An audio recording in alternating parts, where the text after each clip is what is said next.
Good evening, ladies and gentlemen. We're glad you're watching. Thank you so much for making time to join us on Tempe TV. This is Open Forum Political Discussion Show that gives you an opportunity to air what you feel and think about the latest development on our political front. We are so excited tonight, even as we look at Iebc and the division that is there over the DP Ruto's election result. Some denying, others supporting, and there is another allegation that lawyers are running from defending Chebukati and the result that he used to declare DP Ruto as president-elect. What is cooking at Iebc?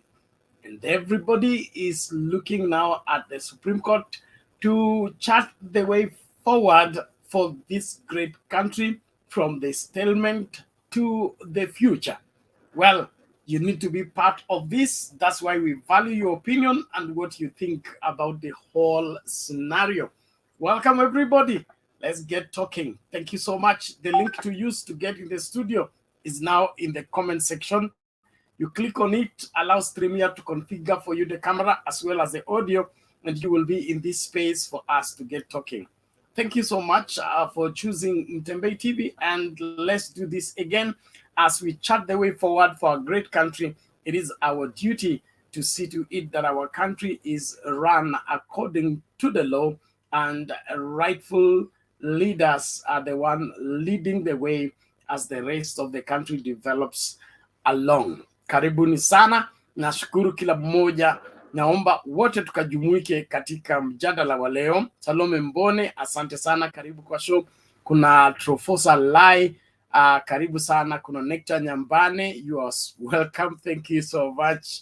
Floma Koha, karibu kwa show.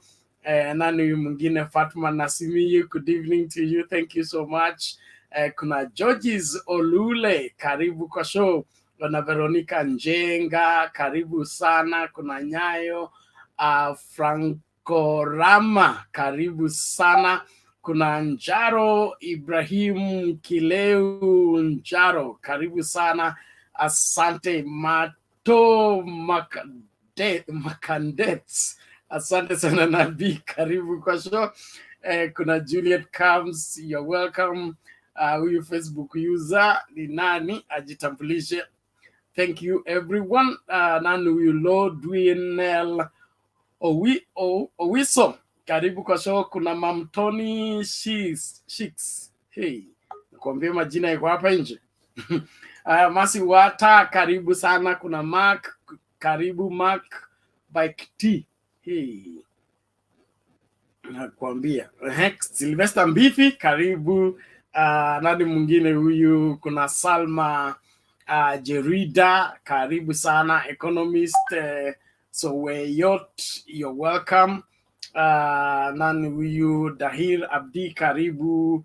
Kuna Edith Wambogo, kuna Dennis Nandakoya. Haya, karibu sana. Kuna Nyar Oracha, nani huyu? Alan Onyando, kuna Rajab Abdallah, kuna Hesbon Sorobi, asante sana. Kuna Anne Jacqueline, karibu. Raymond Kirui, asante sana. Innocent Olewat, hiyo imenipita, pole lakini asante kwa kila mmoja, nashukuru. Karibu kwa show. Tuanze kumjadala wa leo. Tunazungumzia kuhusu Iebc na kupeana maoni tofauti. Viongozi wengine, some commissioners rejecting results. I understand the other two commissioners have also denied the Chebukati manenos. Sasa sijui Iebc itaisha vipi. Inaonekana inakimbia sana kufikia mwisho hata kabla ya wakati. Ningependa kushukuru kila mmoja. Tafadhali hakikisha kwamba unadumisha nidhamu. Kama unafika hapa unaanza kutusi watu, basi wewe una nafasi katikati ya walio hai, na lazima ukatengwe na wale ambao wanatumia akili yao ipasavyo. anaitwa nani, Marcelo, you cannot be behind the curtain. If you can't use your camera, then we can't add you to the screen. We need to have everybody's face so that we know who's talking and why they are talking the way they are talking. So please make sure that you do that. Maureen, VP.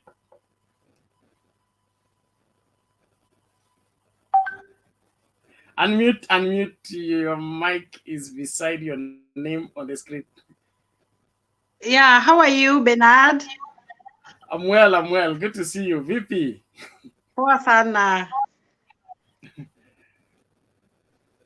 Hello. Wacha nichangie history ya Iebc. Yes. For me, what I think, by the way, is that we should just go for a rerun, you know?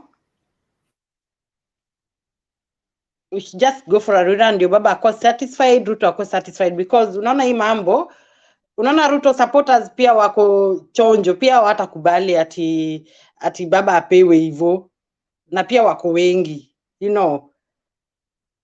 So for me, I think going for a rerun na kila mtu akue satisfied. Kama baba atawin ni sawa, na ikue kila mtu akubali tu matokeo. That is my opinion about the Iebc. Chebukati akufanya makosa, according to me. He just declared what was there, you know.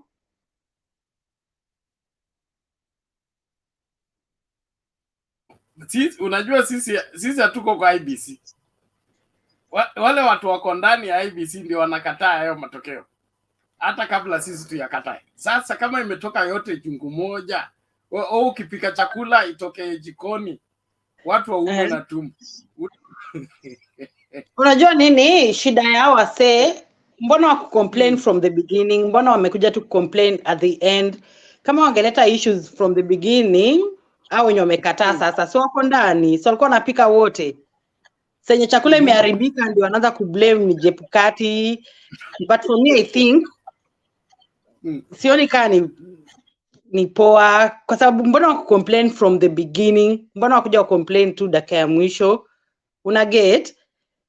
So to me, of course, iseme ati Ruto aliwin fairly, ama there are errors. But hii mambo ya kwenda kwa Supreme Court, tena Wakenya wa take time, tena waende maneno mingi, you know. Tumalize hii maneno, inachokesha. Asante Maureen. Unajua shida ni kwamba hatuwezi, hata hiyo runoff, hatuwezi amua. Mahali mambo yamefika, Chebukati ndio akitupatia hiyo runoff bila Supreme Court. Okay? Sasa bila yeye alienda a step further, akadeclare mtu president elect. The only way to get a runoff, it must be through the Supreme Court. Unajua nini? Shida ni mtu akubali kushindwa, na unajua sasa, for instance, kama Chebukati angetangaza ni Raila amewin, for instance, si hao wengine pia wangeenda tunazungukia tu hapo. Mtu akubali matokeo. Mimi naona twende hiyo runoff, hiyo rerun ama whatever, tumalize hii kitu mazee. Ndio nimekwambia kulingana na sheria hatuwezi enda runoff bila kupewa hiyo idhini na Supreme Court. Tungekwenda tu runoff directly kama Chebukati angesema hakuna mtu amepata 50+1, kwa hivyo hii election imeishia kukatai, tutaenda runoff.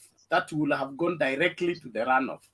But now after Chebukati declaring a deputy president, William Ruto president-elect, the only way for us to move from there, we must go to court and the court give orders. Failure to that, hakuna kitu ingine inafanyika. And so now, let me ask you, in case now the Supreme Court will decide it's Raila amewin, let's say, then Ruto pia ende Supreme Court apinge, aseme Supreme Court pia yani itakuwa tu round na round, because both of them, Raila and Ruto, hakuna mtu anataka concede defeat. Maureen, haikuangi hivyo. The ruling of the Supreme Court is final. Okay. you can't appeal against it, and on the presidential election. Other things you can seek redress in the East African court like that. But on the presidential elections, after the Supreme Court has given a ruling, inaishia hapo. So but inategemea, unajua judges hawatasema tu kwa sababu they don't like you, they dismiss you. Evidence ile itatokea, ile vile kila lawyers watajitetea, and then the judges will judge. So wherever those will be able to convince the court and place their prayers. In this scenario, scenario like the Supreme Court, see wanafaa kwa judges wangapi? There are 7 of them. Wanakuwa 7, yes. Let's say 4 of them now waseme wataki hiyo nini. Let's say 4 of them wame reject kenye huyo judge atakuwa amesema this lady Koome. How will it go after that? Let's say 4 of them walk away from the decision here, like the Chebukati now, the way the 4 commissioners walked away. What about the Supreme Court? If they're not all of them agreeing on that issue, like kenye watakuwa wameamua, what will happen next? Okay. Let me answer that. It is it's not possible for them to walk away. What happens is when there is a division in the Supreme Court judgment, they take a vote. Okay, if the majority say no, the case is defeated against the minority. So the majority wins. For example, they say they nullify William Ruto's being president-elect. And then 4 judges reject the nullification. Okay, 3 say yes, 4 say no. Then the no will have it. Okay, so the static quo remains. Then now William Ruto go ahead for the swearing in.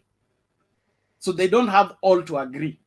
But when they cannot all agree in harmony, they take a vote. And that is what the commissioners were also saying at Iebc. When a matter has conflict, the decision is made by a vote. Na inaonekana kama Chebukati hakutaka maneno ya voting, yeye alitaka apasue mbio kwa mbio, amalize haraka vile unavyosema, tumalize tu tusiende kwa Supreme Court. Sheria inafuata mkondo wake, hatuwezi kuishortcut. But all in all, let's remain peaceful. Yeah, that is this is a normal process. It's normal. Like for now, Wakenya tumezoea story ya Supreme Court 2013, 2017, 2022. It shouldn't be anything abnormal. Lakini kile campaign ambayo tunapaswa kufanya ni wale watu ambao tumewapatia kazi kufanya, wafanye kazi vizuri. Exactly. Wakati tulimpatia pesa ngapi? 40 billion Kenya shillings. Alafu anakuja kutuzungusha, badala ya afanye election vizuri, kila kitu iende sawa sawa, kila mtu akuwe satisfied, anaanza kuharibu mambo. So we're going to spend more money on a matter that should have been done effectively without with a good conclusion, without anybody being unsatisfied. So everybody charged with the responsibility needs to take it serious. Na kama uwezi kazi, achana nayo. Hakuna haja kuzungusha Wakenya ile hali wewe unajua cha kufanya na ukifanyi.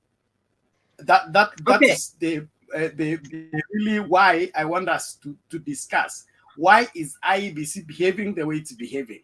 The people we give their own salary, they are charged with the responsibility, and then they come up with the result, they reject the results. Others are saying yes, others are saying no, others are saying it's free and fair, others are saying no. So why all this? Is it that we are hiring incompetent people? Is it that our parliament is not doing due diligence to check on the background of these people? Kwa nini tuna end up na haya maswala every time?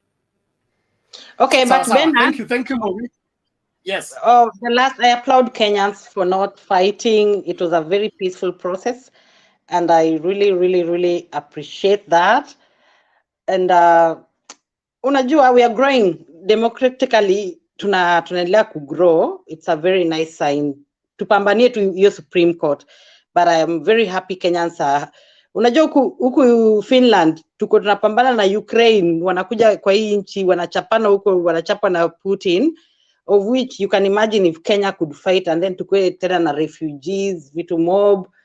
I applaud Kenyans, it was a very peaceful process. Tuendelee hivyo hivyo, watu waende kotini. Kama ni Raila, okay. Kama ni Ruto, tupambane na job.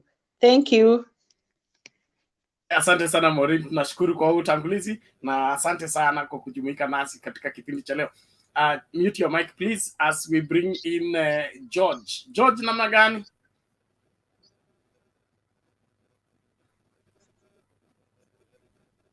Mzuri Mr. Bernard. Yes. Yes.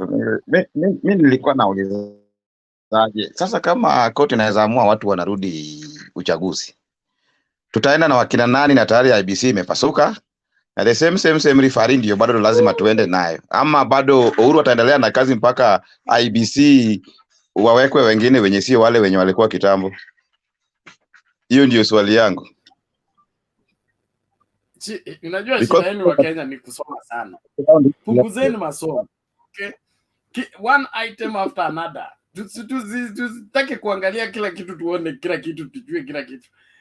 Supreme Court kwanza, kama IEBC, kama Supreme Court itasema haina imani na IEBC, okay?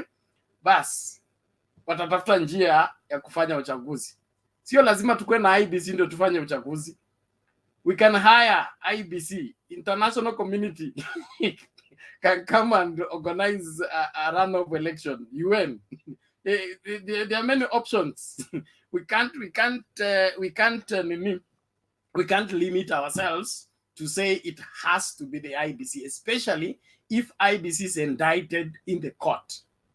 Ikidhibitishwa kotini kwamba IEBC ndiyo ilisababisha haya mambo yote, then it has disqualified itself from presiding over election. It will be overhauled just like we overhauled the ECK, okay, the Electoral Commission of Kenya.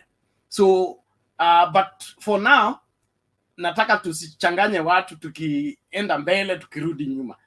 Let's all focus on we are in a stalemate, na hii stalemate inaenda kuwa solved wapi? Supreme Court, na itategemea na evidence zile ziko na wale lawyers uko nao na vile IEBC itajitetea na masuala haya. Ikimaliza hapo, if they order a new elections, then there will be new demands for reforms within IEBC if IEBC has to preside over that election. There are cases where the court can take charge, like the court will say, bring all the ballot papers, we are recounting. That is now the court has ordered. IEBC cannot be involved in that. Ni court inasimamia hiyo process yote mpaka imalize. So there are many ways to deal with it. Thank you. Yes, MCA Junior, vipi? Unainua mkono, una swali, unajibu. Poa, wacha kidogo usitupilie mbali maneno ya George. Wacha niseme hivi. 2017 election ilipofanywa, the problem ambayo ilikuwa brother George ni kwamba wale the lawyers walishindwa kujibu about the form 34A. The same problem imepata this 2022. It is the same problem. Like now in Juja constituency, the same problem ilikuwa huko kwamba form 34A ilikuwa some other constituencies zilikuwa zinapigia only the president. Now believe it or not, unajua uchungu uma watu wa UDA. Ikifika hii maneno vile kesho tuna file hii petition, atu file petition juu ya UDA, tuna file petition juu ya IEBC, in which the chairman is Wafula Chebukati, whatever. Now, what am I saying? Haiwezi hakuna recounting of votes kwa sababu the ballot boxes zilikuwa tampered. The same thing, hatutaenda rerun kwamba tuende tena kwa barabara, because the pollution, the people who have polluted the environment, the people who have polluted the office, Wafula Chepu, whatever, is the same guy ambaye atasimamia uchaguzi. It is the same. Hapa Njenga Ward in Embaka South, kura zimeshindwa kusimamiwa. Kuna hapa hivi area moja ambao haina MCA. Because hakuna chairman ambaye atasimamia kura ili zipigwe. Now, what am I trying to say? The thing is, Kimskit zilipoangaliwa, kwa sababu the day nilienda kupiga kura nilipatiwa ballot papers 6. Nilipopatiwa 6 nikapigia president, nikapigia MCA, nikapigia governor na all those. Nilipopiga nikimaliza, kwanza before nipige niliweka kidole yangu ndio ika-accept na ID number. Ika-accept Maxwell, now you can vote. Ni nini ninasema? Zikiangaliwa pale, utapata Raila Amolo Odinga akona kura 7,346,882. William Samoei Ruto akona 6,566 votes, in which Wafula Chebukati alitangaza kwa kuharakisha because alikuwa amefinyiwa kitu. Nikimaliza kusema hivi, hakuna kuenda Rilan, hatuendi kupigiwa kura tena watu wa Azimio, in which I'm part of Azimio. Hatuendi counting of funds. Wacha ni mdomo moja Ben. Brother Ben, mdomo kwanza subiri hapo. Thank you. No. Hold on. I want our viewers to benefit from our conversation. Okay?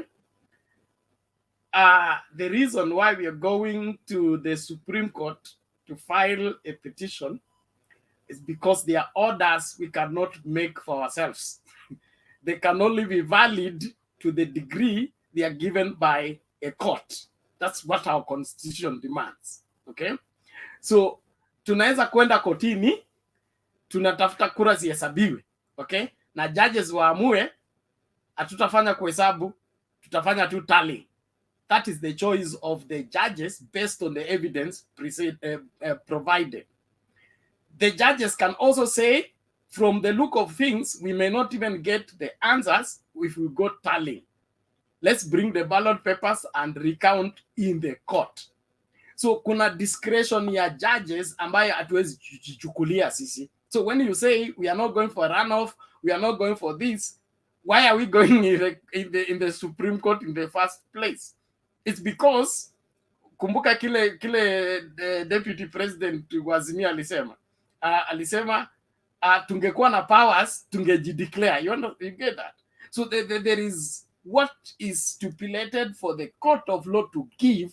We can't take it by ourselves. And so as we go to the Supreme Court, we need to have that understanding that the judges can judge this case anyhow they choose, based on the evidence we provide and the argument we present before it. Lakini tukienda tukisema no runoff, no recounting, no retallying, so why are we there in the first place? Unanielewa? Brother Ben, tuko na evidence kwamba tulishinda kura kwa njia genuine. We have all the evidence. Tuko na evidence vizuri kwamba tulishinda kura. That is why pia sisi hatukusema kwamba we are ready kujiapisha ama kusema we are the winners. Sasa nikimaliza, because ulinikata, wacha niseme hivi. Leo hii ukinyanganywa mke wako na kweli umepata mtu ambaye ameenda na mke wako, amemuiba, ameenda naye, na mke wako umemlipia mahari, uko na authority ya kumrudisha kwako. Utapatiwa vikwazo ama maneno ya kuambiwa huyu mke utapatiwa akiwa na mtoto, utafanywa hivi? Hapana. Mimi wacha niseme hivi. Na hata sasa Junior Maxwell, you are a dangerous man. Na kikataa kwenda na wewe utafanyaje? Utamfungia kwa baiskeli uvurute kwa nguvu? all the same. Thank you for Ben, that. Please, let's do this. Let's do this. Just agree. Order. Ngoja kwanza tafadhali. I don't want to send you to quarantine. Tafadhali, let's communicate. Let's not just lecture. We need to communicate, and we need to make our viewers understand what we are saying. Let's not get here on high steam to begin to call shots that are not ours to call. We will not be going to the Supreme Court if we would have made those calls by ourselves. So let's not come here with ultimatums and say we not this, not this, not this. Let's prepare our case and present it and wait for the judgment. Whatever direction the judgment takes, we need to be prepared for the same. That's the only way. That's the only reason. That's the only that's the only response we can have towards this particular case. Lakini tukikuja na ultimatum, mnajua hii sio shule ile mnasema atukuli githeri inakuwa hivyo. This is a different ball game altogether. Hii sio tena sio maandamano. It's a matter you present to the judges and convince the judges. If they are convinced, you win the case. If they are not convinced, they will judge the way they see better. And we need to prepare the people for the same, and we need also to be prepared for the same.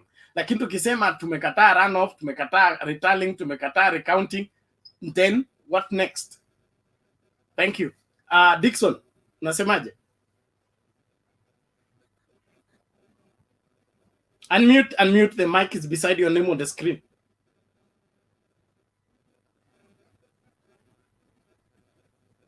Are you getting me now?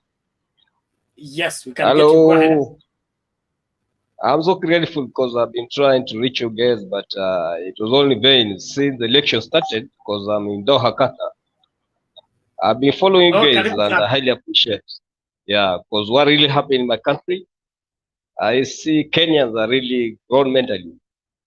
Though some of us were a bit affected, but it's a life, a process, because you're growing politically. I also appreciate Kenyans actually coming out and voting the way it was expected, but due to Iebc, whatever they did, actually it was not adding up. But also it's a process. Okay, at the moment, I'm really moved with the way actually as me being a part of Azmio supporter, because whatever they're trying to bring the High Court, it's purposely they have what actually it takes to defend the case. And I'm very sure because you see like the Supreme Court is what we call the political, legislation, and executive. Most Kenya doesn't understand that. When they'll be representing that their issue, they have a case that they know is very effective, particularly all Kenyans, because we were told, they stole from us. Because there's no need, I go out to vote, I need my vote counted. And another person just come from nowhere, stick from the window, and take my liberty. It's not accepted. So Kenyans who feel they're being affected, being some of them, we ought to give this to High Court. I know they'll do it purposely and see what the Azmio will be carrying, part of their evidence. Because you can't judge, because, okay, you may expect the best, but you know what the court may decide. It may be positive on your side or rather negative. So it ought to be prepared mentally. But I'm very sure what is going to be happening. They're going to put our country on the right track, particularly the Iebc, because it's supposed to be non-partisan. That be a body that actually not supposed to be, because you can't be a referee at the same time you're a player. This is what Chebukati tried to do. And I'm very sure at the moment it's being tense, because you see what, there are 7, 4 actually never backed it. So it's a very great case that he has to answer, of which I'm really in great positivity at the moment. And that's why I'm saying, my fellow Kenyans, just be patient. We live to our courts, actually, to solve these verdicts. I know tomorrow is a big day, and I'm very sure about it. Okay, the other guy have been talk of something. Maybe he doesn't understand how the system moves because he was making a lot of noise. But I thank God actually tried to lower his guns a bit. So what I'm assured today, tomorrow, everything will be fine. And I know our country is going to be taken on the right track, whereby the coming 2027, and I be so official that we've been ready to conduct any such kind of election that we have gone through. Because this one started from 2030, 2017, and this 2022. They ought to give it, put in the right track, not like whatever Chebukati did. Because if you have your personal interest, maybe you want to have your personal gain on advantage of the whole Kenyans, the way it's happening, because some of other people are being heartened. And I'm very sure this time, the High Court is going to do something great to save the whole nation. So what I can say, at this time, as much as we critique for the positivity, ought to be so much patient and be ready to see what will happen. And I know by tomorrow, I'm very sure and very much optimistic it will go our way. Thank you. Okay, asante Dickson, tunashukuru kwa mchango wako na maoni yako.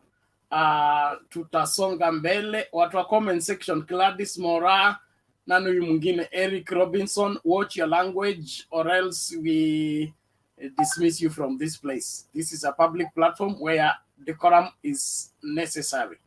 If you don't agree with our conversation, you can always take a walk. You don't have to be here and you don't have to listen to us.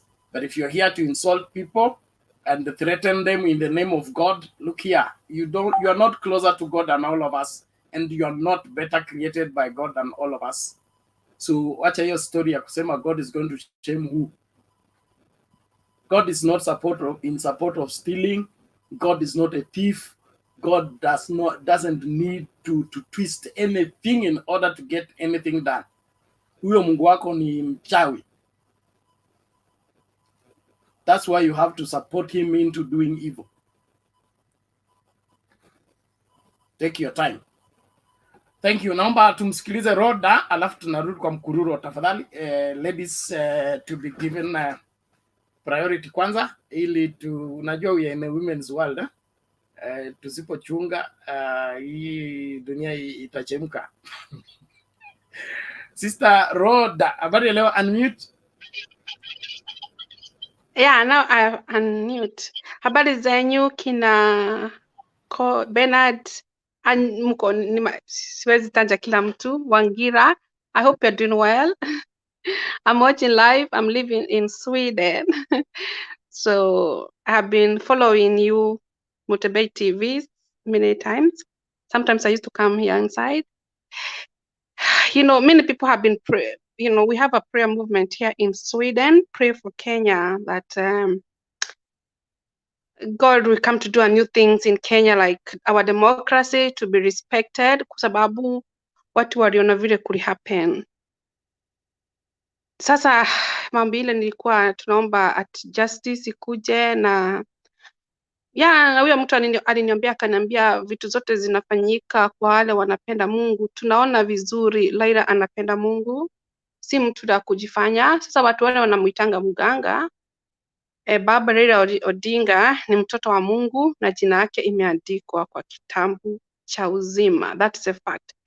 Mtu ule akona macho anaona, mtu ule ana macho haoni. Huyo ni mtu anapenda Mungu. Si mliona leo atakilia akitoa machozi, ni Holy Spirit was moving him to soul, because Mungu anapenda to heal our soul. Hata mimi Holy Spirit ikikuwa kwa mimi nakuanga nalia, kwa sababu God is interested with our soul. Sasa I'm so happy that at least tuko on the way going to the court. Sasa sai akuwe judge wa hiyo court na wafanye the right. At least baba kitu mzuri ifanyike na majaji wao wote na majaji na lawyers, kwa sababu kila kitu ni wisdom. Mungu anaweza tumia mtu ajasoma kuwe lawyer. It's about wisdom of God. Without wisdom, you cannot go anywhere. God can use somebody who have never been school and to be a lawyer, to be the judge. It's about the wisdom, nothing else. Whole world, we need the wisdom. Wisdom is making us move forward. Even to be a judge, you need wisdom. Without wisdom you cannot move forward. Hata tulijua jaji wa Amerika, mama ule alichukua hiyo judge. Kamala Harrison alimwambia ni must ukuwe na wisdom. Sasa tuobee mother ati Mungu ampatie wisdom, afanye hiyo kesi na ukweli na vile roho yake inamwambia na vile wisdom ya Mungu inamwambia. Asikuje saidi ya Ruto ama Raila, asimame na ukweli, kwa sababu Biblia inasema ukweli ndio unatoa the truth is always set us free. Na Mungu amesema I'm the only way true. God is only way true in this case. True, si Chebukati, si Raila, si Ruto, si Martha Koome. Jesus, he said, you know, mimi siku ile mimi niliokokea huku Sweden, nilikuwa nasoma kitabu ya Yohana. Hiyo mama aliniombea ukofu, akaniambia acha aanza kusoma kitabu Johannes ukitaka nilikuwa nasoma about Jesus is only way, the truth and life. He's only in that court. The truth. He said, I'm the only way, true and life. No one come to the Father except him. Sasa tuachie Mungu hiyo koti. Asante sana na Mungu ambariki. Amen. Amen. Thank you, Sister Rhoda. We appreciate that. And I will stand for that truth. We stand for that truth. We want the truth, nothing but the truth. No, the reason why there are systems. Hold on, Euphin. Hold on, Euphin. We are coming to you. The reason why there are set systems for governance is so that there can be balance. And this balance thrives in checking things. So if somebody won an election the right way, he should not be afraid to be checked. It's just like you passed your exam and they have come to check the paper. You wouldn't be panicking because you passed your exam. You are submitting genuine letter certificates. You know they are genuine, they are yours, they are not fake. You will not be panicking. So I don't see why there is this panic and then they're running around, they claiming of God to do this and that. Unajua Mungu anatulinda wote, lakini tukitaka kumtumia atusaidie kufanya maovu, sasa hapo tumezidi katika uovu wetu, that we are now inviting God to help us into the same evil. Let's appreciate that a great country is built on what is truthful and what is faithful and what is for posterity. Tusijibebe tukifikiria kwamba shortcuts are going to give us anything better. And as young people, let's open our eyes to see deceived kufuata vitu ambavyo havifai. You can't follow a crooked path and end up having a straight life. It doesn't work. Let's not get twisted in our ideologies and in our belief system. Because when we believe wrongly, we are going to live wrongly. And when we live wrongly, we are going to end up in a wrong place. Tuache kujidanganya.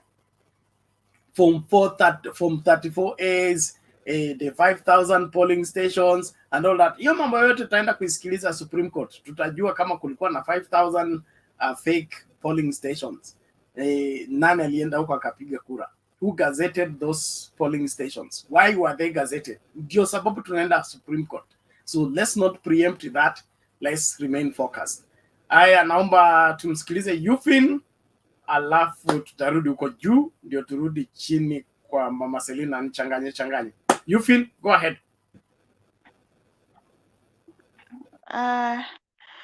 Habari zenu kila mtu. Bernard, I thought leo umekuwa Chebukati unaniruka.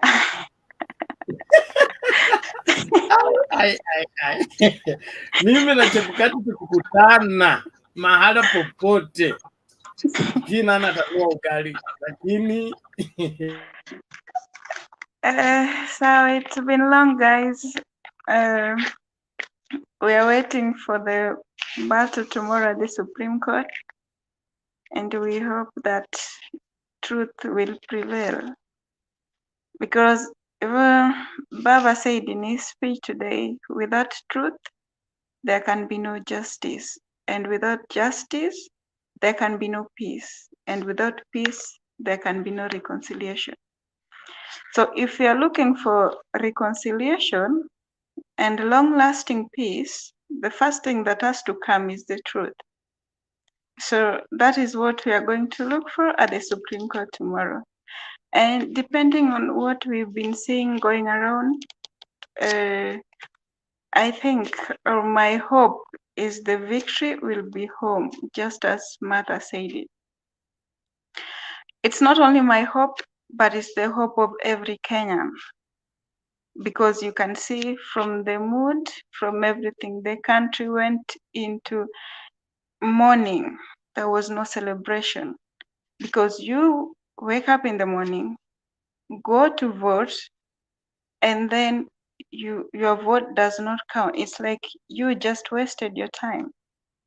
Because to someone like me, if it's not done right this time, Bernard, I promise I'll not go to the polling station again. If it's not done right.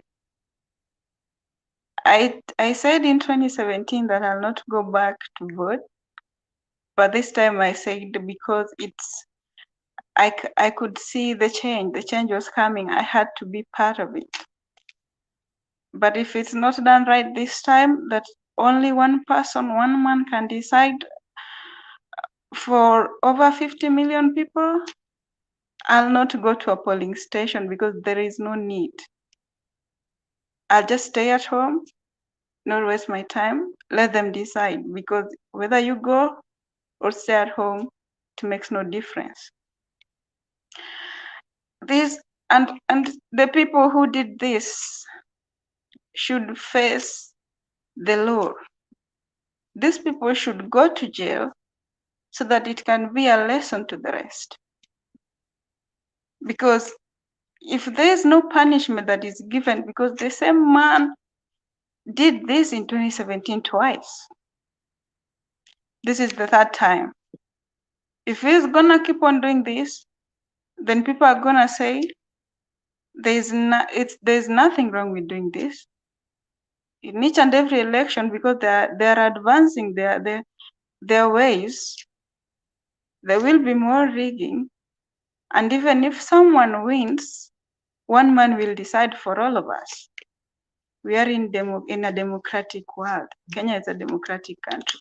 Democracy, that is not democracy. Democracy is the will of the people. And if only one man can subvert the will of the people, that is dictatorship. And if dictatorship is brought into the country, it has to be dealt with personally, because this is a personal decision. This man made this decision personally, so he has to pay for it, so that the next generation who are coming, they will learn from it. Unless this man is punished, nobody will do the right thing. I just pray for everything to go right tomorrow. From tomorrow, Baba said it's from tomorrow. I hope for everything to go well, so that it can give us hope for tomorrow. It can give us hope to wake up in 2027 to go and vote. It can give us hope for the future. Someone cannot just steal my future under my nose, and I'm just watching. It hurts so bad. And I pray that God will give the judges the wisdom that they need to perform their duties diligently. Bernard, I saw there are no YouTubers in the comments. I saw only members only. I hope you can handle that. I want to say long time to Awina and Mokaya, and thank you very much to everyone who listened. May God bless you all. Okay, thank you, Eufin. That will be addressed. For the YouTube place to allow people to make comments. All the same, thank you, Eufin, for your submission, and we share into your pain, your disappointment. You're part of the majority of Kenyans that are in pain because a person wants to destroy what we have given ourselves as a way of determining our leaders. And for that, we are going to fight this to the last drop of our blood. We cannot give our country to pervert systems. We must have a country to hand over to our children and our children's children. And that we hand down to our children needs to be values, need to be principles, need to be laws that are operational. Handing over the country is not handing over the geographical area. It's the essence of our livelihood. So anyone that is anti what makes us Kenya, that person needs to be dealt with. And we pray that this time there will be punishment, because the reason why they repeated what they did in 2017 in 2022 is because 2017 they walked scot-free and they felt they are above the law. They repeated their impunity. But we pray this time around, I'm happy for the arrests that are taking place right now. I want this thing to be concluded clearly. Want to know who did what where and what will be done to those people that did that. Because kubeba Wakenya kuwa wajinga kila mara, hiyo haifai kabisa. We need to have a people that love their country enough to do the right thing. Love your country enough to do the right thing. Insist on the right thing. Don't support corruption. Don't support perverting the election system, the health system, the education system. Ukikubali kuchukua certificate na hujakaa kwa class, okay? Umeandikiwa kwamba umepita mtihani na hujakalia huo mtihani. That's part of the rot that is destroying the country, okay? Unapokea mshahara na ufanyangi kazi. That's part of the corruption system. Now we corrupt the system, then we come and begin to cry. Let's do what is right. And as young people, please let us rally after what is right. Stop following corrupt people. They will only corrupt you and destroy your life. Like those returning officers. They were young people corrupted by a few politicians. Saya wako sel, politicians wako nyumbani na wake zao na watoto zao. As a young person, stop this appetite for cheap money, free money. It will mess you big time. Free advice I give you on this platform. Run away from the old prophet. I gave you the story of the old prophet. I'll repeat it later on in the show. Run away from the old prophet if you don't want to be eaten by the lion. Thank you. Turudi kwa Jose kabla turudi kwa Mama Selina. Jose, vipi? Sorry. Oh, salama sana Bernard. Karibu. Okay, asante. Okay, so, thank you Bernard for the chance. Nimekuwa nikifollow hii channel for some time now, na itabidi pia mimi join the gang, nijaribu contribute ili to make our country a better place. Na before ni state my points, lazima nijaribu ku encourage, is it Adams niliongea previously. You know, change is only brought by when one person join the other person, join the other person, and then tunakuwa many persons, and that's how we can bring change. So don't give up saizi, lazima tuendelee na hii fight hadi mwisho. Mimi mwenyewe sikuwa interested in politics and all that, but man, lazima my country move forward, sababu huko pali tuko liko wenyewe. And kama tumelearn something ni hiyo Ukraine-Russian war. Kuna some of the Africans walikuwa huko, they had citizenships za huko, lakini wakati wa kutoka kwa border, what happened? Wali allow the natives kwanza watoke and then the rest.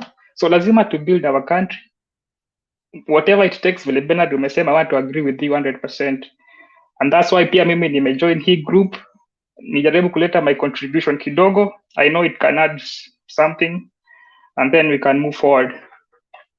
Okay, so hawa watu wa UDA wamekuwa wakituambia like accept and move on. We can't accept and move on. If there's something world imetu teach, Mother Karua in 2007 alikuwa upande gani? and Sienjo alikuwa na lock horns na DP. Saizi yako upande yetu, so hii kitu itarudi the other side. So this time ni watu wa Azimio, sisi ndio tunalia injustice tumefanywa injustice. Next time itakuwa watu wa UDA, and then what will they say? Will they want to say like we accept and move on?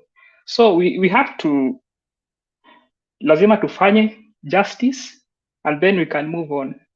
Justice na peace zina go hand in hand. Hawezi sema tukue na peace na there is injustice. I'm not encouraging people to have violence and all that, but I mean lazima kukue na justice na peace zote mbili. Okay, the next thing I would like to mention is the Supreme Court. Yeah, starting from tomorrow. I think the case is quite clear. I mean, even if mimi ni layman, I don't sina experience na hizo issues za ABC, lakini ukiangalia seme hizo forms, hizo results, Kiambu, more than 400,000 people presidential votes, kwa Baba strongholds, unapata votes zilikatwa, mtu kama Gladys Wanga amepata more votes than Raila.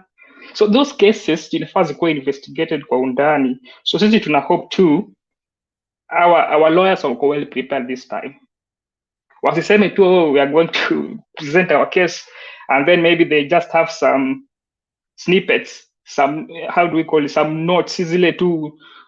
They have to bring some detailed description of what happened kwa hizo polling stations. Kama kuna hizo ghost 5,000, they provide the names na kila kitu. I mean, it's common sense, yeah? Just provide the evidence strongly. And then I don't think we will have any case to argue because seme koti waseme hiyo 400,000 ilikuwa invalid, ilikuwa ukora. Si baba ameshachukua already. Wakiminus hiyo 5,000 from 7 million ya nani? Ya BP. Akona 6 point something. So baba atakuwa ameshachukua already. So hopefully hawa watu wetu wamekuwa prepared vizuri. And then we'll see how it goes. And another thing, so this case is quite clear also. Let me also add that we saw what happened at Bomas. We saw what happened at nilifuatilia some of the things is going to happen huko. Someone like Sholei, openly, she was doing some stuff. Najua hizi vitu zinakaa illegal, ile watu wa Kenya wanajaribu kusneak vitu chini ya maji. So you cannot tell us that tulishinda fairly and squarely and still kuna hizo issues sijui wanapatikana na huko Bomas kuna msee ako na ofisi amestaff some ballot papers. No. So I think it'd be easier for us to deal with this kama tuko well prepared kabisa. Okay, let me add just one more point and then tunaweza cha wengine pia watoe their points. I think, Bernard, one thing we need to discuss as Kenyans, honestly speaking, ni integrity issues. You know, mtu kama mimi, an average Kenyan saizi analia corruption, anasema how corruption is eating our country, how corruption is driving our economy negatively, unajua. Lakini the same person just mpe tu power kidogo. An average Kenyan, I'm saying, of course kuna extraordinary, hiyo distribution iko hivi. So pe huyo mtu power kidogo, muoneshe kuna pesa hapa, maana uone they will be corrupt. So we have to deal with our integrity from, kila mmoja wetu, from the chief huko chini, from the village, mumadhe huko kwa village hadi to the president. Tusiseme tu ati these politicians hao ndio wanafaa kuwa na integrity ati all that. Lazima jota hao presiding officers na hawa returning officers si ni wa Kenya wa kawaida, na walikuwa wana cook things huko. So inamaanisha Kenya tuko na issues za integrity, kila mmoja wetu, including kina Sholei, DP, kila mmoja wetu ako nayo. I know si kila mtu ni ako corrupt, lakini an average Kenyan, nasisitiza hapo, ni corrupt. Lastly, I hope tanipea time. I think hatuwezi lose hope saizi. I think we are moving, the direction ni positive. Of course kuna mtafaruko kidogo, lakini tuna move positive. So huwezi compare saizi na maybe 2007 ama 2002. I know I was young then, but I think you cannot compare. I think we are moving towards some positive direction. So we must just keep on like fighting and doing the right thing, and tusikufe moyo. and everything will be all right. So thank you, Sana Bernard. Thank you very much. Okay, thank you, Joss. We appreciate that, and it's good. Let's keep the focus. Let's keep in the struggle until we win. The UDA bloggers, please go to UDA channel and do your stuff there. Nobody is accepting and moving on. Going to the Supreme Court is a constitutional requirement. There's nothing illegal about it. You want to do an illegality and then you don't want to be checked out by the court. We will check you out. Na mnatetemeka kwa sababu mshaanza, and let me read this. I hope I get it. Yes. This is Ahmed Nasir. He says, I want, but I can't act for President-elect Ruto in the Supreme Court. I am conflicted. In 2017, I acted for the outgoing President Uhuru Kenyatta against Raila. Now that Uhuru's project, Honorable Raila, is challenging Ruto's victory, obviously Uhuru will object and raise client's advocate privilege. William Ruto hata hana lawyer kwenda na yeye kotini. Ndio mnatetemeka hapa mkiposti at accept and move on. Tafuteni lawyer. Tafuta lawyer. Supreme Court lazima mwapie. If you won, we will see it on the floor of the Supreme Court. Your leading lawyer hapa anasema hawezi kwenda. So no wonder alikuwa analia and it will be overturned at the Supreme Court. Sasa mwenyewe amejifunga bao, hawezi kwenda kotini. Tafuteni lawyer. Mwache kutusumbua hapa na comments when that you have a president elect and that's final. You don't have capacity to give us finality. Well, Roda nakupatia nusu ya dakika tafadhali kwa sababu niko na mkururo mrefu. Yeah, tafadhali, kuna kitu mimi na kuanga roho yangu nikisikia vibaya. Actually, I feel bad. I don't want to cry. Ruto akidanganya about Kiambu County. Mimi nimezaliwa Kiambu County na mimi ni Mkikuyu na nimezaliwa Kabete constituency. Okay? Mimi nimekaa na Waluya, Wajaluo. Sasa Kabete it's all tribes. Sasa asiseme ati ni Wakikuyu tu wanakaa Kiambu. Anadidanganya we mwenyewe. I can be witness. I grew up with the Dorabuka is a Luya. Odol is a Luya. It's really hurt me. Ruto akicheza yo manipulations using kuanganyisha wa Kenya. It's so hurt me. It's really hurt me. I feel sad in my soul. Mtu mmoja anadanganya wa Kenya atalipata mavote kama familia yangu yote kutoka mamangu alivote kwa Raila. Ni kwa sababu familia yangu tunaforanga feelings zao zilikuwa za Raila, cousins zangu, niece zangu walikuwa na vote Raila. It's really hard. Let us go back with the truth. Let us go back with the reality. Huyo mtu ni mbaya sana. I have been so sad. I have been crying here a lot. Telling people, huyo mtu ni kuanganyisha watu, dividing people. This is not the Kenya we want to live. We have to be tunakaa na ndugu na dada, si kudanganya ati nini. Ukienda kama Western Kakamega, kuna a lot of vote for Azimio, right? Yeah, let us speak the truth. I'm so tired of this game. Thank you. Sorry. It shall be well. It shall be well. Take it easy. It shall be well. Njia ya mwongo ni fupi. Hawezi kudanganya kila mtu kila wakati na uepuke kila mara.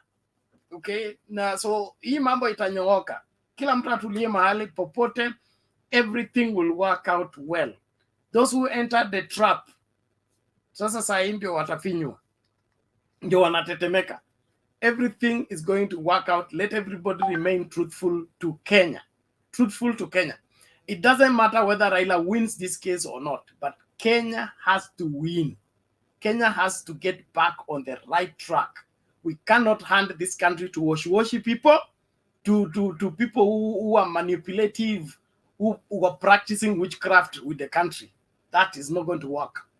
They practice witchcraft and then kukimbia kwa maombi asubuhi na kujifanya wanyenyekevu. Hiyo vituko yote atukubali. Hii nchi lazima irudi kwa track We want our children's children to enjoy this country, not to be run by people who are rascals, twisted, corrupt. Hiyo haikubaliki. So mpasuke mkitaka, lakini ukweli ni kwamba the country gets back on track. The rule of the law, the respect of life, the respect of systems, the respect of our constitution has to be upheld. Sio mnataka kutupeleka msituni huko mtuongoze na sheria za msituni, alafu mnasema accept and move on. There is no moving on until we get it right. Thank you. Naomba hivi tumsikilize Mama Selina, turudi kwa Wangira. Naomba tafadhali, let's mind time. Mama Selina, karibu vipi? Asante Penat. Kwanza nataka kushukuru Charles na ule msichana wameongea on behalf of our youth. Thank you so much kwa sababu mnachali nchi yenu. You are the leaders of tomorrow and you are the future of Kenya. Wherever you are, outside Kenya, inside Kenya, the country will be yours. Na asante kwa sababu umesimama kama kijana moja. We want to say thank you and come always to tell the youth, kuonyesha wengine what are your feelings na vile umekuwa nje. Na umesema example moja, hiyo ya Ukraine. A lot of people don't know that. Pena tuacha nikuje kwa mambo ya leo. Kesho tunaenda kotini na shukuru supporters ya baba. They have maintained peace. Walifanya wakitaka kukua provoke, lakini wamesimama. Now from tomorrow Penat ni turn ya KK kwanza, tuone vile watabehave, because wanasema nini, believe and continue, tuendelee. Now tunawaambia kesho Accept and move on. Sasa kesho ndio tunataka wasikie hiyo mambo vile inakwanga Penat. You know, kama kwangu watoto yangu wamelala njaa na wewe umekula, na nikaweza kupembeleza watoto yangu nikiwapatia maji ikafika asubuhi, na baraka Mungu akaniamukia, na wewe kwako watoto yako wakalala njaa. I want you to do the same. Patia watoto yako maji, mwambia watoto yako tulieni, Mungu atakuja. So ukishindwa kuambia watoto yako tulia, ati sasa pile mumelala njaa enda kwa nyumba ya jirani muipe, utakuwa unapatikana na hatia. So we want to tell these people, for the last 7 days tangu Tuesday mpaka kesho tumefumilia na watu wako na uchungu, but wame maintain peace. Tunataka kuona the same. Ya pili, Penat, nimeshukuru na watu wanalia, umesema vizuri. Vijana wadogo wameshikwa, walinunua, wanatuambia, unajua as a returning officer, pile nimeona discussion inaenda, na mimi naona kuna mahali waliulisana, Chebukati assure them na Ndwale ya kwamba immediately Ruto anatangazwa na kukua president na mutakuwa covered. Hole wenu. Sasa siku ngapi imepita, ukweli inafichuka. Rutisheni pesa ya wenyewe na muende chela, because siku ile ya 2017 na 2013 it was so different, kwa sababu Uhuru Muigai Kenyatta was there, but today Ruto ako nje. Sasa muliwachiwa. Sa ile unataka, baba anatupatianga example vizuri sana, and I want to use it here. Mulitumiwa mahindi, mkakimbilia, kwa sababu hivyo ndio ukitaka kushika kuku, that is how you do. Unamwaka mahindi, kuku inakuja, unafunga, unashika. Now serikali, Uhuru alipromise Kenyans ya kwamba siwezi wachia uwezi serikali. Kabla Ruto atatuonyesha mambo mulifanya, Uhuru na anaenda retire, Kenyans wangelaumu Uhuru. Kwa hivyo aliset. Unajua kuna watu wachache werevu. Mwisi anakuja, anaipa ng'ombe yako unanyamaza, unajaribu kufunga mlango, una alert chirani wanasema this time round usifunge mlango uwache wasi, na kumbe watu wamelei kwa msituni wanakungoja mpaka ushike.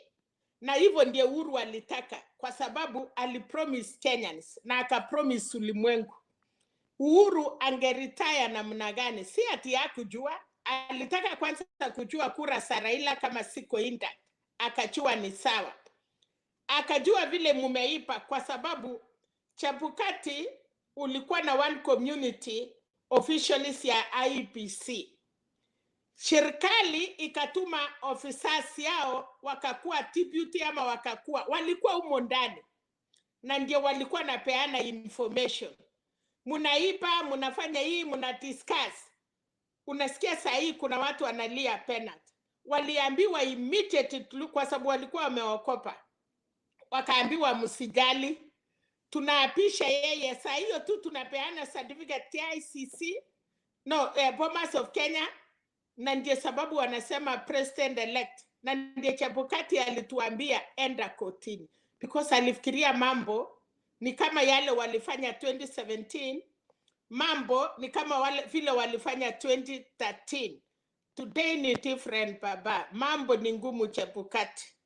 Na kama ni ukweli, hata kama umetoroka the way tunaambiwa huko Uganda, tunaona information ulitumiwa wrong. Na commissioners, hata information ile imetoka, ukiulizwa unasema hapana. The new commissioners may not agree. Tunashukuru those commissioners, kwa sababu hawakutaka, hata wenyewe hawakutaka kuingia na hata hawakuambiwa. Sasa wamepanga hiyo mpango yote.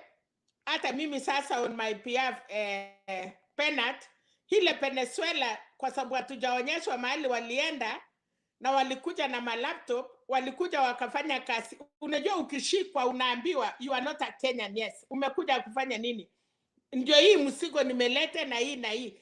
They hand over kila kitu ile walichua, serikali ikashika, wakamwambia enda, ama wamewekwa mahali wamewekwa, we don't know, because the countries have to negotiate. Na ndiyo sababu muliona ile delegation ilitoka Amerika ikikimbia, kwa sababu walikuwa nafikiria maneno itatokea. Wamejua na wameenda. Baba ame-maintain, tunashukuru sana. Martha Karua umetuambia, leo nimefaa Martha Karua. So umetuambia ushindi inakuja nyumbani. Bernard, nimeona lawyers. Now, Kitu Moigai anaenda kudefend IEBC, si Chebukati. Anaenda kusema ukweli vile ilifanyika. People are in trouble. Na baba, hatutaki tuambiwe story ya sijui runoff, sijui running mate, sijui kurudia. Ile tunataka kujua, sisi wenye hatujui maneno, ni kuhesabu hiyo kura. Kura ya 290 constituencies penat. Si kura mingi, atupigi kura ya women rep, tunaenda moja ya president. Watu isapie. Kiambu, na si kila mahali, hata hiyo ya Wanga, ile ya Nyanza ya baba, hakuna mtu alipigia Wanga na akakataa kupigia baba. Walitaka kuonyeshana. Unajua hii watu, ile vifaranga ya computer penat, wanataka kusema ati hata kwa Wanga simunaona Raila hakupata. Hiyo ni uongo.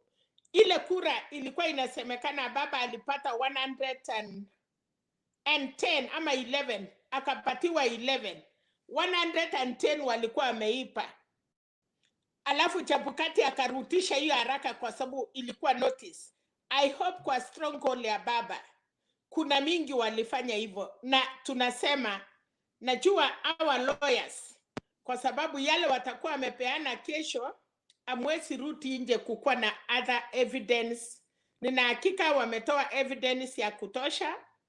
Pia tushukuru His Excellency Uhuru Muigai Kenyatta. Kama angekuwa ameitinisha mtu, kama angekuwa amefungua mdomo yake, Kenya saa hii mambo ingekuwa ngumu. But we wanted truth. Tunataka kama Ruto alipita, apatiwe kiti yake, na akuwe na SWOT na atuongoze. This is Kenya. Na kama ulitumia ukarabati ile ulisaidia Uhuru kufanya 2013, ukasaidia Uhuru kufanya 2017, my brother, ulienda nyumba ya wenyewe, ukalala, ukafikiria itakuwa the same, ukapatiwa mama, ukalala naye. Sasa saa ile unataka kukilemu watoto ni yako, ndio imekuwa ngumu. Baba amenyamaza. Sasa hapo ndio mahali unajua celebration in Kiambu, mahali tena waliipa kura. Tulia. Hii watu pena Kenya is not ending tomorrow. Mulipata Kenya, tulipata Kenya. Kuna wale walikuwa kabla ya Kenyatta tulikuwa na Kenya. Kabla tujue kuna hata ati kutawala, kulikuwa watu waliinchi Kenya, lakini wakukimbilia inaenda, tunawacha. Today we are here, tomorrow we will not be there. Even chose, it may be my grandson or my son. Atakuwa mse ufike 70, uache Kenya, uache wachuku yako watu. Kenya hii aiongezeki, tuna sana, tunakuwa wengi, lakini Kenya inapaki vile ilikuwa. Hatuwezi kata Uganda kidogo ikue Kenya. So, hawa watu ya UDA, KK kwanza, tunataka as from tomorrow. Fumilieni pile baba ama supporters ya baba wamefumilia. Mkianza kurukaruka ile hate, mulikuwa mnasema baba anaenda, sasa nyinyi ndiye mlango iko wasi. Tunataka muambie supporters yenu wanyamase. Ulitangazwa, sasa ngojea kutangazwa kwa baba, apate SWOT na mutulie. Ile watu ya Azimio walikuwa wamedanganywa, walikimbia. Pena naona wengine wameretreat. Naona wale walikuwa wamekimbia wameanza kusimama kusema where are we? So najua parliament itakuwa sawa, na Martha Karua amesema mzuri. Hakuna kuapisha. It is not a by election. Chebukati, wesi postpone election ya governor ya Mombasa na ya Kakamega, and we have other 3 constituencies ama 4, na ukafikiria itakuja wakati mumeshinda uchaguzi. La hasha. Martha Karua amesema hivi. They cannot. It is not a by election. Uwezi wacha constituencies ingine pena ukuje uwapishe wengine. Kwa hivyo we need a date ya governor ya Mombasa na governor ya Kakamega na wale members of parliament. Asikuje kutufikiria ati sasa mtu yao akitangazwa ndio wafanye election wa win the seat. Mumeambiwa vizuri katiba. So this Chebukati kama ametoroka yako Uganda na shangaa Kenya wanangoja nani? Hakuna mtu mwingine anayepeana hiyo uchaguzi ya Kenya. Tufanyange kesi iendelee tukiwa tunafanya election ya Kakamega na Mombasa. Uhuru Muigai, what is going on baba? You are our president. Mtu anakula na Museveni huko. Hii mama hii Katile anaitwa nani? Raila, kuna mama nasikia wakati ya Mau. Kuna mama Mutaita alifunga shuka na alisaidia Mau. It is the same woman. Huyu anatoka Taita ama anatoka wapi? Huyu mwenye anaitwa vice chair anafuata footsteps ya ule mama Katili. Sijui jina yake, nani anaweza kunisaidia? Raila huwa anasema sana. Mama Katelili. Mama Katelile mwingine sasa ndiye amekuja. Unajua pena unaposaa hiyo damu iwezi potea. Katelile ile ya siku ile alisave Kenyans. Huyu mwingine sasa, huyu naye anatoka amefuata auntie yake ama grandmother yake ama wherever, amekuja kutusave. Kwa hivyo hakuna wacha hii Mau tulikuwa tunaambiwa hapo na wale hata wajui walikuwa home guards. Wanatumia china ya Mau na kumbe ni home guards. The real now ni hii msichana ametoka huko coast. Anafuata the footsteps ya shosho yao. Hule the woman alikuwa great woman na dunia yote wanamsifu. Sitaki kupoteza wakati. nataka kuendelea kusikia, lakini tunasema amani, amani na sasa justice. Siwezi forsiwa kuwa na hata bwana wakati amenipika kwa nyumba nitalia na atakuja kunidanganya ndiye nikubali, na ananiambia mama nimekusamea ama unisamee. Anichapangi alafu ananiwacha hivyo, anakuchapa kabisa, unasikia uchungu, lakini dakika ya mwisho anarudi anakuongelesha, anakuomba msamaha. Sasa hivyo ndio tunaambia watu ya KK kwanza. Azimio wameonyesha njia. Baba alipromise there is no one day Wakenya watapigana juu ya election. Bernard, baba amesema hajasema. Azimio wametulia hawajatulia. Sasa tunaenda kotini. Ruto, ambia supporters yako wacha kukuja kutusiana hapa kama wachinga. Simufungue, nyinyi ni serikali, sisi ni opposition. Simukue na yenyu muite museme maneno mzuri huko. Hasa munakuja hapa na baba alituambia chura haiwezi zuia ng'ombe kukunywa maji. Nyinyi sasa ni machura. Tunakunywa maji sisi. Asante Bernard. Thank you Mama Selina. Naomba kila mmoja tafadhali tusonge mbele na tujitahidi kufanya yaliyo ya haki. Wale watu wa kujaribu kuchanganya hii channel wameshindwa. We delete you, we block you, and we will report you. So you can even ban you from social media. Sisi hakuna kuvumilia na stories za ujinga. It is important that we value this country and give it the required. And we cannot move on, Bernard. We cannot move on. Hold on, Mommy. Yes, the election. Ours is victory deferred, but it's coming home. And that's the message to everyone. On the matter of the election, ours is victory deferred, but it's coming home. And that's the message to everyone. As we explore avenues, all legal and constitutional avenues, let everybody know victory is coming home. Thank you for supporting us, and we will not let you down.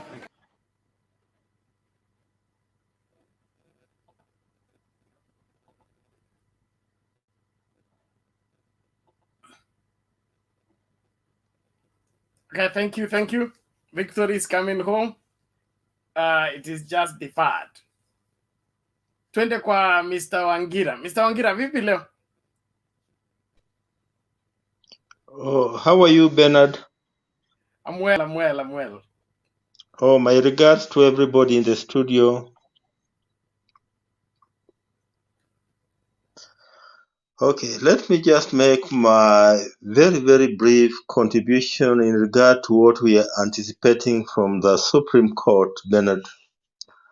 The Supreme Court could either decide to throw away the petition or to uphold the petition. Those are the two possibilities that could come out of that particular petition. So we should be ready for any. It could be upheld, it could be thrown out.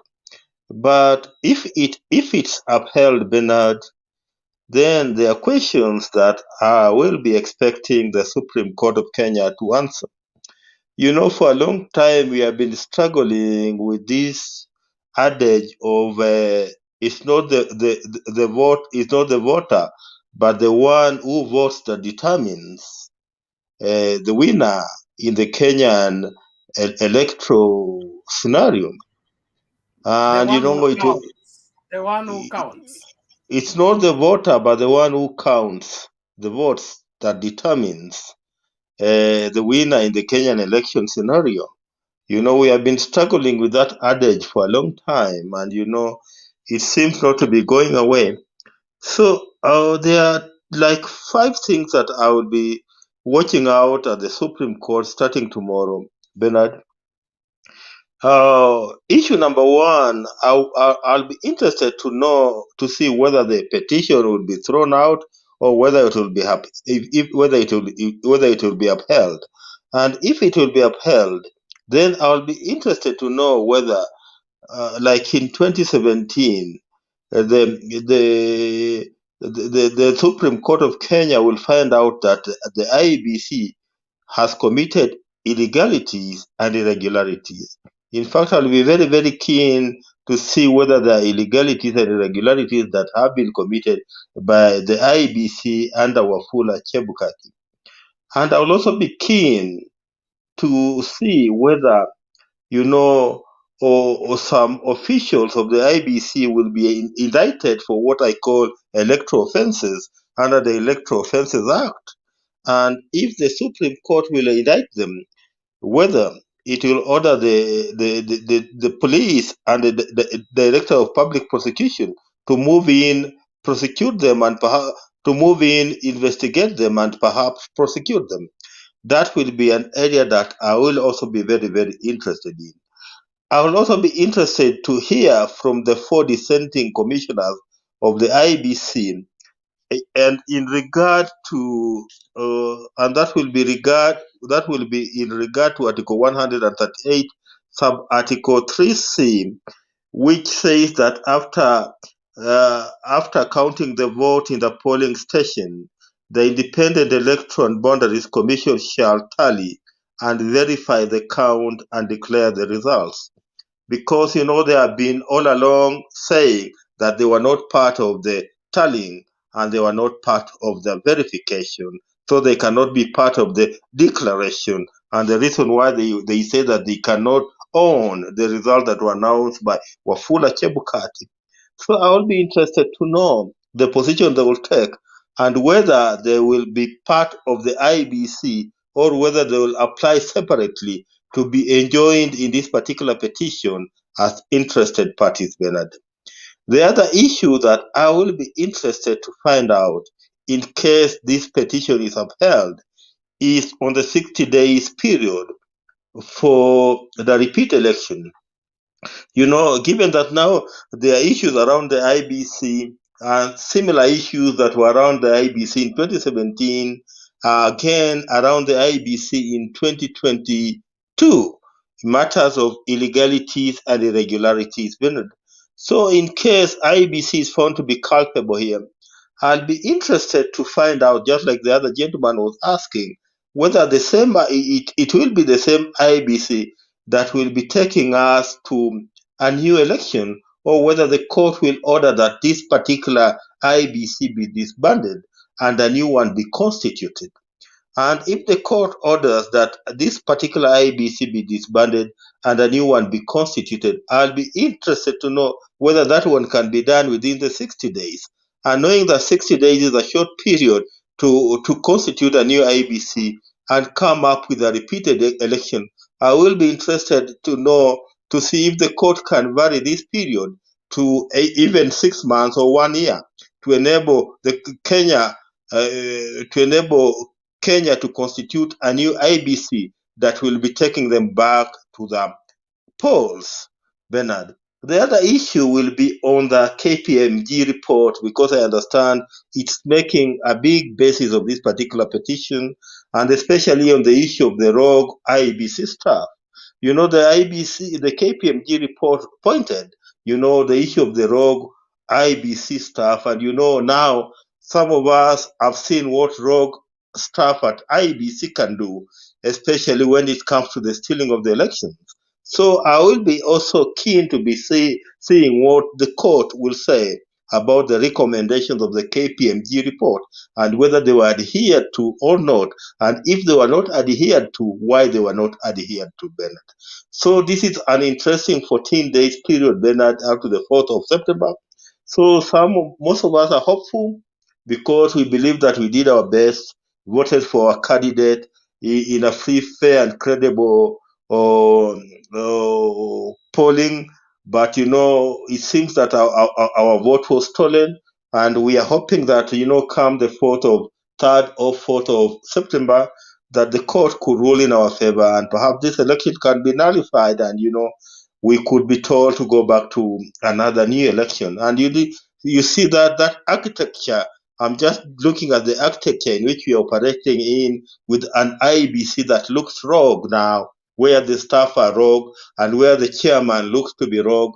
I will want to see what the court will be saying about that, and I'll also be keen to see whether Chebukati as a person can be held culpable and perhaps be investigated for electoral offences, and if possible, be prosecuted in the court of law.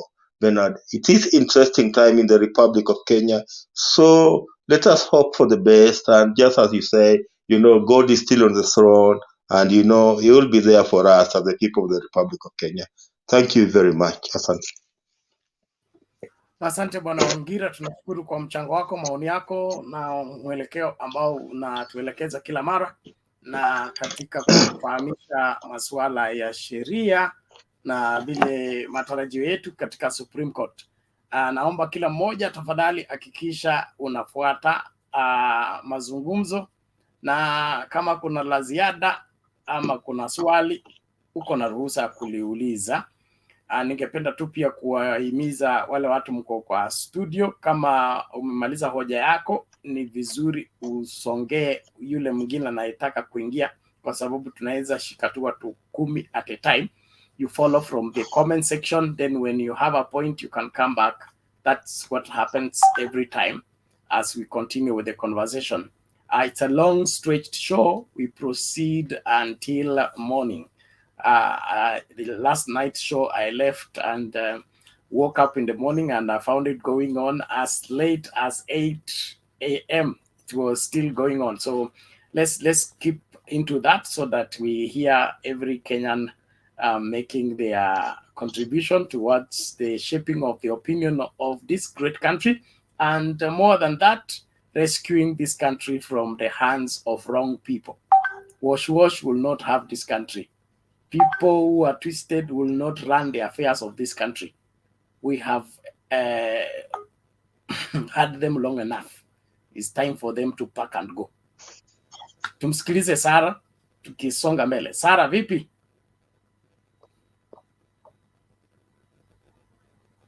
Unmute. Yeah.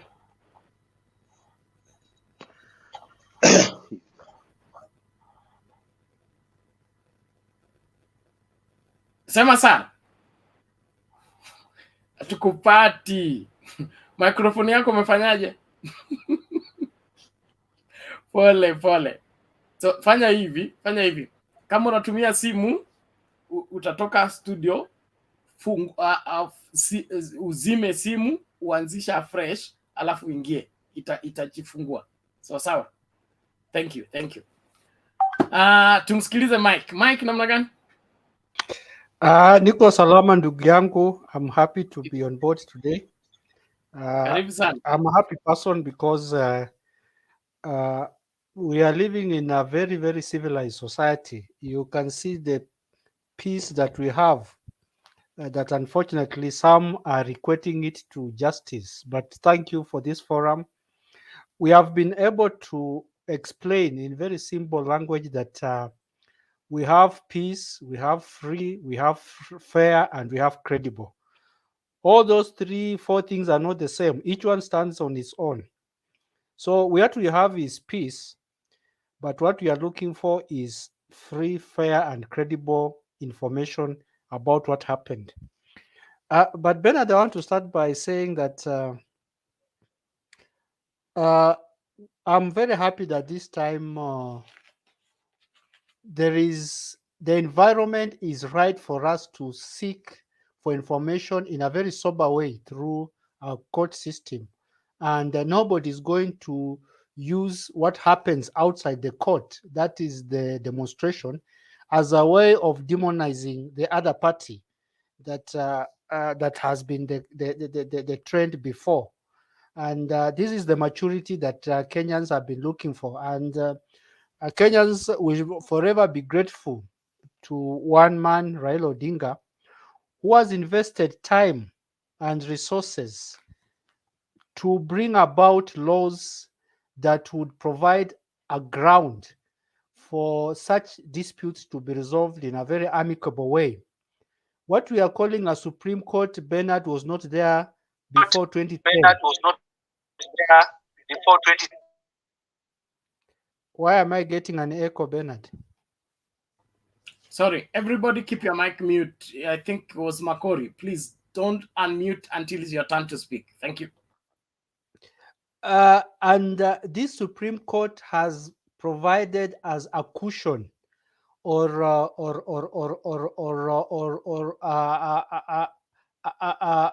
fallback where there is a problem of the magnitude of a presidential dispute, to find avenue for resolution. And Kenya has already been tested in 2013, 2017, and I think the climax is going to be this year, Bernard. But now that I've said that, let me go quickly to what is going to happen tomorrow. Bernard, they say that he who comes into equity must come with clean hands. And I'm taken back to 2017. I'm wondering whether Iebc, Bernard, has clean hands. They disobeyed a Supreme Court ruling on them opening the server. One of the things I'm quickly asking myself, how will the Supreme Court entertain and relate with a body that defied its own order, and it is coming to have a share of equity that it itself does not believe in? So I can see, Bernard, Iebc starting on a wrong foot on this matter, not because the Supreme Court judges will be biased, but they have a history of how Iebc and its leadership has behaved. Number two, Bernard, is the issues at hand, and I would want to pray that the Azimio team limit itself to that.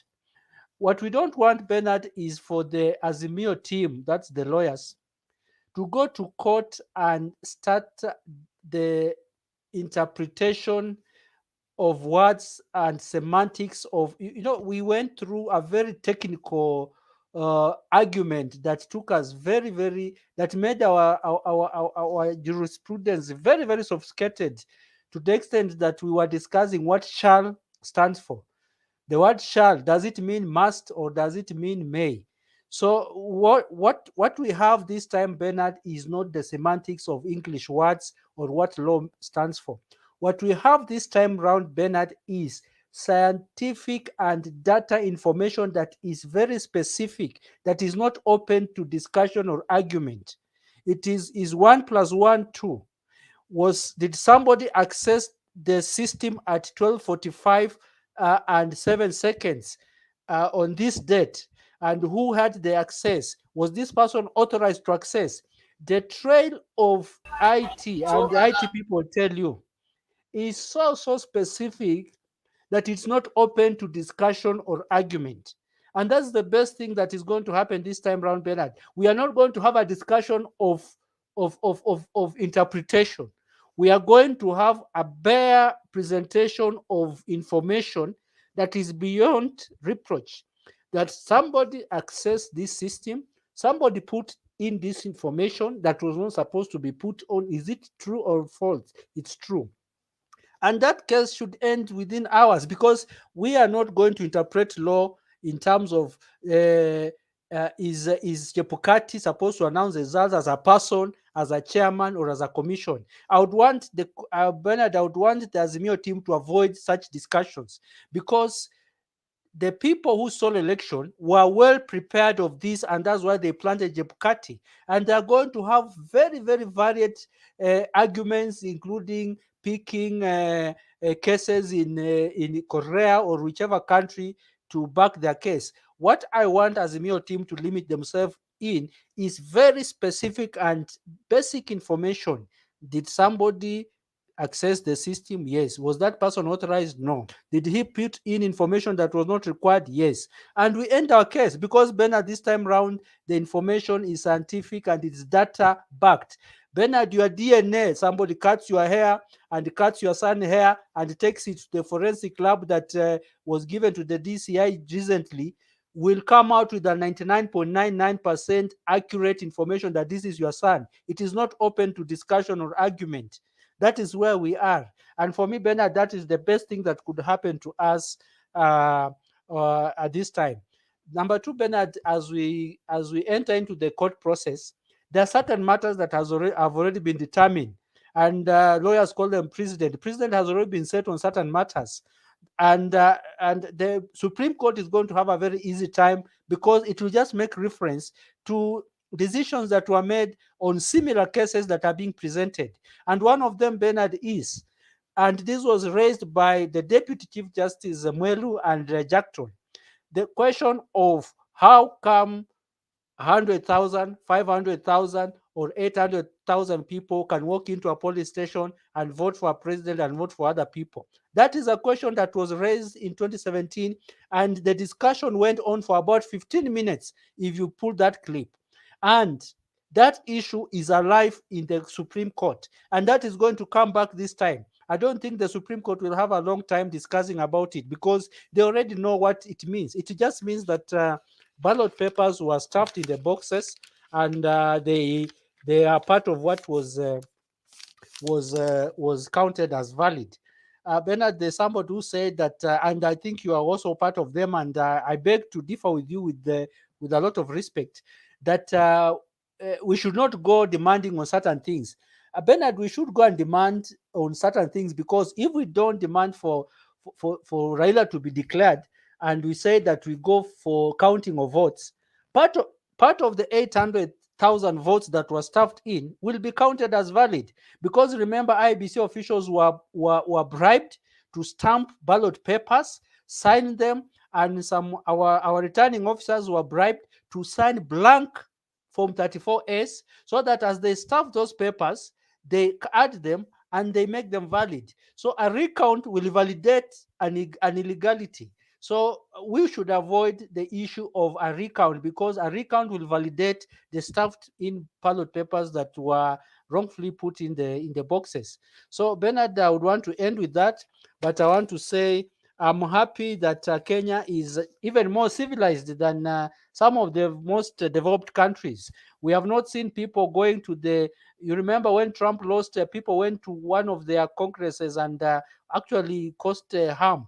Kenya, we have seen peace in almost all areas, and we stand very proud in the world as one of the most civilized people. Thank you, Bernard. Okay, thank you, Mike, for that. It's clear, and we look forward to celebrating tomorrow as our democracy matures and we see progress happening. We must let our constitutional institutions to function. Any form of interference must be napped and be dealt with. And if you are a government officer leading an institution, follow due process. Stop corrupting yourself, because you mess yourself big time. Iebc is now limping because somebody allowed himself to be used by somebody the wrong way. Young Kenyans, we will not have Kenya if we compromise on the laws that we have given ourselves as a people to use in our governance. Let us insist on what is right. I keep repeating that.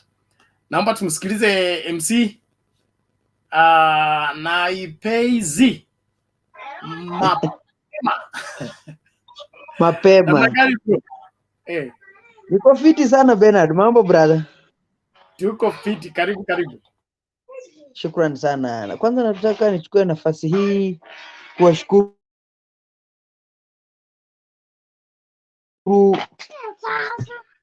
kila mmoja wenye wako hapa na wamezungumza sana. I think tuko wote patient.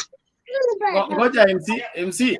Kuna wajuni hapo, naomba upange kwanza, kwa sababu YouTube itatuletea kizaazaa wakisikika. So panga Sawa, wa Juni ni- alafu urudi. Sawa. No, it's against the YouTube whatever community rules. If we expose children, watatuletea kizaza. So wapange alafu tarudi, no problem. In a short while. Daddy, Fear Allah. chukua. Enda ulale. Guys not listening to me. Fear Allah. How are you? Unmute your mic is beside your name. Bernard na Wakenya wenzangu, habari zenu? Nzuri, vipi? Fear Allah. How are you? I'm fine, Bernard. How is everyone? Unmute your mic is beside your name.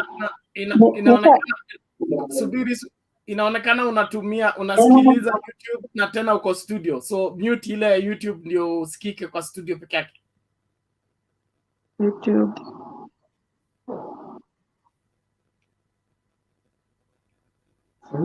Sasa niko sawa? Yeah, endelea sasa. Okay. Habari zenu watu wote? Tuko poa. Okay. Mimi ndio mara yangu ya kwanza kujoin, though niko kwa comments kila siku.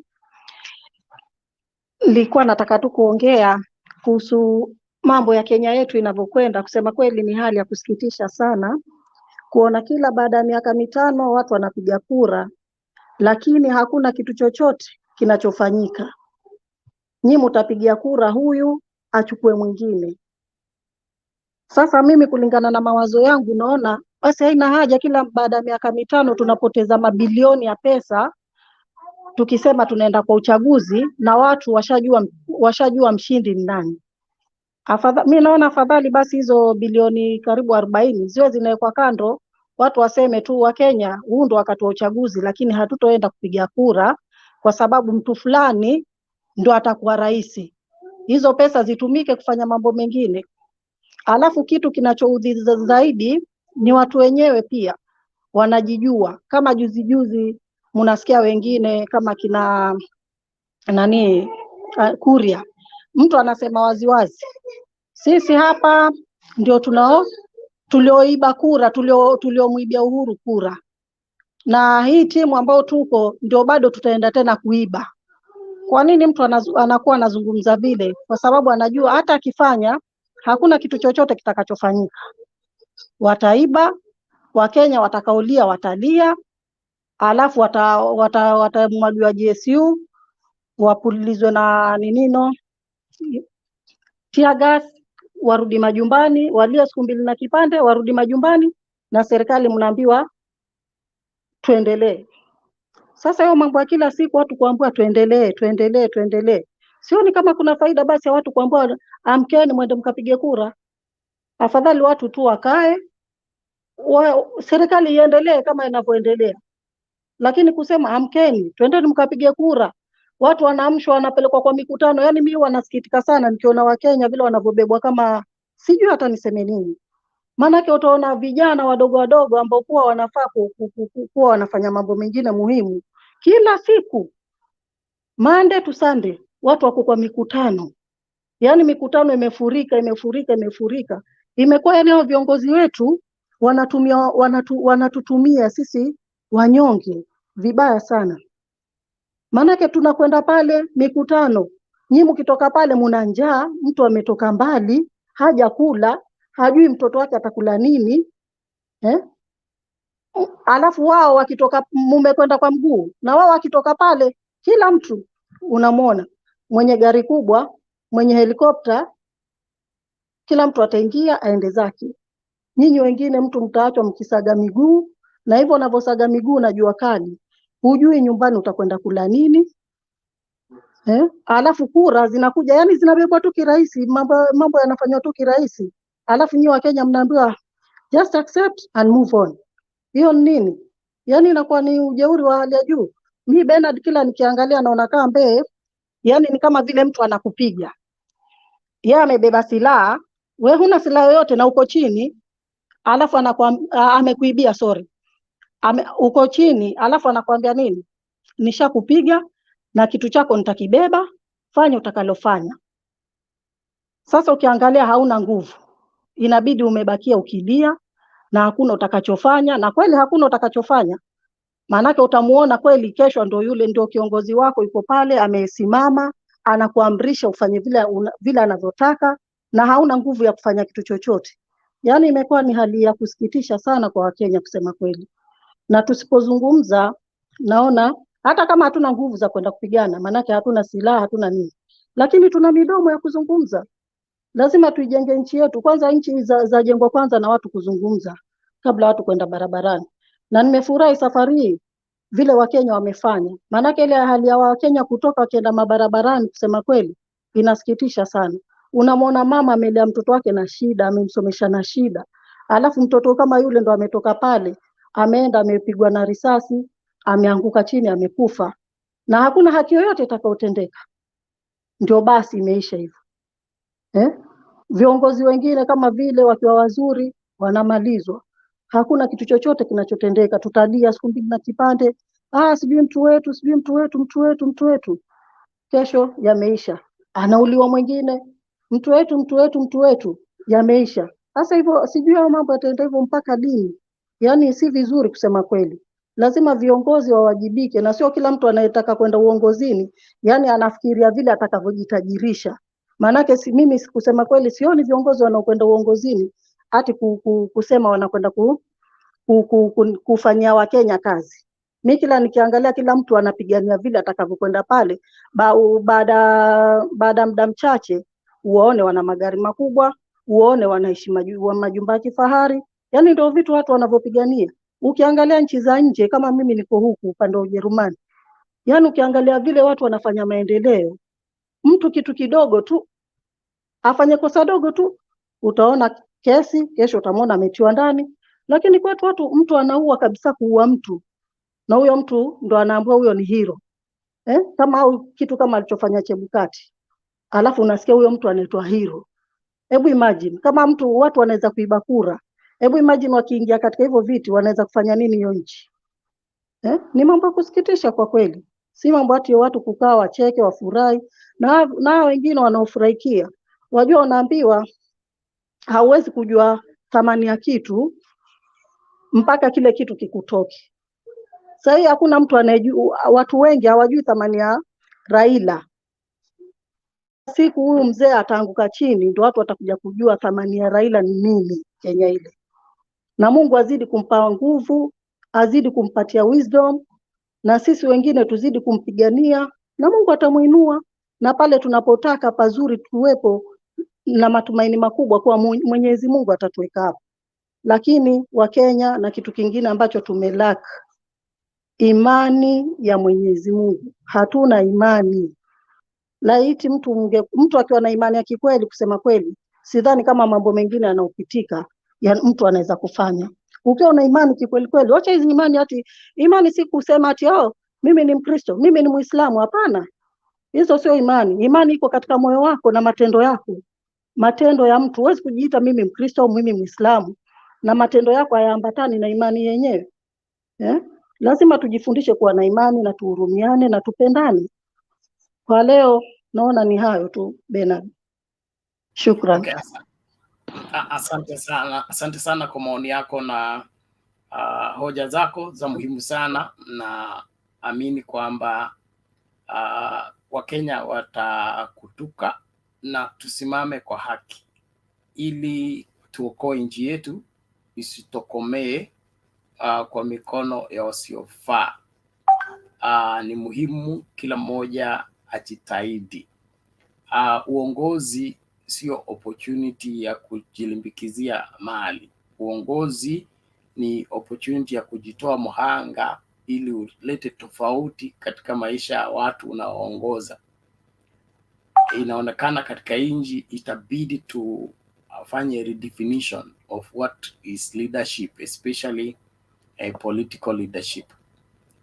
The young people who are joining politics, they think politics is an opportunity to amass wealth for yourself, to abuse the office with impunity, to get away with everything. That must end. For that to end, every Kenyan must arise and defend their country. Let's defend this country. Let's make this country great. Ensure that nothing is done out of order. Everything is done orderly and decently. Tukisimamia hapo itasaidia sana, lakini tukiwa na wepesi na urahisi wa kusupport kitu ambacho tunajua ni kibaya, hicho kibaya kitakapotendwa kinyume na sisi, ndipo tutajua ubaya wake. So as young people especially, I keep urging us, stand for something. The Raila Odinga we are talking about today, he became the Raila Odinga international figure because in his youth, he stood for something. You are a youth right now. What are you standing for that will be speaking for you when you become as old as the way Baba is? That should be something that bothers you. Don't fall for the cheap trap of making it by all means. Make it the right way. Thank you very much. Naomba twende moja kwa moja kwa MC. Toa hoja yako tafadhali. Makori, tutakuja kwako, subiri tu hapo. Yes, MC? Yes, safi Bernard. Nimerejea tena, napenda tu niseme kwamba nisalimie wasikilizaji ama wazungumzaji ambao tuko on hadi sasa hivi. Kwanza kabisa napenda nichukue nafasi hii kusema kwamba mimi naona vile kila siku tunaendelea kusonga na mambo ya kikatiba na baba akiwa anatuongoza, tunaendelea kupata njia zaidi. I think last year 2017 was the first time kuangalia tunaenda kuchallenge victory ya Uhuru Kenyatta kotini na tukaenda through. It was the first time kwa historia ya Kenya. Hizo zingine tulikuwa tukishindwa, mzee ananyoroshwa roho safi na matiagas na ananyamaza tu tunaenda. But 2017 ilikuwa ni mwanzo, na at least watu kama wa Kenya tulijua kwamba kumbe unaweza enda uchallenge anything kotini bora uko na ushahidi wa kutosha na ikabatilishwa ama ikaamuliwa visivyokuwa wengi wakifikiria. Unajua people thought kwamba 2017 juu Uhuru alikuwa president, watu hawangeenda wa challenge his victory kotini na itupiliwe mbali na Maraga. Namuombea sana mzee Maraga aendelee kukuwa na afya njema, and ni vile hataki siasa, lakini angekuwa anataka siasa I think hakuna mtu angemchallenge pale kwao Kisii. Tuko sasa na kibarua ambacho pia kimeingia ambacho tunakianza kesho bila shaka, na niliona kuna mmoja alijaribu kusema kwamba kuna one of the lawyers amekataa. Hata ndio nilikuwa naangalia kwa hii simu nyingine, naona ni kama Abdul Nasir, nadhani Bernard, unaweza nisaidia hapo kama kataa. Sio kukataa, kulingana na vile kesi imekaa, hawezi kusimamia deputy president wakati alisimamia president in the previous petition. So sheria inafungia yeye, so anasema napenda lakini siwezi. Siakuja isaidi. Ndio unajua pia mimi ninajuanga kwamba mawakili tofauti na kwamba wanatafutanga pesa, lakini kuna unajua vile wakili anaendelea kushinda cases nyingi anakuwa pia na ile hadhi yake. I think kitu kama hiyo, juu mimi si wakili, but nadhani kitu kama hiyo happen. So that's why naangalia huyu mjamaa Abdul Nasir, najaribu kuangalia comments zake nyingi sana zenye huwa ameweka YouTube, Twitter, najaribu kumfuatilia sana. Saa zingine anaongeanga vitu ambazo zimeenda darasani kidogo. Kama juzi niliona ameweka kwamba nimeona kuna one of our blog alikuwa ameweka kwamba hatuendi rerun, tunaenda recount ya tallying alafu declare Baba as the winner. Nikaona na yeye amejibu pale akasema kwamba if they nullify the election we are going for rerun. Unaona? So mimi kitu najaribu tu kusema ni kwamba hata watu wa UDA udaku wameshajua kwamba maneno si vile walikuwa wanafikiria. Na mimi namwambia sana Koome, mama mwenyewe ako na msimamo wake. If there is place yenye nafaa sasa calculation zifanywe, ni hii inafaa ifanywe katika Supreme Court kuanzia wiki ambayo inayokuja. Hapa we only need 4 judges na tutakuwa tumemaliza hii story. But najaribu tu kuambia kwamba kuna, ukiangalia vile wanajaribu kupitisha hizi story zao za kutuelezea kwamba sijui twende Rilan, twende Tarling, sijui tufanye nini koti.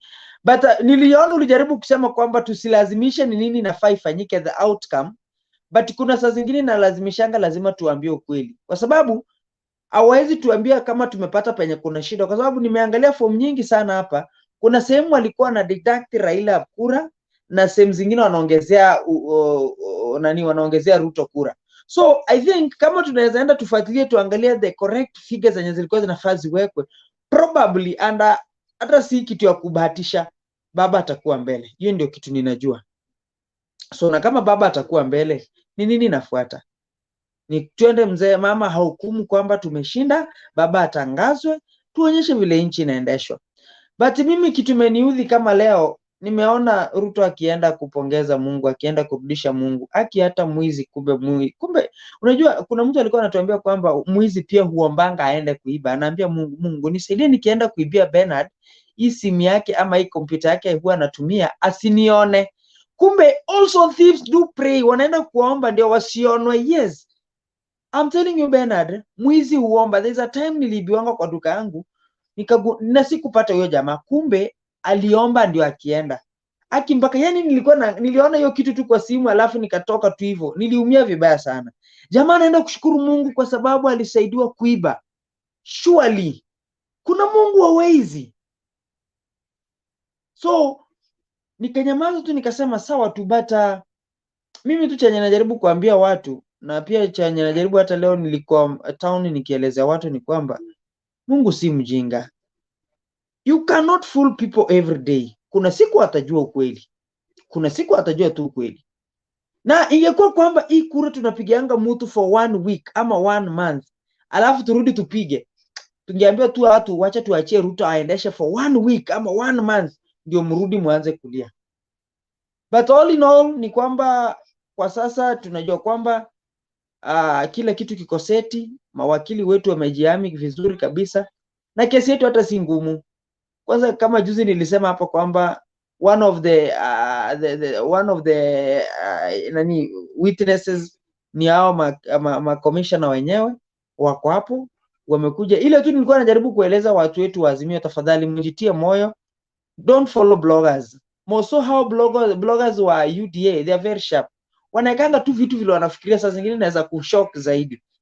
Inaweza kushock. So wewe kuwa tu patient, kesho watu tukae kwenye TV. Kama mimi kesho nitaamka tu niende job, sisongi na TV, nitafuatilia. Ninajua tu baba ataleta hizo makaratasi jioni, watafaili jioni, ndio tuachie waenda kujipanga tukutane following day.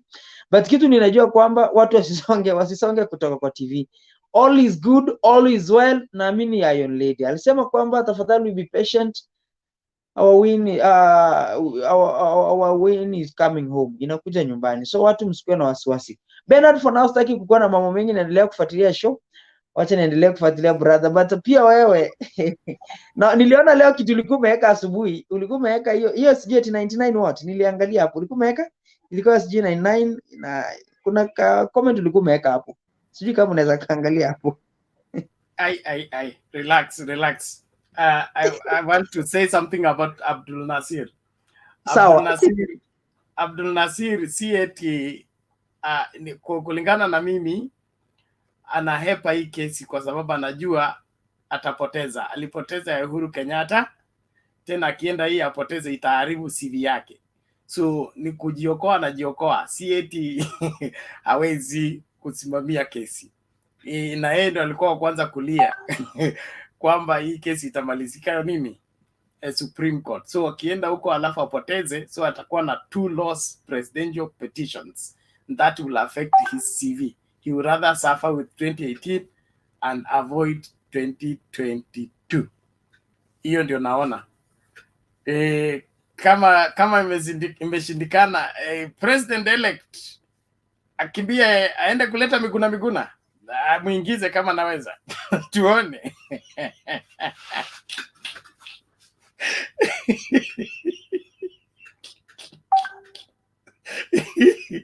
Alete mimi niko elect, come and elect me again.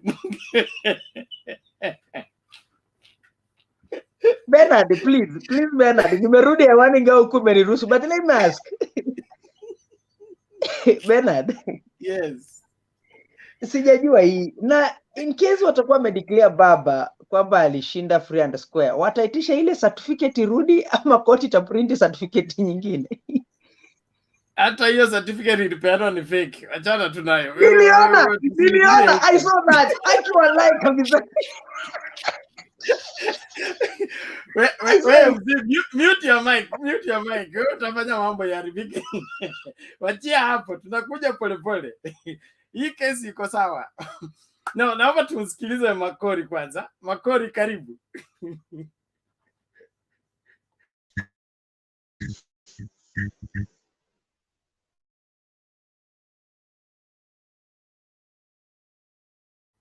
Makori, unmute, yes. Naomba niwasalimu wote, sijui kama mnanisikia. Yes, we can get you. Thank you very much. Kuna mtu anasema sitasamehewa. Ni sawa, mimi singelipenda kuwa na mambo mengi. Mimi nimefuatilia isho tangia ianze, na kwa hakika leo kuna mtu mmoja sioni, na jana actually he was so impactful to my thoughts. Kuna mzee jana alikuwa hapa anaitwa mzee Kalala, leo sijamuona, ni kama ashalala bado. Mimi niko na maswali mbili naweza uliza, like there's something inaniuma kwa moyo.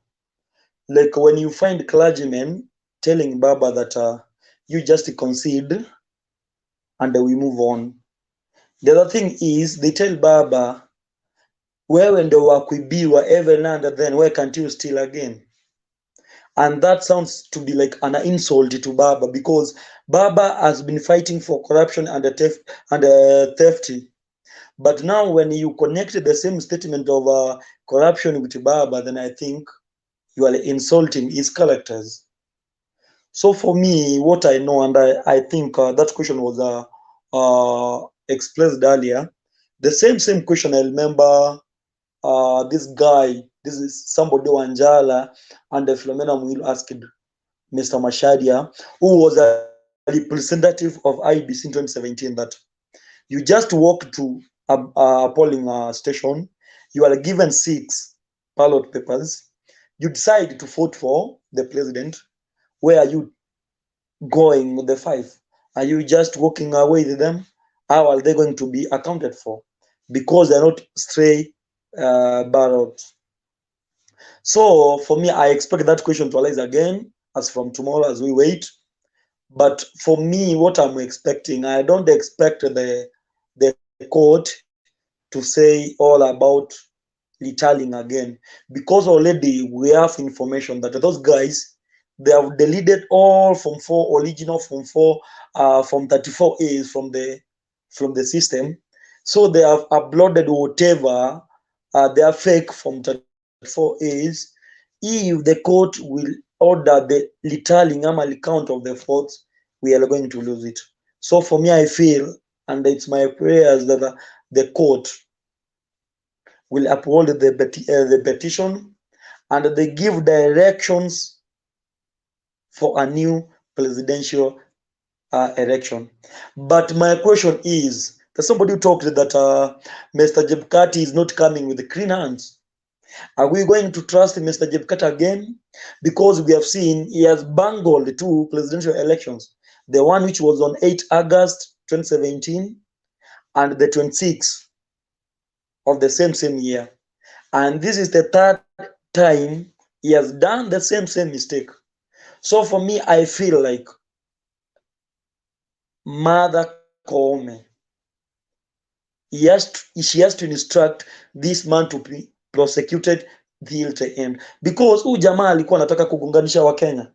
Why it not that baba amenyamaza? Unajua sisi ni wale watu bado we have not healed.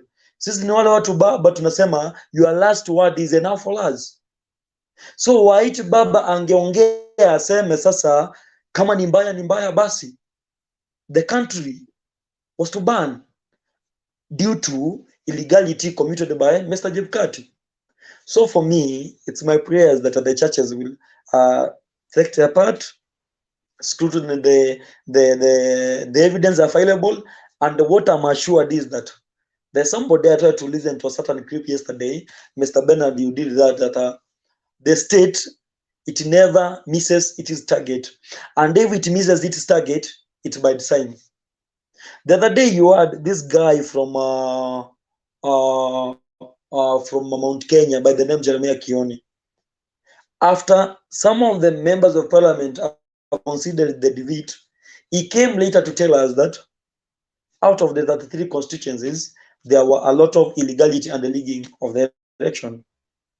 That's from the report which he got from the president after NIAs informed the president. So for me, what I know, the president knows what it.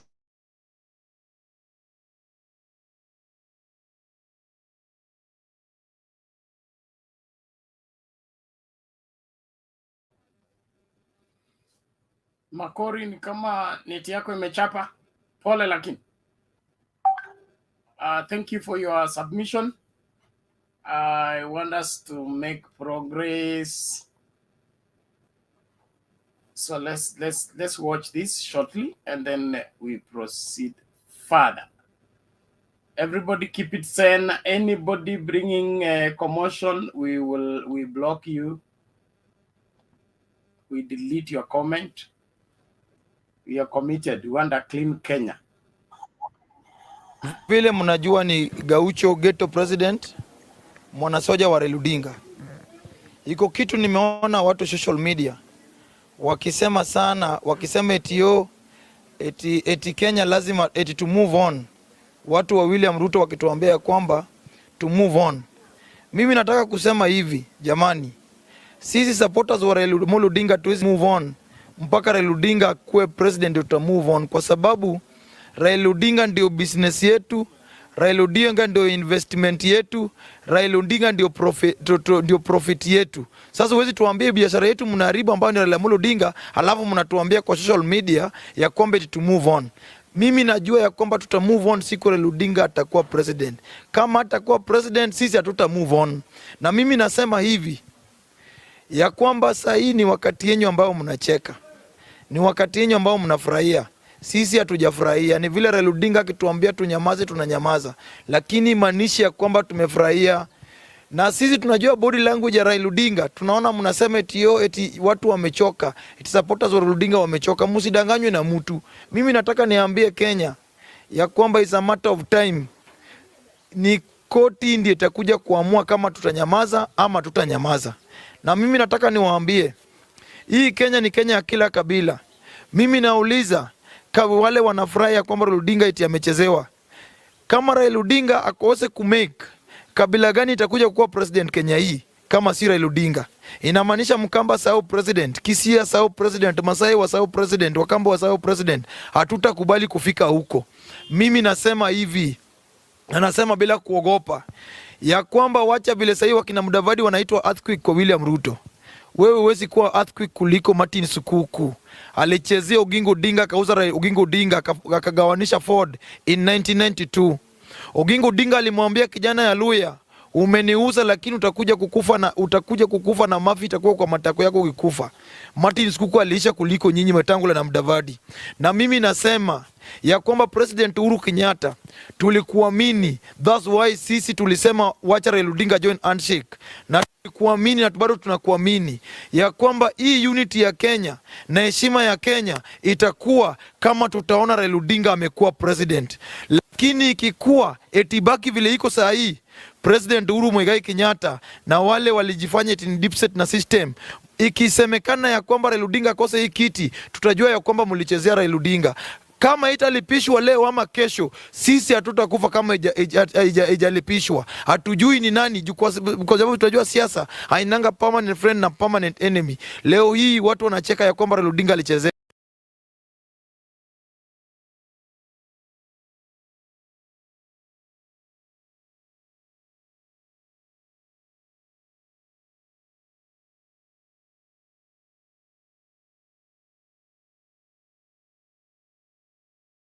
that have happened. Number one, the president has not congratulated the president-elect. That is red flag number one. Number two, chances of nullifications are too much, and the odds might go to Raila Amolo Odinga. These elections was far too compromised, and the evidence is so open compared to 2017. You see, that's why I'm telling you, stop mocking Raila Amolo Odinga, stop mocking the other people. Wacha kumtusi. Because the margin is too low. That margin is very low, and once the election is nullified through the Supreme Court and you go into an election, he might win. He might win. Don't be surprised, because we also have the same maturity that you have. That hey, he must win. Hey, Raila must. Then shock befall on us. Right now, you have the same maturity that you have. That wakienda kwa Supreme Court wata lose, na akiwin wakienda kwa elections mutawin. Manze, think twice. Think twice. And I've just told you, the election, the president has not congratulated the president-elect. Number two, nullification is more likely going to happen. So tulia ni msee.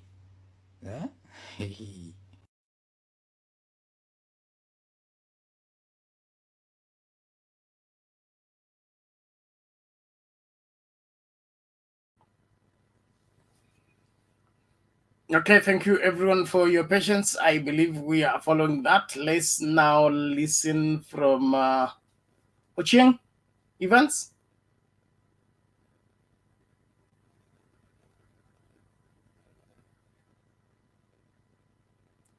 Evans inaonekana kakwama. Okay, Fen Omondi.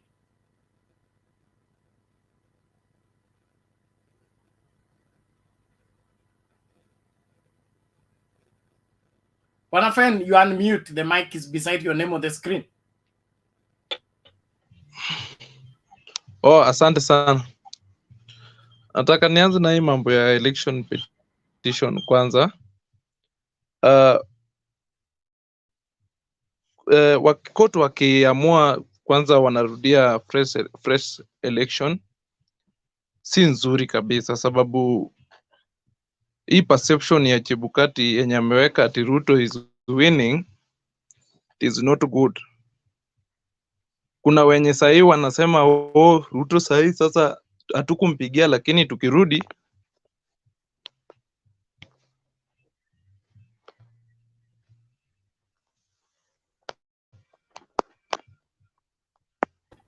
Bwana, endelea. Kuna nini? Makwama? Hello. Unanisikiza? Hello? Yes, carry on. We can hear you. Unanisikiza? Yes, carry on. Sana nasema kuna baadhi ya watu nimesikiza wanaongea sahi wakirudi kwa debe watachagua Ruto. Na I came to realize that Kenya bado tuko chini kidogo in terms of comparing leaders. Sababu Kenya mtu anaangalia mtu ameiba pesa, akona pesa, anakuja anagawa watu pesa. Ndio sasa wanasema huyo ndio kiongozi nzuri. Cause tukiangalia vizuri Supreme Court wakisema tena warudi kwa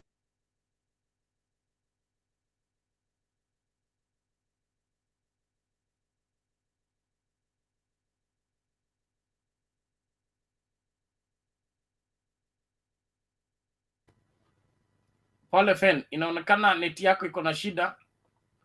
You need to work on it. Okay, thank you. Tumsikilize Nabii. Martin, vipi? Vipi mzee wa kanisa, umetuombea leo? Maombi tena ile matsomeshe. Unajua ile matsomeshe. Wewe unajua kimeumana kwako? Wapi tena? Wewe ndio Unajua unaleta lawyer? No, unajua tulikuwa tumesema tutakupitishia Uganda hivi tukikutoaga Kenya, huyu jamaa akiingia, kwa sababu we lazima utoke with immediate effect akiingia. Lakini shida, Chebukati ameenda kukungoja huko bwana. Sasa itabidi tupitie Tanzania. Mimi na Mama Suluhu ni marafiki, tutapitia Tanzania, usijali. Nasikia Chebukati anacheza huko bwana, amekuwa na kahoteli fulani huko, sijui ameenda kufanya nini. Ameenda kumea nywele kidogo ndio asionekane, asijulikane ilikuwa ni yeye. No, ameenda kufanya balancing cash book. Kuona kama ile 800 million iliingia ama ilikuwa tu notification. Unajua ile notification unapataka kutoka kamiti. na kututafutia na pia anajaribu kututafutia huko. Ameenda kutafuta kwa nini mlituma 500k votes za president na hizo zingine za MP mlipeleka wapi? Ameenda kutafuta watu wake huko wamuelezee. Kwani mlisahau? Kwa sababu sisi tumezitafuta kwa streets, hatuzipati. How do you vote 500,000 na tuoni hizo zingine? Tunadhani zilibaki huko nini? Zilibaki Uganda wakileta. Sasa ameenda kutafuta ndio kuja ongeze kwa poto. Mko na mchezo sana Kenya. Nasikia rafiki yako analia, anasema ballot boxes zote zimesimamiwa na jeshi. So, watu wa kuongeza hawawezi kuziongeza na kesi imesonga karibu. Waache tu mwanya kidogo watu wa IEBC waione hiyo box. Unajua, there's something I always say, and I think I've said it here a couple of days. Ukiona mwizi kwa nyumba yako, nyuma kwa backyard yako, ama akipitia pale mahali kuna nguo, usimshike kabla hajaiba. Ngoja kwanza atoe moja, atoe peg, achukue yake kwa mfuko. Sasa ukimshika hivyo utamuita mwizi. Otherwise alikuwa mpita njia. Anaweza sema nilikuwa tu napita, sasa wewe umenishikia nini? Lazima kwanza muache mtu ashike ile kitu anataka kushika, aeke kwa mfuko, alafu akienda kutoka pale kwa compound unamsimamisha, unamwambia sasa we ni mwizi ama we si mwizi?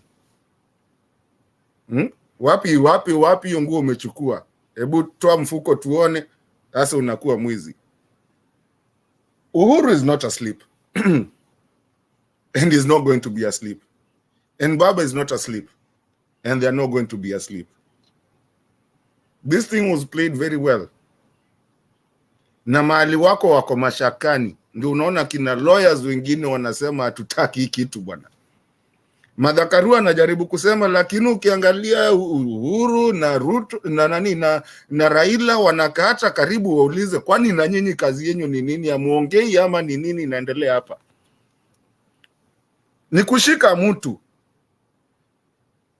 Last time we won the Supreme Court with way less than we have today. Na ukumbuke last time pia Sava waliamua kulala. Raundi ya ilali. Na ikilala inalala kwa mifuko zetu na kompyuta zetu. Tuko nazo zote. Hii itakuwa ngumu. Itakuwa ngumu. Na kuna kafununu nasikia ni kama tule tuwili pia tumeanza kukataa.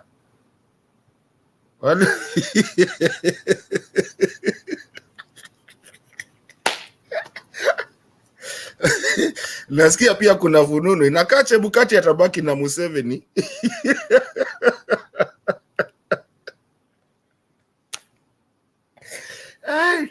Mulicheza na president mbaya. Let me tell you, silence is not a sign of weakness, and silence is not a sign, and even the pastors like Mr. Bernard will tell us here, sometimes silence is not a sign of defeat or sign of weakness. Especially, you should be very afraid of somebody who's not talking much. Mtu ongee sana amenyamaza. Be very careful. Be very careful what you're doing. Hii kitu, but I want our Azimio people to, and even Kenyans, I don't want to say Azimio, we are all Kenyans, even the UDA guys, they are Kenyans. You see, I want Kenyans to understand that ukora tutacha Kenya. Because where we're going, we will not be called Nanimeshin and Kisamoyokitu. That's my rallying thing. I say we will not be a third world country forever. And for us to move on to that, systems have to work. And they will work. Kama kuna mtu alifanya makosa, utaumwa this time. Na utaenda. Na hakuna mtu atakuhurumia iwe ni familia yako unless tukulete chakula kamiti. We have to make our country to be a genuine country, and I need our UDA guys that are out there. Please, unaweza kuwa unapenda Ruto, lakini kumbuka country yako ni muhimu kuliko Ruto, hata kuliko baba. The rightful thing has to be done. If somebody won, please do not stand for something that is wrong, even though your candidate lost or won. Stand for the righteous thing. Because let me tell you, the truth shall set you free, and the truth shall give your kids and kids life, a good life, and in a good country. That sometimes that is the urge tunakuaga zingine za watu kutoka outside the country, we don't have them. So that we agree that we live a country that all the resources that we have in Africa can be channeled through that. I'm asking people to be righteous. Ruto is only one person na akujui. Lakini kama amefanya ukora, wachaneni na ashikwe na munyamaze. Hata sisi watu Azimio tumenyamaza, tumekuwa hatukupigana. Pia na nyinyi kikuje julikane, msianze vita. That's all I'm asking for Kenyans. Remember, a good Kenya is good for you, whether you're in Azimio or you're in UDA or wherever you are. That country is what you deserve. So please, let's all Kenyans unite to do the right thing. Now, if you wanted Ruto, you might get another leader later on, as somebody like that. But kama amefanya makosa na ameingia na alikuwa na watu wake huko, please let the government do its job. Bernard, nasikia Musheru anasumbua watu huko kama amenyamaza. Nasikia kuna watu wameanza kudelete form 34 GBs nini, zile zinakaa hivi wash hazina watermark. One day unaona iko 100%, the next day unaona iko 96%. Kwani mlipeleka wapi 4%? Tutafanya forensic files. What wafanya clean up. The truth is, hata ukibadilisha zile ziko kwa poto, si tuko na carbon copy. Yana watu hawafikiriangi. Carbon copy from every polling station zilikuwa 4. So ukibadilisha zile ziko kwa poto na carbon copy hujabadilisha, between the carbon copy na ile umeupload, which one will be believed in the Supreme Court? Chebukati, your advisors need to advise you again. Na tulipiga picha pia. Unajua hata hiyo carbon copy tulipiga picha. Unajua siku hizi tuko na smartphone So tutaweza onyesha pia hiyo. Kenyans, let's brace ourselves for a good Kenya. It's for a good source. Good cause. For even the ones that don't agree, maybe inaweza kuilibiwa. Kama ijaibiwa, you know what? Tutawapisha Ruto. Lakini now kama imeibiwa, please work with it, because it's good governance, better governance, and good delivery. Na wale pia the MPs na MCAs wenye waliibiwa tu ndio watu ama the other seats, we shall revisit too. At hizo zenyu. But now let me start with that, and let me keep quiet for that. Nilikuwa nimekuja kuchokoza kidogo. It's Sunday, so I'm not doing much other than kukimbia around, to prepare for Monday. So I'm here. If you need me, nikichomoka tu utaweza niita tu, mimi nitarudi. Sawa. Mimi nitakamata wewe. Asante sana kwa hayo maoni na tunasonga mbele. Kuna mtu ananiuliza swali hapa. Hiyo story ya laana ni propaganda. Watu wa UDA, they climb on anything, hold on anything, lie with everything. Yani hata mimi nikilaaniwa, UDA inahusikaje na laana yangu? na wana kipimo, hiyo laana itakaa miaka ngapi ndio ishe? Watu wa UDA wako na laana, wanasema uongo, hawaheshimu wazee, wanamdanganya mpaka Mungu mwenyewe.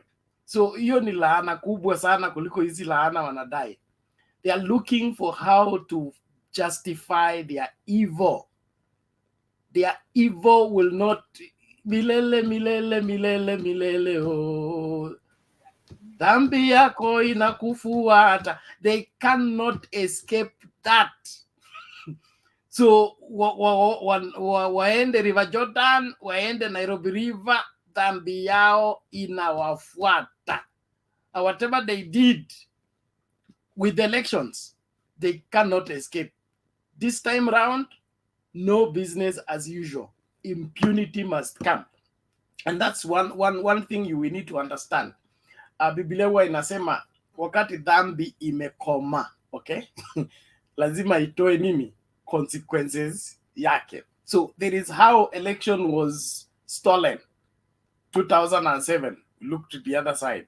2013, it's been graduating that way. Now it has reached the limit. It can't go higher than this. So what happens? Everything is going to be laid out bare. It was the wrong thing to do at the wrong time. He would have postponed it and used it some other time. But now that he tried it, it's going to finish him completely. Na Martin talked about vita. Hakuna mtu analeta vita. Unaleta vita kinyume na Supreme Court. What will you be fighting for? Will you be fighting the judges or will you be fighting who? You will go to camp at the Supreme Court or you will arrest the judge. Tulia kijana. Supreme Court itatoa ruling yake, hiyo ruling upende usipende itasimama. You cannot even appeal against it. You cannot demonstrate against it. So take your time. And that is, I believe, the reason why they let this thing go there. So when from there, kila mtu ajukue mzigo wake aende kule kokote. Lakini all those seats I support, Martin, we are going to revisit. Ma MC ambao tukuwapigia kura wanarudi nyumbani. Ma MP ambao tukuwapigia kura wanarudi nyumbani. Magavana ambao hatukuwapigia kura wanarudi nyumbani. Sisi hatutaki kuajiriwa watu ambao hatuja interview. The people we approved are the only ones going to serve these 5 years. Every other fake person anarudi nyumbani. Sisi hatutaki kuwa nchi ya waongo. Wewe unainua Biblia unaswear eti wewe ni governor na kumbe umeiba kila kitu kufanyika governor. You tuibie pesa yetu. We want to develop this country and all fake people must be treated as fake. Na wengine waishie kamiti.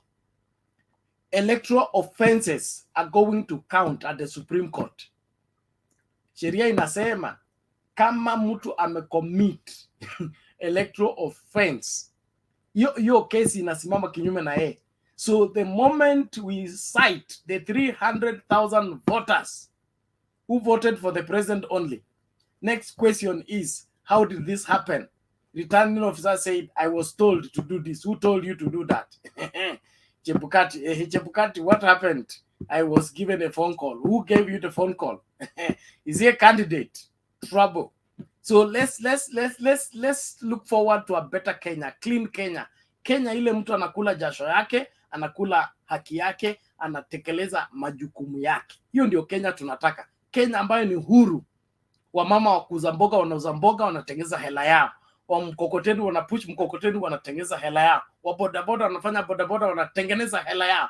Na kila mtu anategemeana.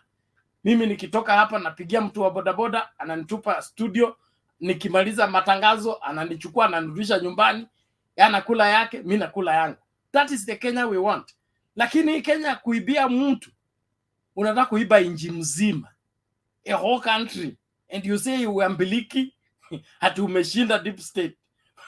Umeshinda system au pangwangwingwi umeshinda makanisa, umeshinda Mungu. Hey, katavane.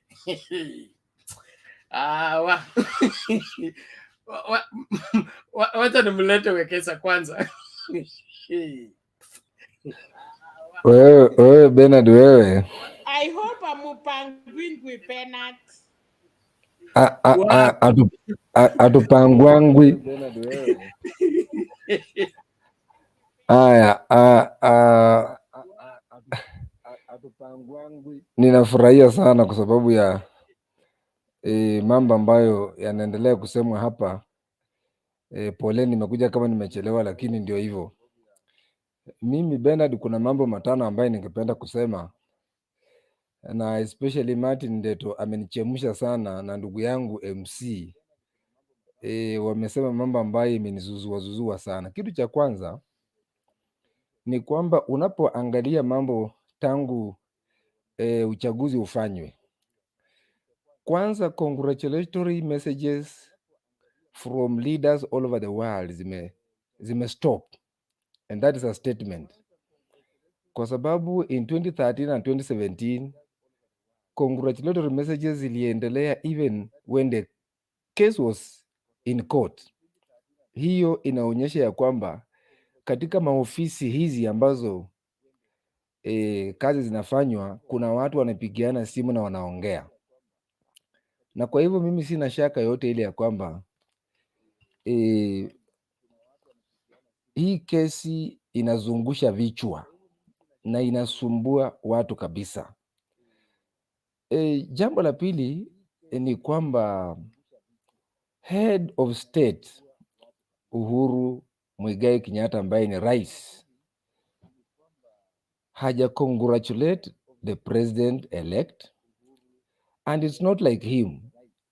Uhuru ukimwangalia ni mtu mcheshi, ni mtu ambaye huongea, ni mtu ambaye hucheka, ni mtu ambaye he mixes with people. Yeye he is not a very executive and legal president. He is very social, and initially sikuwa namuelewa sana, but of course kwa yale makosa ambayo yalitendeka 2017, lakini tuka move on.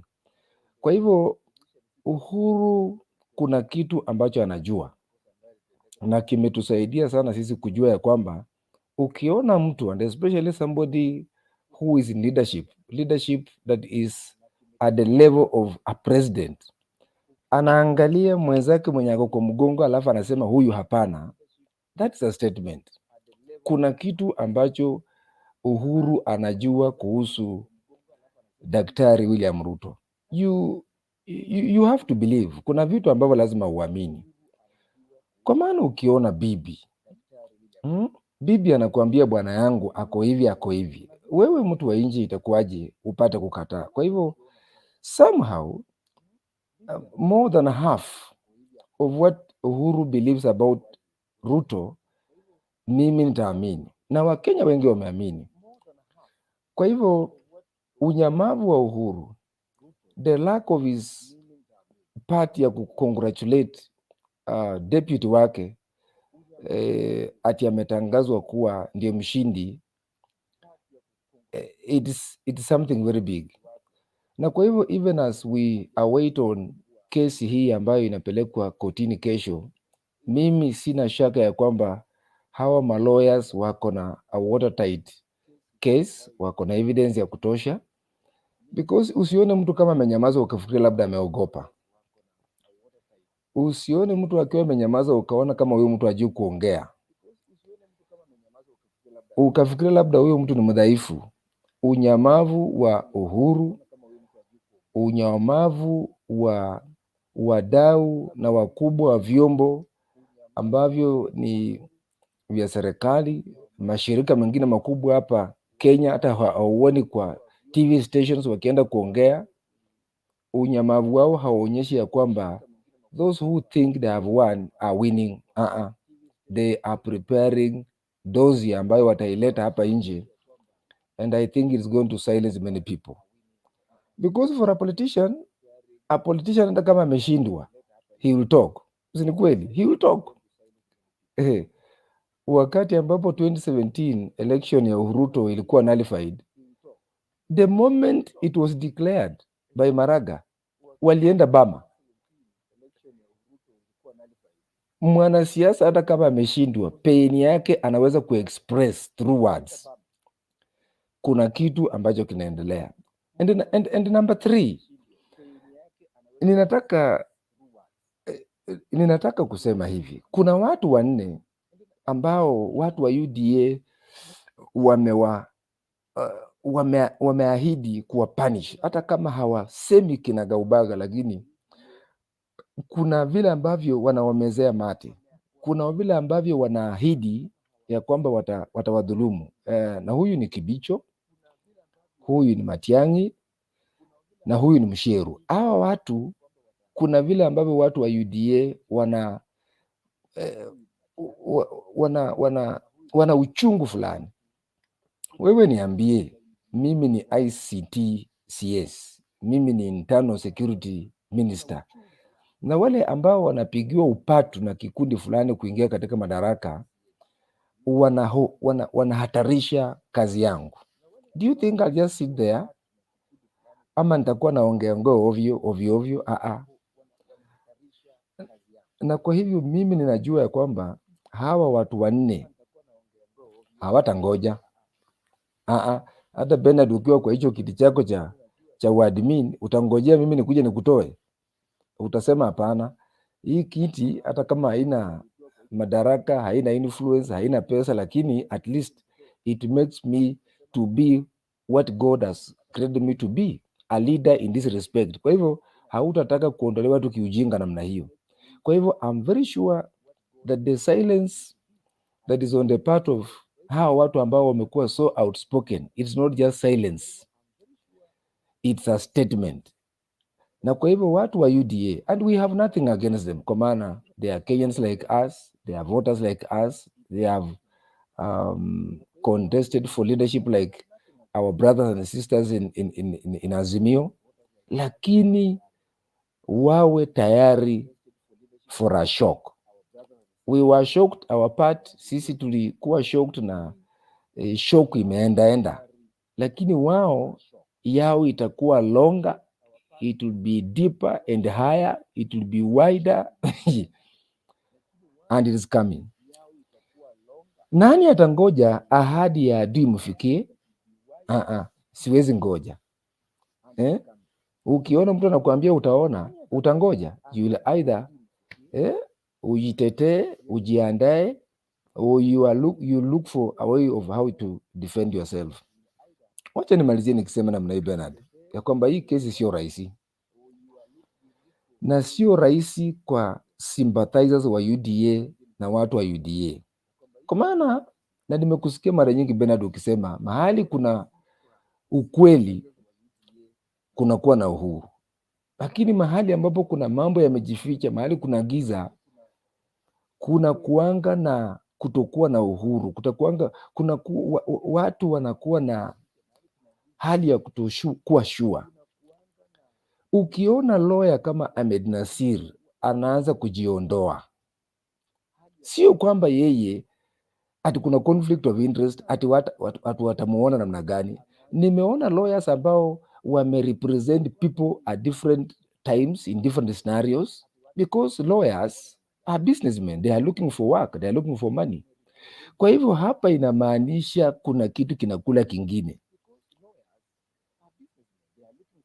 kuna kitu kinakula kingine.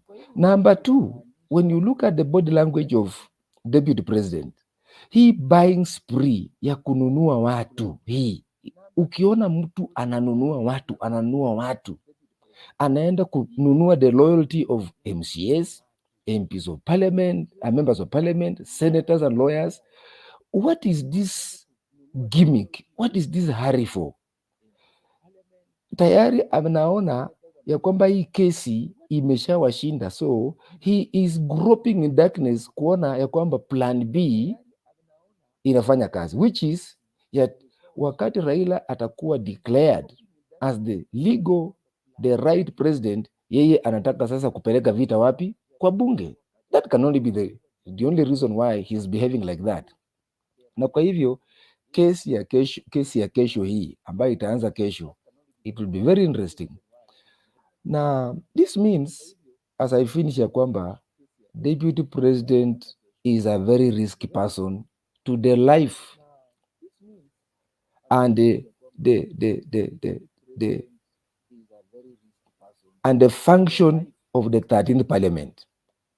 He is very risky kwa sababu kuna watu wameenda kutafuta kazi ya UMCA, umeenda kugombea UMP, na kuna mtu ambaye anakuja kukutongoza with cheap money.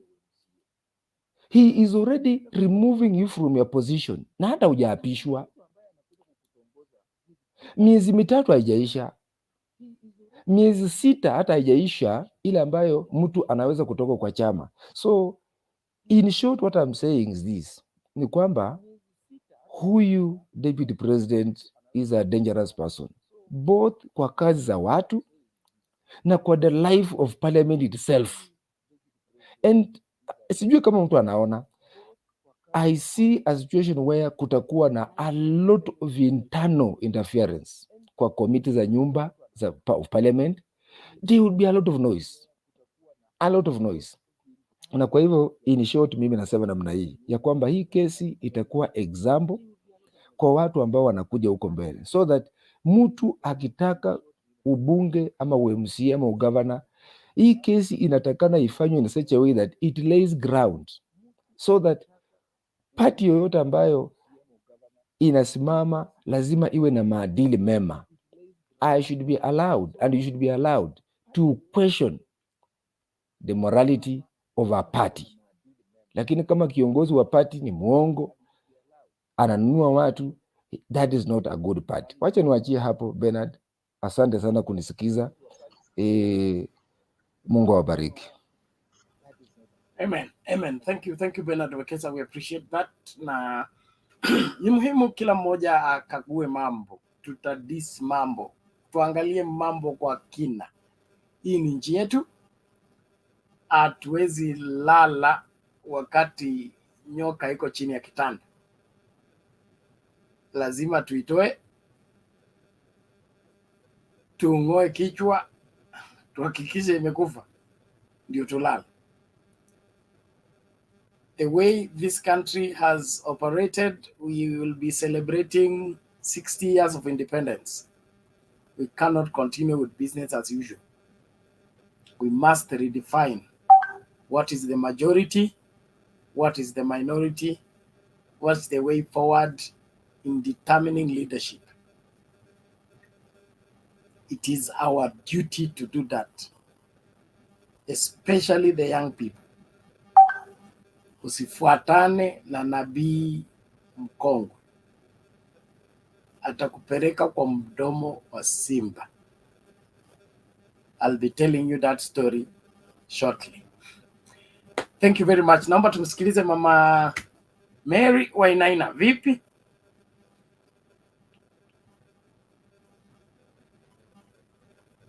Unmute, the mic is beside your name on the screen. Na click kwa hiyo mic kando ya jina yako. Yes. Can you hear me now? Yes, we can get you. Karibu. Habari ya kila mtu. I see everybody is happy. I think we are heading to the right direction. Na mimi ningesema nashukuru sana. Kutoka siku ile ilitangazwa, nimekuwa na shida. Honestly speaking, ushatembea kwa barabara ukakuta mvua imenyesha, kumekuwa na maji imejiweka pahali, stagnant water. Ukachukua mawe, ukatupa kwa hiyo maji. You see how that water splashes. That is how my brain splashed when I heard that announcement. It was terrible. Hata nilipoangalia hiyo kitu ikifanyika, it had no haikuwa interesting. Hata mwenye kupokea hiyo certificate alikuwa ameketi kama kakijana kanashunga mbuzi, just waiting to be called, come and get your share here because we have slaughtered a goat. It's very shameful. Na wizi ni kitu mbaya, na especially kwa mtu anataka kuheshimiwa. Every day we make history of our own. Kwa hivyo chochote unafanya leo, tafadhali ufanye vizuri, ndio iwe history yako. Tunafurahia Kenya yetu vile watu wametulia. They are very happy, though they are still sick, because maybe that is not what they wanted.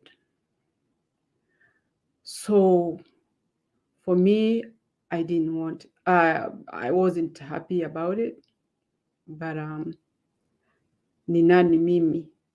What can I do? It's only to pray to God and see the right thing happen. The other thing I would say, Uhuru wetu vile amenyamaza, kwa kweli kabisa ameona hiyo ni maajabu. Kwa vile mtu anaweza tumia njia zozote, ni ati kuna watu ambao wamesimamia kazi yao kama Iebc vile wanajiita independent.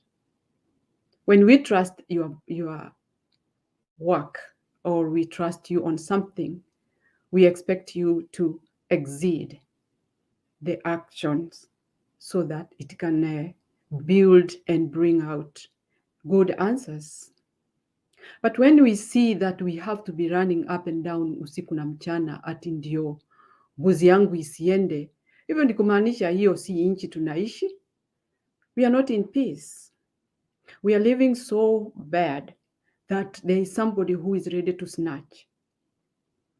If it is right, it's right. If it's wrong, it's wrong. Vile hiyo certificate ilipeanwa, you can see even Ruto, the way he was even confused. It's like, he was like all mixed up. Kwa sababu hata alipopata hiyo certificate, unaona kabisa anaenda anapita bibi yake, even there is no hug. Ni kama hata bibi yake ndio alimwambia, by the way, hata huku ni I want to congratulate you. So that is when he turned around and remembered, I had my wife. Then see Gachagua coming to be like, I want to be seen. I want to be seen when this thing is happening. But there was no good arrangement on this thing. It's like also they were nervous. Maybe something will happen. We are not doing the right thing, but they still continued. So please, let's give Uhuru chance to think or to act, to do whatever he is doing. You can see what we are feeling, what has been Uhuru feeling when he was in that office where he's still occupying. He had a big burden as a human being. Alikuwa na mtu ambaye hakumjali, na mnamkumbuka vizuri sana huyo mtu alisema tukae ngumu. That means he don't care about mama mboga or boda boda, even if they are killing each other outside there. So when you put all that together, you'll see we are in a hectic situation. Lakini Mungu aliye juu atatupea ushindi. About going to court, that's a good thing. It's always good to exhaust what you have in your life, what you feel is good for you, so that you don't later regret saying, I wish I did it. When you have a case in front of you, it's like a disease. You have to look for the best doctor to help you out. Na kwa Kikuyu kuna msemo, mulimo na shira ni uninaga mushie. So kesi na ugonjwa unamalizaga boma, lakini kuna kesi na kuna ugonjwa. Kesi ambayo tuko nayo sahi ni kesi ambayo ina maana sana, especially for Kenya, since we had been having this again and again and again happening with IEBC. And if it's not done now, when will it be done? We are worried because we want this thing be over. Ndio hiyo uchaguzi iwe ikifanywa, mtu anaenda nyumbani akiwa anajua nimechaguana na ngoja matokeo. Si tena ati kwa sababu sasa this time hatupigani, sasa tena inakuwa tofauti tena. When are we going to settle? It's hard. Na watu lazima sasa tufikirie ni jambo gani ambayo inaweza saidia kwa hii nchi yetu ili tuweze kuendelea. Kwa sababu huu wakati, in fact, the way I look at this case, I see there are a lot of overwhelming evidence to me. Na lazima nao watekeleze hiyo kesi vizuri. Unaweza kuwa na overwhelming evidence, ukose kuiweka vizuri vile inatakikana kufuatilia, na vile unaitandaza ama vile unaongea mbele ya judge akose kukuelewa, ikose radha. So we need those people who are going there to take their time, understand the case, and know your points very good, so that you can be able to analyze what you are really looking for. Tunaomba Mungu iwe hata kama ni ile yoyote njia koti itaamua, iwe ni ya upande wetu, kwa sababu hakuna haja ya kuwa mtu alikuwa ameshinda alafu yule hajashinda anachukua kikombe. Hiyo haiwezekani, because that is very bad. Hata yeye mwenyewe anajijua hakushinda. So for that reason, we pray that everything goes to on our favor. The other thing is Chebukati. Chebukati hata alipoingia hapo ndio aanze kusoma ile maneno alikuwa anasoma. Huyu mtu ni kama hakujali ati ako nchi gani ama ni nini anafanya. He looked like he is the monument. He is the leader. He is the owner of the ceremony. He is ready to do anything. Na ukirudi umuone ama usikie yale yote imefanyika nyuma kabla akuja hapo kwa meza, unamhurumia. Unasema this is an old guy who need to retire in a peaceful way. But the way he is doing all these things, he doesn't deserve even respect, because when you are doing this to all these many people, just one person, leaving people in a dilemma, leaving people in question, what do you think you are and what are you doing? Honestly speaking, Kenya tumefanyiwa maovu mengi na hii bado inaendelea. It should be, this is the last time now. We should act decisively and effectively, as Uhuru put it. It should be. Because we are like, let's say for example, there are those people living in diaspora. There are some who want to come home because already they have worked enough. They want to come and settle home. Where are they coming? Just one person wants to have that problem explode. Chebukati angefanya kazi yake vizuri na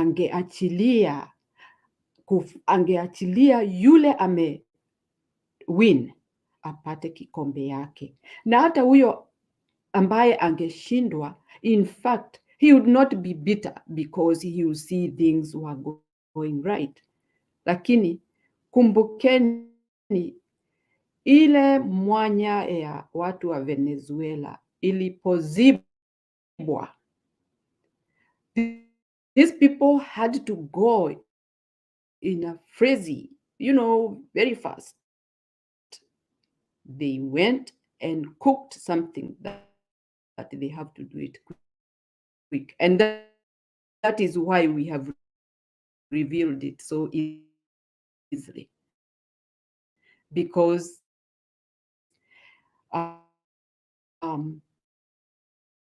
when you do something very quick, lazima utajimwagia na utaonekana huyu alikuwa anapika uji.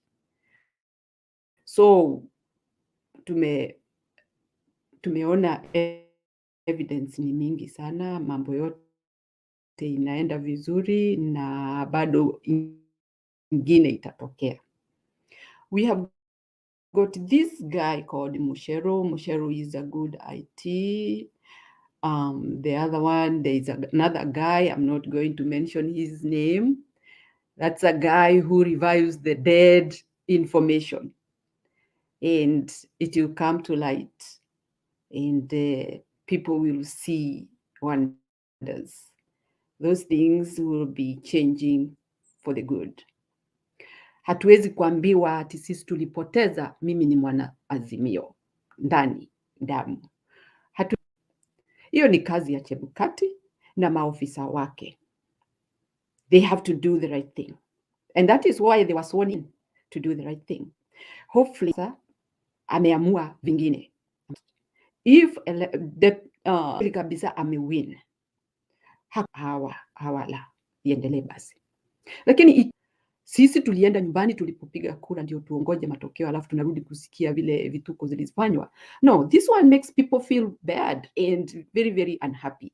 So for this reason, I put my point that the case must go and we have the winning party, the winning side, because huwezi kuwa unachukua kura za watu unapea mwingine, ama unachukua jukumu ya kutangaza kwa sababu uko na hiyo jukumu ama uko na hizo nguvu za kutangaza the wrong person. Hiyo ni mbaya, na Chebukati definitely knows that, na hiyo behavior alikuwa nayo inaweza onyesha kabisa yeye hakuwa na nia nzuri, na hata preparation ya huko vile ilikuwa, it was something like majambazi ambao walikuwa wanagawana kile wameiba kutoka wherever they have gotten it.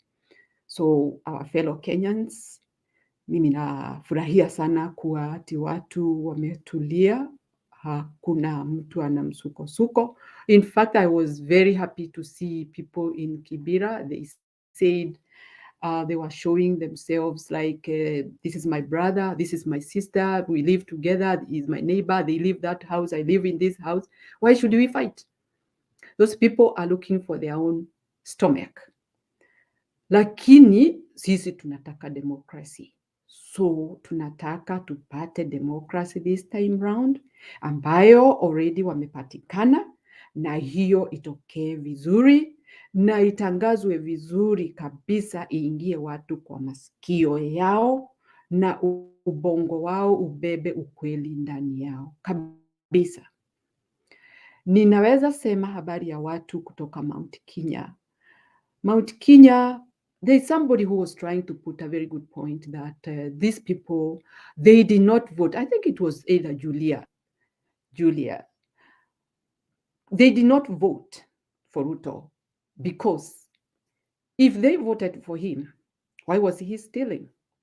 Why was he having extra locations, polling locations? Why? Because he didn't get votes from that area. So hata kama watu wa Mount Kenya walivote vile walivote, it was not enough. That is why he decided to go the other way around so that he can earn his living. It's bad for him because he deserves to have respect if he becomes the president. And the way he's behaving, we are sorry. I hope the judges in the Supreme Court will see this as our case being very important for the country to heal even those years past and the years to come. Thank you very much. I'll end there. And I'm happy to see you guys. You are debating the best way we can listen and have happiness in our life. So I'm very grateful Thank you so much. Muwe Thank you salama. Niko tu hapa kusikiliza. Asante sana. We appreciate that wisdom, that counsel, and that appeal to Kenyans. We are glad that we are the majority. We are many. All those people making noise are the few, and they know they don't have numbers. William Ruto, I will still insist, he doesn't have numbers to win elections in a free and fair election. That's why he must steal, he must manipulate, he must use the system, the Iebc system. Yeye hana numbers. Ako tuna 36 bloggers ambao wametambaa all over the social media, painting him, talking about him, saying hawezi kushindwa, ameshinda system hiyo. All that, they are just empty threats. Kama ulipigia kura William Ruto, tuende mlolongo, tuende census, okay? Watu walipigia kura William Ruto waende Nyayo Stadium, sisi tuliopigia Azimio twende Kasarani, tuone nani atajaza uwanja. It is that simple. So hii story ya kuishi a lie every time must end. We can't be 60 years old as a country and we continue living a lie. Wakenya, kutuka. Uliza maswali yanayofaa. Demand kupata majibu yanayofaa. We must rise up as a nation and secure this nation for generations yet unborn. Watoto wetu watatuuliza tulikuwa tukifanya nini wakati nchi ilianza kuoza. Tulisupport maovu ama tulizuia maovu. That's a very important reality that we must all embrace. Na tusikubali this public theft. Public theft. It needs to be something that really troubles us. Unajua kuna wakati nilimaliza fourth form, nilikuwa nimefanya home science. So nikaenda kufanya kazi. My first job was in a hotel. And I was working as a storekeeper, at times as a cashier, at times as a waiter. Now, for me to navigate all those three responsibilities, I needed to change my dressing. So in the morning, I'm in the dust coat, niko kwa store, natoa chakula, peleka wapishi wapike. Okay? Then saa saba ikifika, wananchi wamekuja kula, I have to change, put on bow tie, smile, go attend to the clients. So in between, I had to iron my shirt, the white shirt. Now kulikuwa na mpishi mmoja alikuwa anaitwa Mr. Mwangi. So anakuja kwa ile ironing board mahali tunachangia, tuna iron. Anachukua pasi, anaweka hivi kwa mkono, anasema kwani hii pasi imeharibika? Na it is red hot but ye hasikii chochote. Kwa nini? Mikono yake inabebanga sufuria zile zimechemka, zimekufa to an extent that he cannot feel the heat of the iron box. Wakati tunavumilia maovu, tukiendelea tuyakubali, what happens is our sensitivity to that maovu is going to die. And in the process, we'll be a heartless nation. A nation with no values, with no fear of God, with no fear of man. Is that what we want in Kenya? I know you know no. So tusimame imara, tuhakikishe kwamba ukweli ndio tunatafuta. Haki ndio tunatafuta. Na waongo wote, watu wa wash wote wafungiwi. Okay? We cannot have abracadabra country. We can't hand over to our children wash culture. No. We must get the justice required. Tusijidanganye. We mess generations. Thank you so much. Naomba tuendelee na mjadala, na one of the fans of this particular show is Bishop Adoyo. If you know Bishop Adoyo, the Bishop Emeritus wa Sitam. Okay. So we met him the other day and he was complaining that on this show we repeat ourselves so many times. So nataka tusongeze mbele mjadala, okay? Tupatie maoni yako, usirudie maoni ambayo mwingine amesema, ili tusonge mbele. Na you don't have to speak elaborately, just give what you have and then move on. If you are finished, you move out so that somebody else can come in, then we develop even as we proceed further. Lakini ukweli ni kwamba hii nchi inapona. This time round uponyaji upo. Hakuna uongo tena utakithiri miongoni mwetu. Bwana Laban, umefika vipi? Salama bwana alisema. Niko salama, inaonekana mishumaa kwako haipo, na William Ruto anasema stima ameweka kwa kila nyumba. Kwani ilikuwa uongo? Hakuna stima bana.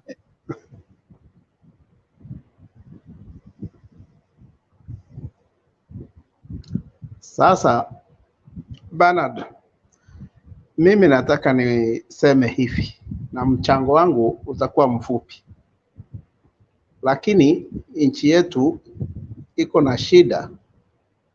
In fact, saizi tunaambiwa na wapinzani wetu that we forget and move on. Hayo tutakubali, but tuna move on tukiwa tuna uchungu na majeraha ambayo wametuweka. Unajua hiki ni kama kisa, unalea mtoto na ni mtoto wa kambo, unamchapa na utaki majirani wasikie na utaki wajue kama analia. Unamwambia unyamaze na hata nisisikie sauti, na unamuweka kofi, unamwambia nyamaza. Siku huyo mtoto ataamua kufunguka na akitoa nduru, majirani wakikuja utajipata kwa police station. Tunangojea hayo mambo, na siku wa Kenya watasikia uchungu zaidi, na wakiamua kulia, mahali tutajipata kama hatuwezi ambiana ukweli ambao tunatafuta kuanzia kesho. Hata majirani kutuambia tunyamaze hawataweza. Hata tukiona wazungu wanazunguka hapa wakituambia tu forget na kumove on, na wazee wengine wamevaa nguo mrefu na nyororo kwa shingo, wakati maofu yanafanyika na umesimama hapa, hayo ni mambo ambayo hatutakubali. Tumevumilia na tunasema ni sawa na tutaendelea. Ukweli ni kwamba hii si kesi hata inafaa kusikizwa siku mbili, hata siku moja tu, kwa sababu swala ambalo liko hapa ni rahisi.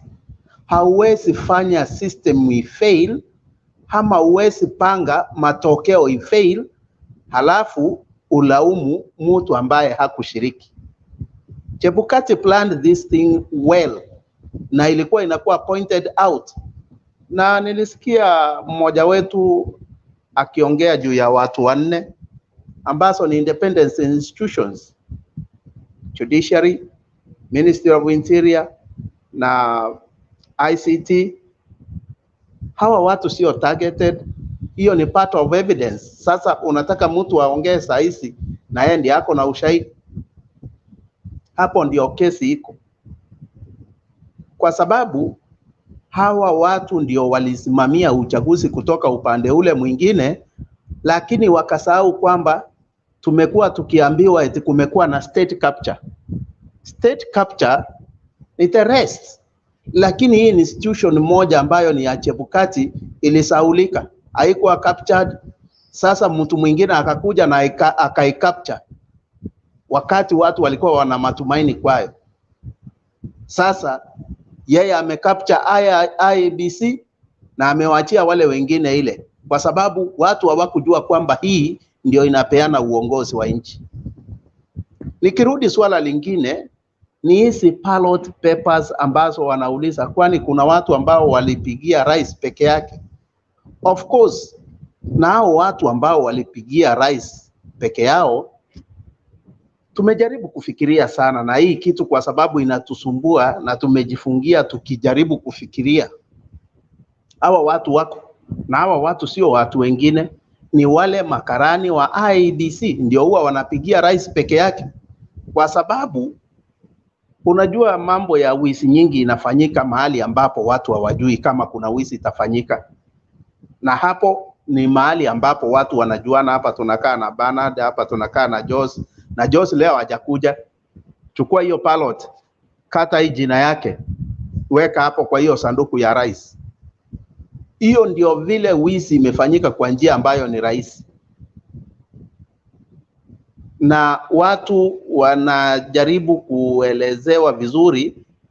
Tungekuwa na suluhisho na Kim's kits singetumika peke yake bila kutumia manual register, ingekuwa rahisi. Lakini sasa watu walichukua advantage ya ile manual register, ndio ikatumika sana kufanya wizi. Hapo ndio mambo ilifungukia, kwa sababu kwa kits ingetoa hesabu kamili, lakini sasa watu walimanipulate hizo vitu. Fulani hajakuja, kata unajua hivi ndivyo vile Homa Bay kuna kura nyingi sa governor, lakini sehemu zingine za Kenya ni kura sa urais peke yake. Anyway, wacha tusubiri ile kitu yenye tunaamini. Kesi yenye iko hapa mbele sio kesi ya mwizi wa mahindi, sio kesi ya mtu mwenye ameiba mafuta ya kupikia kwa supermarket. Ni kesi wa Kenya wameibiwa kitu yenye inaitwa haki na future yao.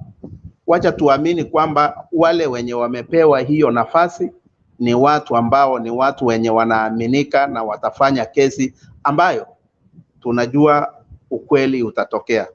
Asante Bernard. Okay, thank you Laban. Let's quickly go to Njuguna.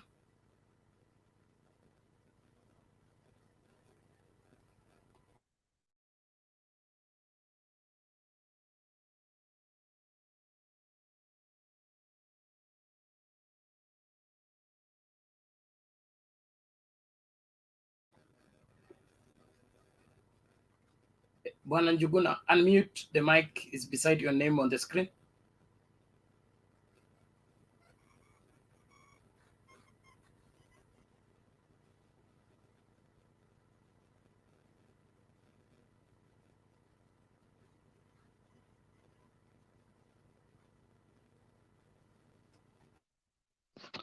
Can you?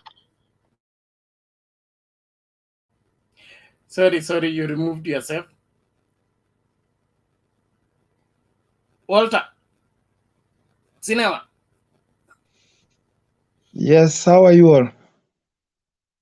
You're good. How are you? I'm fine.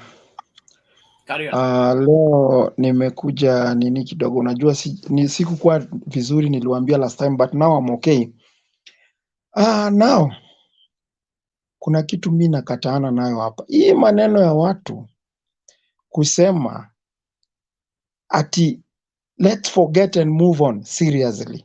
Hii nchi hatuwezi kubali. Mimi niko na watoto na mimi kwangu siwezi kubali watoto wangu waje wakule shida ambayo sisi tunapika, alafu ikiiva tuachie watoto wetu wakule. Hiyo ni kitu mimi siwezi kubali. Mimi I don't agree, I disagree with that kabisa. Siwezi kubali. Namba moja, leo nimeona wachungaji fulani, na mimi siingilii wachungaji. Wajameni wachungaji wenye mnaniona hapa, wachungaji, tuache hii maneno ya kuambia watu let's move on. Kwa hivyo hata mwizi akiiba ashikwe, tuseme awachiliwe sasa, asichukuliwe hatua. Tunafunza huyo mwizi kuendelea kutuibia. Hii nchi iko na deni kubwa. Maisha sasa ni ngumu, gharama ya maisha imekuwa ngumu. Mimi natembea naona hadi kuna watu wengine wanashindwa kujinunulia kitu. Na watu wana shida. Na hizi shida zimekuja kwa sababu ya uongozi mbaya. Wakati tuko na uongozi mbaya, tunaharibu hii nchi. Na hii nchi ni mzuri, hakuna nchi nzuri kama Kenya. Tuna nini? A very fertile soil. Tuna maendeleo mazuri. Hii maneno ya kusema watu wazahau tuendelee mbele, mimi nakataana nayo kabisa. And I'm not trying to incite anyone. Kwa nini mtuibie kura? Mimi nilikuwa pale, mi najua venye kulienda. We have evidence. Kuna kura zingine ambazo hata ziko kwa choo, hata sijui intelligence, I'm sorry sitaingilia, sijui mbona waangalii vizuri. Zingine original zilitupwa kwa choo zikabadilishwa, lakini sasa tunasema let's move on. Hatuwezi, we cannot move on. Na mimi najua kwa sababu Mungu halali, Mungu halali, najua haki itatendeka. Kama wenye haki watafuata haki venye inafaa, mi najua haki itatendeka. Kwa hivyo hii maneno ya wachungaji kutuambia ati wanaungana wachungaji fulani wa tumbo, I'm very sorry to say that. Even me I'm a Christian. Wachungaji wa tumbo wanashikana kadhaa ati Raila akubali iendelee. Anakubali nini iendelee? This is not that time again. Watu waende kwa mahakama, mahakama ikiamua wale walishinda ni sawa, but the truth ni kwamba hakuna uchaguzi ilifanywa halali kwa nchi. Hadi watu wa nje sasa wengine wameanza kuongea, na mimi najua vidonda zimetokotea ndani. Watu ni kunyamaza, wamenyamaza. We are not stupid and we are not fools. We need justice, na tunataka kila mtu apatiwe haki yake. Uwe wewe ni mtu wa UDA uko na haki yako. Uwe wewe ni mtu wa Azimio ama chama gani ama hiyo the Roots Party uko na haki yako. Kwa hivyo Wakenya walio wengi wapatiwe haki yao. Hiyo tu, sitaongea zaidi. Asanteni. Okay, thank you Walter, we appreciate that. Na hakuna kukubali kusonga mbele. Tumekubali siku nyingi. Mabadiliko yalikuja, hayakokuja. Sasa hivi ni kusimama kidete. Na sio Raila aliibiwa, ni Wakenya walioibiwa. Na Wakenya ndio wanatafuta hiyo haki. History ya kufikiria kwamba mtaenda kwa Raila alafu mwambie Raila akubali ni hao viongozi wa kanisa ni kama wamekosa kazi ya kufanya. Amani haitafutwi kwa uongo. Amani inatafutwa kwa ukweli. Hata ukitaka kusamehewa, unasema hiki kombe niliiba. Okay? Nakubali niliiba. Then mwenye kikombe ndio ako aseme na kusamehe. Wewe tukiuliza maswali ya kuiba unanyamaza. Tukisema sasa okay, sisi tunataka haki yetu, unasema tukubali tusonge mbele. Tukubali tuende wapi? If you want to mediate in the truth. Mediate in pursuit for justice. There's no sweeping anything under the carpet. Na kama umelipwa na watu wa UDA kwenda kusumbua baba, hawa ndio tuanza kwa men in black. You better gather yourself. Hao watu wanapaswa kufurushwa. Wanasumbua baba kwa nini? Baba amekuwa hapa all this time. They have been moving forward. Let them move forward alone. Why are they dragging him? If they can move this country without Baba, let them move it. Sunguka hapo Karen ni kusumbua baba, hatutaki. Ninyi kama mmekula pesa ya UDA, jipangeni. Wenye pesa wanakujia. Kama nyinyi ndio mlienda kwa IEBC mkapeleka maombi, IEBC ka succeed kwa kuiba, basi jitahidi.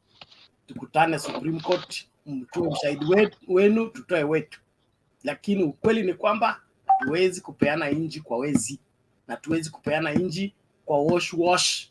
No. All the wash people should pack and go. We want our country back in its proper constitutional order.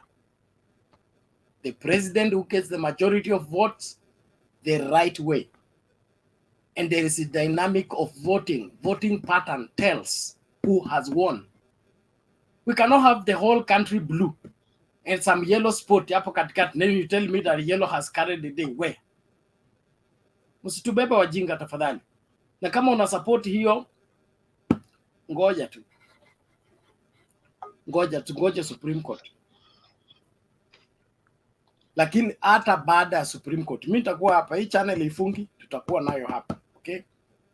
This time we are following everybody, kutoka kwa MCA, kwa governor, kila mtu. If you don't deliver, we will chase you out of office. We have been explaining ourselves from every issue, explaining mediocrity, explaining incompetence, explaining excuses. Enough is enough. We want our country to move forward, na ukweli lazima ukidiri. Bwana Njuguna, umerudi vipi? Nzuri sana. Can you hear me? Yes, we can hear you now. Go ahead and make your submission. Thank you very much for this time, and hi everybody, wherever you are. Thank you, and let me say, Bernard, you have not seen me in this forum for some time, and it's like I felt sick. The high expectation that I had were all shredded down for no apparent reason. Let me say now, I'm out of the country, and we have been looking forward to come back home. To come back home in a country where the law is followed and things move the right way. But in a previous appearance of this forum, I said the person who has the capacity and capability to plunge this country into a turmoil, chaos, and bloodshed was nothing else, nobody else than Wafula Chebukati, the Iebc chairman. And I just want to congratulate my fellow Kenyans for deciding otherwise, and to show the world that we can be a peaceful country. In fact, there is some of the international new coverage we had come to Kenya. But one say that the event, the process was not enjoyable because we did not fight. Because that's what they were coming for. They were coming to cover us fighting each other. And this shows that we are politically maturing up. But let me say this. I think the biggest problem in Kenya is our judiciary. The missing link is the judiciary, because people do things, but there are no consequences. When Chebukati messed up the 2017 elections, there should have been consequences. Or we should have enacted some laws to stop this kind of nonsense, because this is utter nonsense. Because I do not see how a person who has won genuinely a race, and then you go back and say the person who is third or fourth is the person who has won. But in our country, Kenya, this is possible, because we have fallen short of morality, we are short of integrity, and we worship money. That's what we do, and we are going to suffer for a long time. And I know among these panelists here, there are some people who are outside the country, like I do. But I can tell you, if where I am, I have never heard of something like corruption. There is nothing. You just walk into some place, government office, wherever. In fact, where I am, people prefer going to government offices because that's where they get what they want. But in Kenya, it's totally different because we embraced corruption and we worshipped money. And that's why somebody like Ruto is able to do what he has done, because all along, Chebukati has been in Ruto's pocket for a long, long, long time. But the pronouncement of one Chebukati on the 15th or last Monday, he had no choice but to pay back the debt. He was paying back the debt to Ruto because he had taken some money and he has promised, this is what I'm going to do. So he has announced the results. He has paid the debt. But now Ruto has been left alone to deal with the aftermath. But what Chebukati has forgotten, yeah, he is the person who has caused all these things. And the best thing that the courts can do when these petitions goes in tomorrow, we must build our country. We must be a country that the world is going to envy. We should be a shining example, because we expected Chebukati to be like the Caesar's wife. There should be no blemish. There should be people who don't even think of you that you can do this, like Caesar's wife. But this is what he has done. And the best thing we can give Chebukati and all those cohorts at Iebc is to take him to prison. We cannot, the whole country, 50 million people cannot suffer because of one person. And we need to be serious about this one. And I hope Mother Kome and all the other guys who are with her will see and put this thing to a stop once and for all, that nobody will ever attempt to do some monkey business in Iebc, because otherwise, let's take our armed forces to be conducting the election, because they are doing very well at the Kenya Meat Commission. They are doing very well in other places. They have built some shipyard in both Kisumu and Mombasa. So we can green them. Let's bring them. If we cannot have the ordinary Kenyans to do things the right way, because we want to come back home, but we cannot come back home when there's this kind of nonsense. Yeah, and I can tell you, I feel for the president, because through his the official network, he knew this thing is taken by Raila naturally.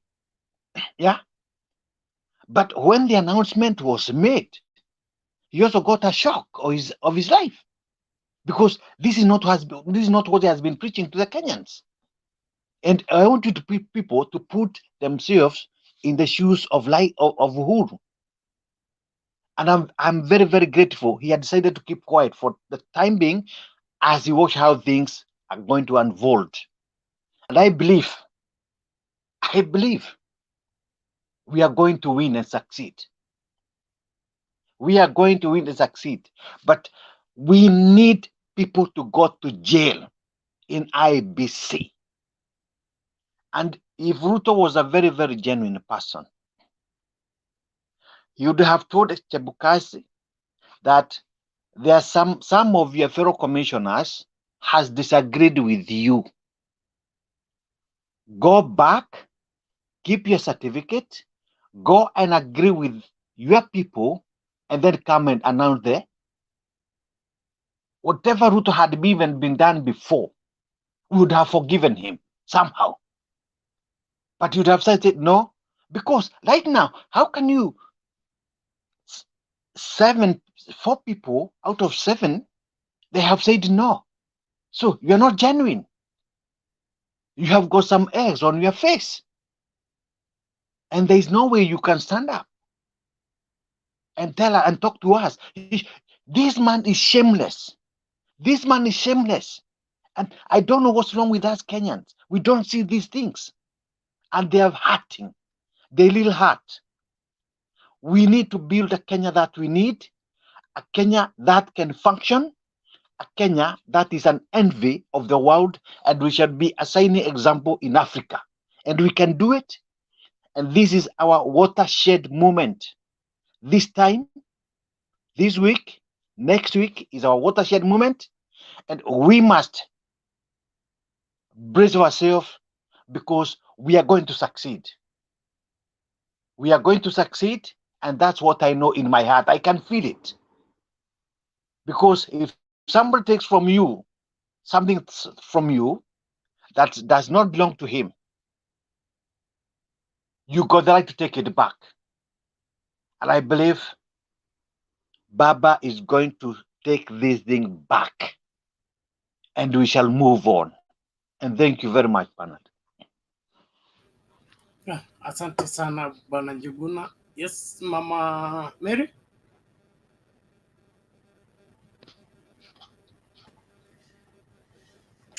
Yes, Mr. Njuguna, how are you? I have something to add on Njuguna. You said some places there's no corruption. But I would say everywhere there is a human being, there is corruption. The only thing that stands is how they deal with that corrupt person. Where I am, there are corrupt people, but it doesn't take long for them to be in jail. Kenya, what they do, it's like they adore those people who are corrupt. That's why we have the problem going on and on. So we have corruption everywhere. It's the only way to extinguish it. Depends, matters, right? So that's all I wanted to add on that. Thank you. Okay, asante sana Madam Mary, we appreciate that. Now, naomba hivi. Mr. Njuguna, thank you. You want to respond? I give you half a minute. Just 1 minute. Half. I think please. when I said where I am, there is no corruption, is because the judiciary is working. Unlike in Kenya, where the judiciary does not work as it should. That's what I meant. Thank you. Okay, thank you, Mr. Njuguna. That's clear enough, and we appreciate it. Kuna nani huyu anajiita evangelist? Evangelist anauliza Raila anaibiwanga akiwa wapi? Yani wewe ni evangelist alafu unahalalisha kuiba na unajiita evangelist. Unajua mimi nimelelewa, mimi mtu wa church, okay? Na katika church kuna huduma 5. Katika hizi huduma 5, ile huduma inachukia dhambi sana ya uinjilisti. Sasa ukijiita evangelist alafu unahalalisha kuizi, huyo uinjilisti wako ni fake. Tuanzie tu hapa. Pili, nimewaambia hapa tena narudia, Baba hataki kuwa rais wa wizi. Anataka kuwa rais kihalali. Akuwe sworn in as a genuine, legitimately elected president. Not president who has been cooked figures by Chebukati or any other person. He wants the mandate of the people. So, kama unatarajia aibe ili akuwe rais, you are the wrong person. We don't need you in Kenya. You're part of the corrupt and rot. And you need to go to jail for the same. We are insisting to get a clean country. A clean country requires clean application of the law. Kama kupiga kura ndio inaamua rais, wacha kura iamue. Sio mtu kwenda kuharibu kura ambayo Wakenya wamepiga ikaamua mtu, alafu unabadilisha huyo mtu, unaleta vitu zako ambavyo umejitengenezea mwenyewe, and then you go and look for church people who are hungry, give them some little change, then send them to go and say accept and move on. There is no accepting and moving on. If you want to move on, you will move on alone. You will move on alone, because the rest of us, we are not ready to follow anybody in corruption. We want to have a clean country, and if it means we're going to get to cut part of our country to have our own country that is clean, we will do that. Lakini eti tukubali wizi na tuendelee, it is not acceptable. We have moved on 2007, we moved on 2013, we moved on 2017. How much change has happened? Now Chebukati say atatangaza vile anataka. That is what move on has generated. We are not moving on. Everybody must be held accountable for their evil and their theft. Na baba hata iba kura, hata tukirudia hizi kura tena, Ruto hana kura za kutosha za kumfanya rais.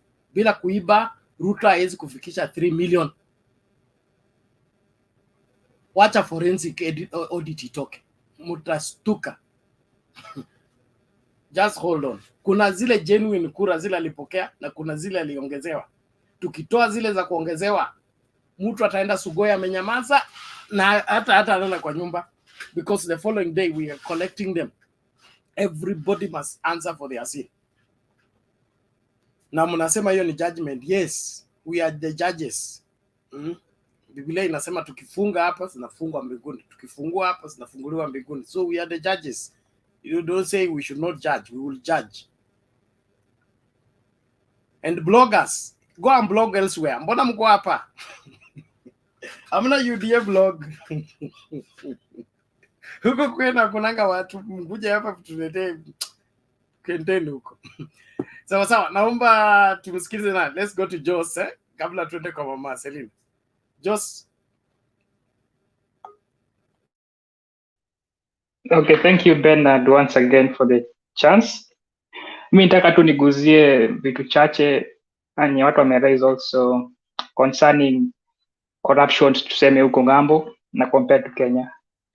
I think sometimes tuna make mistake kufanya one-to-one correspondence between Kenya, especially all Africa na Europe. Sisi tuko na unique challenges, especially like tuko 45 tribes. Some countries niko mimi najua tu ni tribe moja. Now uki look back in the past, not even far back, 1920s, kulikuwa na Waduo. Wagani walikuwa wanapigana, the same people, walikuwa na fight against themselves. So I think, maybe personally, I think from my point of view, I'm more optimistic that we're actually doing much better. Concerning to the tuko mixed, Wajaluo, Wakale, Wakikuyu, lakini still tuko na these challenges, but we are maintaining, like, still the nation is still holding on. Of course, we have to be careful that tusiende mahali neza divide the nation, stuff like that. But I believe that in the future, things are improving actually. So compared to the past. And another point maybe niseme, Ahmed Nasir nasikia, sometimes I see him tweeting that calling Raila Uhuru's project. Asa mimi nashangaa utahitaji Raila Uhuru's project wakati Raila amerun almost 5 times, actually 5 times, yeah. Raila kuna supporters kila kona ya nchi. Ukienda Kiambu utapata supporters wa Raila, ukienda Mombasa utapata supporters wa Raila, ukienda I don't know, wende Northeastern, Wajir utapata supporters. So how is he a project? Yeye mwenyewe Ahmed Nasir, I think anajulikana Twitter maybe tu buko sana, kona maybe 1.something million followers, but maybe Nairobi peke yake. So hiyo tabia waache kuita Raila a project. Raila si project. Alafu hiyo issue ya ati Raila pia angeiba. No, Raila ametoka mbali. Na ukiangalia politicians wote wa Kenya, I think Raila ndio akona relatively clean record. Atuseme clean, akona the cleanest, akona clean yake, record yake 100% clean, but compared na wengine, I think yeye ndio amebeba top score. Yeah, so ati sasa saizi ndio Raila aanze kuiba ati yeye aibe. That will be bad. Huwa wanasema nyungu pasuka mlangoni. So Raila, there is no way ametoka huko kwote playing fair, injustice zikimfanyikia, and then almost ana retire saizi ndio pia akwe mwizi. That's impossible. Afadhali ya lose kama ni kulose, ama kama asiwahi kuwa president, but yeye amesha cement his place in history. We don't need him to be a president. Yeye amefanya chenye amefanya, na people will see it after Raila. Kama Raila anafanyiwa hivi, what about kama Raila anafanyiwa hivi, what about sema mimi one day nikitaka kuwa president, mimi mtoto wenye sijulikani, what will happen to me? Na Raila mwenyewe anajulikana hivyo. So thank you so much Bernard, and thank you all for listening. Thank you. Thank you, Joss. We appreciate that, and we are moving forward.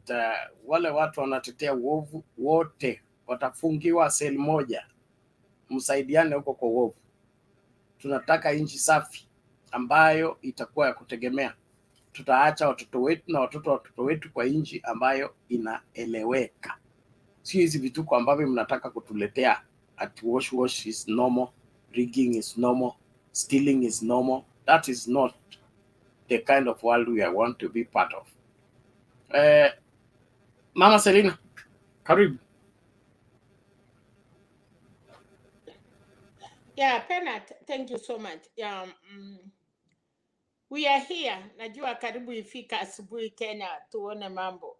But ile kitu inanishangaza ni kwamba hii ya kutuambia muendelee we move, they say what, hata sijuange kusema hiyo kitu. Kwa nini tunaambiwa, kwa nini mtu anasema endeleeni? Tunaendelea kwa nini? Tumesimama sisi hapo. Penat, we are not moving nowhere. We are not going backward, we are not going forward. Kwa hivyo hii wenye wanasema muendelee ama forget and move and wherever, where, why? Milioni 7 tumesimama strand, tuko hapo tu tunangojea. There are two things. Unafurahi ukiambia mwingine sahau na uendelee. Na wewe tuendelee wapi? Ukinyanyasa binadamu, hata ng'ombe saa ingine unapeleka kwa maji na inakataa kukunywa Penat. Utachapa ng'ombe ikunywe maji, utairutisha nyumbani. Sababu umesimama iname ikunywe maji imekataa. Huwezi lazimisha. Kwa hivyo sisi tumefika hapo, atuinami kukunywa maji, atusongi. Wakae wakijua hivyo. Na baba amesema vizuri sana. With justice, ile kitu tunataka ni ukweli. Tutaritika. Na nyinyi pia, badala ya kutuambia move and go ama forget and move, nyinyi pia muache. Kwa nini mnakubali kuipa?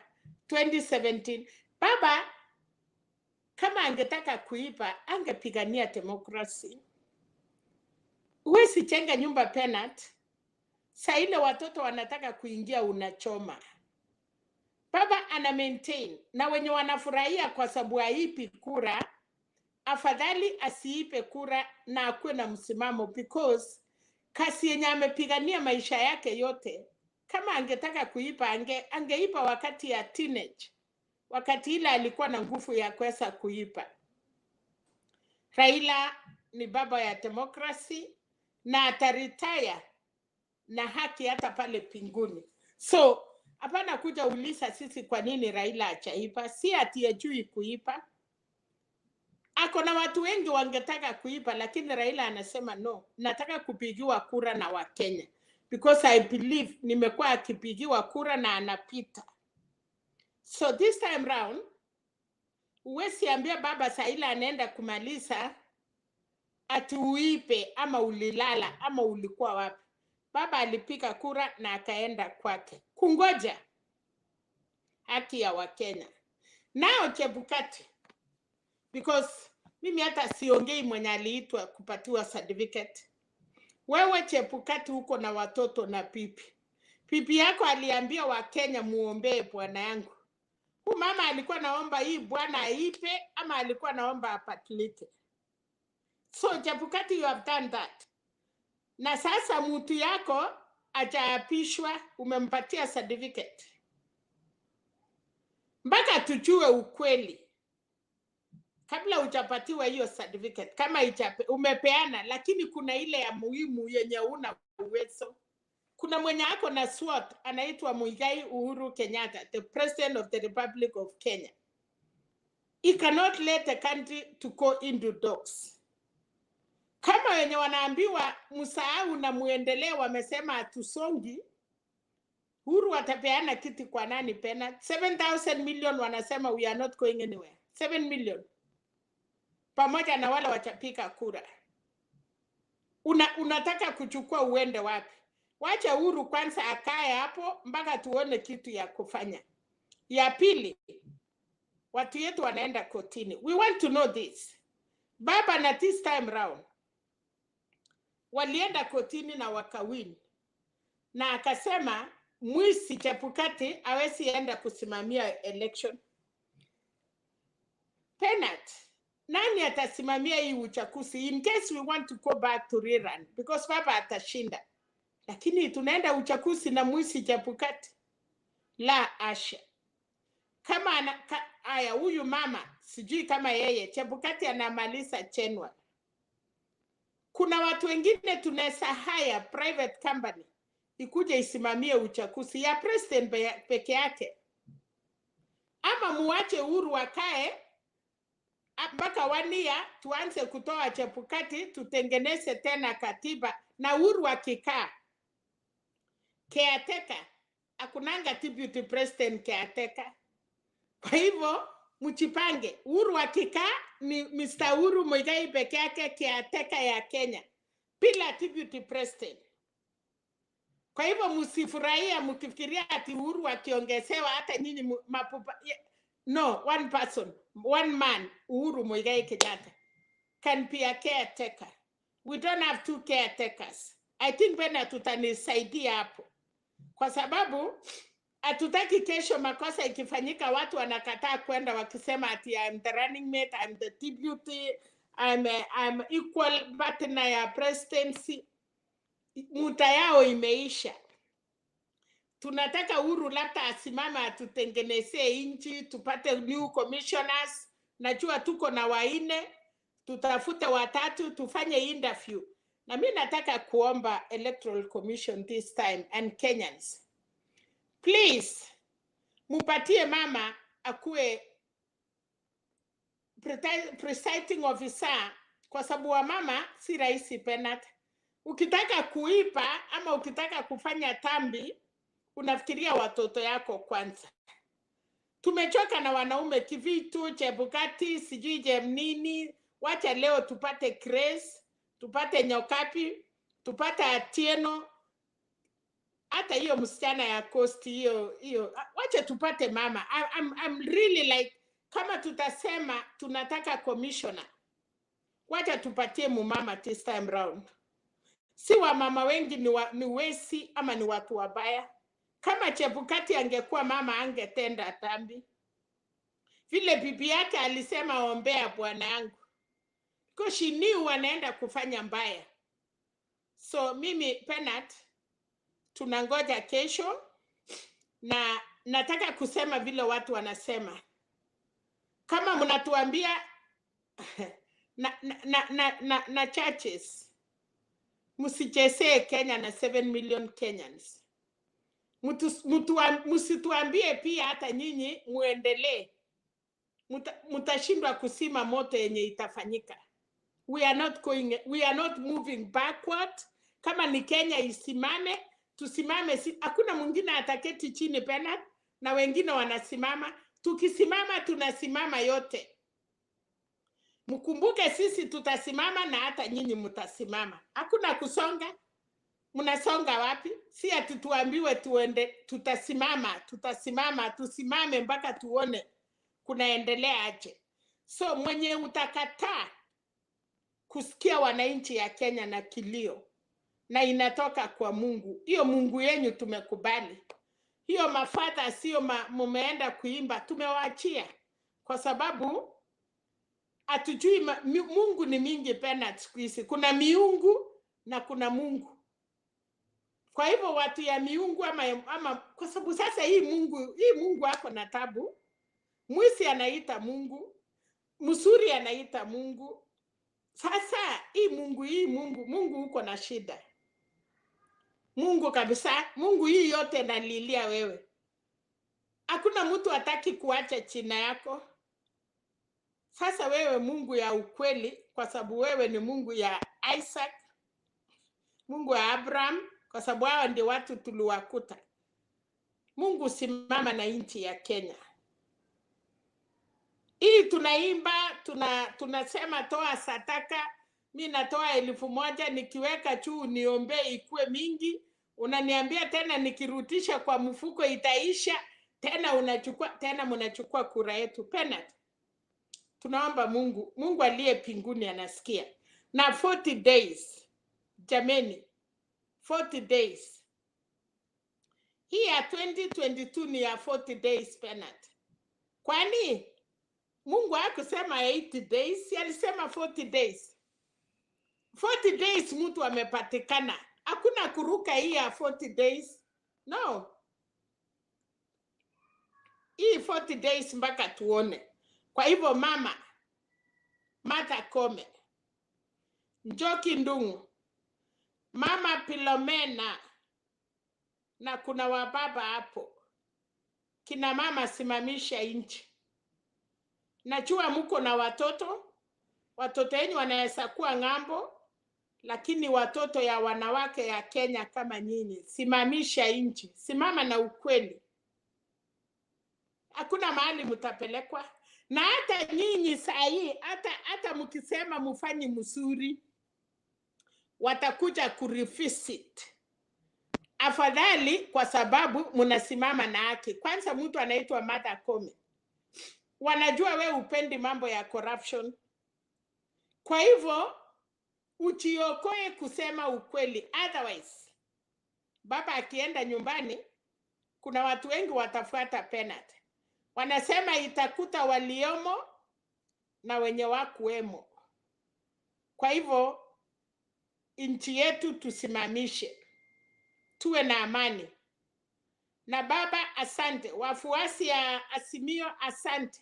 Mmeonyesha heshima na mmetulia na uchungu. Wacha sasa tuende kotini na tuone pia our brothers and sisters from the other side vile watatumiza haki, na tunaomba wafungue YouTube yao pena tuwavisit. Unajua sasa tunaambiwa tutatokanga yetu tuende yao, wakuje yetu tubadilishane. Msikuje kututusi, mfungue yenu, muweke mkubwa yenu, na alafu tunakubaliana. In the morning tunakuja yenu, alafu baadaye tunarudi ya penalty. Wacheni kutufamia na kututusi. Tumechenga nyumba yetu. Tulisema Azimio ikichukua hii Mtembei TV, tutaendelea kukua macho ya Wakenya. Na tu kusema na nyinyi mfungue yenu, mturekebishe. Na ukikuja hapa heshimu wengine. Na hiyo matusi, na hiyo Mungu mnasema iko, Mungu akubali watu wanatusi watu. Mungu wetu anapenda kila mtu. Tunawapenda na mtupende jinsi tulivyo. Penda baba jinsi alivyo. Luther Kings, Mandela, watu wote wamepigania nchi penalty. Watu wengi, hakuna vile Raila atarudi nyuma. Kitu yenye amefanya 70 years. Ati hii jioni moja unaamuka unaenda kuipa kura. No. Wacha baba aitwe baba. Na kama mnataka kuficha haki yake, baba Mungu amemsaidia. Lakini tulitusi Moi, tukamtupia matope Uhuru back. Bernard, can you remind me? Watu walilia, walitaka Moi aongee tu, waliambia baba Moi sema kitu tu. walisahau vile walimruhusia hata Mafi huko Uhuru Park, lakini haikuchukua 6 months. And today I'm repeating this, Kenyans. Huyu Raila huyu amewaletea handshake, munamuuliza rutisha. Ni kama vile wanasema hatukukwambia utuwekee barabara, enda kunja hiyo barabara peleka kwako. I'm saying this. Mutachua Raila, mutakumbuka, mutamutafuta, mutaenda kwa Mama Aida kusema ambia tu hata yeye atoke nje. Aseme tu kitu moja, amutataka hata maneno mbili. Kwa hivyo, Kenyans, kuwa na akili. Bure, sahi Raila ni kimuse, kitendawili. Kuna siku mutamutafuta. Haki itendeke. Wacha baba aitwe baba. Wacha achukue hiyo kiti. Akitaka kuretire the following day, tutaamini. Lakini kumunyang'anya amuwezi sasa. Asante Bernard. Okay, thank you, Mama Selina. We appreciate that, and it's important we all pay attention when there is a thief in the community and an alarm is raised, and you refuse to take heed, you become the first victim. This country needs to salvage herself from the invasion of the thief culture. There are people who want to make stealing normal. They call it grabbing power. Power is not grabbed without the right channel. There are nations that don't have constitution or don't have elections as a process of getting their leader. That one is allowed to grab power. But where the democratic space is available and there is a democratic process of determining leaders, you don't grab power, you win an election. If you have not watched the video of what transpired at Bomas, it is available on YouTube. Go and get it and watch it and see exactly what happened. When Iebc became Kenya Kwanza and Kenya Kwanza became Iebc, they stood for Chebukati and told him what to do. And now I just got let me read it out. I just got some tweets here. This is from Kulo Conrad. He's a Iebc Commissioner, Professor Guleye, and CEO Hussein Marjan have joined the 4 other dissenting commissioners to give evidence against Chebukati at the Supreme Court. And then what happens? There is a response. A confusion at Iebc as 2 remaining commissioners join the other 4. Chebukati is left alone. Justice is taking effect. So if this is true, now these are just tweets, but if this is true that we are going to the Supreme Court, we have 6 of the 7 commissioners saying that there was something wrong with elections. This is something nice already. So let's Kenya inapona, and that's my joy. Kenya inapona. Tunataka haki kila mahali. Bila hiyo haki hatuwezi kuwa na amani katika nchi. Na wale wanasema accept and move on, kama wewe ni mtu wa church, Mungu akusamee. Hakikisha una insist kwa kile kiko cha haki. William Ruto amenunua makanisa, amenunua viongozi wa makanisa, amenunua Iebc, amenunua kila mtu, na anataka kuwa rais. Na wewe unamsupport. Aidha wewe ni mgonjwa ama umelala. Lakini kama wewe unatumia akili yako vizuri, hauwezi support mtu ambaye ana hujumu ukweli ulioko. When you buy church ministers, what are you looking for? Is it not to silence every voice in the country so that nobody will lift any finger against you when you do wrong? Because you have already pocketed the people who need to shout you down. They cannot say anything against you. Na mnaona tu hiyo ikifanyika, alafu mnaona hakuna makosa. Any person who silences the people that are supposed to cry out for the less fortunate in the society, that's a person who is on a mission to do whatever he wants, and nobody should question him.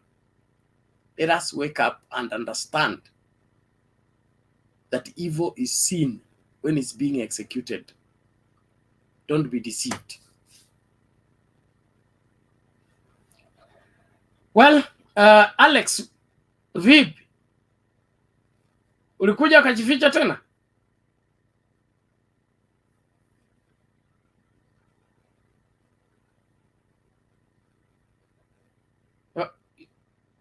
Alex. Naonekana Alex niko Bernard. Mimi Unajua sasa hivi ni aje Bernard? Niko poa. Ya sasa hivi tulikuwa katika sherehe ya UDA hapa Minneapolis. UDA walikuwa na sherehe ya kusherekea William Samoei Ruto katika kuwa president. Mimi nilikuwa naambia sio president elect, ni erect. Na tulikuwa tunacheka nao kwa sababu mimi sikuwa naambia hiyo ni president elect, nilikuwa naambia ni president direct. Lakini katika mazungumzo yao na yetu, kwa sababu ni mandugu zetu na pia ni watu ambao tunaongea nao katika mazungumzo kwa siku, wamefurahi sana katika ubishi wetu kati yao na kwetu. Lakini inaumiza sana Bernard, kwa sababu ukiangalia kweli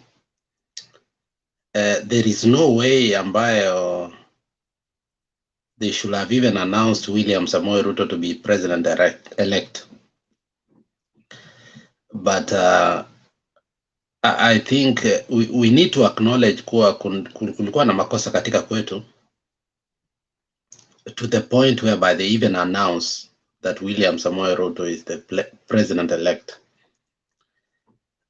Katika hapa Minneapolis, Minnesota, ambayo baba amekuwa with a very fanatical support, tunaumia Bernard, tunaumia. Na nataka nikwambie kweli kabisa, tunaumia. That announcement itself is catastrophic, a pain to some of the leading support to baba, ambaye from 2007 when ODM became a party, we started supporting William ambaye baba ambaye ni Raila Amolo Odinga. Out of what we have seen in Kenya from 2007, we have had many leaders coming out of Minneapolis to become, even if they have been from varied parties, including my own, which is the deputy governor in Kisii, which is Maangi. What we did in 2007 in supporting Baba to become the president and organizing a fundraiser, we have seen many fruits. However, I think from where we sit, I think we become a little bit militant. Yesterday we sat somewhere for about 3 hours in the evening trying to digest the news. From the time it was announced, we have never sat down.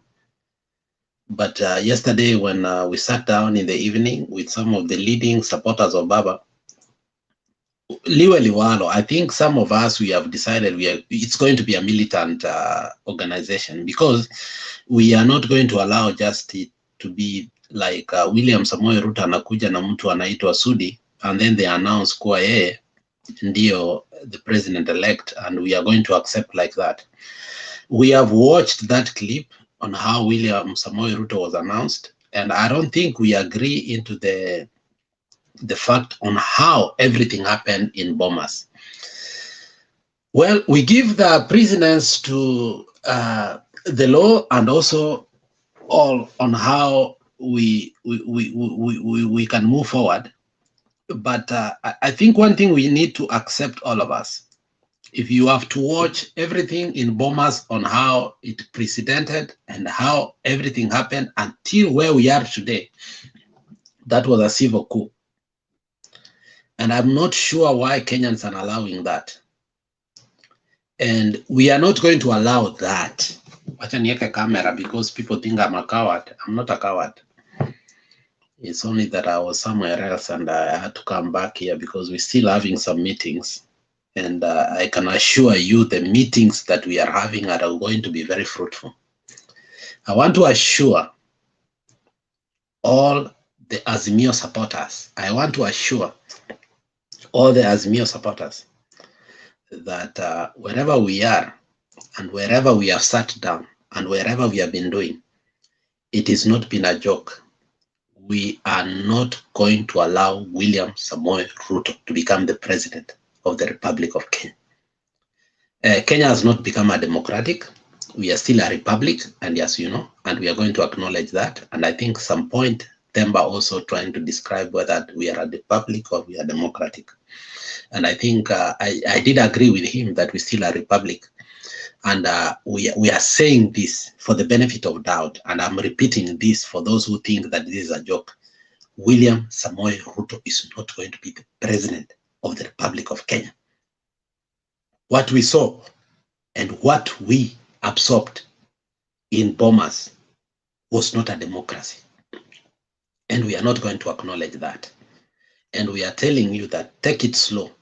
You have seen that we have been very economical in the message that we have been giving and the briefings that we have given to the general electorate. And I'm using the word electorate because I understand that we all feel that we voted, and especially for those people who went to the voting to the election booths. Now, you may not expect a lot, but a lot is going on behind the scenes.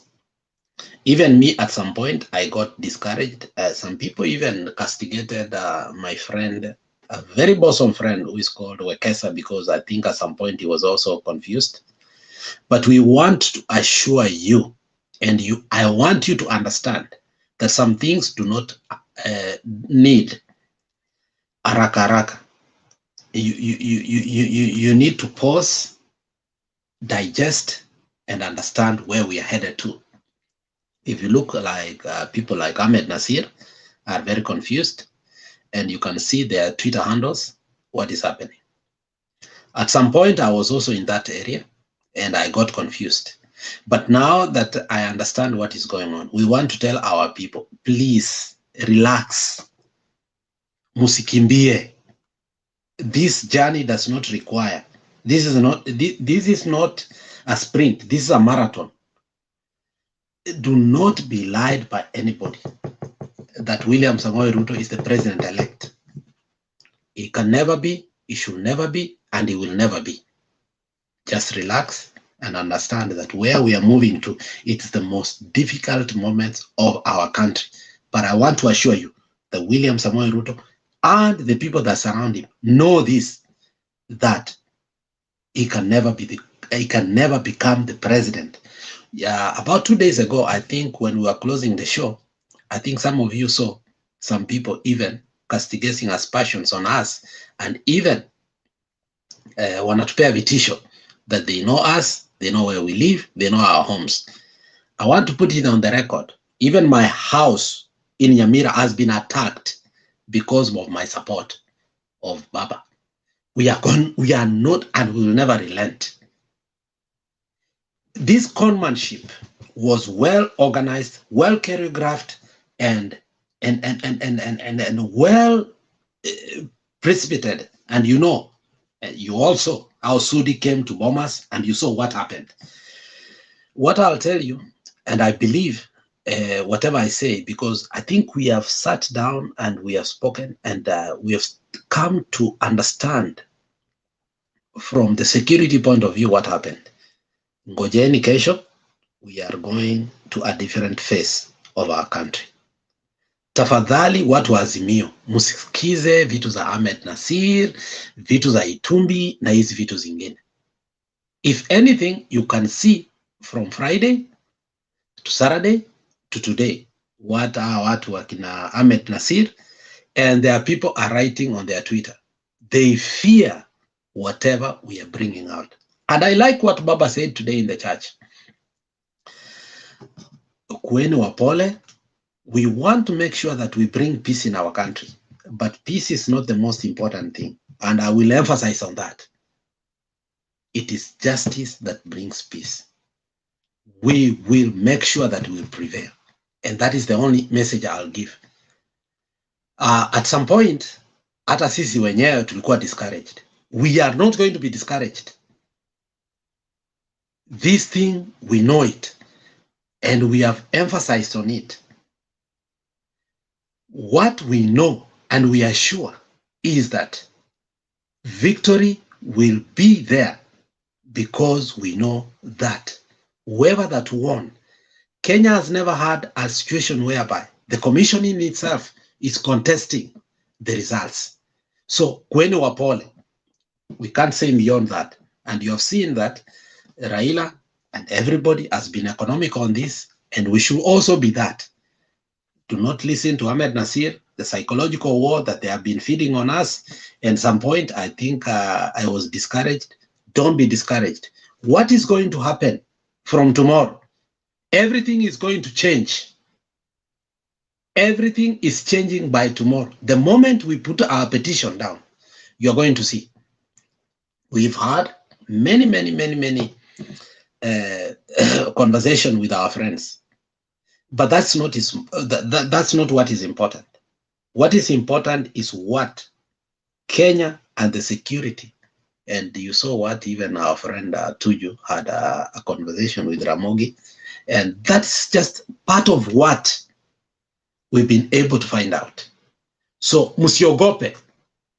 And if you see every time some of us come here in Mutembei, or we make a snapshot, and Bernard can tell you the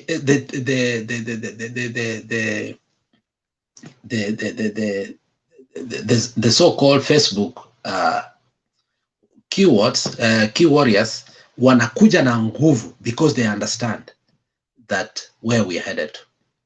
Musiogope. Roba na wengine ambao tunajua tumekuwa discouraged, and we had to surmount all our energies to ask ourselves, where are we headed to? Because this thing has pained us. We have not eaten, we have not showered, but where I sit, and I will tell you right from the corner whereby I can give you a guarantee, by Thursday next week, things are going to change. Musiogope tafadhali. Because we have sat whereby we have been hammered, difficult. And I think my friend Bob Papa will tell you, and I think he knows just a few things. And many people don't understand the kind of meetings that we have had. Musiogope na musiambiwe mushtuke. Thank you very much. Okay, thank you, Alex. We appreciate that. And Kenyans of goodwill, let's do what is right for this country. That is why we are here. There is a reason why God has kept us alive until now. We are born for such a time as this. If you miss out into being part of the right history for this country, you will have missed big time. This is one of the historical moments of this country. Let's get it done. Baba said this. There will be no reconciliation, no peace, no justice until the truth is known. And truth is already known because we know it ourselves, and we are going to show it wide and open starting tomorrow in our court. So we are not going to guess who won the elections. It is known. already. All that is remaining is to go and display. The liars will be caught in their game. Alibaba and the 40 thieves, their 40th day has come. You better run. When you see lawyers running away from representing you, run for your life. Okay, that's not a threat. Mambo mawili na mimi nangatuka. Oga Alex, do you have power to write this place? Can you give me like 20 minutes so that I can power on my laptop? Yeah, no Yeah, problem. no problem. You know that By that, by the time you come back, Bob Papa atakuwa ameanza kuongea. Okay, thank you. But yeah. Huyu jamaa wangu ambaye anaitwa Roba anaita revolution.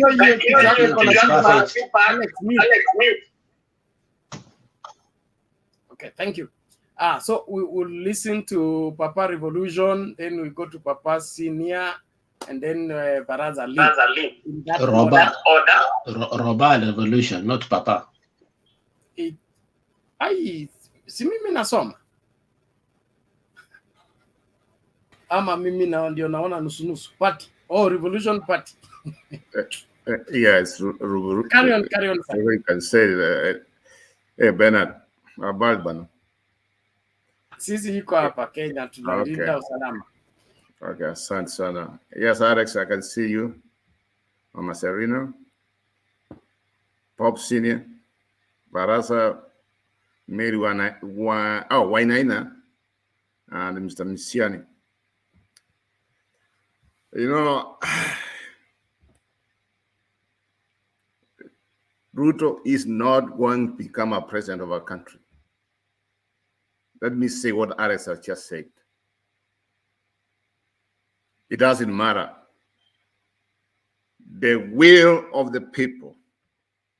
The will of the people. You cannot impose democracy on people. Democracy comes from the people.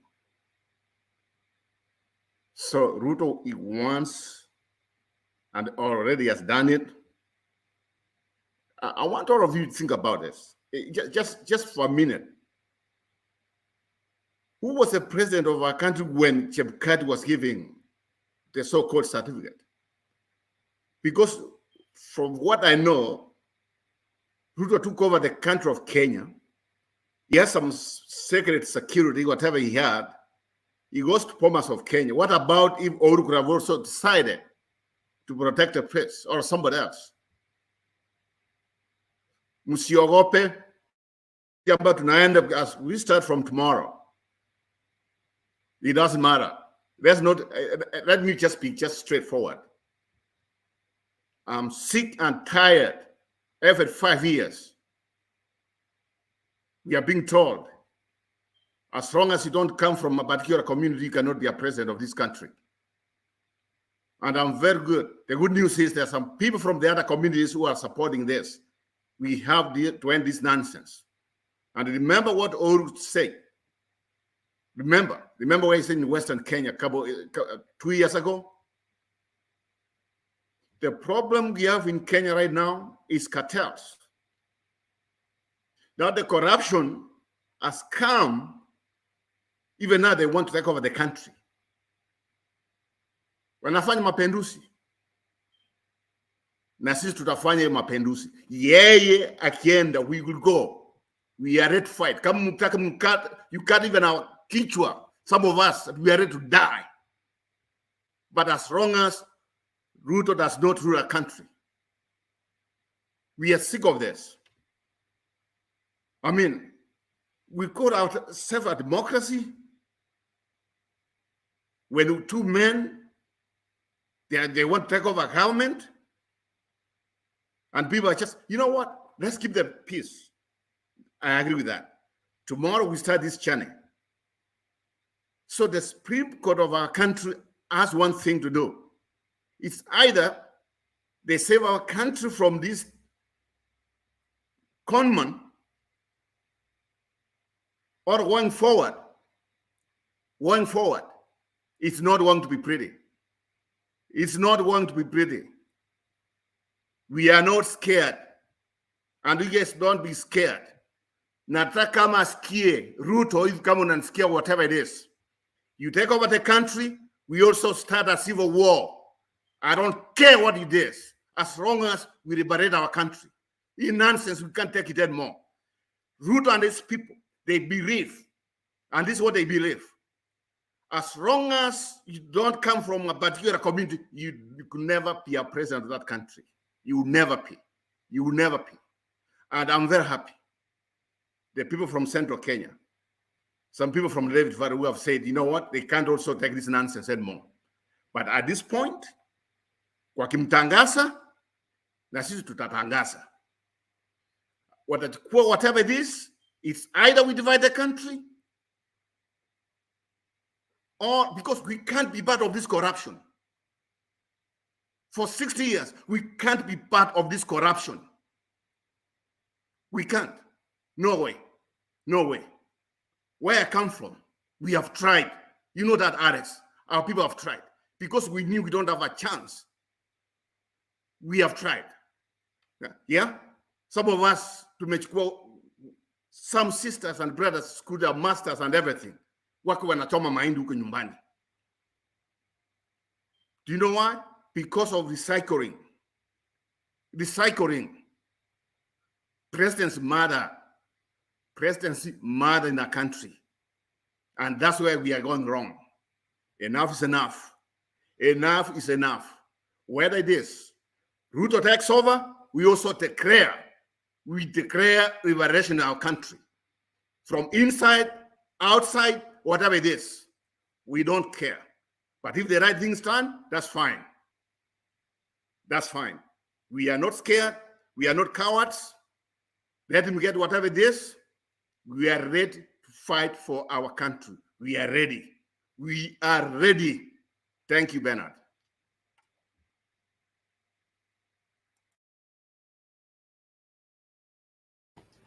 Thank you, Revolution Party. We appreciate that. Let's keep moving. Bob, Papa, Senior, continue. And Alex, I hope you are now ready.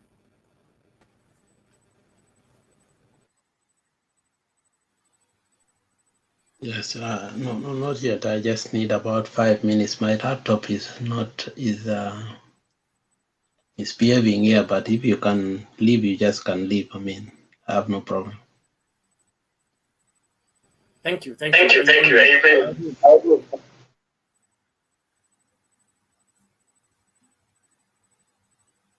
Bob, go ahead. Yes, Bernard, habari yako? Mimi niko salama. Namna gani? Nashukuru. Salama. Nashukuru sana. Nataka niwasalimie Mary, Mama Selina, namwona Laban pale, Baraza, na my namesake Revolution. Nashukuru sana kuwa nanyi. Now, we are in, this country is in a very difficult time, but nevertheless, we must soldier on. We have seen things that have probably never happened in the recent past in any country. And there are certain things that sometimes cross my mind, and I want to believe that Kenyans are very unique people. There are countries where what happened in Bomas, you would never attempt to do such things, because if you look at the history of countries like Angola, they have been fighting for almost 20-30 years, and it's because the people have been power hungry. And it appears Kenyans are a unique country, because the peace that is prevailing at the moment, you would think that we didn't even have hotly contested elections. But the absence of, peace does not necessarily mean that there is justice.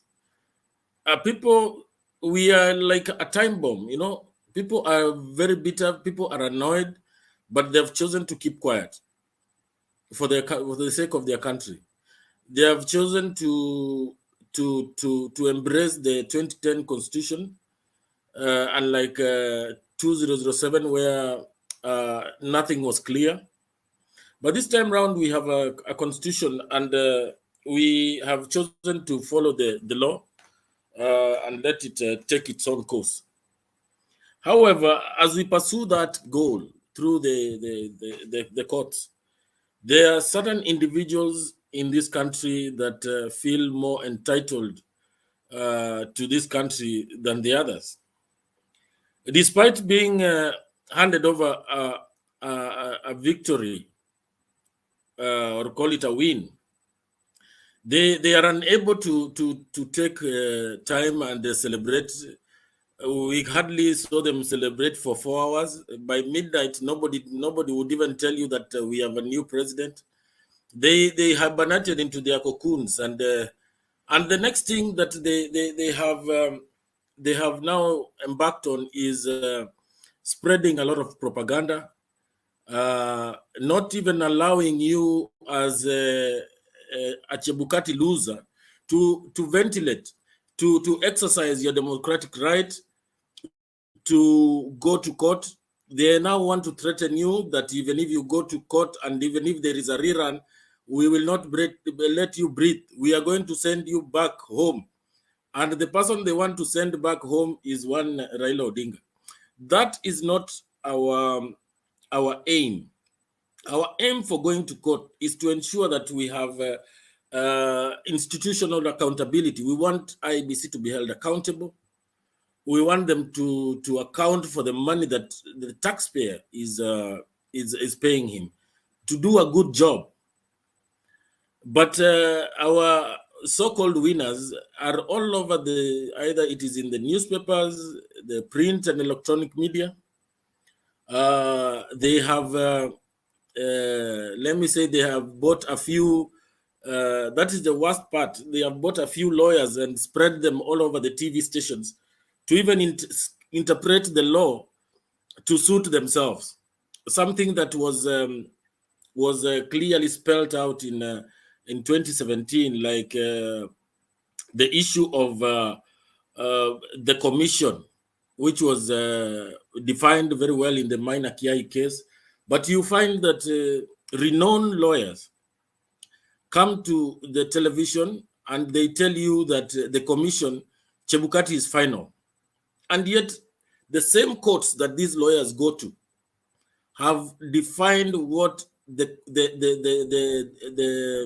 drafters of that constitution actually meant, and the Kenyan people at large, that commission is made up of the chairman himself, and at least as recent as the BBI case, the Supreme Court also pronounced itself on the quorum that constitutes that commission. But you'll have UDA-aligned lawyers coming to the TV and telling you that it is the work of Chebukati to announce a president, and that is final. They don't want to look at what makes up that commission. That is the saddest part.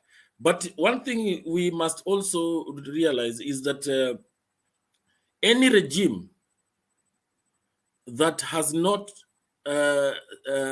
acquired power legitimately will use the media, and they will feed the media with so much lies, so that when the media, relegates itself to submission and accept that yes, now this is our government. Once it sinks in, then they know that they have captured the minds of the citizens. Therefore, they will be able to earn some plastic legitimacy. And that is exactly what William Ruto and team are doing. They want you to forget that whatever transpired at Bomas, or whatever activities that were the public undertook on the 9th of August to elect their president, was not done, professionally. And the institution charged with conducting that activity was not held to account. Now we want to make them to account, and we need to go to the Supreme Court and give the best of our evidence. so that we show this world that we are law-abiding citizens and that we shall not allow our democracy to be taken to the dustbin. UDA and its leadership, a majority of who actually worked against this constitution that we are using right now, are now the ones who want to champion this constitution. But they want to champion this constitution in a manner likely to mutilate it, because we have a supposedly president-elect who is coming in, and the first thing, or the order of business, his first order of business is to buy MPs that he perceives to be in the opposition. And on one hand, he tells you that I am not ready for a handshake because I want them to hold my administration accountable. You see, this is a leader that is speaking, is carrying on with the same narrative, or the same the same attitude that he portrayed while he was campaigning, of speaking with both sides of the mouth. He is actually telling you that I want you to hold my administration accountable, and yet he's weakening the same legislators or group of legislators who are supposed to hold him accountable. In essence, is driving this country to a one-party state. He wants to ensure that when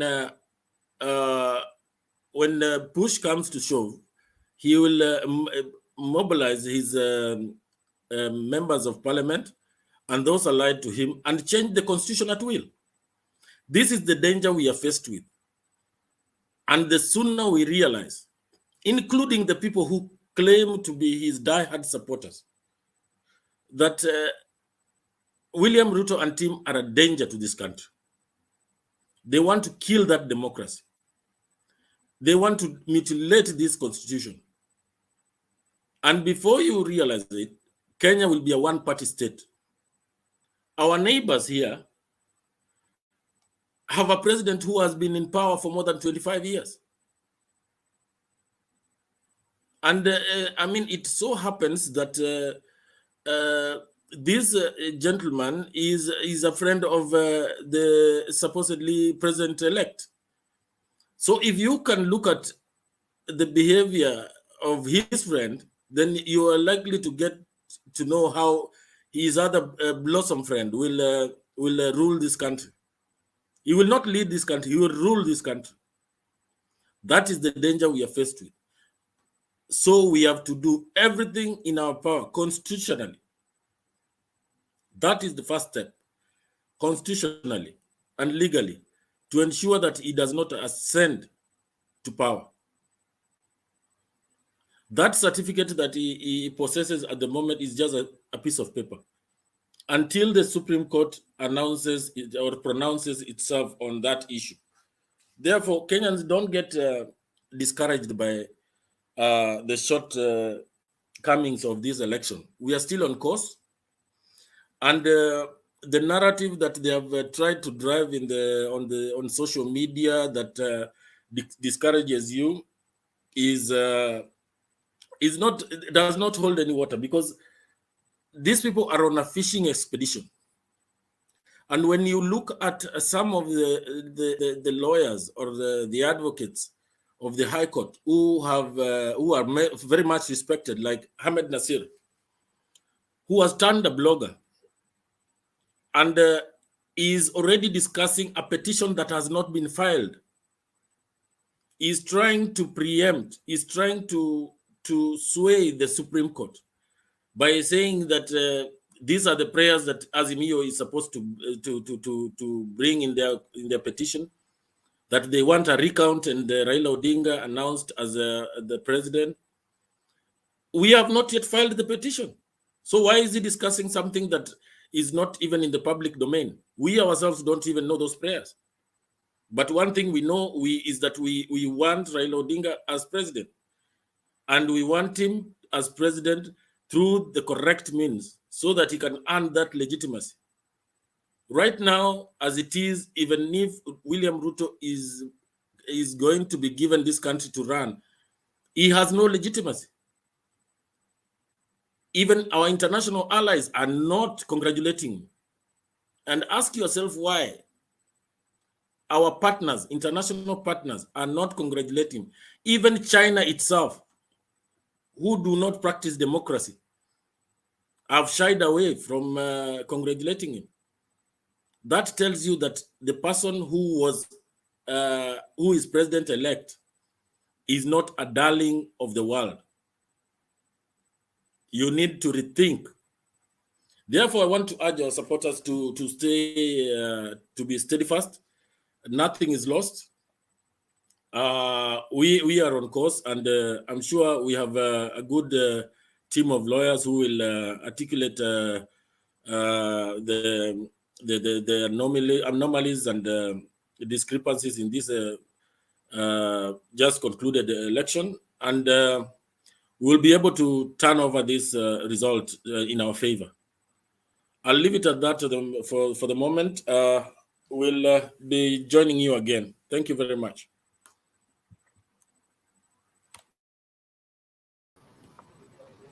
What do you mean you'll be joining us again? Kwani you're going somewhere?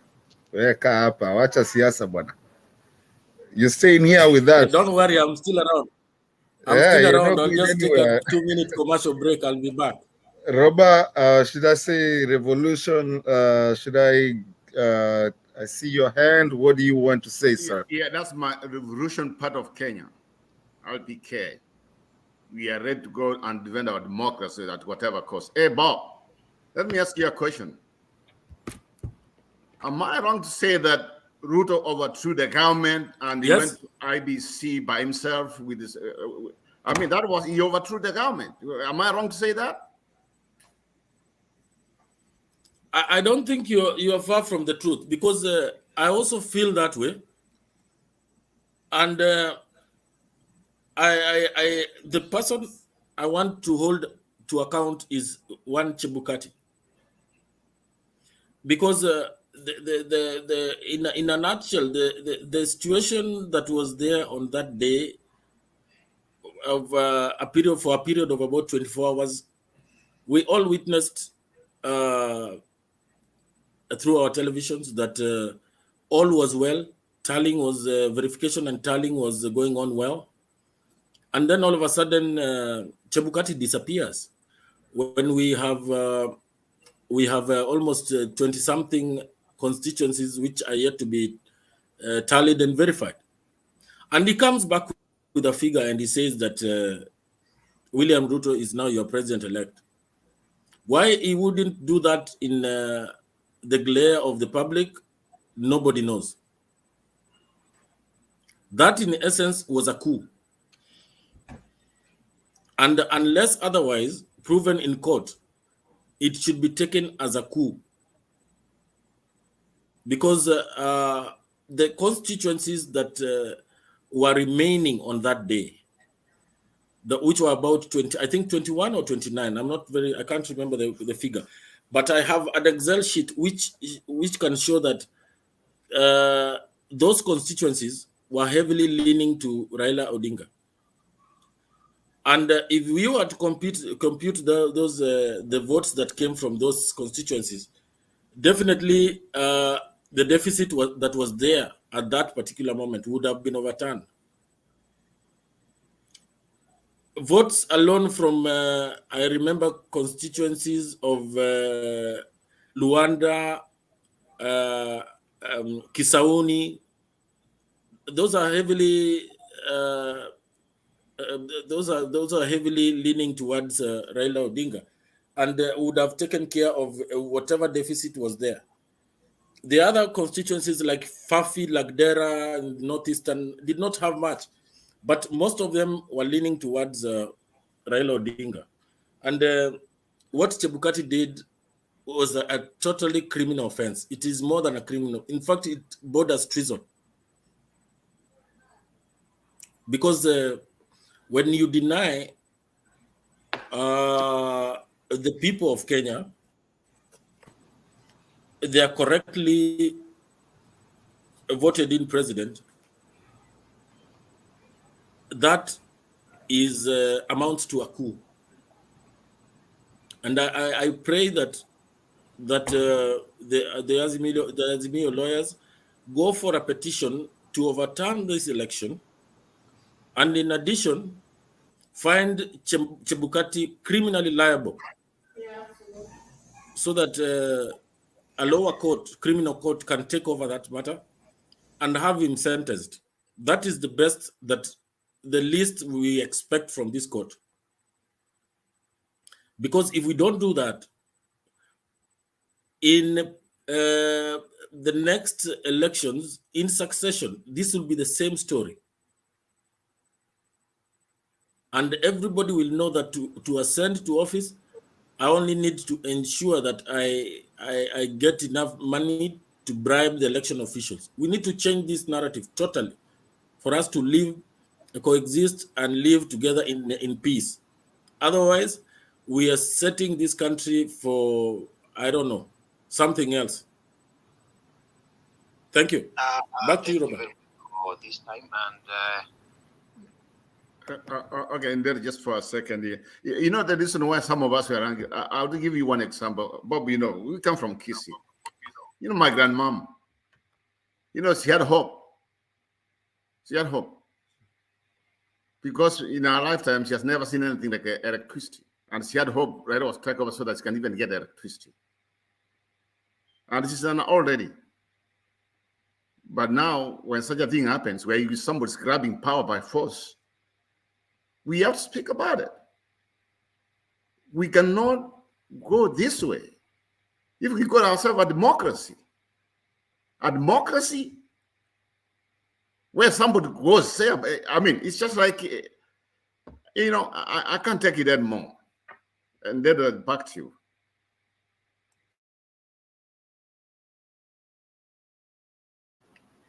Okay, thank you guys. Thank you for joining us. We are here, we are talking, and people in the comment section, you can still join us. We always really appreciate your input. Everything munasema tunapenda sana. And if you want to join in, the link is out there. Accept StreamYard to configure your thing, and you can come here and converse with big people like, you know, Big Papa here, you know, Revolution, Mama Selina, you know, Mary Wainaina, Laban, you know, Baraza, and everybody. So we're going to have a little session before the other people come in and take over. I'm going to be running this one for a little while. When you wananijua, mimi normally I don't talk anything. I just let you guys talk because the conversation is about Kenyans. When my time comes, I will talk. At this point, since I was gone for a little while kabla niachiwe kitu kubwa, maybe Roba or Revolution, you can tell me who has not spoken and which way I should go, or Mama Selina, you can tell me because I left you here before then. Muniambia how we need to do this one. It's a democracy. I think Barasa is the next guy to speak. Barasa. And then after Barasa? So we go that way. Going Sia, maybe Mary. Okay. Okay, Barasa, you've been voted in. Let's hear what you got to say. Thank you, brothers and sisters. I'm currently not in Kenya. I'm away by virtue of my job. And I work for an international organization with a major global footprint. And I can tell you for sure the international community had its eyes on Kenya. Where I work, there was a whole conference room that was there with like 2, 3, 4 screens, all of them just monitoring the elections in Kenya. From A to Z. In that room, we had like political analysts, we had economists, we had, you know, just different people who are just, you know, like glued to the screens. They want to know who is going to lead Kenya. That is how important we are in Africa or in the Horn of Africa, and at a minimal level in East Africa, okay? Now, when the results were announced, I was there because I was also following it very closely. I was not able to vote because although I had confirmed my credentials in Kenya, I was brought this way on an assignment, and by the time I got this way and I went to a permanent mission here, they told me the window had closed, so I was not able to vote. And you could see on different screens, one is showing you the chaos in Bomas, one is showing you Kinacherera at Serena, another one is showing you like, you know, how campaigns have been going on. And the question was, that was being asked, who is the chair of Iebc? And you show them on the screen, it's this guy. And then they tell you, but who are these we are being seen here? I mean, where is Serena? Is Serena in Kenya? Serena is a hotel in Kenya. Who are these we are seeing here? And I tell them, these are 4 commissioners. This is the vice chair. These are her colleagues. And then they wonder, if the team cannot agree on something, how come your chairman, the chairman of the electoral body, is proceeding to announce something they cannot agree on? Okay? I thought when you are like a team, for those of you who are in administration like myself, there's always like, I mean, you knock your heads together so that whatever the outcome, you own the process, you own the outcome. If it's good, you carry the compliments. If it's bad, you carry the blame. Okay? So they were like, I mean, if the team is divided, what rights do the other side have to stand before Kenyans and tell Kenyans, this is someone who has won? Why can't they sort the issues backstage? And then now they come when wameshikana to say, this is what we've agreed on. That would look better. And I'm telling you, it was so, for me as a Kenyan, it was embarrassing. Because everybody was just like this. Oh my God, Kenya. Look at what's happening to Kenya. Oh my God. And you know, Kenya is leading some of the peace processes in different parts of Africa, like DRC, Somalia, blah, blah, blah. And so they're asking, so if this is what is happening in Kenya, which leader is going to continue with where Uhuru has left, with these peace processes and stuff like that, okay? Now, I can tell you for sure, I'm not against Dr. Ruto. I myself, I'm not a Kalenjin, but I have relatives who are Kalenjins. I'm not against him. But the international community has very big reservations about him being in the seat because of the history and the baggage he's coming with, okay? The international community is asking, you chose a running mate, fine. This running mate has 2 corruption cases in court. In one of them, it has actually been determined and he has been told, return money you stole to the coffers. How do you pick such a person to be your running mate? And then you say you're coming in on a platform, you will not entertain corruption. How? I mean, if your running mate is in court for corruption, one has been determined, there's another one who's still facing him. How can this be your running mate? So you expect World Bank, IMF, and others to send money to Kenya when you have a running mate with a questionable integrity issues? Come on, okay? I mean, even if, however much he loved him, maybe he would have considered choosing someone else. His running mate is coming in with so much baggage, and that baggage is reflecting, it's glaring, right? You know, like, oh my God, this was the wrong choice, okay? Because, I mean, people say when you want to catch a thief, use a thief, okay? So if you have a thief or a running mate, what are you telling the international community about yourself, okay? Okay, number 2. I have, my late dad was privileged to work at a very senior level in both the Kenyatta government and the Moi government before he retired. So when it comes to things of politics, those intrigues that happen behind closed doors and stuff like that, how things work in government, I'm very aware of it like the back of my hand.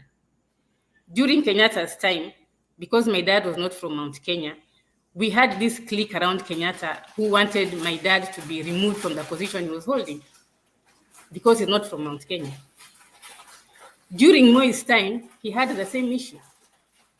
There are those who were close round to Moi, who wanted my dad to be just removed from his position because he was not a Kalenjin, you see. Now, the question some people are asking is Kenya only going to be ruled by 2 tribes? Okay. It will be no like relay. Someone from Mount Kenya runs, akifika mwisho anapitisha relay. Someone from Rift Valley runs, akifika anapitisha relay. I mean, look at South Sudan. What made Sudan and South Sudan separate? It was something similar to this, okay? The Dinkas were being harassed by the majority Arabs in Sudan, okay? And when oil was discovered, the Sudanese wanted to take control of, the Arab Sudanese wanted to take control of the oil in South Sudan. And the Dinka said, hey, come on, this is the only thing we have. You pushed us down to the desert, but God gave us oil. This is all we have. So you guys cannot control it. You're going to control it. And on top of other things, politics and stuff, look at what happened to Sudan. They had to split. Sudan stayed in the north and the other stayed in the south. God forbid that those who remained in South Sudan have never really come to an agreement like who should lead the country. They're still fighting among themselves, okay? If we don't take care, that is where Kenya is heading to. I have relatives and friends who work in various arms of government in the security field.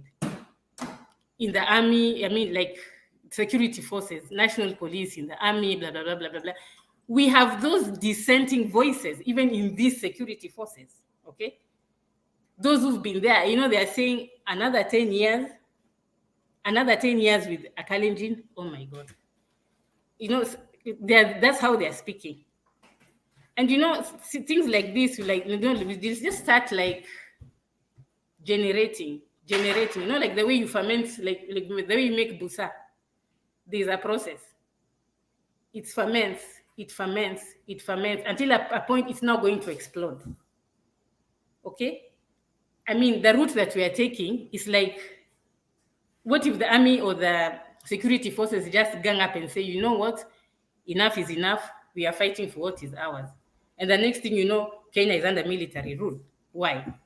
It's things like this ones, okay?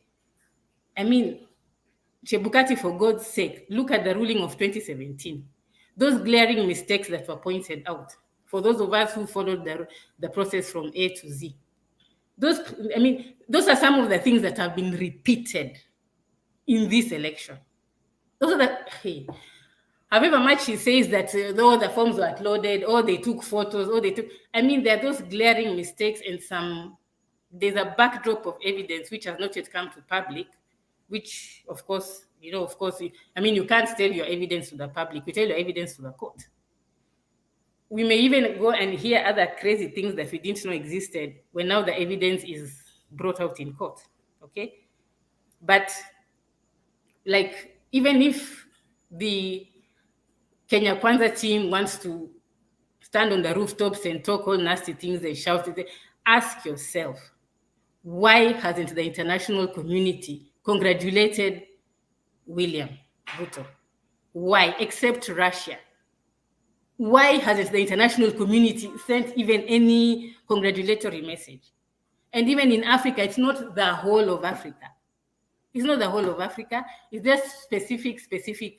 Yeah, there's a question mark, okay? Why did the diplomats walk out of Bomas of Kenya? We were watching, the diplomats were walking out. We watched, we saw. I mean, no one can lie, okay? Why? I mean, ask yourself, something is wrong somewhere. If I was him, I would take a back step, okay? I would take a back step and stop this chest stamping and speaking so loudly and panganga and what. I would take a back step and just like, let me wait first. If the verdict will favor me, now I'll hit the roof. If it doesn't favor me, whatever, plan B or C or D or whatever. But this one of standing on top of the rooftops and there are red flags hanging over your head here and there. I mean, it doesn't help, okay? The international community is watching. Here as a Kenyan, at times you're faced with some questions that are so embarrassing. You know, even if you're a Kenyan, you want to defend your country na ufunike ile aibu, unashindwa kufunika aibu, you know, because you'll be surprised these people have facts, okay? If it is court cases, these people have facts. Okay? Look at the likes of George Kinoti. Why do you think George Kinoti got his post in Interpol? A very respectable post in Interpol. Why? Because for the first time in Kenya, we have someone who has like put his head into the murky waters. And you've seen on social media, everybody say, oh, now Kinoti will resign. Oh, amekuwa kishikashika watu. Sasa ataona. Ataona what? My God, you guys, we are being watched. Okay? The only thing Kinoti is doing, he's doing the job he was paid to do. Arrest corrupt people. Okay? Look at the case of this guy who died. Mbolu Musyoka. Yeah? The day Mbolu Musyoka was arrested, those political analysts, you know, they were like mirror image of what happened to Chris Musando, okay? They were like comparing notes, what happened to Chris Musando in 2017 and what has happened to this guy.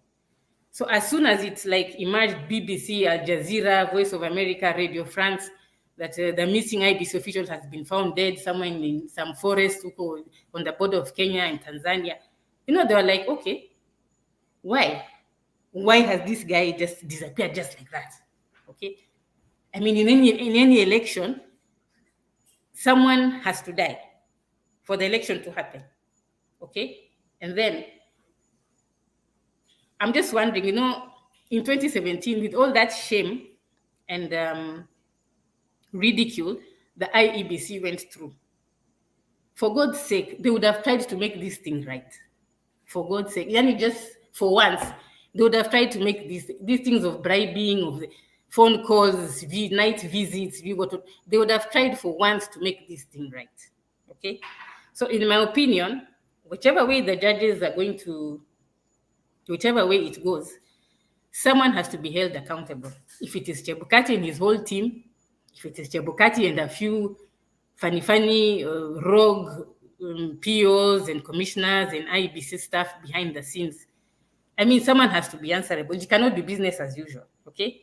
Tutamuibia, atapiga kelele, watakuja kwa barabara, watapoa. Tutamove on. Tutamuibia, atapiga kelele, the same guys who stole from him, utapata amekaa nao. Tutamove on. Apana. This time, things have to be different, okay? This time, it's like the elections of 2022 have to be an example of those that are going to come after. I mean, we can't have this, you know, hop, skip, and jump game with elections every time. You know, hey, for God's sake, you know, hey. And, you know, when you're at an international level, you hear and you get a mirror of what the international community thinks of Kenya. Kenya is a powerhouse, not just in East Africa, in Africa. I mean, if you see the kind of senior people who are like, you know, following that election, like they're reading for an exam or researching for an exam, that's when you realize, oh yeah, okay. You take it for granted, you know, I'm a Kenyan, so what? But there was such an interest in who is going to lead Kenya. There was that interest. And when all this drama started in the hall and blah, blah, blah, they just said, oh my God, Kenya is in a mess. I just hope Kenya doesn't burn, okay? So in the same breath, they might be doing it behind the scenes, but they're still, maybe when they'll be sending, they may appear in person in the Supreme Court or whatever, so from the diplomatic missions, or they may send their political analysts and staff to follow the proceedings in court. But this thing is being followed, okay? It's being followed very closely and they are watching, and I know even the judiciary knows, of course, they're at a higher level, so definitely they know. But whichever way it goes, what has happened again, 2013, look at 207. 207, my own late mother, my mother, she shielded a single mother with 4 kids, okay? She was a Kikuyu lady, Mama Kim. And her house and her store and it was burnt, okay, by youth. And she was trying to run away from where we live, or at the farm, where we live. She was trying to go and reach her brother in Nakuru, I think. Nakuru or Rongai, somewhere there. And my mom was asking her, utapita wapi? Utapita wapi? How will you move from here? You go to, by the time you reach Eldoret or Band Forest, you think you're going to reach where you're going. After like 2 days of hosting her, our family received threats. Like, you guys are, nini like, mko, you're neither here nor there. Mnasema nini ni watu wa ODM na kumbe mko na our opponents. If you keep on housing that lady and her family, they are calling them madoadoa, God forbid. If you keep on housing them there, you'll suffer the same fate. Okay? So my mom had to release her. She looked for a taxi, she was put in a taxi, and she left. Whether she reached or not, I don't know. But as I'm speaking to you now, as in July, her compound there's no one in her compound. 15 years down the line. The house that was burnt, ni nyasi na mti imemea ndani. People now graze their animals in her farm. So whether she made it to go to reach her brother, or she was killed on the way, or she made it and she decided she'll never come back because of the trauma, we don't know. Okay? So when you see people playing around with an election like this, and then what if people decide to protest? Okay, mnatuchokoza, mnatucheka, okay, let's protest, tuingie kwa streets. Are we going to go back to 2007? Some of us saw 2007 live. We saw 2007 live, okay? We know what is, some of these people who are very young, they don't know. These people who are talking so loudly, they don't know what, we saw it live. At least I saw it live, okay? It was not something nice to see, okay? And when you see Chebukati behaving like that, with all the international glare, you know, amemulikwa, mataa zote ziko kwake, ziko kwa Kenya. I mean, you know, you just, you don't know what to do.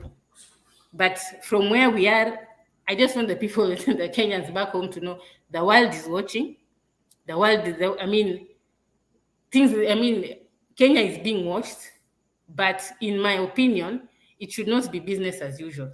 This matter of forgive and forget, kubali na usahau, hapana. Someone has to pay the price of this. Otherwise, this cycle will continue, because somehow or the other, they keep on getting away with it. Something has to be done. If it is justice for Raila Odinga, let Raila get his justice. Kwani atashinda naibiwa kura? What's wrong with him? Atashinda naibiwa kura? Hapana. Number 2, will Kenya only be led by 2 tribes? Okay? Why can't it be like Tanzania, where it rotates? Okay? There's no harm, yeah, even if William Ruto won, but ile kwa kihaki, you know, ile wazi, you know, kikweli, he has won. No problem. But this monkey business, every 5 years, monkey business, no, it has to stop. It has to stop. Thanks. Hey, I see 2 hands, but just before the 2 hands come in, I want to say what you said, Baraza. Lynn, that was something that a lot of people need to hear. Some of us were there in 2007 when it happened, and you brought it out in a very special way. And I do appreciate that. I believe a lot of people here appreciate that. What you did was a very good, way of putting something there.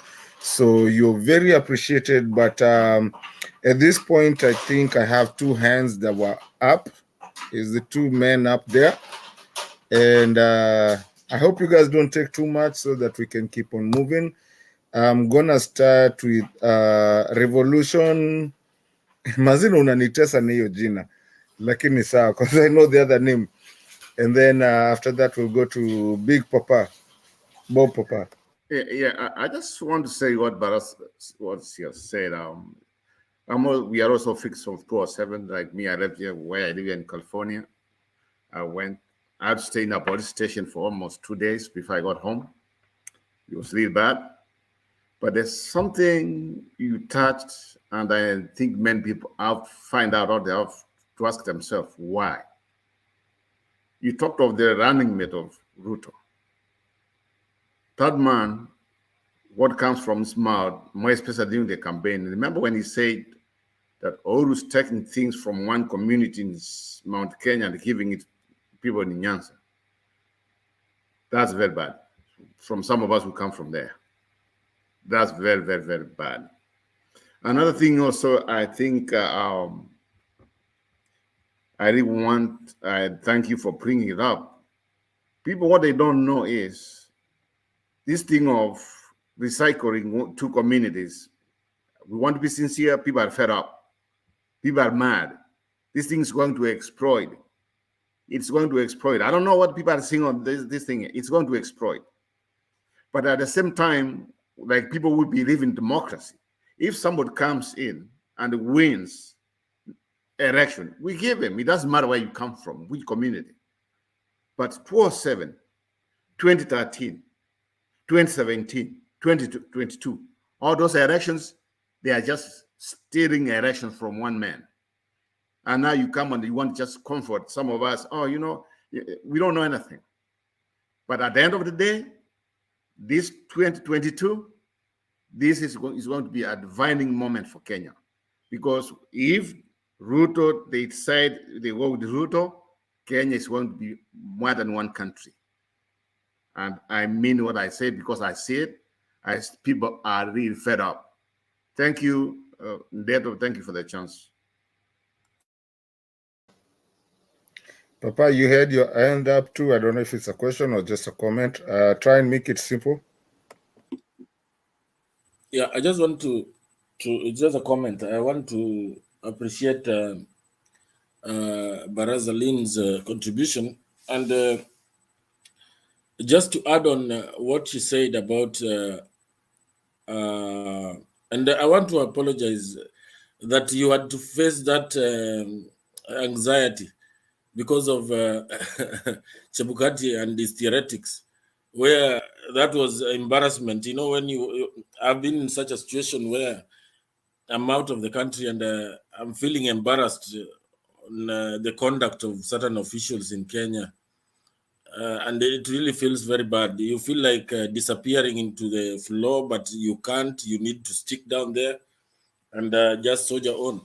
But now, coming to those commissioners, you know, the kind of embarrassment that they have caused this nation, I don't think we'll redeem that even in 10, 20 years to come, because Kenya is apparently a very respected country, and when you have a chairman announcing a result, and the person who is who's being given that result as a winner goes to an extent of even sitting where the commissioners are meant to be sitting to announce the results to the people of Kenya, not him, to the people of Kenya. That shows that he has actually insulted Kenyans. And in addition to that, the chairman himself is being escorted by a bodyguard of one of the contestants to go and announce those results. Even the most foolish person in this country would see that the chairman has been captured. It does not need rocket science to tell you that this man is under siege, or siege, the way they used to say it. But it is the most embarrassing thing. You know, we relegated ourselves to those countries where the rule of law, I'm even shrubby. The rule of law is something foreign. You know, there are countries in Africa where, and parts of Asia where they don't know what law is all about. Papa, isikuwe submission, mama. Isikuwe submission, ulikominwa mkono. Yeah, anyway, let me end it there, because it is the pain that I felt, and for Lynn, where she had to feel humiliated by Chebukati. Pole sana, Lynn, and we urge you to be strong. Thank you. Okay, Lynn, those are people that had lifted hands. They wanted to say something about it. Do you have a rejoinder, or do you want me to move on to the next person? If you have it, you can do it. I'll give you the position for you to do that. If you have something you want to say for the two that said, then we'll move on to the next person. No, just reflecting on what they've both said. Something else I forgot to just mention was there was a query, like, why is it that this guy is always disowned by commissioners? You know, there's that, in the first time he was sworn in, after a while, he disagreed with his commissioners, they walked out on him. 2017, the Akombe group, they worked on Akombe and Katha and others, they walked out on him. Now this is 2022, 4 of his commissioners are walking out on him. There's a question mark on his head, a big red question mark on his head. I mean, something is wrong somewhere, for God's sake. We are not against him, we are not, it's just that he's not getting things right, okay? But something is wrong somewhere. But let's see how things happen. As from, okay, for us here, it's night. It's like 6, 7 p.m. here. I know at home you're not going to wake up. But let's see what happens in the Supreme Court in the next couple of hours. Thanks. All right, Lynn, thank you so much for that contribution. It's been a very good one. It's very enlightening. Sometimes we come over here so that we can enlighten people, tujulishane, tuelimishane na tupende Kenya yetu na tuyelewe. We are still keeping on moving. Baraza Lynn, utakuwa umevunja sheria. Doing that, utaweza tolewa. You need to be on camera. You can actually leave if you want to get some water or something. You can actually just leave it open. Just don't put it on don't go behind the screen. Other than that, there's people who are working on the back and they will get you out immediately. But we also need your input here. So we need you in.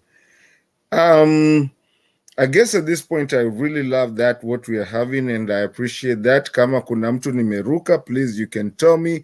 I think at this point, I'm going to go to Mary Wanaina Labani Salimia. I mean, ni forgive. And I think at that point, unless there's anything else, nitakimbia kwa Mama Selina. I think amekuwa amenyamaza sana. Alafu Laban, turudi kwako na tuchape mkururo hivyo. Kama kuna mtu ako na swali ama nasikia amefinyiliwa, tafadhali inua mkono anytime. I will see you. Nitakupatia time. Mtu mpya akikuja tutasikizana kama tunaweza mpatia aendelee. Na anybody that is listening to us and you want to be a part of this, just go to the comment section. There's always a link imewekwa hapo. Click on it. Let's streamline, configure your device, and you will be here and you will be able to converse with these beautiful people and these good people that actually come here to actually talk about our country. Our country means everything to us and our kids.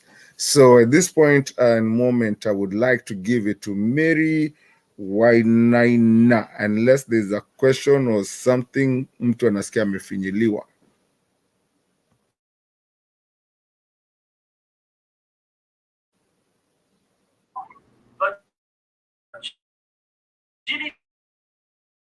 That your marriage will work.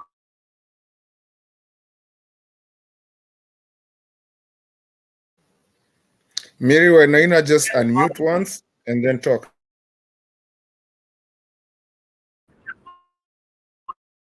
Right.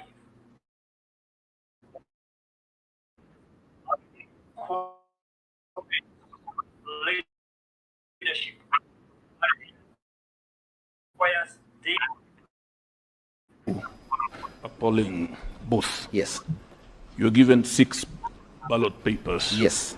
So you decide, as you may decide, yes, that you'll only vote for a presidential candidate. Correct. That leaves you with 5. Yes. Those 5 yes. are not stray. No. They are unused. Yes. You've been given 6, yes, but you have elected to use only 1. Yes. That leaves you with 5. Yes. What we are asking, yes, where do those 5 go? How are they accounted for? It's a simple question. Oh, yes. They're not stray. No, they're not stray. They can only be stray if they have found themselves through in the wrong ballot box. And that's the point. Okay. So they're not stray. So you still remain with 5. Yes. Where do you put them? You carry them away? No, no, no, no, no. How are they accounted for? No, and that's the point I'm making. You vote. You vote for 1, and vote for the 2nd, and vote for the 3rd. You have 6. Yes.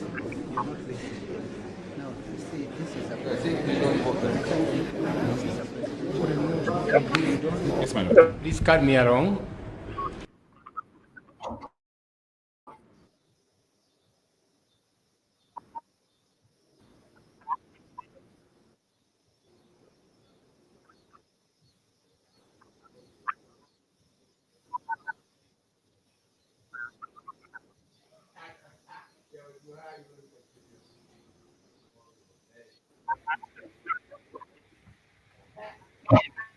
Yeah, I think Ndera is having some problems. I can't see him.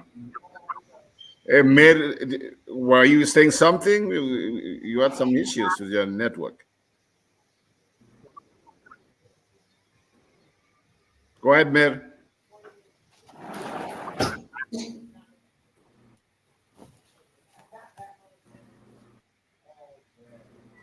So sorry, because we had to watch that video. So, Mary Wanene, are you okay now?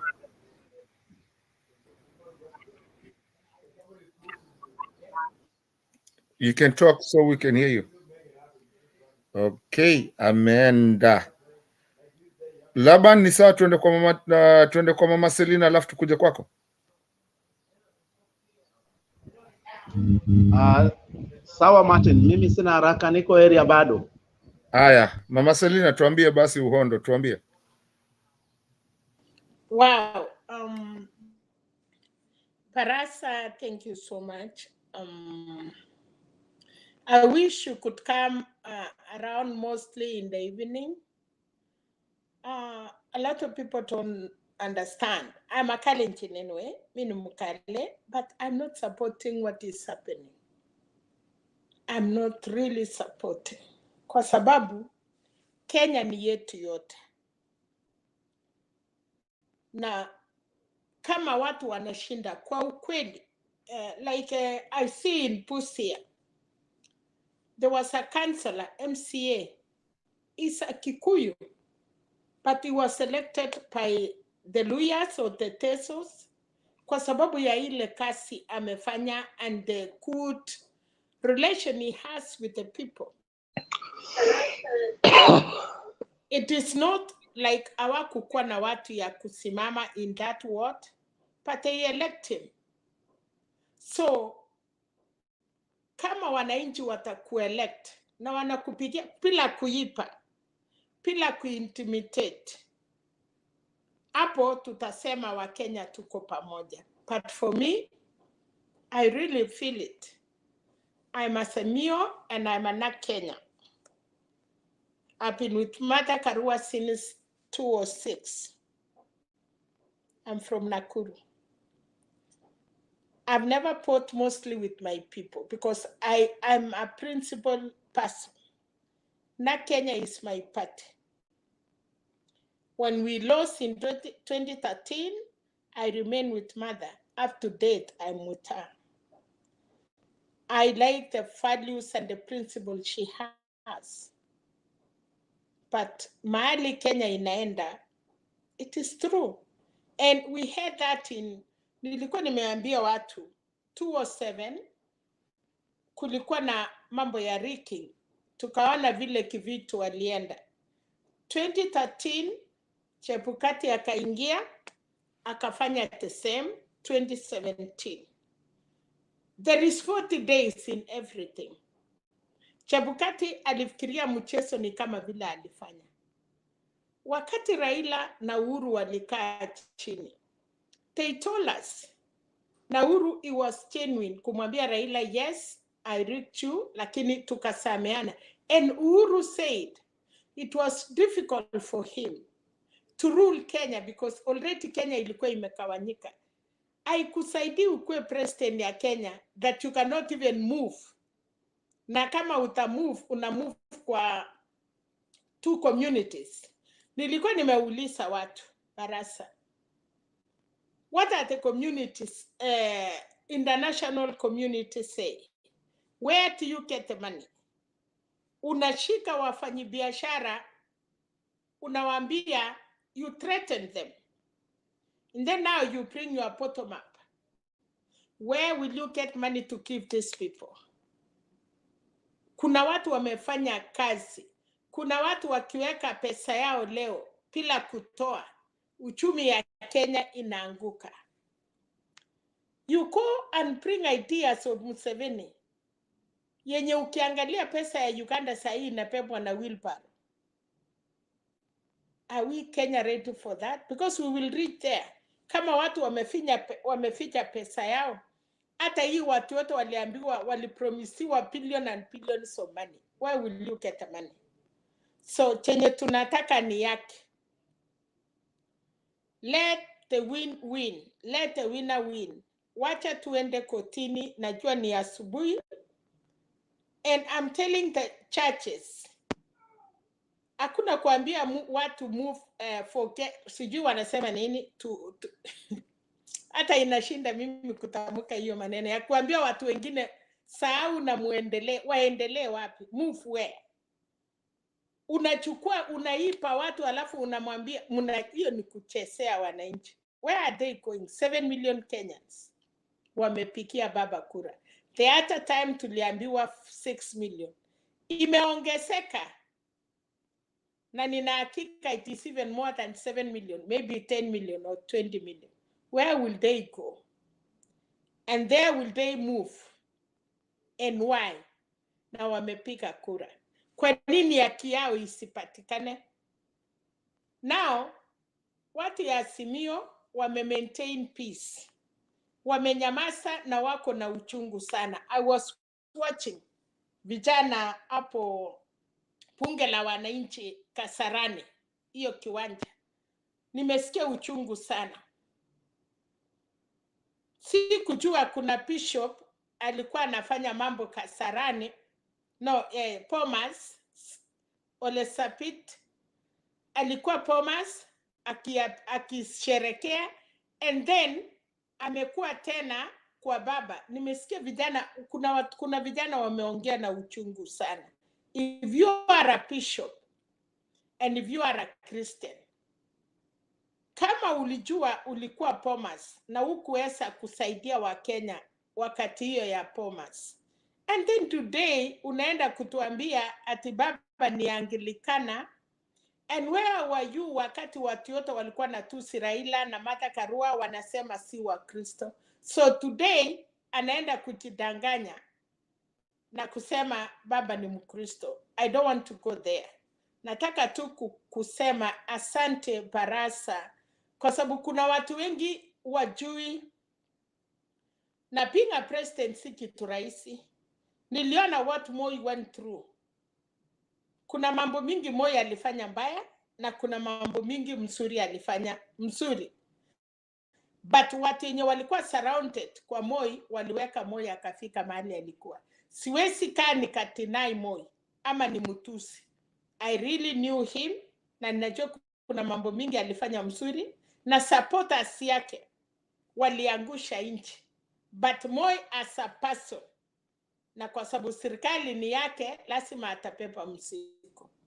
I'm wondering, Kashakwa, unasikia vile wanasema watafunga watu. Wafanyikazi ya serikali unawathreaten. Ile kitu imenishangaza, and thank you because you are at least Barasa, kuna swali nataka kuuliza kama mama. Wakati watu wanapochagua cabinet, nilikuwa nafikiria ukiwa na supporters wale tulisimama viti tumeanguka, you are supposed to give them, kama ni lazima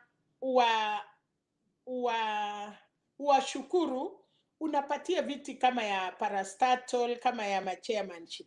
Alafu kasi ya cabinet ama kasi ya serikali, haitakikani iwe unachukua supporters wale wameanguka politicians unaweka kwa serikali. We have 42 million Kenyans. Tuko na watu wenye si wanasiasa, but ni watu wamesoma, wasomi, professionals. And I thought hii makasi ingine kama ya cabinet ama kasi zingine ya serikali, you don't have to go and bring all politicians wale waliangushwa na wananchi, unakuja reward. How will this government look like hata kama wangewachiwa? Nataka utaniambie kwa sababu nimekuona na vile umeongea. I don't think na vile nilikuwa naona maserikali ingine, kama kuna mtu hutaki umwache na amekusaidia, patia parastatal, pea wengine ambassadors, let them go out. Lakini kukuja sasa unashika watu wenye wako bitterness, watu wenye wameanguka, wana uchungu, unakuja patia wasimamishe serikali. Watu wenye wamekuwa na makesi kotini, kina Songo, you give him a minister or you give him something. You bring Waitito, unampatia kiti, surely. And Kenyans are happy. Wacha tuone, and for me, I think like, hata wale churches, ama everybody, kwa sababu Uhuru alinominate wafanyikazi ya serikali. It doesn't matter to be party supporters, no. Wa Kenya wale wamesoma na wamefanya kazi kulingana na rais mwenye amepatia kiti. I was thinking today, yes, Ruto kama anachukua anaweza badilisha, ama Raila anaweza badilisha, but kuna watu walifanya kazi wakitii rais ya wakati huo. Now you want to punish them kwa sababu walifanya kazi yao. One is Matiang'i. I'm not a kisi. Moja ni Kivicho, Mkikuyu mwenzao. Another one, sijui IT. And so and so and so. Mpaka kwa police, una threaten these people. Where will they go? Hii watu unawafukuza, wakikuja kuungana na ile maraia wanaumia ile wako nje. How will you enjoy the government? So, and thank you. Tunafikiria nyinyi wenye munashikilia na muna sauti nje. If somebody can ask you a question today, you don't lie about the country because it is not true. Sema ukweli. Let the world know the truth about Kenya. Wacha wachue mahali tuliangukia. If you see even pastors, watu wenye wanatakikana kuweka watu pamoja, they are lying because of money. Nyinyi wachache wale mko watumishi, you can tell the people, the world, the truth, so that they know what country. Wakati hii watu wanaweza chukua ama wana threaten churches, kama wanaweza kuthreaten the president mwenye ako kwa kiti sahi, Uhuru can do anything. Uhuru batu wako na sword, anaweza hata wafunga yote na hakuna kitu mtafanya. But kama watu wanaweza threaten the sitting president, anaambiwa tunakungoja hapo nje. Moses Kuria anaambia Uhuru, today you don't have powers. Uhuru is still the president. Na I think Uhuru akisema hawezi peana hiyo sword, yes, mko na certificate. Si kama Donald Trump, I'm in US. Na niliona Donald Trump na katiba ya US ni very strong. Otherwise angetoka. Alitolewa the last day. Watu ya Joe Biden waliingia the last day kwa sababu hakuna kitu walionyeshwa. So I'm saying this. Kenya katiba yetu itafika hivyo. Uhuru anaweza kuwa wakeateka because today tunaenda kotini. Tufanye nini kotini? Tunataka haki. Tunarudia uchaguzi. Nani anasimamia? Chebukati? No. Commissioner nani? Na Chebukati yako na 10 years. Yenye anamaliza January. Tunataka barasa utuambie, is our constitution. Some of us atuelewi. Kama leo kotini wanaweza sema go back to election in 90 days. The 90 days is not even giving us enough time kuweka a new commissioner. And even the vice chair, wanasema inatakikana uwe judge over 15 years experience. Those commissioners, hakuna mwenye ako kama Chebukati because wanataka judge mwenye amekuwa kama 15 years experience. Barasa, can you give us that lay kwa sababu wanaenda kotini? Ikiwa bahati mbaya waseme turudie uchaguzi kama vile walifanya siku ile, na baba akasema kama hamtabadilisha itulazimishe twende na Chebukati. Sisi wengine tumeuliza hii kasi yote Chebukati amefanya kwa sababu inakaa kama ni criminal case. Kwa nini watu wachaenda kotini kustaki Chebukati kwa kwenda kinyume ya katiba? So my question is, can you please, so that wengi tunafurahi but still tukienda na ile tunajua kidogo, we feel so frustrated kwa sababu hatutaki baba ama watu ya baba kuwa at it more. We are really watu wakuli, watu ni wakonjo. Can you imagine the hope, little hope? Martha Karua ametuambia victory is coming home, and that is why people are waiting that victory to come home. Now, what will happen? That is to me. Nataka nielewe kabisa. In case turutie uchaguzi, where will this killer, this Chebukati, because he's a killer, ayo tu.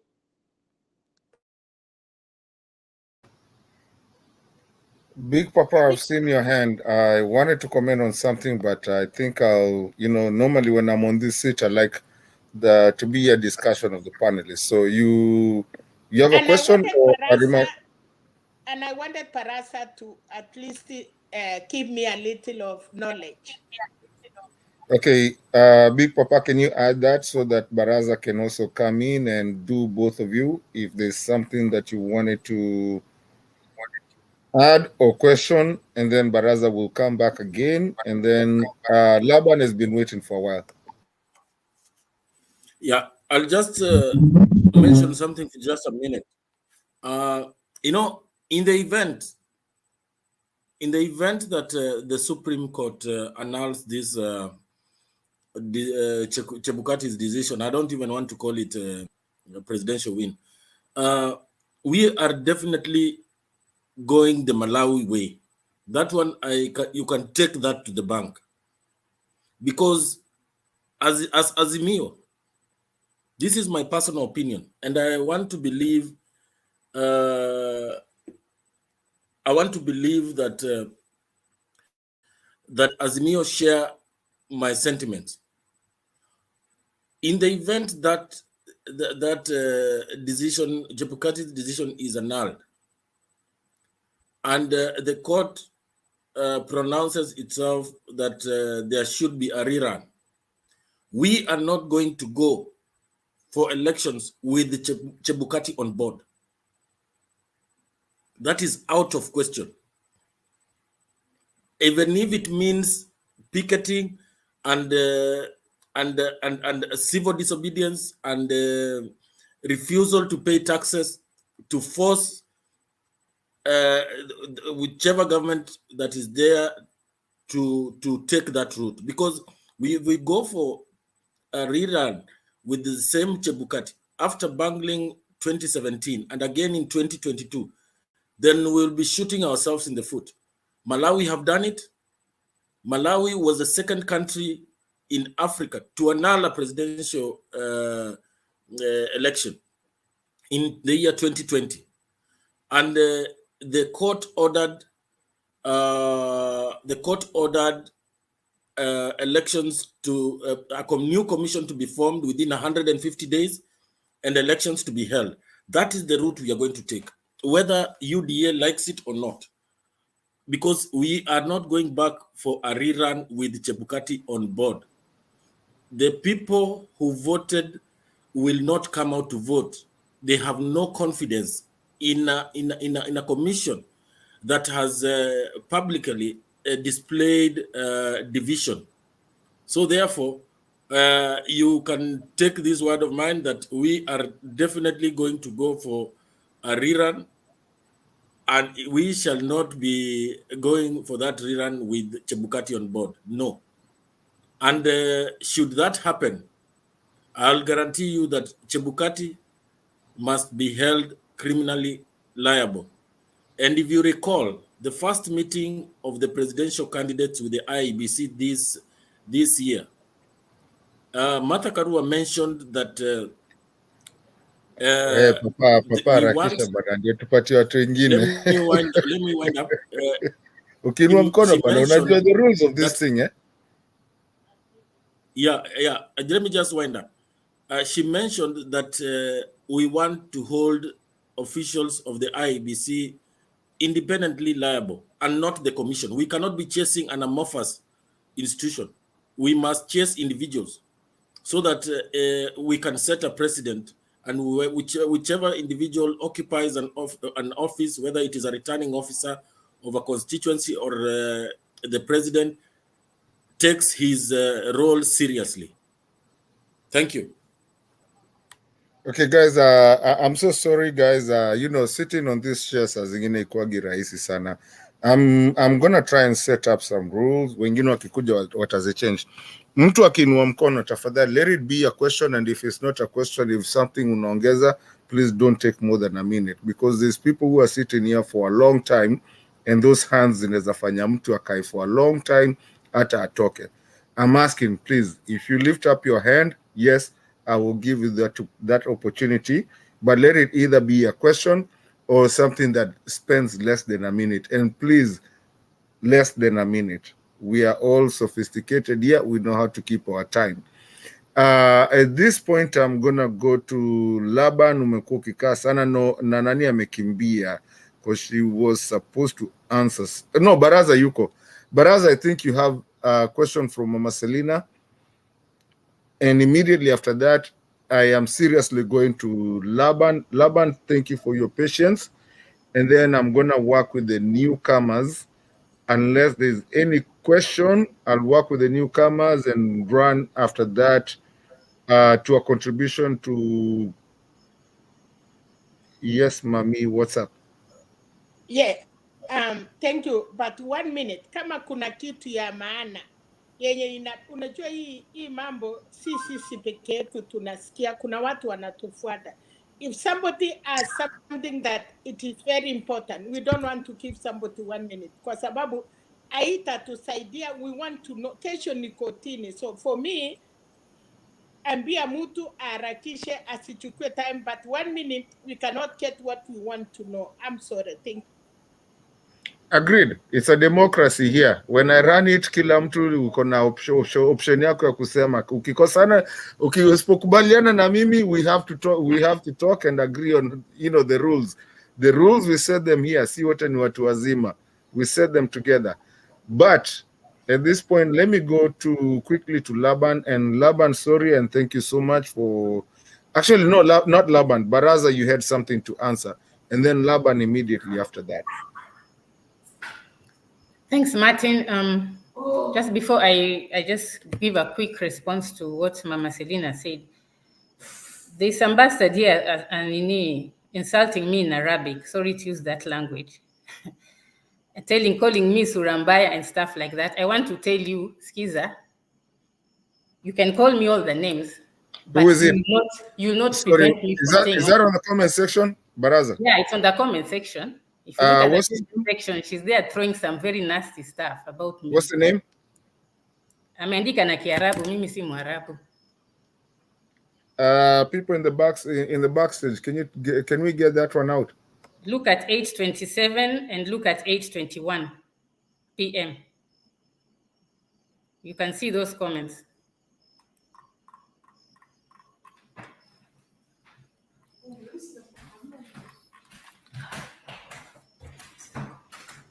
So you finish up. You will be taken care of. I'm just answering to Mama Selina. I wasn't going to mention this, but because you've asked, I'll just give a quick one. I have an uncle who is a judge in the High Court of Kenya, but he's not sitting on the bench tomorrow, okay? He's a judge in the High Court. He's my maternal uncle. And I was talking to him. We've been talking all through, and I just talked to him yesterday morning. And he told me it's a three-pronged approach. Depending on the evidence that Azimio has, it's a three-pronged approach. It's a rerun, or they told me Iebc has the power to revoke Dr. Ruto's election and hand it the other way. He told me if the numbers indeed they confirm, you know what, Raila Odinga was played, we are revoking this, we are degazetting that, and we are handing it to the other side. And then the third approach he told me was which one? Like there were three. I can't remember the third one well, but it is a three-pronged approach. Because he told me the tricky part here is, what they also have to look for is, if they say repeat, like they did in 2017, isn't it the same guy who is in the Iebc? Isn't he the same guy who is going to sit there and manage those elections? Who tells you you won't repeat it again? I don't know if it is within the constitution to like you tell him, you know what you did was a mess, step aside, and you bring in an interim board. I don't know if that is in the constitution. But what I know, he told me that it's a three-pronged approach. But since even he has, because that is not his line, you know, his line is not elections and stuff, it's in another line. He doesn't know the evidence. So he was telling me, maybe tomorrow when we hear their evidence, maybe we hear their submission, then we can easily tell where the scales are going to tilt. That's all that he told me. But that same question was even being asked here by international guys, you know, like, okay, even if Kenya has to go to the elections, isn't it the same guy who is going to do it? So who says the results will not be different? That's all. Thanks. Thank you so much for your Mama Selina Mkono. Thank you so much, Barasa, and please get more information, let us know, because I know Chebukati is going to retire in January. So asante sana. Baraza ni mkono ama ni shukran? No, look at, there's a comment there at 8:35. You know, this guy now is... He's already been taken out. No, there's another one. 8:35 p.m. Look at that comment. Ananita Malaya. Okay, somebody's working on it. Trust me, it's been working out. They probably will never come back here. I don't it's okay, care. Don't worry about it. Listen, guys. Yeah. And I want to tell the people in the comment section, listen, this channel is an international channel. We are not going to let you guys to come here and call people names. If you want to come and call people names, come on, come in here, show your name and talk those names that you talk. You know, show your face and say those things that you want to say so that the whole world can see you. Don't hide behind there like a coward behind the comment section and calling people's names. You know, people that come over here are very respectful people. Actually, you don't know most of these people what they do. Most of these people here are very respectful people. Now, if you want to be here and be respectful. If you don't want to be here, please go to another channel that does that kind of shenanigans. We will not take that, and you will be deleted and sent away from this channel. Look the other way if you're going to come here and be disrespectful to your fellow Kenyans, or even if you're not a Kenyan, to disrespect the people that actually take their time to come here and talk to people. So people in the comment section, please behave. We are there. We will find you and we will cancel you. Go to the other place. Come here as a respectful person. We don't come here to agree. We come here to talk. So please behave yourself, grow up as the person that you are. Thank you. The people in the comment section, we appreciate you. We appreciate everybody. Now, this is how we're going to, thinking we go Laban and the new people. And then, so we're going to, tutaenda hivi Laban, Mulumbu, Jimmy, alafu tupande hapa juu Papa, Revolution, Mama Selina, tukiendanga hivyo, unless a new person comes in. Like I said, tutakuwa tukisema mtu mmoja akikuja, tunasema huyo ndio tutachukua kwanza, ama vile iko kama hajaongea. So Laban, Mulumbu, Jimmy, tukiendanga hivyo. Laban, it's your time. Sorry for keeping you.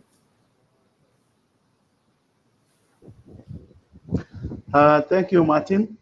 Lakini kwanza nataka nimwambie Barasa vitu zingine hizo ma comments hata assume kama haziko, don't go there. Hao watu wenye wako kwa comment section ni wale wasted Kenyans ambao kuna advantage ya internet somewhere na wajielewi ni nini wanafanya nayo. So they are only wasting their time. They don't want to think. Wamechukua hiyo kama ni advantage ya kutusi watu. Mambo ambayo tunaongelea ni ya umuhimu mkubwa kwa sababu ya nchi yetu. Lakini kwa sababu hao watu hawataki kuchoka kufikiria, wanaona matusi inaweza chenga nchi. Tunaona hiyo matusi hata kwa hao viongozi ambao wako pale, lakini kazi yenye wako wanatakiwa wafanyie wananchi wamesahau, wameenda huko matusi. Anyway, mimi hili jambo nataka kulirudia kwa mara ya pili. Marehemu mzee Daniel Arap Moi, na Mungu aiweke roho yake mahali pema peponi, he said no to Ruto's presidency. Rais Uhuru Kenyatta ambaye hajaretire ameongea kuhusu Ruto's presidency, na tumeona akuu yenye imefanyika in Bomas, na hakuna kitu wa Kenya walifanya, lakini leo mwenye alihusika kwa hiyo kuu ametoka akipongeza wanaazimio kwa sababu wamebehave na wajaenda kupanga na kufanya maandamano. Unajua ni jambo ambalo halifurahishi na inakuwa ni aibu wakati mtu anakuja na kuibia tena na kutusi ama anakukejeli. Eti unajua wakati nilikuja kwako nikachukua hii kitu, nilisikia vile ulikuwa unangorota. Hayo ndio mambo ambayo tunaambiwa. Raila Odinga hakuhitaji kuiba ndiye awe rais. Yeye alijua kwamba institutions zetu zote zinafanya kazi vile zilivyo. Anyway, vile Barasa ulisema, tunataka tuone ushahidi ambao utawekwa mahakamani. Wakenya waangalie ni kesi gani imewekwa pale mbele, na kuna kitu Baba Seni amesema, hata kama itachukua miezi 6 ama mwaka mzima, tunataka tuwe na Iebc yenye Wakenya wataamini na i-conduct elections, kwa sababu hakuna vacuum in leadership. Tuko na rais mwenye ako mamlakani na institutions zote zinafanya kazi, kwa sababu bunge iko na haitasimama. Wawe sworn in waendelee na kazi, lakini tufanye uchaguzi wa urais. Target hapa ni uchaguzi wa urais, kwa sababu tuko na around 5 constituencies ama 4. Rongai, Kacheliba, and I don't know ingine, na around 3-4 constituencies zenye hazijafanya uchaguzi. Sasa sisi tuko na haraka ya nini ya kuapisha rais, na kuna wananchi ambao wanataka representation. Hao wananchi sijui kama wao walipiga kura ya urais na hawajafanya general election yenye inahitajika na wao wafanye kama wengine. Haya mambo ambayo Chebukati alipanga huu uchaguzi, alikuwa anajua ni nini alikuwa anafanya. Kwa nini target ilikuwa ni stronghold za Azimio, sio Kakamega, sio Mombasa na Rongai? Target ilikuwa ni kijana ya Moi, kwa sababu ndiye anasimama huko, kwa sababu ako na kisasi na hiyo familia ya Moi. Tunataka Kenya ambayo inatutosha sisi wote ndani, na Kenya ni kubwa sana. Watu wengine wanaweza katiwa nchi mahali watasikia wako comfortable, na wengine wenye wanataka kuongoza forever wawe iwe monarchy ndio maisha iendelee vizuri. Otherwise tunangojea uamuzi wa mahakama. Hawa watu wenye wanaambiwa leo kwa sababu eti wanapongezwa kwa sababu hawajapanga maandamano, wataambiwa tu neno moja, na utatoka from point A kufika point B kabla hujakosa mahali pa kupita. Hiyo ndio kitu yenye watu wanafaa waelewe. Wakenya si wajinga. Mr. Martin, nitasimamia hapo, sitaki kusema sana, ni ruhusu wengine wachangia. Asante. Nashukuru sana na nashukuru sana, na ile kitu nitashinda Kiswahili kinakimbiza kidogo, lakini kuhimitiza ama to reiterate. Listen guys, we are not going to be here and listening to watu wenye wanapigana kwa comment section. We will not let you guys hurt people that come here to, you know, give us a good conversation. Like I said, if you have something to say, don't say it on the comment section. Otherwise, don't be a coward. Come in here, kuja utusiane na watu hapa. Kuna watu wengi wanajua kukujibu. So we will protect our panelists and let people come here and say what they want to say in peace. Na tunakubalianga watu wa UDA wanakuja hapa, wanapiga story, we answer them, we question them, they question us, and everything, because this Kenya, hii Kenya ni yetu, regardless who will be the president. Hii Kenya yote ni yetu wote wenye tuko hapa, regardless what happens. So at this point again, having said that, I know things have been taken care on the other side, huko nyuma. Let's just be civil. Let's talk about these things, and let's talk about our country, because if Azimio gets it right, even UDA get to live in a good country. If UDA gets right, even Azimio gets to live, you know, in a good country. So either way, it's our country. Let's have a conversation. Let's have a good conversation, and especially let's all know that we are all brothers, and we are our brothers' keepers and our sisters' keepers. Moving on, let me Mulumbu nilikuwa nimesema hivyo ndo itaenda, and then we'll jump back na tutacheza nayo mkururo unless somebody else comes in, and we'll give him a chance. And na kama uko huko nje kwa comment section and unatusikiza hata kama si kwa comment section, the link is being posted very oftenly. Just click on it, let StreamYard ikuingize, come in. Bado we still have another 3 slots set up for you. You can come in here and say what you feel to be said. Other than that, Mr. Mulumbu, the floor is yours. Thank you so much, my brother. It's a wonderful day. Thank you so all the panelists over here. It's a very wonderful moment for us to be here and to talk about our Kenya, our country. That I was worried. Nilikuwa na wasiwasi that it was going the dogs, because 2007 ikifanyika, I used to live in Kariobangi. I was living in Kariobangi by that time. I was with my 3 daughters in my house. Unajua maisha ya Nairobi inaweza kufinya mpaka ukae na wasichana wako kwa nyumba. People were calling me, walifikiria nafikiria ni mabibi zangu, but were my kids. So when it happened, my brother, anafikiria watu wa kwanza kufa walikufa Korokocho. Once Kibaka litangazwa usiku, vita ilianzia Korokocho, ndio ikasambaa Kenya mzima. Mahali likaa watoto walishindwa hata mahali kuja, kulikuwa na ghorofa ya 3 juu. Wakikaa juu Kariobangi pale Kariobangi North, wakiangalia wanaona vile watu wanatolewa kwa magari wakichinjwa. It was so sad. One of my daughter hajakanyaga Nairobi mpaka leo because of that. Because hiki ilikuwa na mshtua, alikuwa anashtuka. Alipoenda nyumbani hajawahi kanyaga Nairobi, asema baba siwezi naenda, na what I saw I will not go back. Ilikuwa wale watu tulikuwa tunashirikiana nao walikuwa maadui.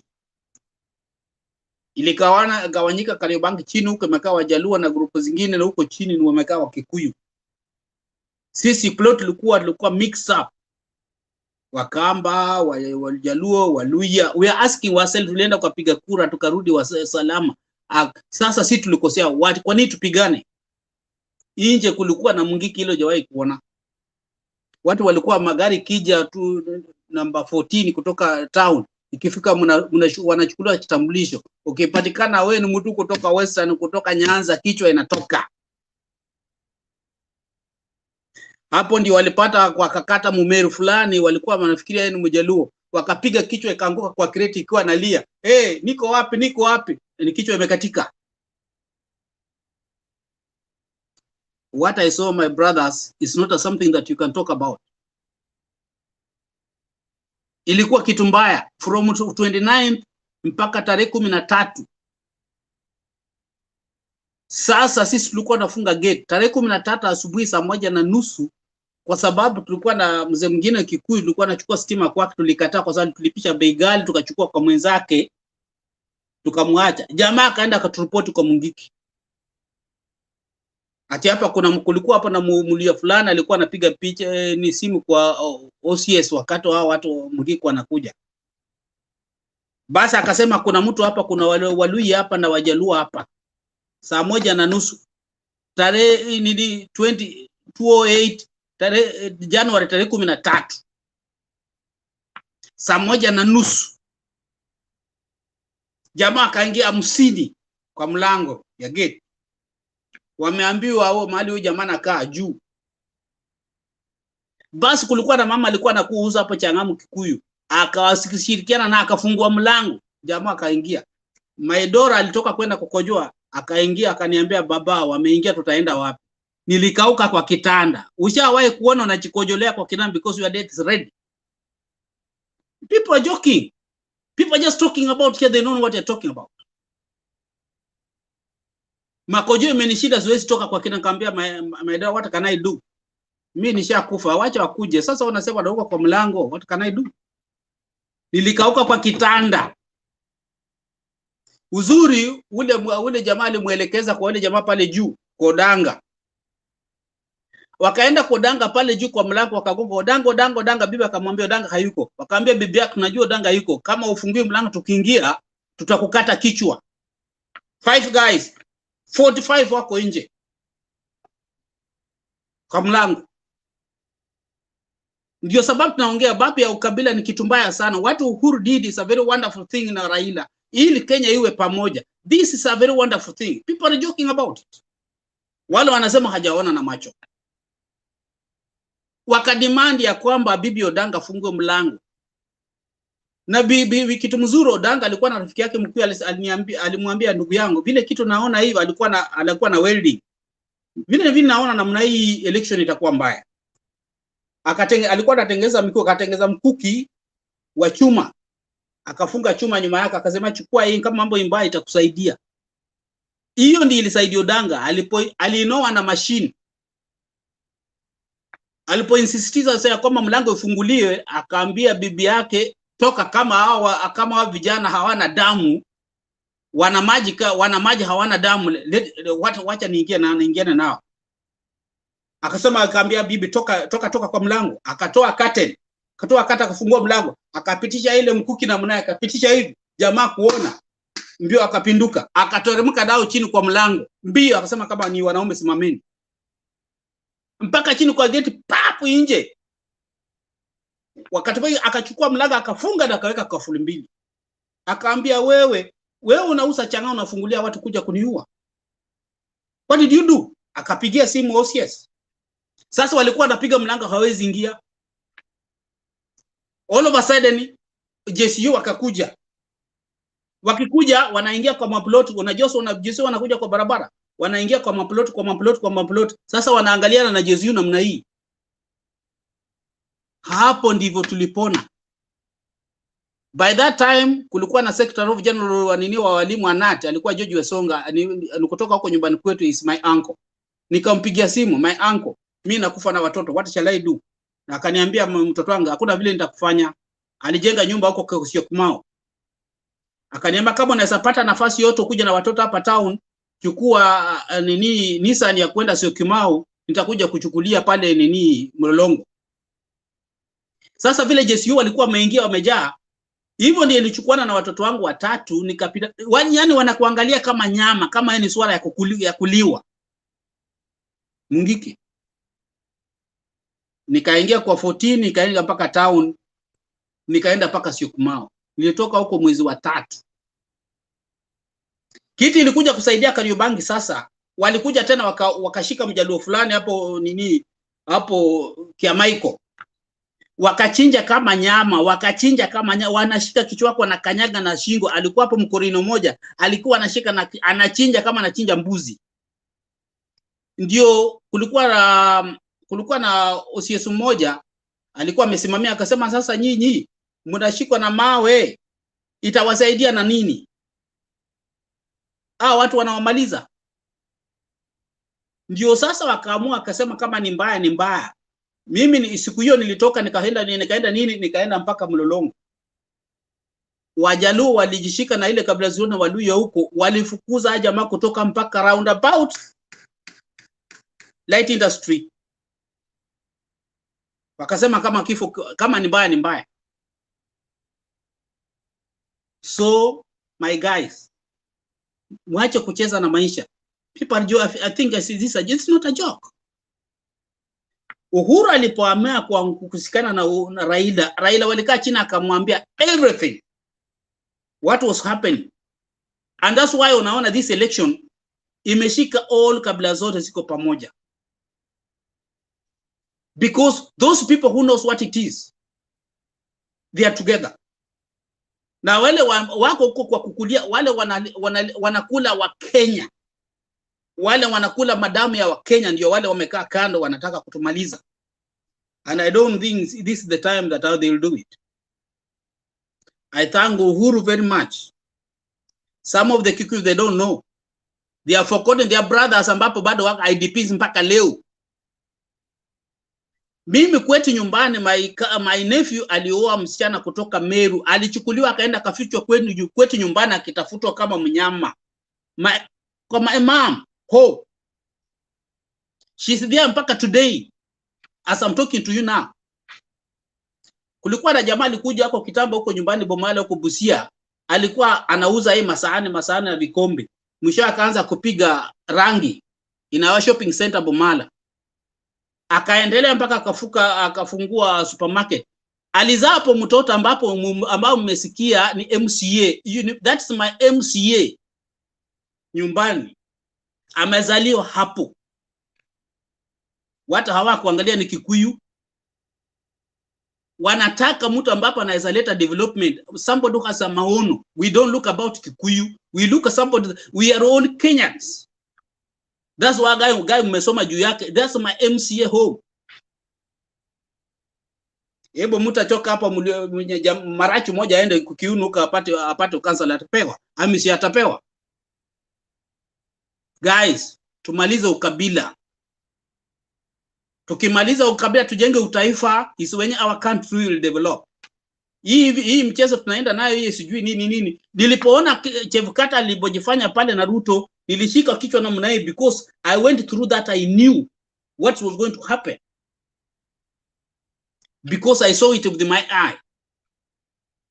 But vile kiti ilinyamaza, vile mzee aliongea na watu, na vile Macha Karua walifanya kampeni, na vile Uhuru alisema people kept quiet, ilisema Mwenyezi Mungu asante. Because I have my kids in Nairobi.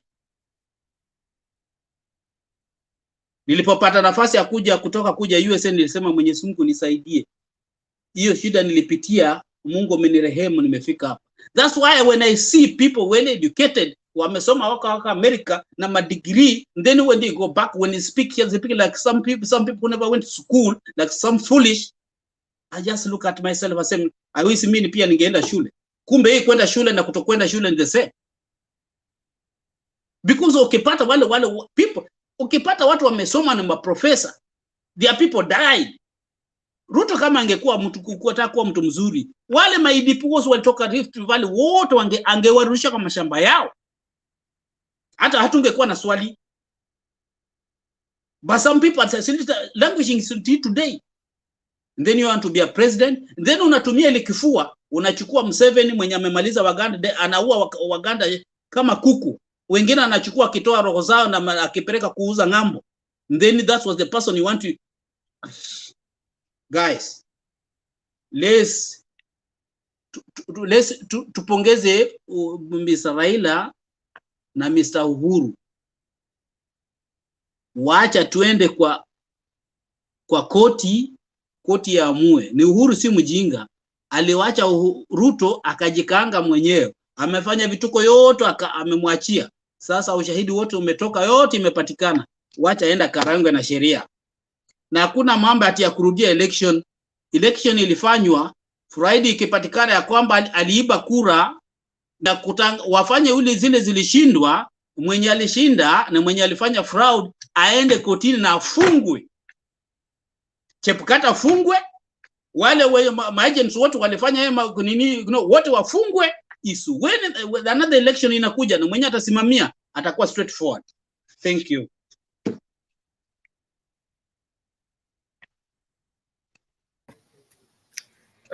Thank you, brother Mulumbu. Thank you for that. There was a point nilikuwa karibu nikusimamisha, lakini kasema people need to hear this because you are very passionate, passionate of it, and I think pia nitagongwa because it kind of like, unajua, you put it where ilikuwa, it's a hard one, but I believe for a country to grow and for people to grow, you learn from your mistakes, and you cannot be hiding your head under the under the sand and not want to hear some things. You say some very deep things, lakini I believe a lot of people, I almost stopped you, but what you said, I think there's a lot of people that really don't understand. Personally, I was there, 2007, nilikuwa Nakuru, I was doing Egerton University, and I know venye tuliponea hivi kidogo hivi, where we almost died. So, and I think it's, when we talk about civil education, sometimes we also don't talk about our history as a country. And there's a lot of history that we hide just to be nice. And I believe that's something that people needed to know, even though it was very passionate. And I know some people will tell me I shouldn't have let you go through it all because ilikuwa tough kidogo. But I believe people need to hear that. And people need to understand that. It was Lady, okay, Martin. Mwenye hakutaka kusikia ni shauri yake, but it was okay. Let people know the truth. Today ni kotini and we don't know what will happen. You did a good job. It was okay. Whoever did not want to listen, it is up to them. Thank you. thank you, Mama Selina. Okay, just like I had said, we will go to Tenatune Mkururo Ivo. We had said it will be Bob Papa, Revolution, going back to Mama Selina, coming back to Baraza, then Leban, back to Mulumbu. If we have a new person, I believe kila mtu ashaongea, we will give the new person mwenye atakuja credence and wherever they will be. So tuanzie juu tukienda hivyo. I'm not part of it. Me, I'm just moderating. Time yangu ya kuongea itakuja when my bosses come in. So, Bob Papa, kazi kwako. Yeah, I'll not spend much time, but I just want to echo what Mulumbu was saying. You know, for a country to become stable, where the rule of law is supreme, where every citizen feels appreciated, and where there is dignity, we will have to, if we cannot fix problems like the Iebc, we will fall and then we'll rise. Let nobody cheat you that the fact that we are peaceful, that all is well. All that is needed at the moment is just a matchstick. The strike of just the strike of a matchstick. Things will break. I mean, they'll go haywire. And we don't want to go that way. We are a civilized society. And the most unfortunate thing is, and I'm not shy to say that it is our problem, unfortunately, are the youth. While in other countries, the youth are seen as a resource. The youth in Kenya have degenerated into something else. They are after quick fixes, because when you in the worst place you can ever walk into is social media. And when you listen to look at the comments of the youth, they tell you that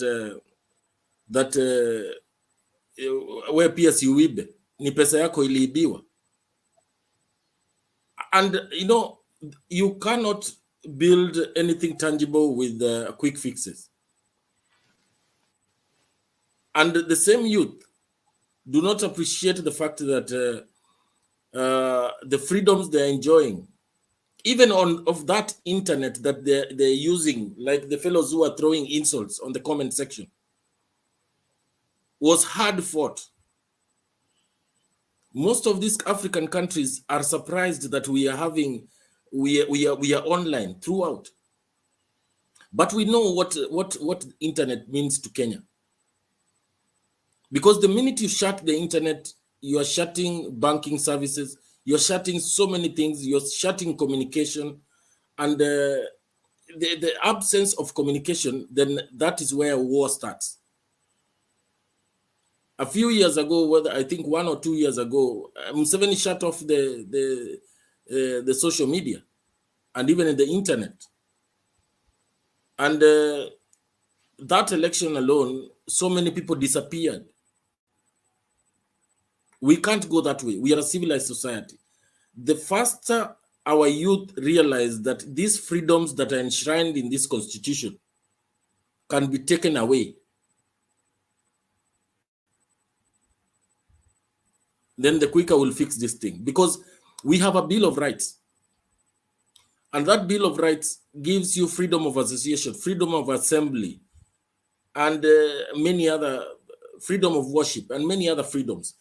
But remember, in the same breath, we have something called the Public Order Act that the police can use to make sure that you do not even open your mouth. The successive regimes after the 2010 constitution have tried to maintain decorum when in respect to human rights, but you cannot be guaranteed that a William Ruto-led government will uphold this kind of rights. And the reason I'm saying this is that you look at his friends. The other day when he came on, he addressed and was warning civil servants that stay away. A civil servant is a voter. You cannot deny him that right. But when he starts warning you that way, he can use that Public Order Act to ensure that you will never even speak about any kind of oppression. I want to applaud President Uhuru Kenyatta because he has restrained himself so much. And he has matured politically. And he means well for this country in terms of peace and tranquility. But he also intends to fix this country politically. Therefore, I want to applaud him, and I think he has done a good job in his second term. Therefore, let us be very careful. When we are shouting wewe pia iba, we cannot have a society where everything goes. The other day, after the William Ruto was announced as president-elect by Chebukati, what was happening around Mudurwa? Boys who are walking all over and pickpocketing people, and they are saying kazi ni kazi. In Nyeri, we saw people invading government land because they were promised that they will be given land by Gachagua. These are not the kind of leaders you want to put in there. Believe me, this country in the next 5 years, if you are going to ensure that they get there, it will be no more. It will be everybody for himself, God for us all. And it's not that the Azimio side cannot do that. We can equally do that. But is that the kind of society we want to live in? No. Let me leave it at that. Thank you. Thank you, Mr. Robert. Mr. Pop Baba. We really appreciate you so much. We appreciate everybody's input. Guys who are in the comment section, guys who want to come in, guys who are listening to us, like I always say, the link is always there when we are here. Click on it. And let StreamYard configure for you. There's people out there. You will be added in, and you can come in here and give us your contribution of what you think. Whether you agree with us or you don't agree with us, we can have a conversation as Kenyans. Revolution, unaniumiza na hiyo jina. You know, I want to call you another name, but that's fine. Wacha tu nifuate yenye umetupatia leo. Okay. Thank you, Mr. Ndet. Yeah, I see also somebody called Eston Jerry on that comment section, and she's telling me hata watu wetu wametoka kurusha mawe. Eston Jerry, I want to tell you one thing. You come where I come from, the majority of the people in my city, they are Kikuyu, and we live like brothers and sisters. If you come to Kisii town, we don't throw mawe kama vile unasema. We are the most democratic people in Kenya. That one, you can go and do your own research. That one can be reflected in every election since the Malbat system. Kisii Nyamira, we stand for democracy. We love democracy, and we are here to defend democracy. And that's why I keep on saying, we wish Mr. Ruto won the election the way it's supposed to be. We will support him. But when you steal election, when you do rigging,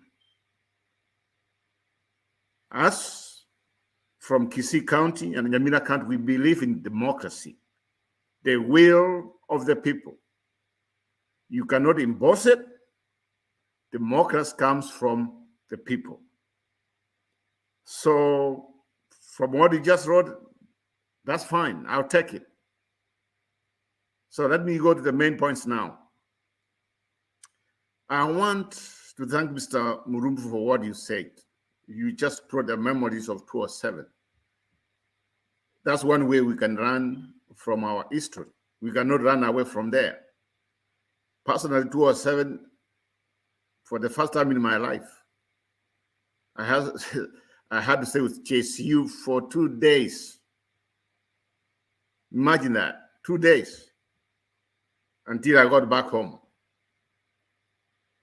So we don't want to go there. But at the same time, some of us, we are sick and tired.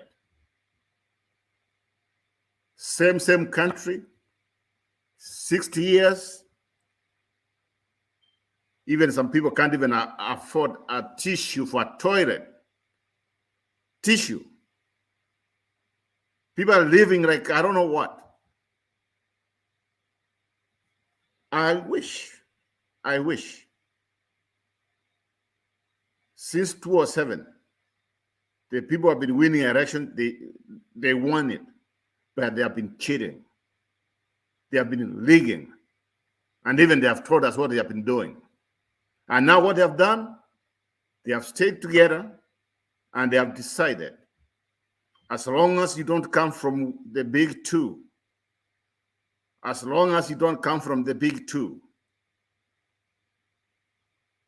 you don't qualify, or you will never be a president of Kenya.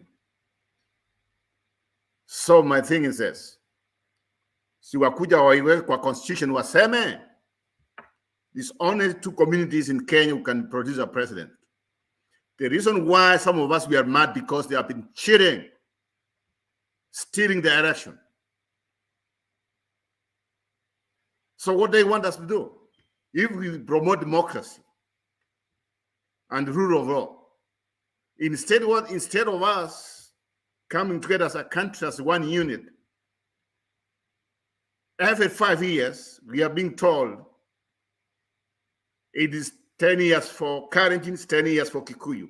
10 years for Karenjin, 10 years for Kikuyu. Hell no.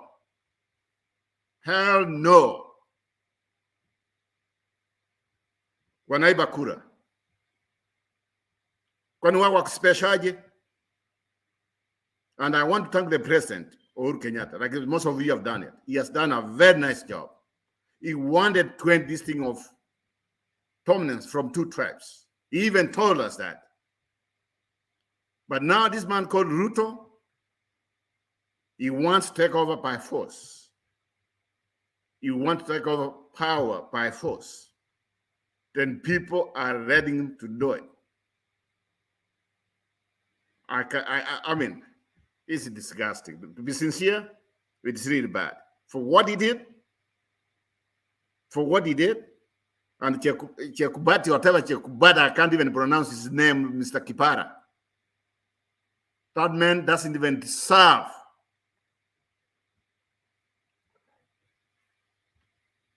We are tired. If you are from Central Kenya, please spread the message. We are tired. If you are from whatever Rift Valley, we are tired. Mmekuwa produce president and you have been ruining our country. Not because you won election, because you stole the election. What do we need from the court of our Supreme Court? Is fairness. Fairness. To Raila Odinga. Fairness. We don't want to go for a rerun. We did the election. Raila won. But this election, if you see this election, mtuambie tena. We are tired. Kama mtukatie hiyo country yetu, kutoka whatever it is, mtukatie nyinyi mwenda na corruption yenu. You are the most corrupt. Adrigati Gachawa. Chinga kabisa, like Mr. Dua said, the most worst man ever. Uhuru amechukua pesa kutoka Central, amechukua kwa Nyanza. Kwani yeye anafikiri Central Kenya ndio honor Kenya? Baadaye anasema lazima wataapishwa whether Mr. Kenyatta likes or not. Na yeye ataapishwa na sisi tuseme you will not govern the country or the country whatever it is. You call yourself Kenya 1, we call ourselves Kenya 2. Let them go. Hell, they have been stealing. What court? The Supreme Court. That's what we see. But at the same time, you guys, if you like Papa, we cannot sit down and wait. We should organize ourselves. If this thing goes the other way around, we want to support him because it's the honored man. It's the honored man. If Raila Odinga cannot win an election because they are cheating, you arrive time. Like my grandmother told me the other day, in her lifetime, she would never see anybody other than Kikuyu or Karen in the presidency. And she even doesn't have electricity. And that's how she's mad. Thank you. Thank you, Mr. Evolution. We really appreciate you every day that you come over here. When in Tuetu, we appreciate and you give a lot of insight, and people need to listen to what most of the people that have been here and what people talk about, because sometimes if we don't talk, then we start fighting, and we don't want to fight. We want to live a good country, and we want to have a good country for our kids and our kids' kids and the generations to come. And it's also through this wisdom that actually some of us, and I'll tell you guys so that I appreciate the people that have been here since I've been here. One day I was talking to somebody from home, somebody big, and they told me, you know what? I've heard about your channel, you guys, the channels you guys talking to. Is it what, Mutembei TV something? And I said, yes.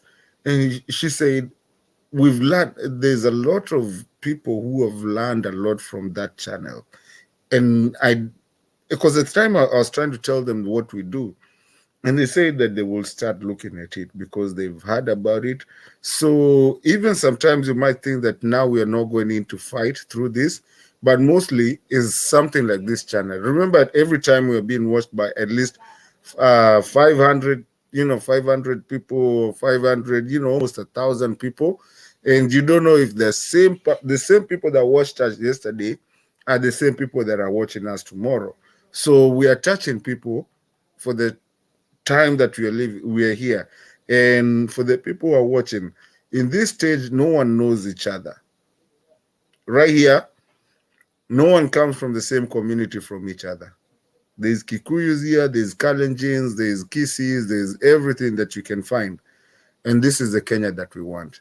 I just wanted to put it there. Moving forward, I think we had an agreement. Mulumbu had already said something. I think Mama Selina Kokosimu, she was supposed to come next, but with everyone's agreement, like I said, we will agree on the newcomers to go first. If that's okay, can we move on to the newcomers? Yes? Yes? Yes? Yes. Okay. So let's start with Eliud Ochola. I know you've been having a problem with your device. We'll move on to Miss Mora, Wycliffe, Laban ushakuwa hapa. Before Laban comes in, we'll go to Mama Selina after ametoka kwa simu. So can we do the three as we've spoken? So mnajua tu mchururo yenyu. Eliud, Mora, Wycliffe, did I say it right? Amani Wycliffe. Wycliffe Jean.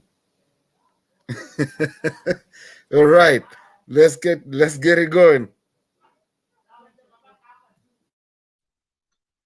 Hi, hope everyone is doing well wherever they are. My question, I don't know how to put it, if it's a question or a comment. All the years we've been going to elections, and it's either been the election has been stolen, or we are going through the courts. This is my question.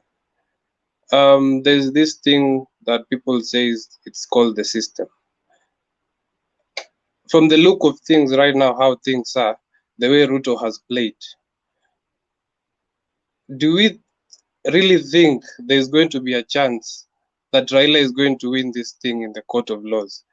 Looking at how, because since from the days that we were brought up, since we were small, when you go to a government institution, the only thing which is there, it's either you know someone.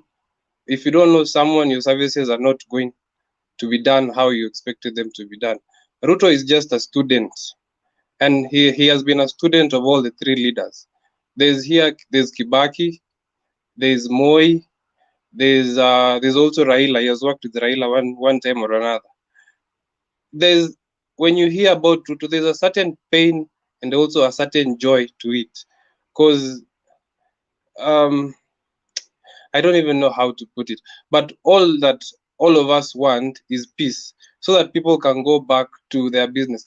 But there can't also be peace without justice. It's just really unfair. I don't know who to direct my question to, but if you feel you can be able to answer me, there's no problem.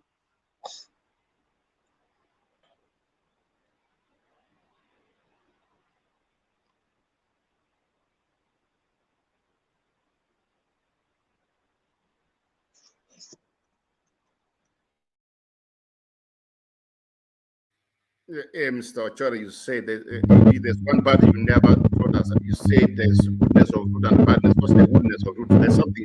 Can you tell us?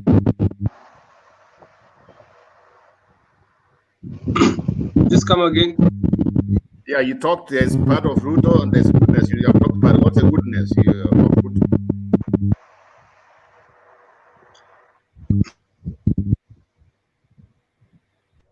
The goodness that I'm saying, the goodness about Ruto is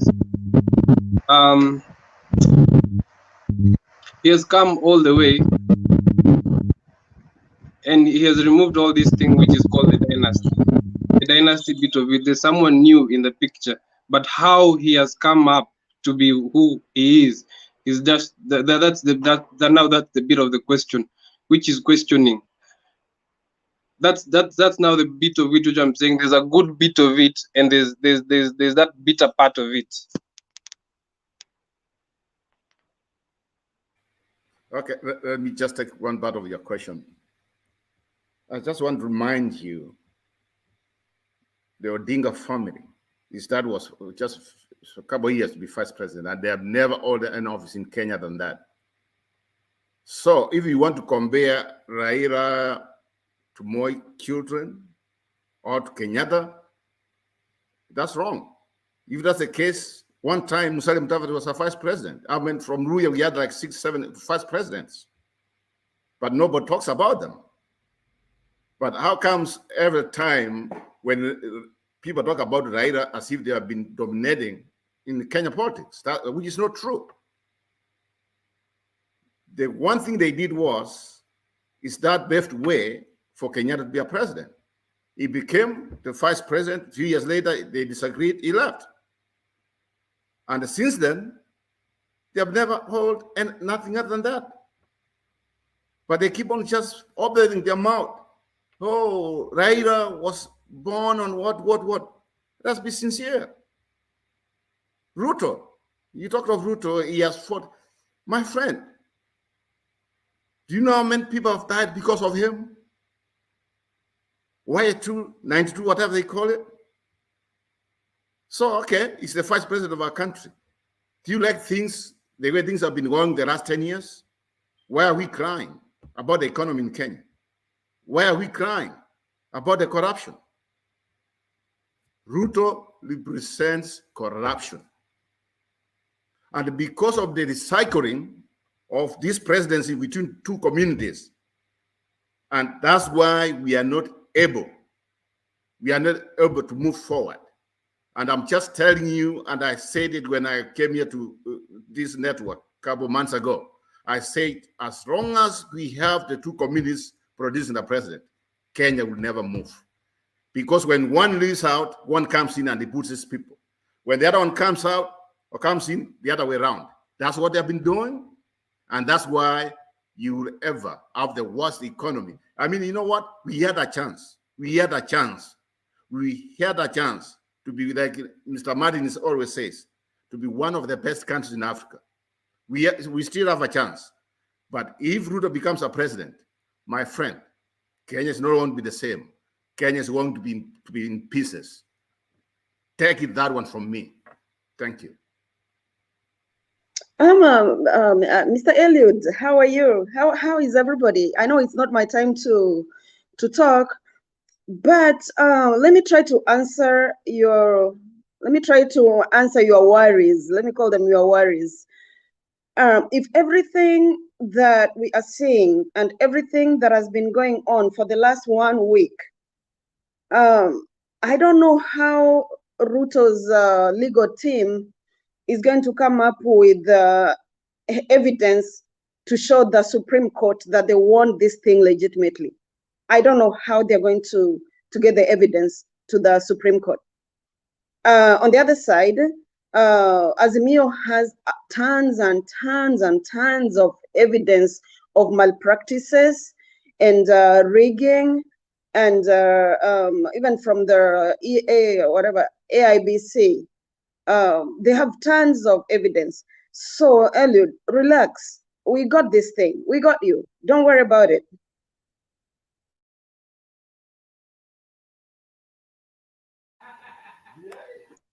Mr. Eliud,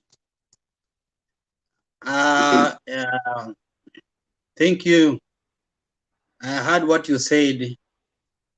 Na inakaa we ni kijana umezaliwa kwa hii miaka ya 90. You have no history of Kenya. Ni sababu ukiwa naweza linganisha Ruto na Mr. Raila, I don't know which history, sijui hata kama ulienda shule. Because Mr. Oginga kukosana na Mr. Kenyatta ilikuwa bad corruption, ambapo watu wao wa Central wenyewe walikuwa wanafanywa vibaya. Aliposema ni vibaya kufanya watu waliwakufa akipigania Kenya, hawapewi mashamba, na wale walikuwa magadi wa wazungu ndio wanapewa. Ilifanya akakosana ati hao ndasema wanunue. Ilifanya akakosana na Kenyatta, na Kenyatta akamtoa anaresign. Na hiyo ndio kitu imeendelea for all years. Mwea amekuja, Nyanza imekuwa katika ufukara na Western for all years. Mimi nimeona maendeleo ya Kenya wakati Kibaki ameingia, ndio barabara za kwetu zimejengwa. ilikuwa mapothole ambapo wezi hata magari zilikuwa natoka Nairobi zikienda mpaka Port Victoria mpaka Busia, most of them zilikuwa ziendi. Barabara zimekuwa mashimo, haziendeki. Kibaki alipoingia na Raila kama wameshikana, ndio inji the whole country Turkana everywhere, and ilianza kuona maisha ya inchi ya Kenya, utamu wake. Raila sijawahi kusikia in his history, watu hajawahi kufa kwa juu yake.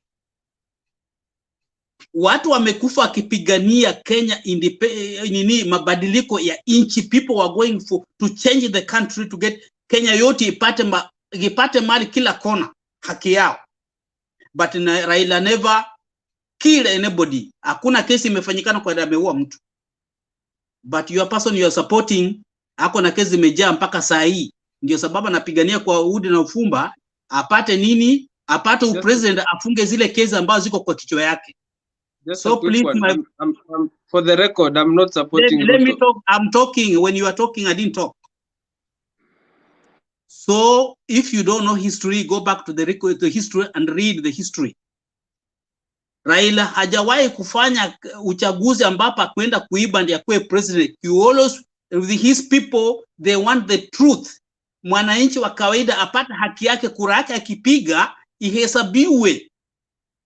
The win apewe uongozi, na mwenye ameshindwa ashikilie waendelee pamoja. But since 2002 mwenye akitoka imekuwa ni wizi mpaka leo, watu wanakufa kila siku. Wakati huo washikana na Uhuru wakakaa chini wakasema no, our people should not be dying because of what? Election. Hii ni mchuano tu kama mpira kiwanjani. We should not support to kill each other. We are almost 46 tribes in the country. Country iwezi kuwa naruliwa na kabila mbili. Sasa wewe ukija hapo na tuambia sijui Ruto. What has Ruto? Can you give us a history of Ruto? Tupatie history. Ruto amefanya nini?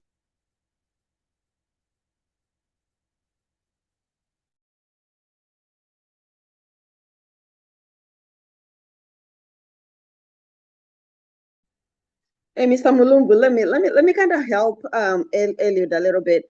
I know you're really bitter, and honestly, you're right to be bitter about what happened in 2007, and you witnessed most of it. I think Eliud is kind of confused. Like, he wants to be assured that I'm not sure who he supports, but what he wanted is to be assured, like, Baba is going to win. And from what he says, I believe is on the Azimio camp. I think he just needed clarification. But Mr. Mulumbu, where you come from, we all understand. You went through a lot, and thanks for being resilient. And we thank God that did not happen this time around. So Eliud, I don't know if I got him right. He just needed a clarification, like some assurance, like what is gonna happen starting tomorrow. That's what I had. Eliud, you can either dispute what I'm saying or agree. You just needed some reassurance. I think before Eliud says something, let me say something. Eliud, I truly understand where you're coming from, but I think when we apportion blame in terms of where we are in this country, I think we keep missing the mark in terms of where the rain truly started beating us. When Kibaki won the election the first time, that was a free and fair election. When his second term came, he lost, but he forged the numbers to allow him to remain in power. That's why he was sworn in at night. And that is where all this chemistry of fixing elections originates from. So the person who caused all this is Mwai Kibaki. We have to give him the blame, because he taught Uhuru and Ruto the first time. They perfected it the second time. Now the student has become better than the teacher. Now he's trying to do it again. So that is where we are. And that's, I think, where you're coming from in terms of saying that can we ever have a free and fair election? That is where now our judiciary has to come in. The way the Iebc is set up, to me, I think that organization should be disbanded. All those officials, Kina Chebukati, and anybody who has contributed in bungling elections, even the past elections, they should be held to account. But the way we have to move through this, I think, as you indicated, I'm very hopeful in terms of the petition that is being put in place. I don't know the details about that petition. I keep hearing anything that I hear, I consider it as rumors, because at the end of the day, it is what will be penned on paper. That is what's going to create the basis of the petition itself. Issues like that I've had, for example, that there were 5,000 fake polling stations. We know in 2017 there were fake polling stations. So it's not something new that was being done. It's just that at that time, the government had the machineries in place to suppress that information. Now it's just that Ruto is going against the government that this information is coming through. But I have not seen any evidence in terms of that and stuff like that. The other thing is this, that Ruto himself, as a person, I think he's a good person. But he's too ambitious. And the other thing is that when somebody is too ambitious and you want power by all means, you are able to flaunt any rules to make you get to the place where you want to be. So this wolf in sheepskin, trying to make us believe that he's a Christian, so that he can be able to bring all the Christians to rally around him, and how the Christians themselves don't get that this man is a fake. I don't understand.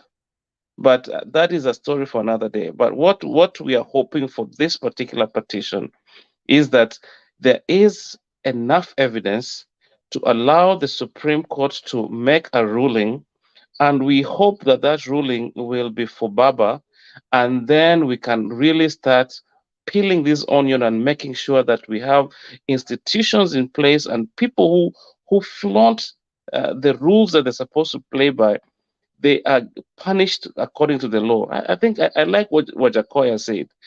You do if somebody does a crime and stuff like that, hang them. What's the big deal? You'll hang a few and then people will sort it out. It's working for China. Why can't it work for us? Thank you. That's what I wanted to add. Okay, I think we went on a ramp there, but that was a good conversation there for everyone.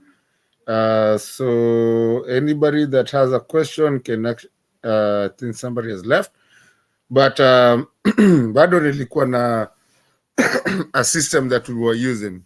So I think the system was moving on kabla Mama Selina toke kwa simu. I think it was supposed to be Miss Mora. Somebody left in between there. I think ilikuwa, and then after that will be Wycliffe. Newcomer, unless kuna mtu ako na question ama mtu atataka ku-interject, I think we'll go to the newcomer Kuzeo after that, and then we'll do another round. Mama Selina bado ako kwa simu. So actually, with a consensus here, can we just do the way we're on the screen? So we move from Mora, Wycliffe, Laban, Kuseo. We come back to Baraza, Revolution, Mama Selina, and then anybody else that comes in will just join. Is that a consensus? Can we do that way? Tuende hivyo? Yes, mwenye anasema yes, mkono juu bwana, twende. I just want to have a system of how we do it. Martin. Yes. Can we give Mary? She has tried for hours and hours to get in, but can you just give her a chance, please? Our network has been a problem. Yeah, that's for sure. That's why we say we're on a consensus. Even though I'm sitting on this chair, I'm just trying to moderate. For me, I'm just there to just make sure that it works on a system. Mary, I think you've been umeitwa, and then after that, then we'll go back to Mora. Ama, Mora, you okay? Miss Mora? Yeah, that's okay, but I really got something to do. If she doesn't take too much time, I beg.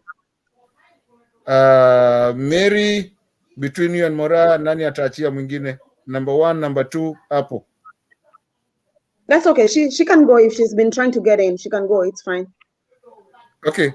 Mama Mary, let's do that, and then Miss Mora amesema pia kuna kitu ya kufanya, so let's look at the time. Tujaribu isikae sana. Can you hear me? Yes, we can hear you, Mama. Okay, thank you. Yeah, I got lost a little bit and I'm back. Thank you, Revolution. All right. Here I come. I want to speak about Christianity. That's something that I have been watching and listening.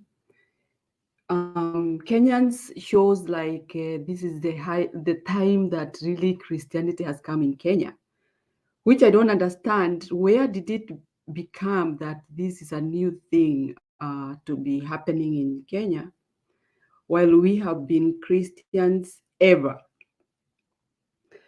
It seems like it have come in a version that people cannot resist because it's mixed with some other charm, which I don't understand what is that.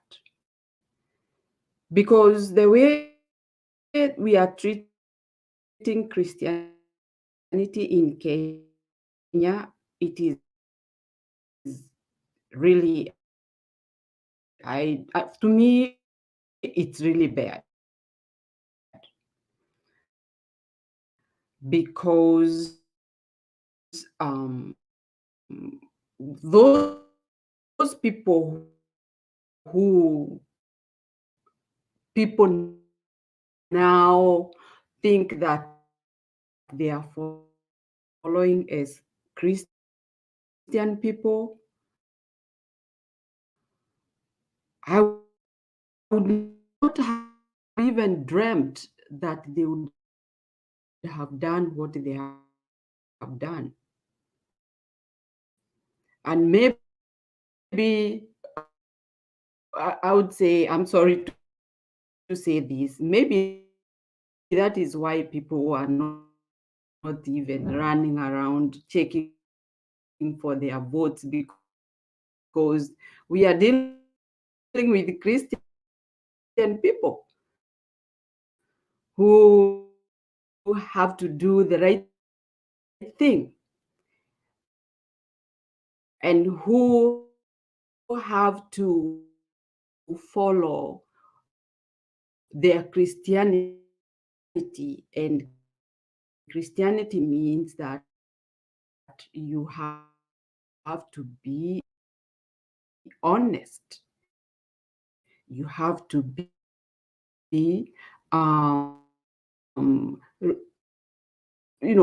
you have to respect the boundaries.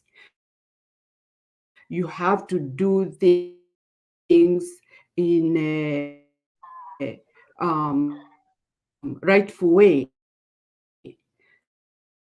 So that Christianity in Kenya right now, with whoever I may not mention, it's really not a good thing in Kenya, because I know we are Christians in Kenya and we have been Christians ever, but this one, it looks like something very, very bad.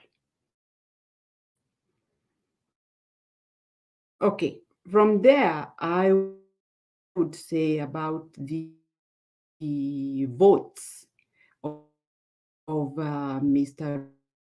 Ruto, the president-elect, I would say that.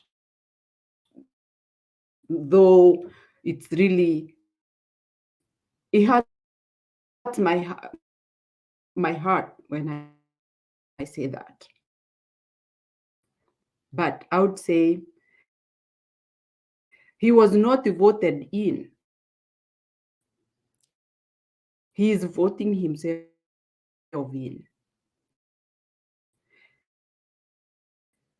Having to see that he's trying to steal or to manipulate numbers so that it favors him, it shows that he was not voted. The same person who is a Christian, the same person who thinks that he is popular, he is a person running crazy around looking like somebody who has never seen anything like that.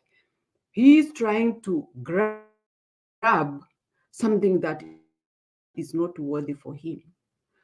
I personally can't believe that is the way our country, Kenya, would go. We have been quiet, we have been silent while he was campaigning all this time, and we gave him his time, he campaigned, but still people seem to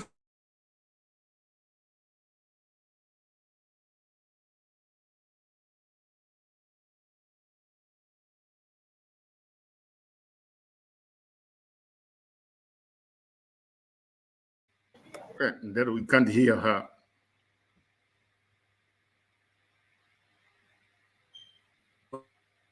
vote.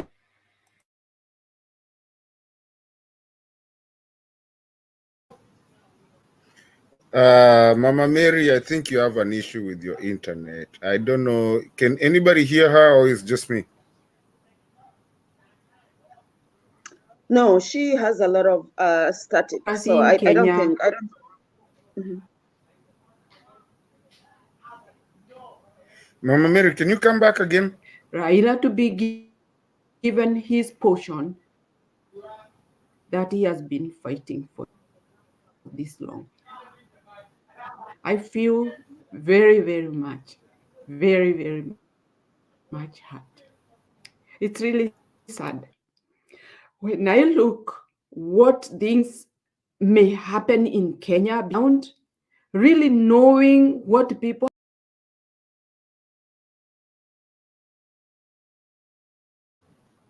Okay, we've lost a very passionate statement right there. Miss Mora, the floor is yours. Hey guys again. I actually tried to come in to answer what was his name. He left the panel, Ochola, Eliud, but he left. I don't know if he left willingly or he was angry with our answers because he didn't respond to what we were talking about. So I'm not sure if he left because he didn't get the answers he needed, and that's not a good way. That's not a good way to live. But anyway, I'd ask him to come back and so we can like reason together. He sounds a really nice young guy, so he just needs to be guided in its answers. Going on to Mr. Ruto and the issue of dynasties. One thing I need to point out is that dynasties start from somewhere.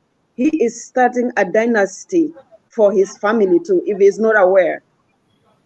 Because he came in like a poor man's child, and then he ascended to power, and then he has been taught through, I don't know, Moi taught him. He has learned a lot of tactics. He has amassed a lot of wealth. He has a lot of money and a lot of land. So he calls the Kenyatta, the Moi, and all that dynasty families. He also has a lot of property right now. He has a lot of wealth. So is he also starting his own dynasty by lying to us that is bringing an end to the dynasties in Kenya. I find that to be very, very senseless. It is lying to those youths that are poor, youths that have no jobs, that is the hustler, is going to be the answer to their problems. That is all utopia. That is a lie. He is very smart. Ruto, don't underrate Ruto. I always say that on this platform. Let's not underrate Ruto. He's very smart. He's very conniving. And Ruto will stop at nothing to get what he wants, unless he's cornered the way he's been cornered this time around. And I do hope, like when they bring the case to court tomorrow, that they will prove beyond reasonable doubt. Otherwise, Ruto is very conniving. You don't know what he has as a rebuttal to the issues that Azimio is going to bring to court. And the issue of violence, Mr. Mulumbu, I mean, that was a reminder. I remember I think I was already here in the US when the 207 post-election violence occurred. That was very, very sad. But for Mulumbu to come and to the platform, that was a really good timing. It was a good reminder. It's good that is reminding Kenyans what we did not want. And Kenyans are smart enough that we did not go the 2007 way. Kenyans, thank you so much. We were praying for peace and peace prevailed. We lost a few people, but on the most part, peace prevailed. And then Ms. Lynn Barasa, the takeover at Bomas. Oh my God, I was so ashamed. I watched it. I was with a friend here in my house. I was so ashamed. My friend is not from Kenya. She is like, you called me so we can come and see how your guy is winning. This is what you called me to come and see. I was very embarrassed. I can imagine, Lynn, you are with all those wazungus over there. You are watching with them. You're hoping like everything is gonna go well, and that our president, who most foreign countries want, is actually Raila. But to be honest, they want all the foreign countries want Raila to be president. It may happen, it may not happen, but that is what they want. All those dignitaries, I saw the U.S. ambassador walk out of Bomas. I saw 3 other embassy people walk out when just before the fracas started. Their security must have told them things were not okay, so they needed to leave. You know how Americans, the high intelligence, they knew what was going on, so they told their people to leave. And then, voting Baba as the next president of Kenya, I see it as redeeming Kenya. Because if we elect, the president-elect Ruto and his running mate Gacheta, that's what Baba calls him, what kind of government are we going to have? In honest to God, Raila, what's his name? Ruto and Gachagua. They are both have cases in court. Gachagua, even like during the campaigns in the last 2 weeks or 3 weeks, the government had to repossess over 200 million from his account that he gained through corruption. Those are the people that we want to come into government and fight corruption. That is the fallacy. That is not gonna happen. That will never happen unless we get these people out. I'm not saying Raila is going to be a perfect president, but that's who we have right now that we can bank on. Raila will make a much better president, 20 times, 100 times better than Ruto and Gachagua. And then another thing I'm going to talk about is, like, in the last 1 week, I don't know why Ruto thinks he's the president. And if he's president, I don't think he is behaving presidential. He is buying independent candidates that just won elective seats from different constituencies. He has, I don't know if he has taken over the other party from Northeastern. I think it's called UPA. All those things are illegal. These people have not been sworn in. But what are you telling us? Are you going to swallow all the parties and make UDA the only party in Kenya? So are you killing multi-party in Kenya? If someone can answer that, even from the comment system, why is Ruto buying candidates that just won elective seats? And why is he wanting other parties to join the UDA? How is he going to run the government without opposition? Those are my questions. Thank you, guys. Thank you so much, Ms. Mora. We really appreciate your input every day of our lives. I guess we have a hand up. Revolution, before we go to you, I know Mary was trying to finish something, but she's having difficulties with the internet. If we can actually just finish with her, so that if she wants to say and maybe the internet is working, at least Amalize what her chain of thought was. Miss Mary, if you can finish. Revolution, I haven't forgotten your hand. I know where it's at. Just remember that you had a hand up. Okay, can you hear me?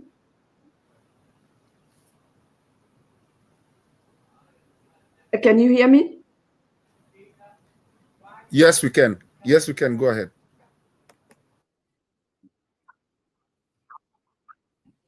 Okay. Can somebody remind me where I reached, because I talked a lot, and then that is when I realized. Hey, Miss Mary, to be honest, it's hard for us to tell you where you had reached, because most of it was like mumbled. We couldn't hear what you were saying. The last word, maybe.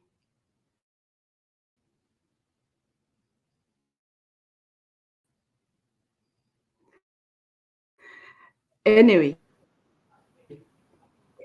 Miss Mary, we're really struggling to hear you, and we want to really hear you and your input, but we are really, really, really struggling to hear you.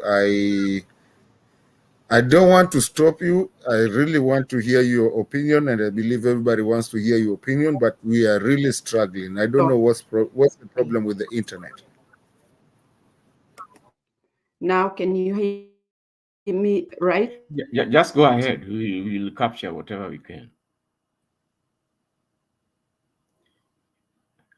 Start from anywhere, wherever you are reached. Me right? Just proceed.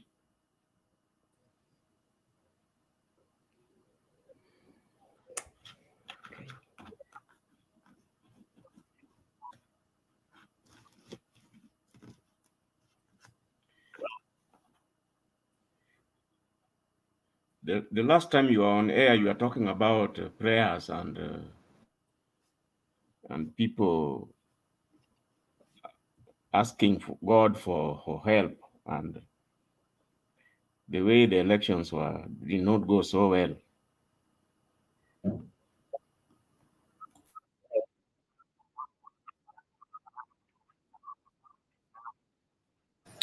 Okay, ladies and gentlemen, this show is being recorded.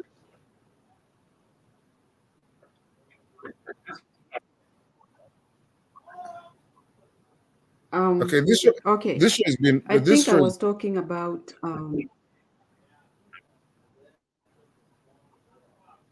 Can you hear me now?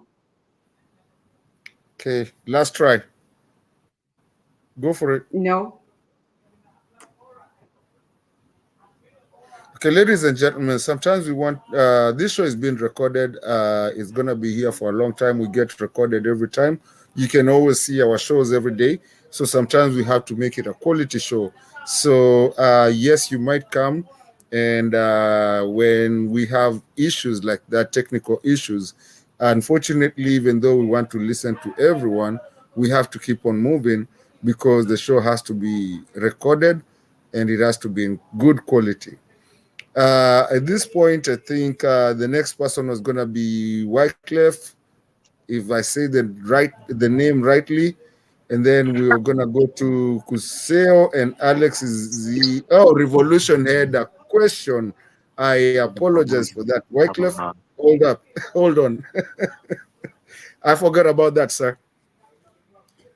Yeah, thank you. I don't want to be like I'm talking too much here. So Mora asked a question, a very good question, about on how Ruto is spying some of the most stupid MPs who just came in not even 2 weeks. But to go back, if some of you have been listening, the same man, the second interview, he said very well that this idea of spying or just like forming or getting other parties, he wants opposition for checks and balances. So you imagine, he tells you this one here, 24 hours later, is the same man who's spying the same opposition, which he says he wants checks and balances. We will never trust this man. This man, even he doesn't know what he's doing. I want to be sincere. He doesn't know what he's doing. If you can get the former corrupt governor of Kiambu, you have Sonko on you. You have the governor of Nairobi who doesn't have even a degree. He's there illegally. Imagine he has all these people surrounding him and he wants to govern our country and the people are watching. Hell no.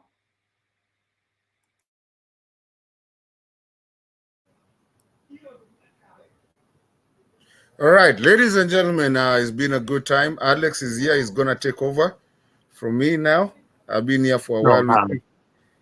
You're going to be here because I'm babysitting. It's a natural course, and you know that. I didn't ask for that. So I'll just be behind and adding people. Okay. I guess I'm stuck. Alex is running from his delegations, but no comment. No, but okay, ladies and gentlemen, so let's keep on the Ilem Kururo tulikuwa now. I think Wycliffe was next, but I guess he's disappeared. So Kuseo, it's you, and then we'll jump straight to Alex because he's a newcomer. And then after that, I think by all means and by the good way we are supposed to do it. Ladies and gentlemen, it's been a good time. Alex is going to take over. Please, when you come in, please, Wycliffe is back here. Please mute. Okay. Mr. Elgon, mute. Hello, yes, good evening, Alex, Martin, Mama Selena. Looks like she's absent but present. I thought it was me first. Yes, but you chose to go out. No, it's technology issues. I'm back now.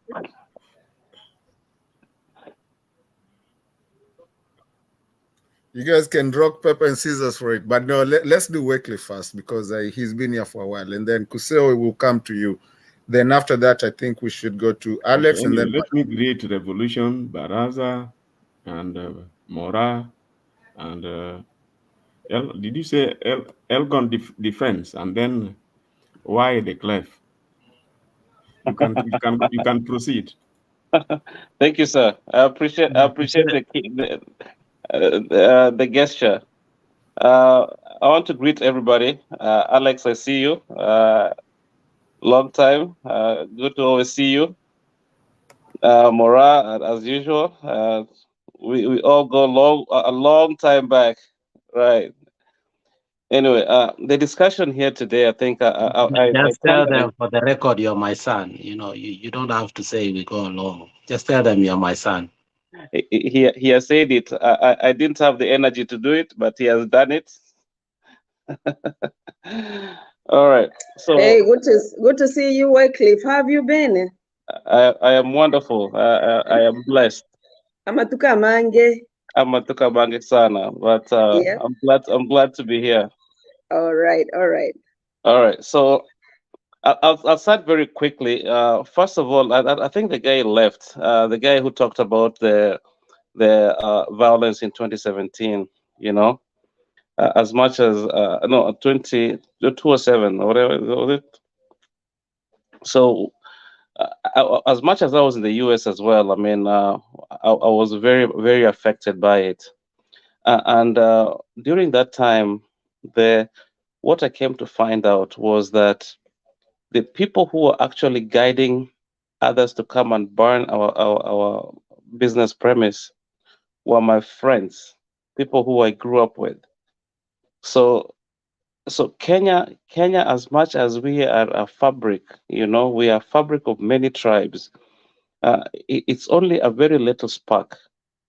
That spark can be a very good, close friend of yours that can cause a lot of damage. So I think as we keep thinking about what they say, that we have to have justice. Justice is very important. We cannot keep brushing things under the rug. But I think as we look through to this election, just know that, I mean, there are people, some of us who have weight, and every time I go home, I meet the same person. But here, I still call him my friend, but I will never forget what he did. You know, so that I just wanted to first of all just get that out of the way before I start this discussion. So the other thing, I mean, I want to talk about as Alex called him, the president-elect Ruto. So this man, I mean, let's look at how he has made his wealth. If we go back to the first term of their presidency, what I'm told is that there was no government contract that was to be given out without his permission. So he amassed his wealth at the backs of all of us as Kenyans.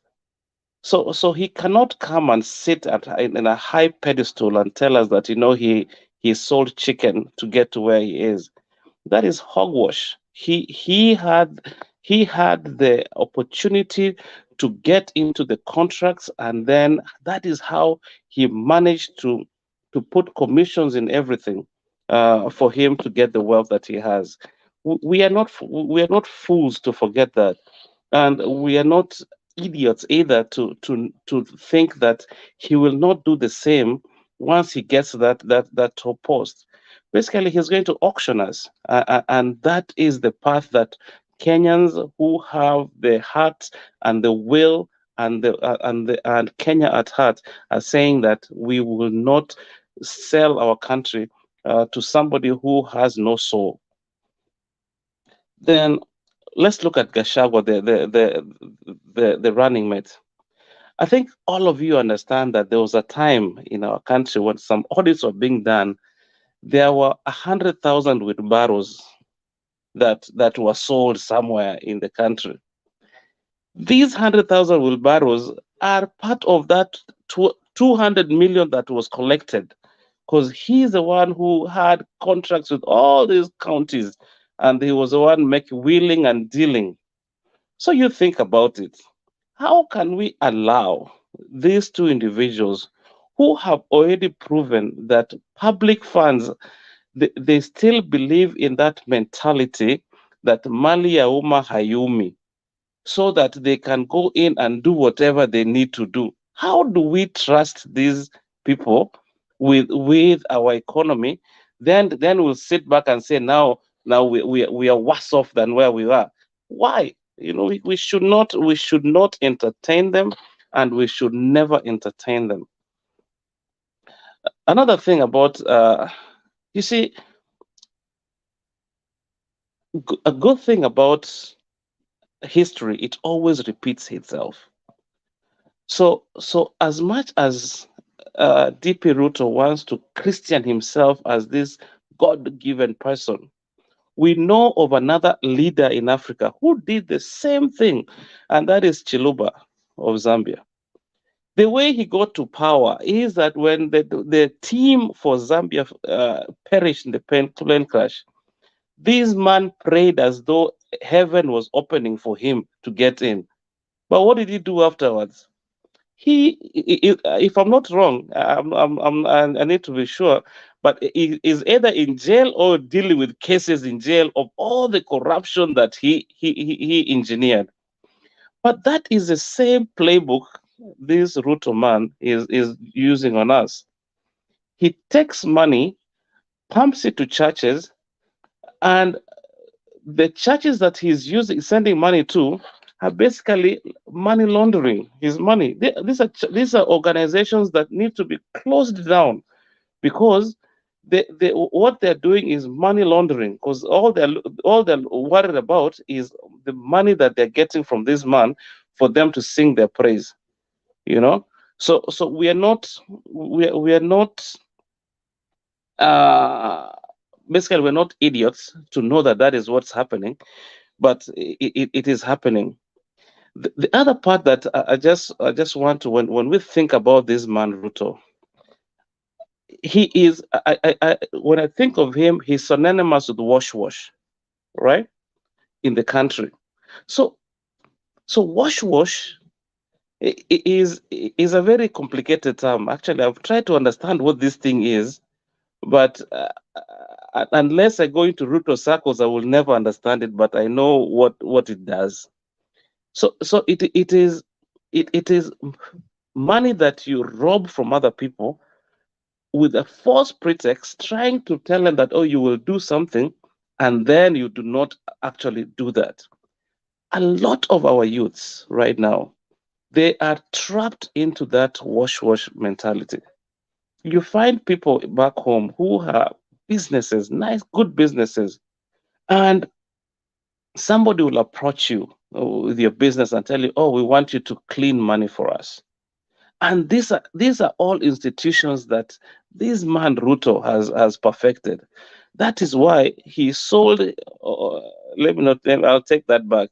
He married his daughter to Nigeria so that he can make sure that the masters of that can be within his circles, for him to basically mess up the generation within Kenya, to make us believe that the only way we can get to success is through the path of shortcuts. That is not what we are. We know we are hardworking Kenyans. We do a lot of we work hard. We sweat for our equity and stuff like that, and we do not need somebody to give us a path of shortcuts for us to get to where we are. So with all these reasons, and then with thinking about the challenge that Kenya has moving forward, I think it will be naive of somebody to sit back. If you are, say for example, if you are a youth, or you have a childbearing age, and take the path that this man is giving you, basically he's mortgaging the future of all of your kids and everything, that they will amount to nothing unless they become a criminal enterprise. So as we go, and as this petition is being filed, I am really rooting for it. I'm hoping that it will have substance in it, so that we can finish this once and for all, and more so make the judiciary finally have its teeth for it to really guide us, because I mean they are one of the areas that is really pulling us back. With that, I submit back the rest of the balance of my time to Kuseo. Okay. we appreciate everything that you guys come here and talk and converse. Everybody else that is listening to us, we still have 2 slots. You can actually come in. Remember, the link is on there. You just click it, allow StreamYard, and you'll be in here talking to us and talking to a lot of people when you're talking in this conversation. This point, I think I'll give it to Kuseo. Next, we'll be going to Alex. From there, if Mama Selena is clean, I mean, she's okay now, she will go after Alex, and then Baraza will be coming next to that. Naom Kururo isonge ikiwa hivyo. Okay, Kuseo, kazi kwako, tuambie constitution inatuambia nini sasa? Thanks, Ndeto. I just want to, okay, I think I've already greeted everyone except Ben. And basically what I want to say is to I'll use my donated time properly by picking exactly where Wycliffe has left regarding about the Supreme Court issues. You see, I think my observation is that a number of us have come here with a lot of the feelings, the impact of the feelings of what happened when Chebukati declared DP the president-elect. Mpaka now, some of the bad things that we don't like about him, I'm sorry to say, I've listened here. It's like some of us are hoping those things will be addressed at the Supreme Court. You may be in for a disappointment because I think the Supreme Court will be restricting itself to the issues brought by the petitioners. So if there are some bad things we do not like about the DP, don't be surprised if they are not addressed. The Supreme Court will restrict itself onto what they call the prayers. I remember Mary, when she was here some time back, she made a reference to what the KK team normally try to make reference to whenever they are in charge. Mungu asifiwe and all that kind of thing. Now, those prayers, we should not feel that the prayers will be going to the wrong place because the Supreme Court is not a judge. But as you have heard, the petitioners will be going there with the prayers.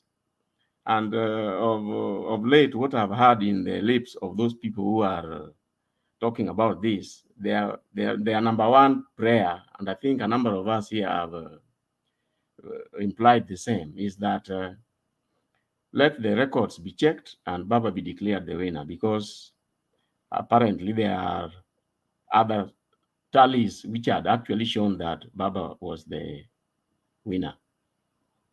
Now, from what I've gathered again is that one of the prayers is exactly that. Do a recount of sorts and get the finding which all of us believe it is, that Baba is the winner. Now, that there lies in the tricky bit, for according to me, because you recount what?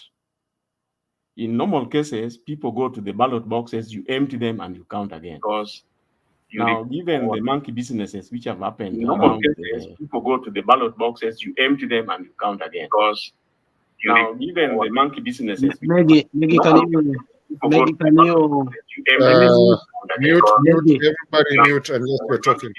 Maggie, can you, Mama Maggie, mute, please. Yeah, that's better. I was just saying that, okay, most what is in the lips of most of us is that let's go and check the records, check the Form 34As, and check the ballots, and if they are the way they are when the transmissions were done, they had shown initially that Baba was winning. Now, things started changing along down the route, especially when the Form 34As were now handed to the returning officers at the constituency level, and then they created the Form 34B. Now, then Form 34B added to the to put together with the Form 34As, and now take them to Bomas, where Chebukati was waiting for them. You remember they were referred to as the original.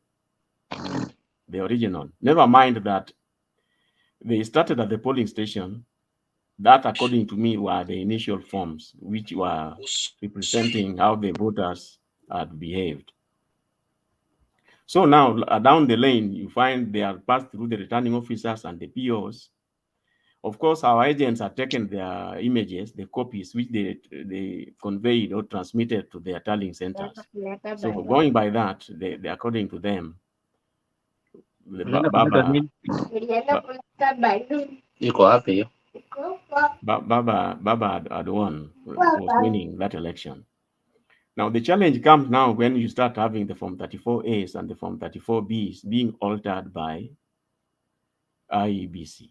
Now, the biggest worry in this election for me is that Iebc should be the neutral arbiter in all this. Now, you are in a game where the referee is playing ball for the opposing team. That is the scenario that we have here. And I was just wondering aloud that is it too late or too early for somebody to actually petition the entire exercise of this election based on the performance of the Iebc?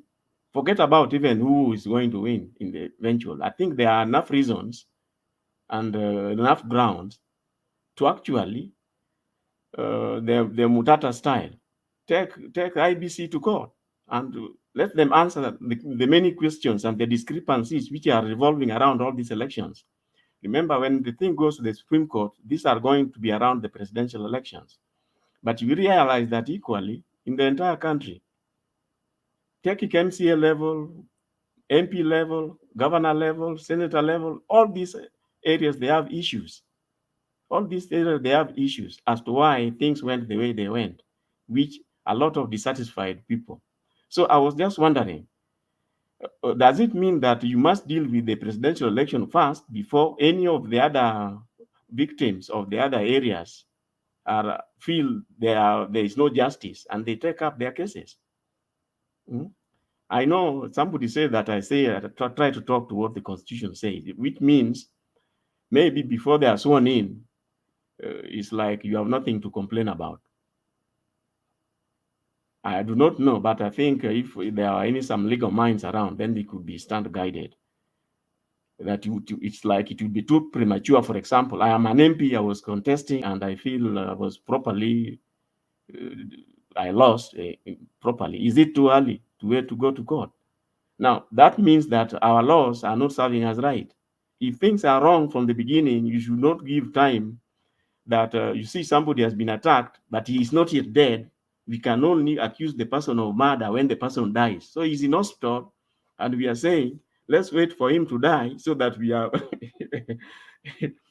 Now, what I'm trying to say is that some crimes have already been committed. Do we have to wait for this presidential, whatever it is, or for the swearing in of the elected, for anybody to have a case to take to court? So I've just said that a number of prayers were that they call it the recount be checked, which I believe should be done through the initially generated Form 34As. And if they show that Baba is the winner, the issue of even nullifying election, I think, should not arise. So it looks like maybe, I do not know what Azimio have as their prayers, but I think that's one of them. Do the recount, check the transmissions. If you have all the correct forms, you can check them from the copies. Remember those carbon copies. If you find that they are the same ones, because those ones, the arrows and the POs did not have a chance to complete it, to amend them or to alter them. So if they show that Baba is the winning, so why should you go for even a nullification? Simply help streamline the counting and declare the winner the winner. Now, that will have consequences. You must have that, what people here are saying, watertight evidence, and you know that it will actually end up there. Then you can go that route. Now, the other one is, of course, through the nullification. Bring in the discrepancies, they bring in the altered forms, bring in all these amendments, the infiltrations of the server. Let me just add here that some people we were treated the portal postings, and some people think that's the server. That is not the server. I said it yesterday, and I would like to say it again. That's not the server. That is just a website. Websites are marketing and information platforms. They are not servers. So the server is different. And one of these days, we are going to come up with after the petition is lodged, we are going to come up with the structure from the Iebc itself of what the various system, what the election system looks like. So you'll see where the portal is, you'll see where the website is, you'll see where the users on the server are, you'll see where the server itself is located in that diagram. And then you'll know that, what they give you on the portal is what they upload from their server. The server is where the initial Form 34 is landed. And when you heard our agents were complaining that there have been alterations there, what they meant is that some people were deleting forms there, and they were replacing, they were substituting, they were doing all manner of changes. The good thing with the servers from the little I know about the internet, is that you can't erase. If you try to erase, it will still show that somebody came in here, he deleted, he added, he updated. In fact, if you just go to the server and check the files, you will see at what stage was each of those files updated or deleted. So that should be sufficient evidence as far as interference with the server is concerned. Now, for you to use that initial Form 34A, you may need an audit, the sort of audit that was done by the KPMG. You remember before the voter register was checked by the auditors, the KPMG. It is the kind of thing. Now, my worry is that if you go that route, it is quite time consuming to do those 46,000 plus Form 34As. And remember, the Supreme Court by law are allowed 14 days to arrive at a decision to pronounce themselves on this. So you may find if the thing is put to a vote, that might be worrying. That should we check in each and every individual Form 34A, the initial one, and call it the end of everything? It will be up to the Supreme Court to decide which route to go. Now, the other routes will then now bring in the other parties who are playing along, the arrows, their agents, the election offenses. Now, for this declaration of a winner to take place, it will mean that the candidate, the Azimio, and call it the two main protagonists, the Baba and the DP, do not have election offenses. So that way, without any other accusation of election offenses, then you just declare the winner. That is it. Now, it is obvious that one of the parties one of the accused in this is Iebc itself, and I think that is very, very unique. Iebc itself is being accused, and that is why when it comes to now trying to find a solution for this, personally, from the little law that I know, there is no way you can have Iebc to be the one, let's say, doing the recount. It cannot happen because they are an accused in the system. So if there is a recount for wherever it is, I'm sure the lawyers will make sure you can't have the accused being the one conducting the recount. No. So they'll have to get other experts, maybe directed by the registrar of the Supreme Court to do that. Now I want to just conclude this section by talking about, I think some of our panelists have been here and talking about the 4 commissioners. And to my surprise, a number of them have been referring to them as dissenting commissioners. Surely. I do not know where that came from. Some people are saying here on this panel earlier on that dissenting commissioner. The issue of dissent, I don't know where it is coming from. The commission could not agree on some issues. It was not about dissenting commissioners. Now, then, of course, going forward from just what I've said, going forward, I doubt whether the Iebc will get the mandate. Assuming that the issue is go for, okay, maybe I talk about a rerun, then there is the repeat. The repeat, if there is a repeat is declared, it means that we may still have the 4 candidates on the ballots. If there is a repeat. If it is a runoff, then you'll have only the 2.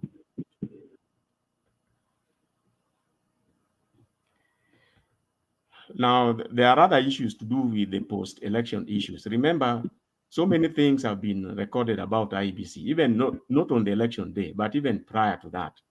The issues to do with the register itself. You remember, for a number of us, that register came to the polling stations way too late. Way too late. Now, the Iebc may be having a reason as to why it was late. They have gone ahead and postponed elections in some of the 9 elective areas. I remember sometime Mama Martha Karua commented that to talk about that this election, the general election, is not yet over. It cannot be over under the law so long as those Kakamega, Mombasa, and those other constituencies, the elections have not been done. So, in other words, the general elections as provided under the law are still incomplete. Never mind that during the tallying, some 29 constituencies had not been tallied. So, by all aspects, the Chebukati declaration has got, for me, I think it has a lot of holes on it. Then there comes in the so-called the law. What does the law? I want to conclude by that. What does the law expect of Chebukati as the national presidential returning officer? Now, if the mere reading of that law says that when the commission has done everything, they have done the tallying, they have done the verification and tallying, which is done by the commission, the Iebc commission. Then thereon, the chairman has the mandate to declare the winner. In other words, declare the finding of the commission. But you realize a number of our so-called TV, these days people call themselves governance experts, political analysts. They are all over in the media, main media stations. And they want to, personally, I think they're really misleading the public. I believe a number of them are looking for jobs because they think if you appear, let's say, on TV somewhere and you appear to know so much about these election laws, they may co-opt you because you realize both teams have got large numbers of lawyers. So to be on that panel, at least it is some kind of a job. So you see them on TV stations all over trying to tell you how Chebukati is in the OE, the other people are dissenting, the other people had no role. No. Conducting elections, be it MCA, be it presidential, senator, is the work of the Iebc. That is a commission. It is not chairman. Now, above all, the chairman has got the extra role of declaring what Iebc has done. Thank you. Yeah, thank you, Mr. Kuzo, for that journey. That was a good one. At this time is Mr. Alex's time, and Stone PK, where did you disappear to? I'm around, bro. I think at this point, I'd like to let you take over Uchuko Sukani, you and Alex. Alex akona mahitaji, akona majukumu, if that's the way to say it. Akona majukumu mahali zinaendelea kidogo, lakini I know he's here. There's people who are willing to add huko nyuma, so you should be in good hands. I'd like to let you take over from here.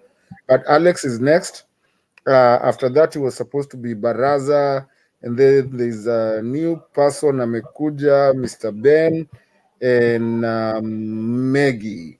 And then after that, itakuwa kwa mikono zako. You'll know what to do. If anybody has a question, I'm still here for maybe another 2 minutes. Then I'll be letting you guys go. It's been a nice journey. I've always, I always admire when you guys come in. Wajua saa zingine kukalia kiti na kuanga ngumu. It's a journey. To have a full screen is always good, and to also have the comment section also firing up. That's a very good thing because we educate each other and we talk, and if we stop talking, then we start fighting. I appreciate the 3 hours that I've been here for you guys, keeping us company and being with us. At this point, I'm signing off. I'll be signing off. I'll be getting off the screen in about a minute after or something. I want to listen to what Alex has to say, and maybe another one person, but then after that, I'll be signing off. I appreciate you guys. Thank you, and thank you again. Let's meet again tomorrow. I'll be in the back. I'm still listening until you guys close. Thank you. Inshallah. Mungu abariki nyote. Yeah, thank you so much, my brother and my friend Mato. It's not easy to sit here and moderate, especially in these times when I think most of us are hurting as a nation, because I believe it's the majority of us who are hurting, and the minority have taken over the social media. You may think that they are majority. Yesterday, I had a privilege of going to one of an event of UDA here in Minneapolis, and you could think that they have won the election. I mean, these people, they know how to play the psychological war, my friend. There were very few, but you could think like they are the majority here in Minneapolis.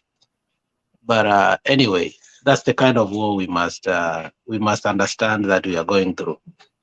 If Ruto can send money from Kenya until here in the US, just to make sure that there's a party in Minneapolis, in my backyard, just to show that they have won an election, you can understand what kind of war is that.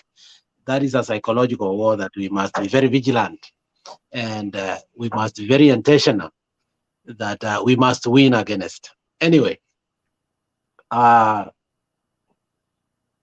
two things I want to say.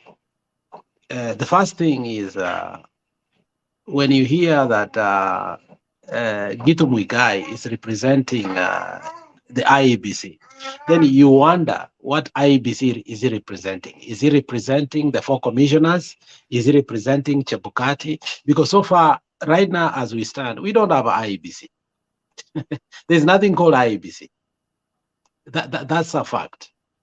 If Iebc was there, we couldn't even be having the division that we are hearing about. Maybe he's representing Chebukati. Probably, and that's what I'm thinking. I mean, if any case, I think they should have been very clear that he's representing Chebukati, but not Iebc, because when you want to clarify Iebc, who is Iebc? Iebc is the 7 commissioners who actually they are not even, we don't even know what's going on. For the first time in the history of Kenya, I don't know other countries, Iebc has a condescending view in regard to how the election was carried. Okay, so whatever decision that was made, and I think everybody's now coming, because the first time I said it here, a lot of people, especially the Facebook people who are listening to us, they said it's propaganda. In that, and I think Kuse made it very clear last time, from 34C, now let me come from 34A. From 34A, it's like a calculator. You have to put 1 plus 1. You don't have to say is equals to 2. It automatically gives you, because it's a program that has an answer by itself. You don't have to put in a calculator 1 plus 1 is equals to 2. Then there's no need of using a calculator. So you have just to put 1 plus 1, then you put equals to, then it will tell you most probably is equals to 2. So if right now, and I want all of you to go to the Iebc portal. Right now, as we talk, all of us, if you go to the Iebc portal, the Iebc portal from 34A is still 99.94 as we speak right now. The Iebc portal, as we speak right now, anybody can go and Google and even go to the website of Iebc. It is 99.94. Then I wonder how, from the polling station, how all of a sudden in Form 34B, it becomes 100%. Then the mystery is 34C is blocked. There is nothing in 34C, because obviously 34A plus 34B gives you the result of 34C, which is generated. Now, that is what I wanted to come into. 34C, okay, is the 34C must be accompanied by a form, whichever way you can call. But that form of 34C, in order to be valid, must be accompanied with signatures of the 7 commissioners. Yeah, plus the workings. Yeah, it must be accompanied. Okay, so as we are seeing right now, so far as we are hearing, no, the 4 commissioners who went to Serena did not sign it. Okay, the other thing we are hearing now is that the other 2 commissioners, for medical reasons, were not there. okay? Which tells you the only person who signed that form is who? Is Chebukati. Now, I think the first thing we need to ask the Supreme Court is very simple. What makes Form 34C valid? And I can hear Gitash there. You know, Gitash is always drunk. I don't even care about it. He's saying all 290 were for, you wonder where he comes from. My friend, you have to go to that website. Gitash, we don't have to argue about that. You just need to go to that website and see it. Form 34A is 99.94. Form 34B is 291. Form 34C is blocked. That is the clarity of it. Okay? There's no question about that. If you go right now, you will see it. Whatever Gitash is saying, I always see Gitash as somebody who has compounded delusions. I don't know where he sees that. So when you find Form 34A is not 100%, I wonder how Form 34B is going to be 100%. And then you wonder how you can generate automatically. It's like a calculator, I've said. When you put 1 plus 1, you don't have again to feed, is equals to 2. It automatically generates itself. Correct, Alex. For you So to get I 34B, wonder, Alex, for you to get 34B, you need 34As. So Exactly. if you have a shortage of 34As, you can't get 100% 34B. Exactly. So whoever who is saying that we don't have a case, ABCD, I just wonder. And that's the propaganda we've been bombarded with for a very long time, since Wednesday until today. And some of our people, some of our soldiers are losing hope, and they are wondering, okay, what is going on? My friend, we have a watertight case. And I listened to Tuju in Jaramogi FM, Jaramogi TV, which is a Luo TV. I mean, it's a Citizen Royal Media Service. And whatever he was explaining made a lot of sense. So as we go tomorrow, we need to understand that the so-called Deputy President William Samoei Ruto is not even a deputy erect, not even elect, it's not even erect. So don't even pay attention to all the propaganda they are giving us. Let us sojourn in this journey together as people who understand that they know where these people. No, I mean that's what they are. I mean, there's nothing else, because I mean they are using that word over and over, and then you wonder that is the president-elect. I mean, there's nothing like that. Now, the second thing that you're wondering is who is Githu Muigai representing? And I think I brought it earlier on. When you say he's representing the Iebc, who is the Iebc? You see, we are wondering, you know, who is this Iebc? Because Iebc is the 7 commissioners. Now, if the 4 commissioners already are disputing the result, the 2 commissioners, who are very vocal, by the way, if you remember the 2 commissioners, one of them was very vocal. Yeah, he was very vocal. He has gone quiet. He was one of the most vocal commissioner. He has gone totally quiet. Okay?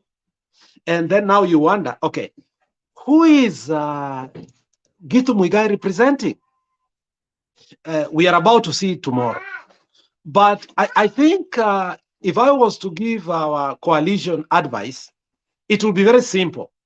And I hope some of you will agree with me. If they say that Chebukati has a right to announce the result, then we don't need the 7 benches of our court to sit down, because then the question of unanimous and majority comes in. Then it's very simple. Koome should just sit down and tell us what unanimous and majority means. because we don't need majority and unanimous court to sit down and give us the result. Okay, if that is the case, then Koome should just sit down and tell us what the interpretation of that law is. But if we find Chebukati culpable, of announcing a result without, okay, consulting the other, and I think I liked what Spice FM said. There was that that professor in Spice FM said, consultation is not speaking. Consultation is taking the votes, heaping them in that table, and looking and saying, this one is for Ruto, this one is for Raila. That exercise of looking at the vote and say, this is for Ruto, this is for Raila, it is in self consultation. So we want to know, how did Chebukati consult the others? By the time the 29 constituencies were not read, according to what we are hearing, is very simple, that Chebukati agrees that Raila was leading. Now, if by that time Chebukati agrees that Raila was the leader in that election, then he goes in the back room by himself. We want to know why did he decide to do that? Now, I think the interpretation that is very simple in our case is majority and unanimous, and we don't need anything beyond there. And if anything is needed beyond there, then I think then we must sue Chebukati for criminality. That is my own view. Because whatever Chebukati committed after refusing the other commissioners from accessing the 29 constituencies that had remained, it's a criminality. So what we are saying is here is very simple. We want Chebukati to be the hashtag that we must start from now henceforth. Chebukati must be arrested. There is nothing short of that. You should not fear. We have been fearing talking about that, but Chebukati has committed a criminal offense. And in committing a criminal offense, Chebukati ought to be arrested. And the moment Chebukati is arrested, Form 34C becomes invalid.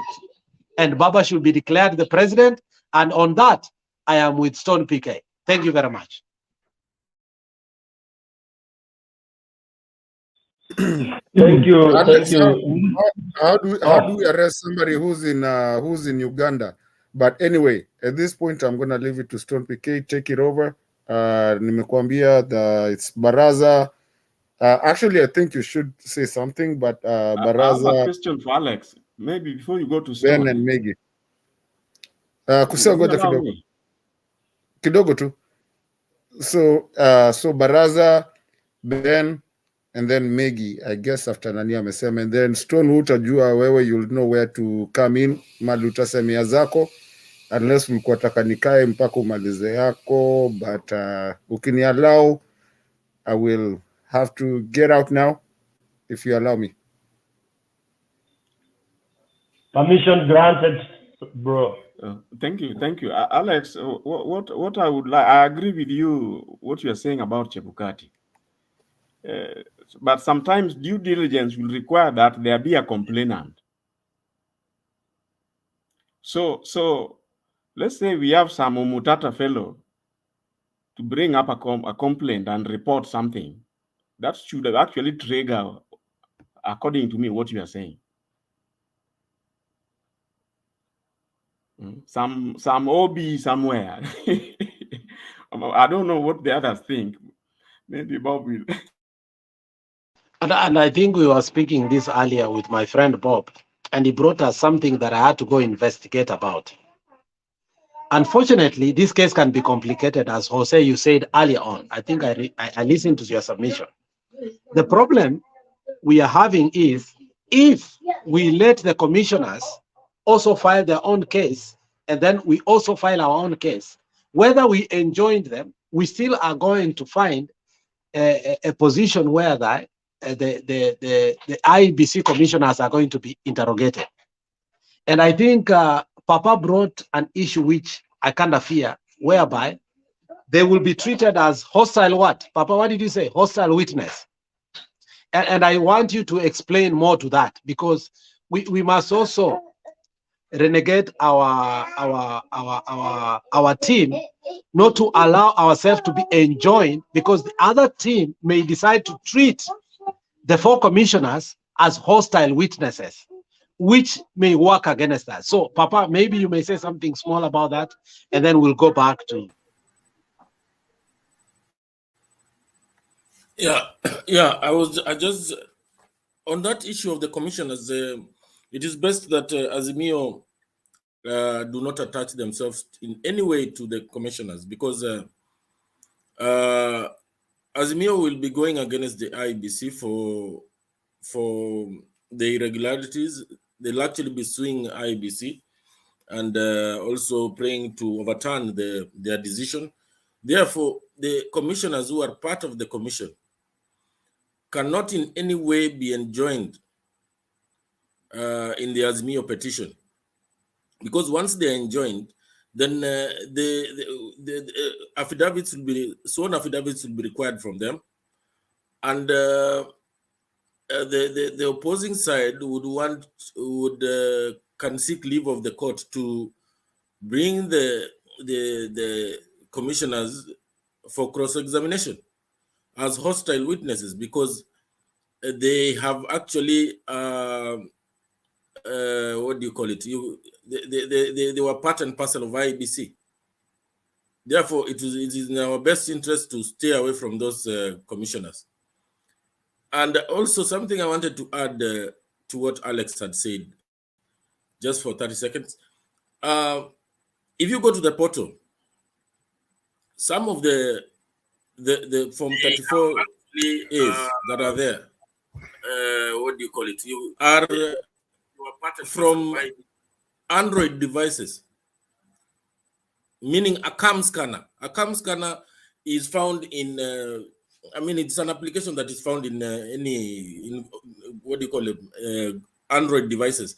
The KIMS kit had the ability to transmit these Form 34As directly to the portal, and did not require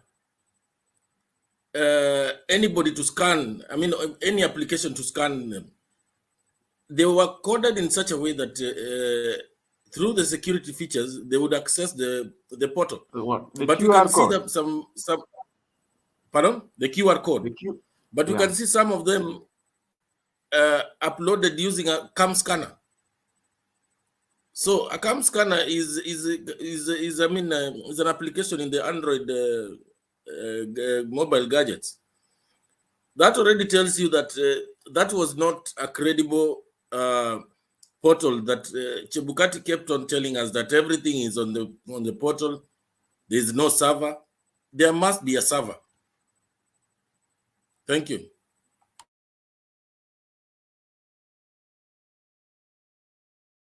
Now I will invite Stone PK to take from here. I'll be adding people from behind. As I said, somebody said it's not babysitting, it's parenting. So I'm doing parenting anyway. So Stone PK, you can take over. Thank you, Brother Alex. Hata babysitting ni sawa. Ule anasema babysitting. It's your baby, man. Kenyans are interesting. Sasa mnataka kucrucify Alex ati mnataka kuidimini. It's a babysitting.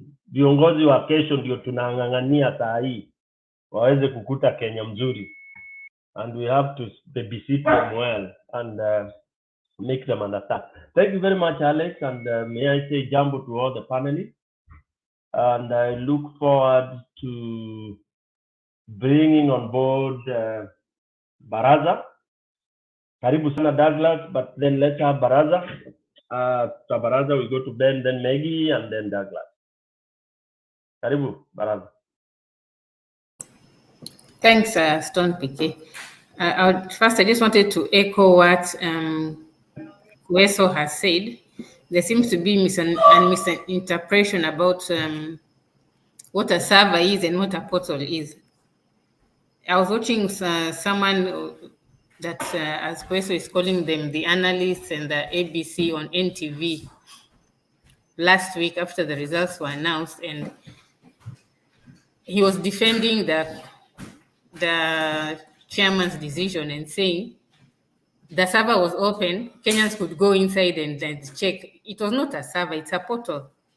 It's just like you're applying for a job, you go to the portal, you go into the career section, you apply. It doesn't mean you've gone into the server, you've just gone into the portal. So I don't think when chairman says we had access to the server, no, it was not a server. We just had access, and it was like minimal access. It was not like that full access. Of course, for protocol reasons, you can't have the full access to the server, although there are some speculations coming up that people who are not supposed to have access to the main server actually got access. That one, I don't know if it's true or false. Then I just wanted to confirm from those of you who are at home in Nairobi. Yeah, 1 minute, Baraza. Did you listen to what the DP said today? Who? The DP? No.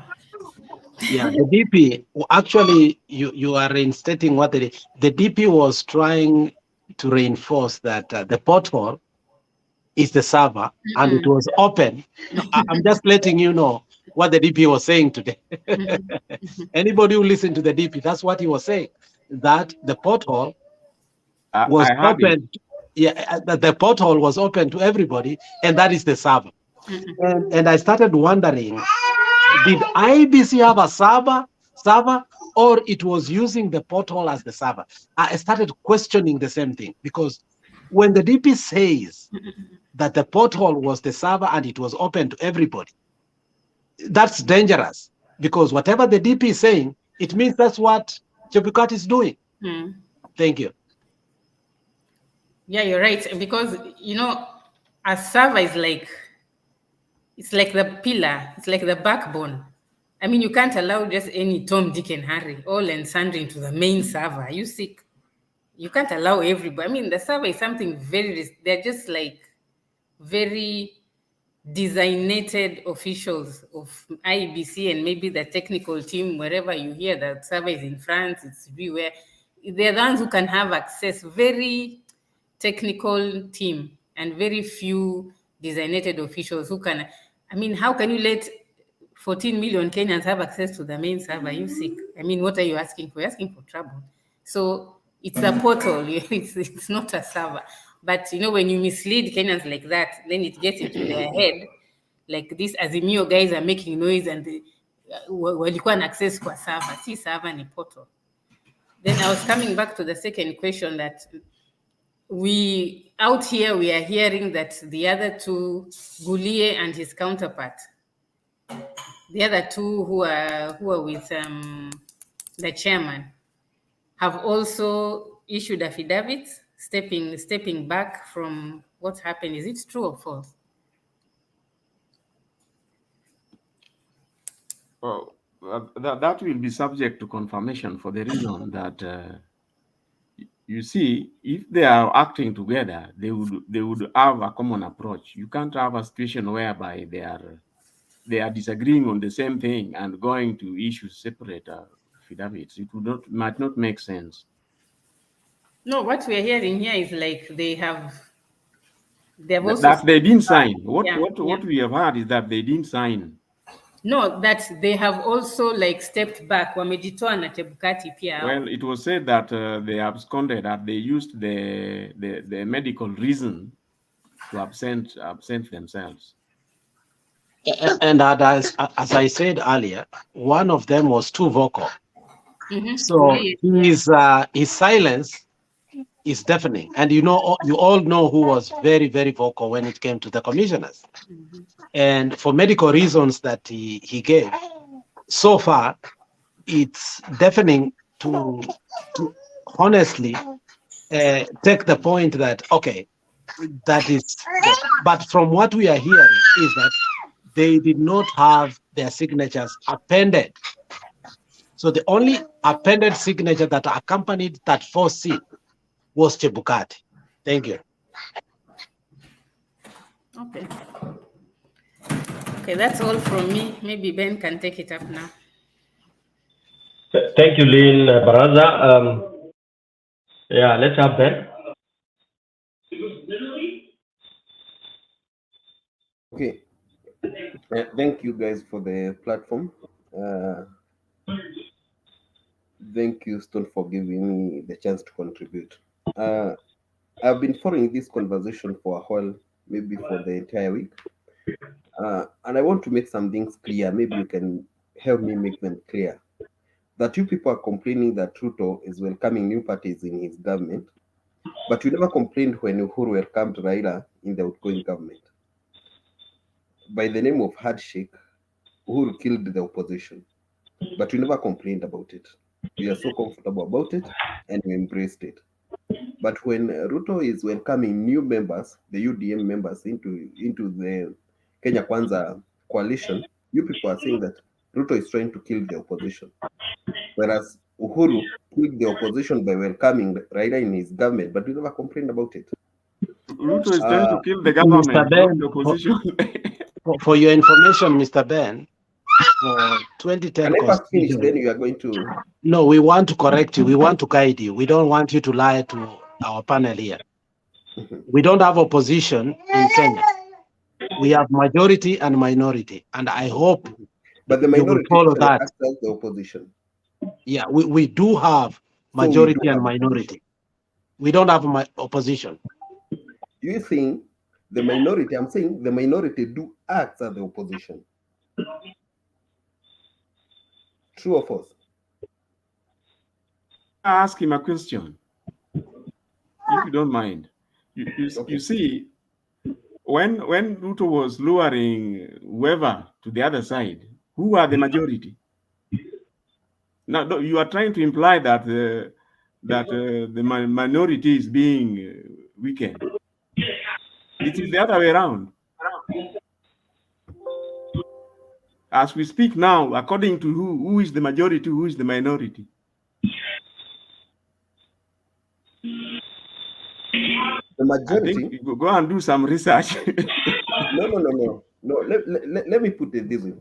Alex, you are saying that you don't have opposition, but you have the minority. And my point is, the minority usually acts as the opposition in Kenya. True or false? No, go ahead. I mean, make your point. By the time you finish, we can be able to substantiate. Okay, thank you. Yeah, thank you. Apparently, we just had the most transparent general elections, the best we have ever had in Kenya. Everything was clear until Raila goons realized that they had lost it, and they had to create confusion by claiming that Chebukati was rigging them out. Now, let's go back to the election process. I want to correct you. Okay, can you tell us where the Raila goons were? Because I think you can just not make such kind of comments and get away. Who are the Raila goons? We saw them at the bombers. We saw them at the bombers. Who actually took Chebukati to sit down? Was Raila or it was Sudi? Pardon? Who actually made Chebukati to announce the election? Were there Raila people there, or it was Sudi and his entourage?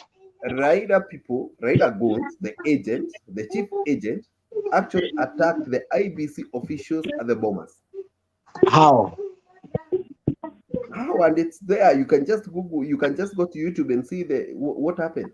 The moment I think I don't know which TV you are watching. Were you watching some porn TV? Because I think the TV that I was watching, I don't think basically you have to Alex, just because you are not reading from the same script. Sometimes no, I mean you're saying something. No, Ben, I want us to agree, go step by step, and we are not arguing here. I want to understand which TV were you watching, because we all watched. And what did you watch? Whatever you are saying, we didn't see that. All we saw is that Sudi came with his entourage and forced Chebukati to announce. Are you for real, Alex? Oh, for sure. Everybody saw that. Are you for real? Why did they? Ben, why did the person wait? Everything is clear. When time for election announcement came, why did the diplomat go away? Why did the diplomats After Get up. realizing that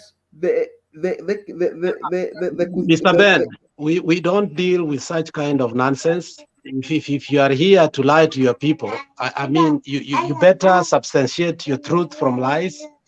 We no longer here in campaign. Campaign ended. You rather spell out the truth. You don't have to live in denial. You No, don't have to Ben, live in which TV Ben, were you watching? you know, Ben, let me tell you something. Ben, you know, the person who took Chebukati to his seat was Ruto's bodyguard. It is there on YouTube. So don't come and tell us that there are Raila goons here.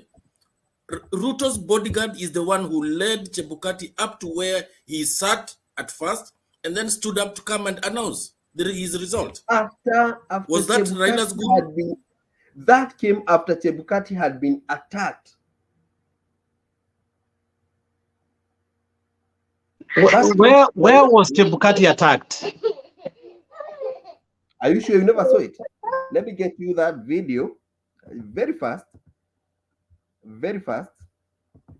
No, just send it to me. I'll put it here. I mean, we are here to talk as Kenyans. On the private chat there, we have it. Just do it.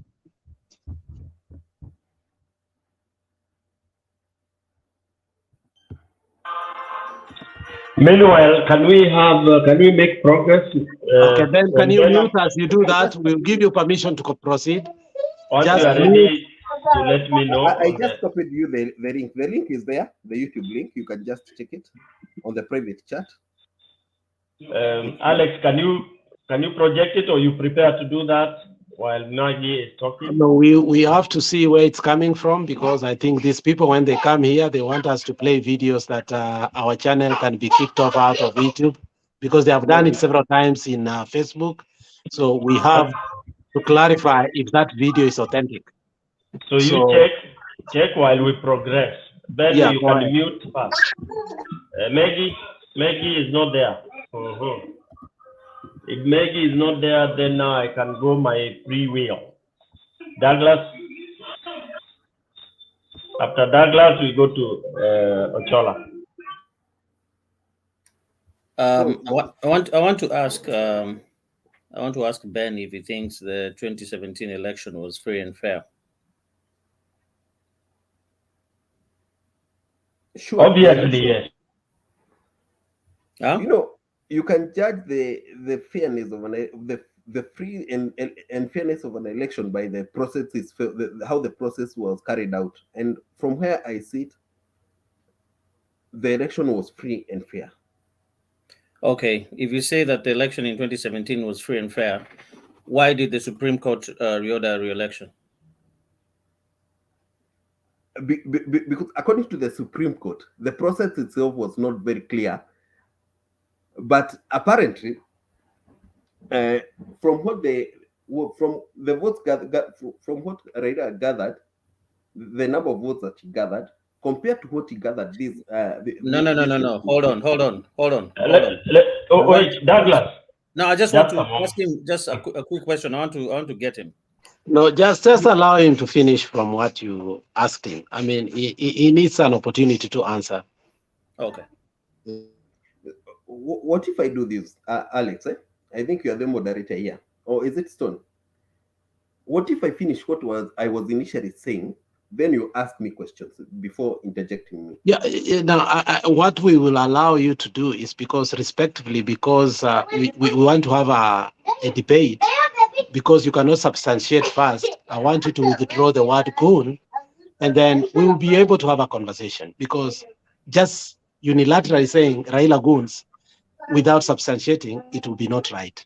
Then when you clarify, then we'll be able to come back to that. Can you withdraw that? Why should I substantiate? If someone comes and attacks you, you can call that person as a goon. Can you withdraw the word goon, please? And you go. It would be very hard for me because we are listening to you. We want to listen to you.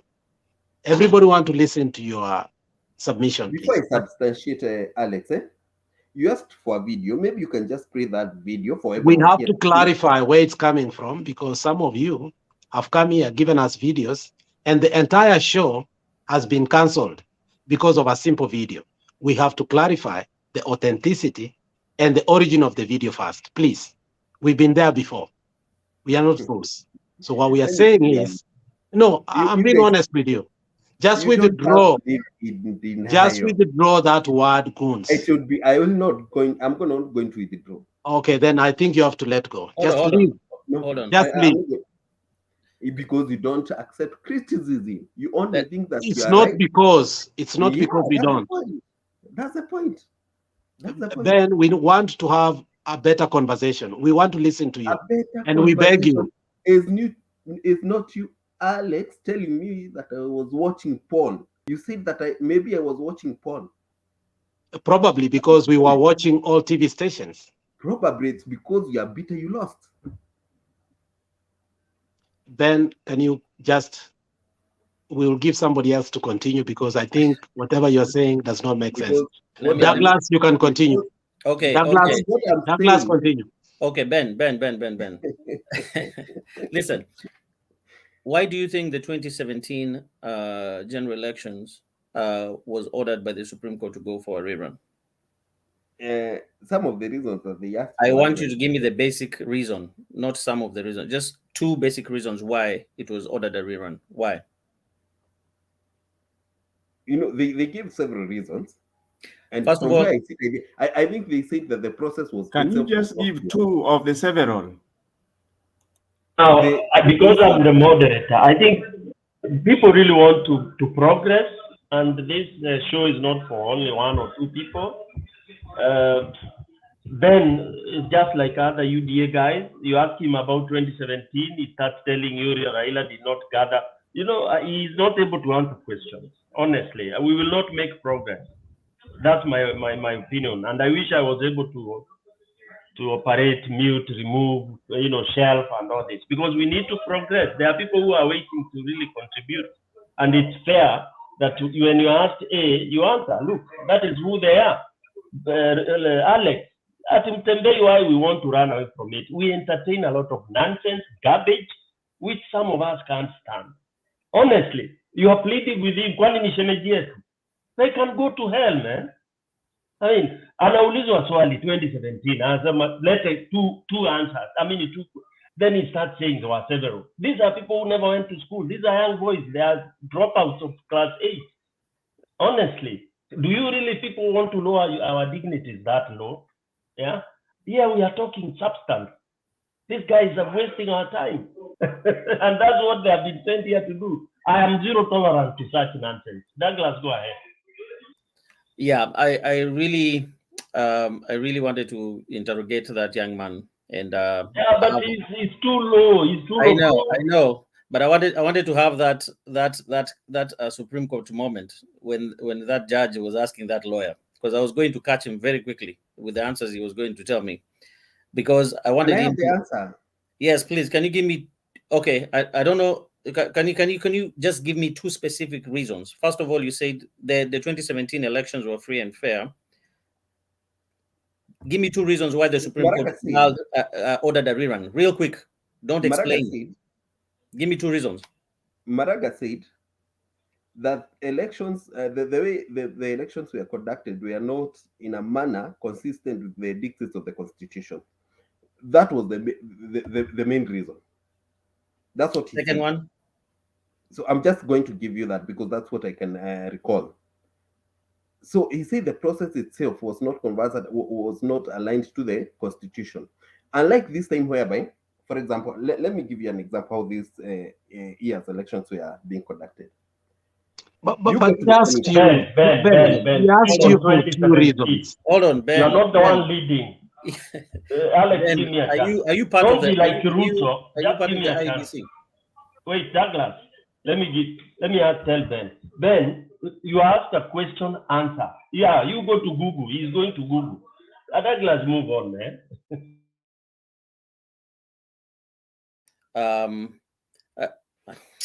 In fact, even I wanted to ask him many questions. Can somebody else? Let's change the topic. I was geared on interrogation. I think to be fair, let Stone PK, I think Ben is a little bit sober. Let him come. I don't think he's arrogant. He is a little bit sober. Let's interrogate him. Maybe he may be able, because Douglas is willing to interrogate him. Can we give him maybe 2 minutes? Up to you guys. For me, I'm looking forward to the next 6-7 hours, so I don't have really time for that. I think we should move. I think we should move forward. We might just waste time with that. Okay, let's move forward. I think majority says so. Yeah, so let me just say something. This is the kind of stuff that we're having now with our youth in Kenya.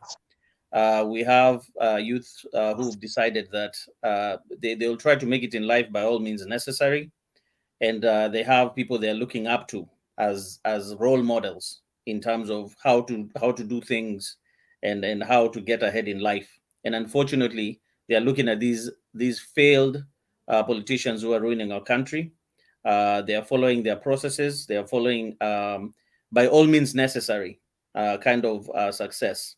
And when you sit here as a young man, obviously your future is pegged on how things are run well in our country, all organs of government, and you are supporting something that you clearly saw it went to the Supreme Court and it was announced that it's null and void. It has to have a rerun, and you say it was clear, it was free and fair. And the same instruments and the same individuals are the same people who have played another game in 2022, and you say it was free and fair. And you're very, very confident trying to come here and tell us that, can I tell you about how the election was run? So I don't know, are you part of the Iebc?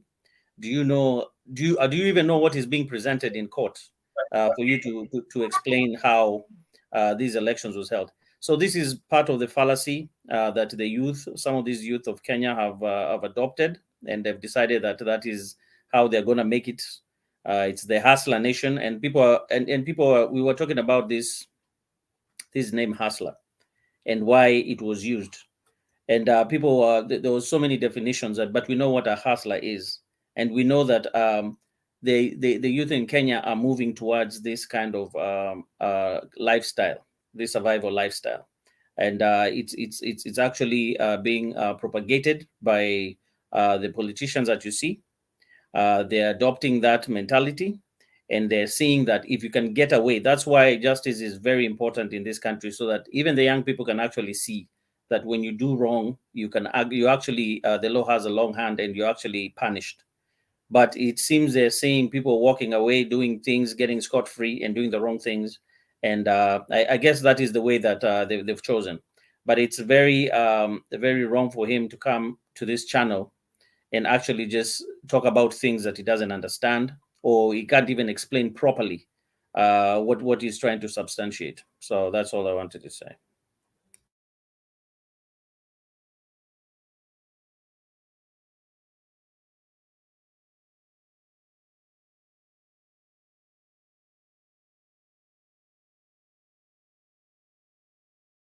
Yeah, Papa Azmio, I think Stone PK, you are the moderator.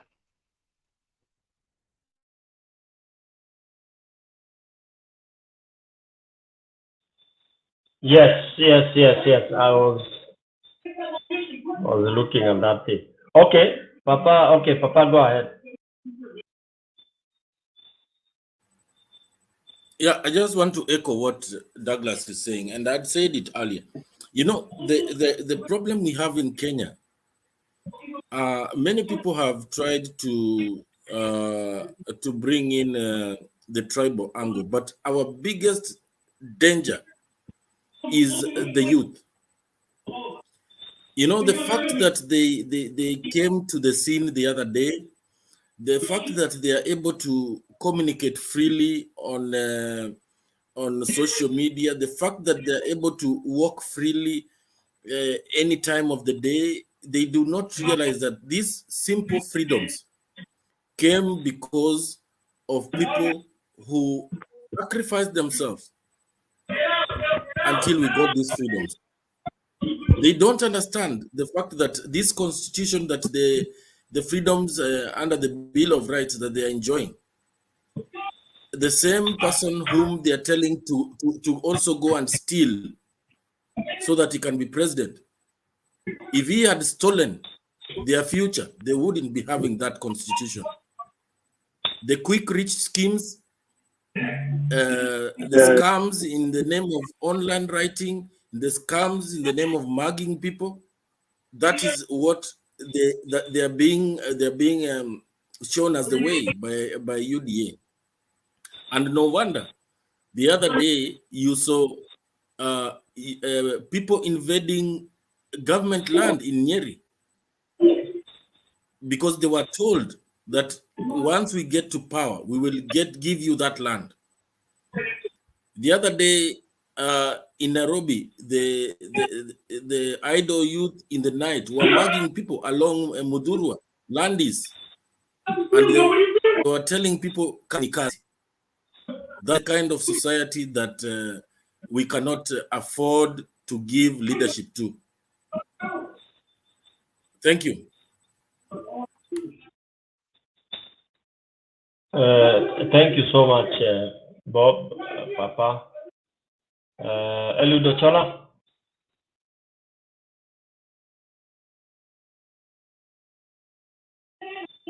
Eliud Ochola, it's your chance. Eliud amekwama. Oh, Eliud, kama unaweza kutusikia basi mshikani ni wako. Your chance. Yes, I can hear you. Go ahead.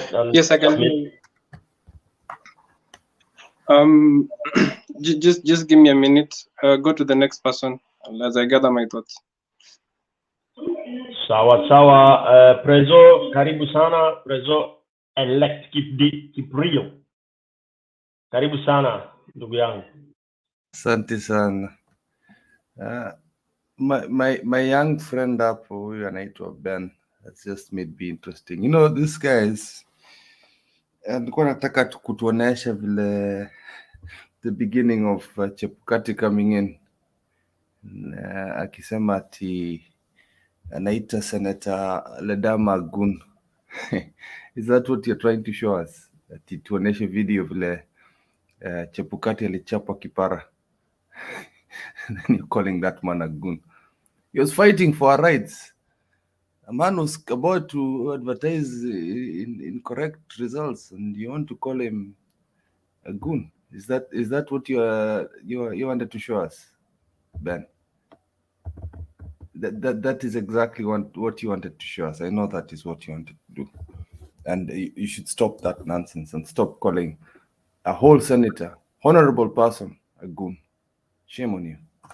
Honorable person who cannot accommodate peace with the rest of the people. A new switch off, Ben. This man, really? You know that he's fought. But I'm responding. I have the right for a response. I'm responding. You don't have it until you ask. This thing is has order. There's moderation. It's because you lost. You see this man. Excuse me, guys. Ben, Stone. Ben, relax. Stone. No, Douglas. Can I say something? You know he doesn't. Prezo, let me tell you something that's going on. You know, some people, this young generation, they're more interested in going viral.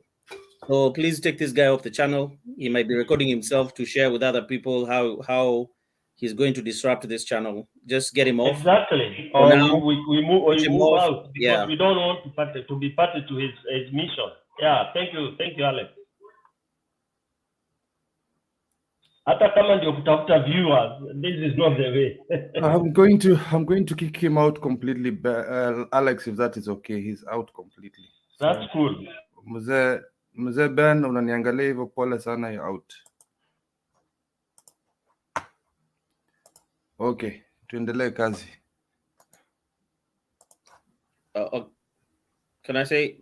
So this is the thing. We have to be very careful about these individuals who are coming here and trying to either create a profile for themselves, because they'll come here and talk a lot of nonsense, get you guys wild and rattled up. Yet to them, they are recording those things on video, trying to send them to social media on TikTok, trying to get trying to get some views and some notoriety. So it is good that you can see those things from a distance and just not engage them and dismiss them. Otherwise, they'll become here taking us for fools.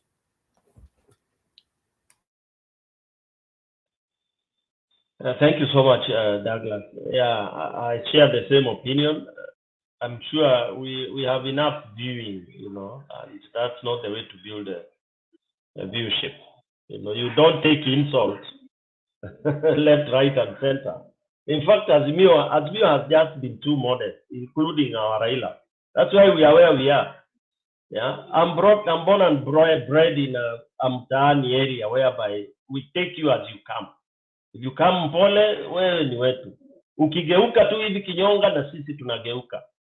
And that's how human beings are supposed to be. If you take things lying down, tutakuwa kama vile tuko. Now we are chasing the ball. Why? Because we were modest. If Stone PK was on the ground and given resources, at Bomas, by the time they are doing that, we would have been having 5,000 youth singing and dancing and praying. Pale nje kwa gate. You make a mistake, we storm in. Wacha hivyo wanasema tu. And that we would have prevented Ruto from being given that certificate. Now we are on the receiving end. Why? Because we were seated there, waiting for the law to take its course. And even during this, sorry, I will not submit now. What I want to say, we have a few hours to go to Supreme. Ruto is going to pull a full one. He's going to pull a bad one. I'm saying it on this TV. He's going to pull a bad one. He's planning over 5 different options, disruption of all manner. And you will see drama. Yeah, you will see drama. That's why for me, and this is PK, if I was on the ground, even hapo nje ya Supreme, tungekuwa tunaomba, tunaimba. Haya, tunaimba, tuko kanisani. Ukigeuka, tunakuwa wale sasa. That is where Kenya is, bro. Mtu hawezi kuja anapiga hodi kwako ameshika bunduki na wewe unatoka ati na umejifunga kitenge. Yeah, sasa it's bad. In my tribe we say it's the time whereby you don't go to fix your neighbor's door. Unakaa kwako, una fix yako na una guard yako. Yeah. So Azimio guys, ati tuombe Mungu. By the time you are closing your eyes praying, hey, kile tutaona ni ile ajabu. For me now we are at war. Put it in under inverted comma. We are at war. It's not a friendly match. It is yani ni noma sasa. Yeah. So we have to be guard and be prepared for anything. Who are doing ati sijui nini tu. Saa hii ni noma. In fact, by now we should be having huko tunaenda present hizo papers. We should go there like 20,000 people singing, dancing our song. As our lawyers are presenting those, sisi tuko hapa tunaimba, tunaomba, we kneel down. That is what we need to do. Let me invite somebody else because I'm the moderator. Let me invite who? Uko tayari nani? Eliud Ochola. If you are not, then I can bring in Benson. Ochola, are you ready? Okay, Ochola is still having issues with his audio. Let's have Benson Budia. Before Benson comes, I mean, I want to note this, that it's unfortunate that for a very long time we have been playing to the rules. And such kind of propaganda keeps on running. You hear, you see the real goons was Sudi and the entourage, including the bodyguard of William Samoei Ruto, who actually put Chebukati to sit down. And now, because we are playing by the rules, it has gotten to a point whereby now they believe, not even they think, it's not propaganda to them. They believe that we had goons inside there. I mean, it has gotten to a point whereby we must rebut with a lot of pressure.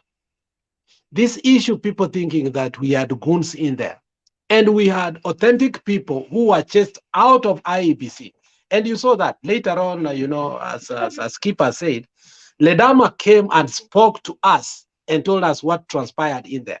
So when you call somebody like Ledama, who was duly in there with the authority of IEBC itself, before the Uganda, you know the Uganda security and whichever security that came in there and chased them, because that was not Kenyan security. So we need to question what security was actually in there. And we should arrest them and roast them if they are foreigners. Exactly. Because as for now, as we sit here, we need to understand the people that chased our people from the bombers were not Kenya security. You need to know that. So who was the goon here? So I think we should not be allowing such kind of rebuttals. And when you hear them, you must double it and compound and go after them, because they've allowed some people to believe that we put goons in. And some people have heard, today another guy was telling me that what we did with Men in Black, and that is what also we did in the bombers. There is nothing like that. The people who had goons, and the number one goon in the bombers was Sudi. Sudi did not have even Sudi did not have the authority to be inside bombers. We should all spell that. Thank you very much.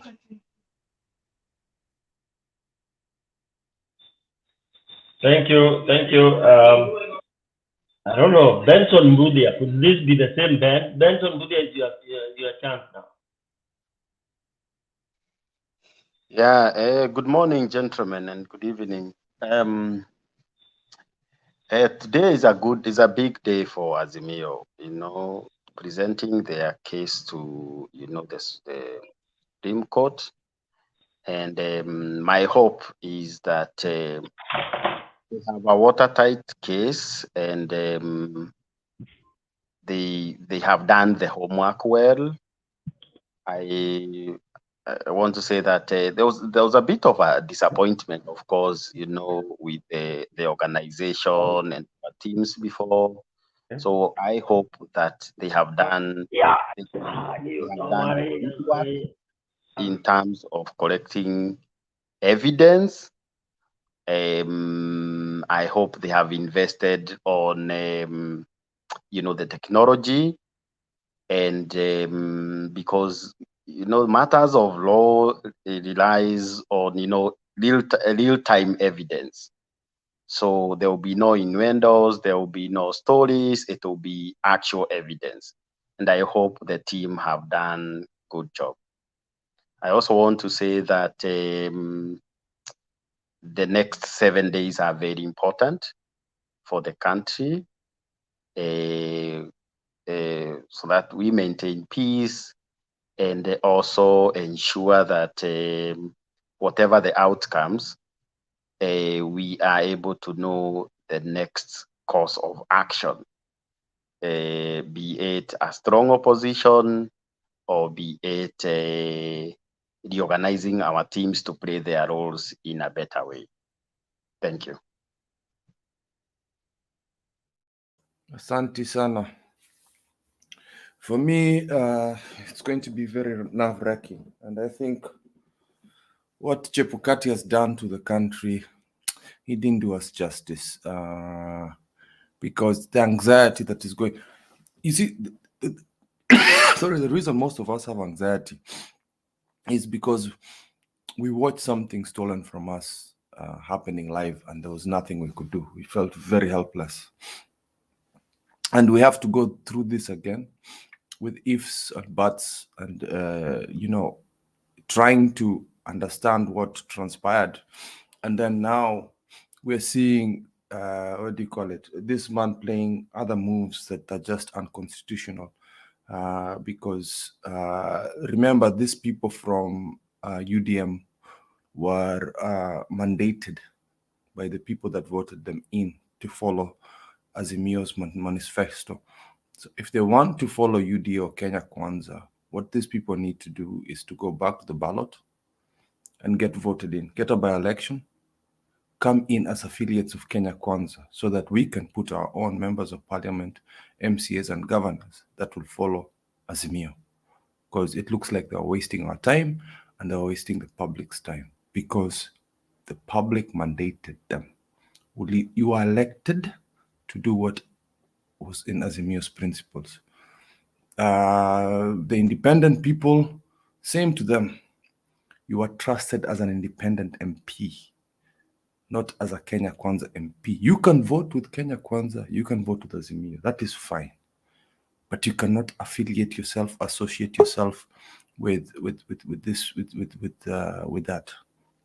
What this man is playing at is, in case it's a rerun, he wants to send these MPs for UDM or all these independent people to go and campaign on behalf of Kenya Kwanza. Is that really fair? What Chebukati is postponing the Mombasa and Kakamega election is the same idea. He wants these people to. He wants those areas to go Kenya Kwanza, which is impossible. Those are Azimio strongholds. So these are the things we should be careful about. But he played that card a bit too soon, in my opinion. So yeah, angeacha kidogo, angegoja kidogo ndio afanye hiyo karabati wake. What I'll feel for the next few days when we go to the Supreme Court, it will be very nail biting. I think it's going to be worse than 2017 because this was loud and clear. It was open.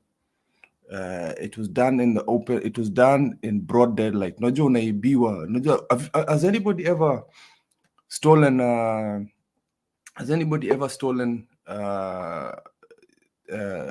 Pickpocketed you? Ama ameiba simu yako na unamuona nje. You're seeing the thief running away with your phone or your wallet, and there's nothing you can do. There's nothing you can do. Unaona akikimbia nayo, ukifuata huyu mtu atakuweka kisu. So that is how I felt, and I still feel. Chebukati for me needs to be punished. Before we were saying, oh, let him finish the elections and whatever it is, he needs to be punished.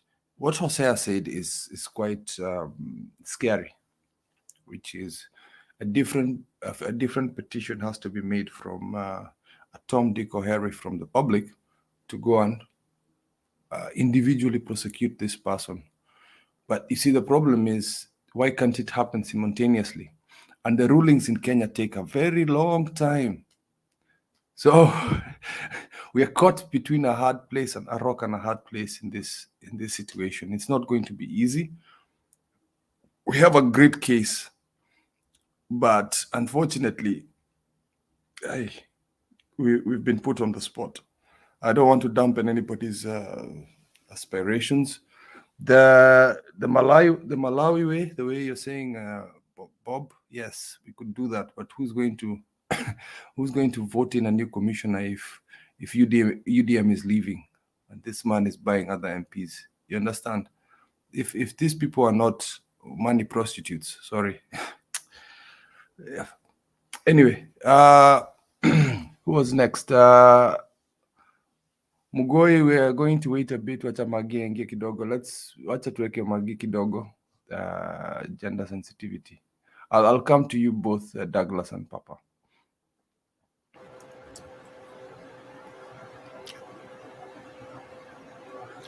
Habari zenu? Mzuri and Magi. Mi naona bado munalia, musilie. Musikufe moyo. Martha Karua ametuhakikisha there is still hope. Lakini Chebukati, hata kama iko hope, lazima awe arrested. You can't just do something bad like that to a big country like Kenya. Lakini what I can say, all is not lost. There's still hope. Wacha tuone itakuwaje na Martha Koome sasa. Martha sasa watakutana and their colleagues. So Martha, I think we still have hope. A big hope is there. It's only that we were so eager and waiting for a baby who is really taking too long in the labor, but this baby is, we must carry this baby in our lap, because hatuoni tulifanya nini mbaya sana kwa Mungu for him to punish us this much just because of somebody called Chebukati. Nothing is adding up, even in those how do they call them? Portal na ama nini. Nothing is adding up. Lakini tunajua zita add up. I didn't have so much to say. I just wanted to hear how people are feeling like the way I'm feeling. Lakini tuwe tuna hope. That is what I'll say. Martha alituhakikishia there is still hope. So let's wait for Monday. Some places it is just a few minutes iwe Monday, I think. Like Kenya, I think it is almost Monday. So tungoje Monday. Maybe we'll have something good to talk about Tuesday. But what I know, ile nilihakikishiwa na kazini wangu mwingine anaitwa Utiende Amolo, wako na evidence. So musiwe na wasiwasi, wako na evidence. Enough evidence to bail us out. So tusiwe na wasiwasi. Because so many people are saying, but do they have enough evidence? As per my little thinking, enough evidence is even hizo 29 polling stations ambayo Chebukati alikataa kuhesabiwa. That's enough evidence. Kwani evidence ni nini? But nimesikia wako na mingi sana. So tusiwe na wasiwasi. God is on our side. I think God really wanted this thing to happen the way it is. Ndio aweke Kenya at a good place where nothing like rigging will happen in this country. Nothing like kitu kama free and fair elections is the one which is going to be the trend. Why should somebody rig elections? There must be a reason. There must be something very interesting. But that interesting thing, ndio Mungu anakataa. This country is bigger than you are. So whatever Ruto was trying to do with Chebukati and his allies, I don't think they are going to succeed. Ile tena evidence ile iko mingi sana ambaye sasa anafanya saizi. Wewe hata nini yako bado iko na question hiyo, president elect yako bado iko na question, na umeanza kununua watu. What kind of a person are you? What are you looking for? He's not going to get that thing. Na Raila afanye makosa amempatia, we are going to demonstrate. I'll be the leader of that demonstration. Thank you very much at this moment. Thank you, Auntie Maggie. So ilikuwa Bob na alafu Douglas walikuwa nachangia kidogo tu on top of what I said. I think it sparked something. But while the two of you are answering, there's also another question I have for both of you. Is it us who are going to be asking for either a rerun or a recount? Is it down to our evidence, or I don't understand that bit, Nisaidie. That question is to who? I think Bob and Douglas, you had your hands up. You are satisfied? No, let me say something. First of all, I am very confident that we have a good case that is going to be presented in the Supreme Court. That one is nothing to be doubtful about. But what I normally say is that in each and every case, you go there prepared, and if the lawyers and the team is well prepared, it's a no-brainer. The evidence will be furnished, and a decision will be made. It's in any case. What we need to do is sit back, watch, listen, learn, see. Then after that, the Supreme Court will announce itself. I have no doubt about that process. Let that process take place. Second thing, I hope that, I don't know if this issue was discussed here, but I hope that part of the evidence that is going to be brought forward by the Azimio team is also the issue of voter suppression. Because what happened in Kakamega and what happened in Mombasa, by postponing those elections, that is voter suppression. The IEBC had 5 years to prepare for this thing, and they knew those are areas where Azimio would garner many votes, and they decided to bungle that so that they push it after they announce who the president is, to influence and sort of like influence what is going to happen in terms of the voting. I believe that is part of voter suppression. I don't know what the panelists think, but I think that should be also part and parcel of the evidence that should be brought to the Supreme Court. Why did IEBC, having 5 years of preparation, try to stop elections in 2 areas which are strongholds of Azimio? Thank you. I'd actually agree with you.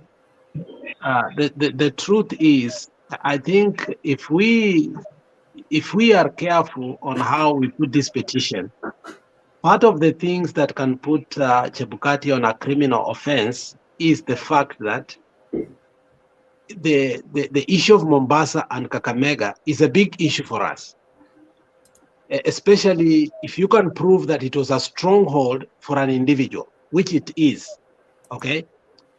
And so if the intent, and actually when you go to court, what you want to prove is the intent of the individual. And the last minute, you see, I think Chebukati, from where I sit, Chebukati was intentional. And his intent was actually what you have said, Douglas, to suppress the outcome of that election. And I think it should be part of the petition as we go forth. Thank you very much for bringing that. Bob? Yeah, I just received information from one of our allies, and it tells me the petition has already been filed online along with the evidence, and I was trying to go to the judiciary to try and see if I can access that the petition itself, the judiciary registry. I'm sure if anybody wishes to try, you can go to efiling.court.go.ke and have a look at that. I'm still trying to access it using the e-citizen. I'm not sure whether it will work. I know very many people will be trying to access it, but the hard copies will be filed in the afternoon or late in the morning. So I'm very happy that at least we have made the move, and this marks the beginning of our journey to put straight and put to shame the abusers of our rights as Kenyans. Let us be strong, and I am very positive that with the team of lawyers who have been in the Supreme Court before, and with the 2 presidents we already have in Africa of Kenya and another one in Malawi, if the evidence is sufficient and meets the threshold, I'm sure we'll be able to turn things around. And we have a very big advantage because we have already a precedent that has been set in 2017. Like Douglas said, the delivery, it will be key, because you realize that back in 2017, the likes of Ahmed Nasir tried to put up an argument that the voter is supreme, and there is no way. A presidential verdict could be overturned.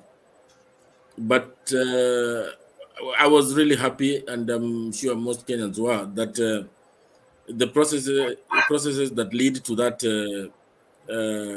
election, have got to be transparent, verifiable, so this was a milestone. So we are actually working from a point of information, unlike our adversaries, who will be working on a point of probably darkness. So let's pray that all goes well, and we'll be home high and dry. Thank you. Thank you, Bob. Had Mogoi spoken? Mato, I've seen you. Mogoi, okay, Mogoi is on phone. Mogoi, was it your chance? Yeah, go ahead. Then after Mogoi, we go to Mbuzia, then Mato. Go ahead, Mogoi. Okay, thank you, my big brothers, all of you, and my sisters, wherever who are listening, and those who are behind the keyboard. We also appreciate you. Thank you for the time. Thank you for the opportunity to share our perception, our ideas about our country, Kenya, which we love, everybody, and we hope things will work on well. Yeah, and about what is going on today, let us pray for the best thing. We hope our team is a good people. They are seasoned lawyers. They have done it before. They will done it today. And they will shame Chebukati, and things will be open for everybody to see what has been happening. But I'm really hoping that when things will work out, and at this time, the 50th time, these things are happening in Kenya, the Supreme Court, they are the one to give Kenya the right direction. At this time, at this moment, we are in peace. We don't have any chaos in Kenya. Everything is peaceful. Now our hope and our future is depending on Supreme Court. Last Supreme Court on 2017, they give us a direction which we didn't expect, but they surprised us with a good direction. So this one should be a firm direction which show that the reality should be this way, and Kenya would be happy. But in case it doesn't happen, then I don't think we are going to have a future Kenya if Supreme Court will not make things work for Kenya. For Raila, I'm praying if things work out, they interpret things well, they give us the correct result, they should give us the result for Raila, and Raila be announced the leader of this country at the time. If they are telling us to go back to Iran, I'm praying the Iran will be next year. We are hoping until we make a new IPC, then we can go for Iran. That is making Kenya to be peaceful and honest to our leaders. But if they will force us to go to Iran with Chebukati, according to me, we better divide this country into two. Because where we have come from, we don't want Raila to get out of politics before we get freedom of this country. Where Raila has reached this country, he has tried. He has given all means to make politics to work for everybody, from Northeastern, from Kuria to Turkana. As long as you are a good leader, to be voted for to be a leader. But the way Raila is trying to put oral mechanism for every part of the country, still things continue being the same. I really like Uhuru because people say it is only the fool who will not change.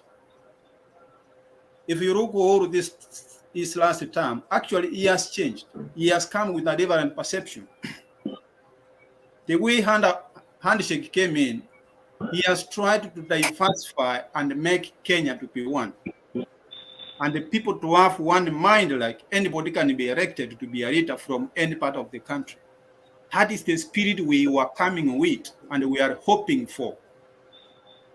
That even if you are a Ruo, you can vote for somebody from Kuyuran, from Kuria, from Turkana to be a president, so long as you see his policy and good leadership. And you can go to Karenjini and the campaign, you can go to Muranga and the campaign without no violence. That's what I see. Uhuru was trying to make Kenya to be united like that.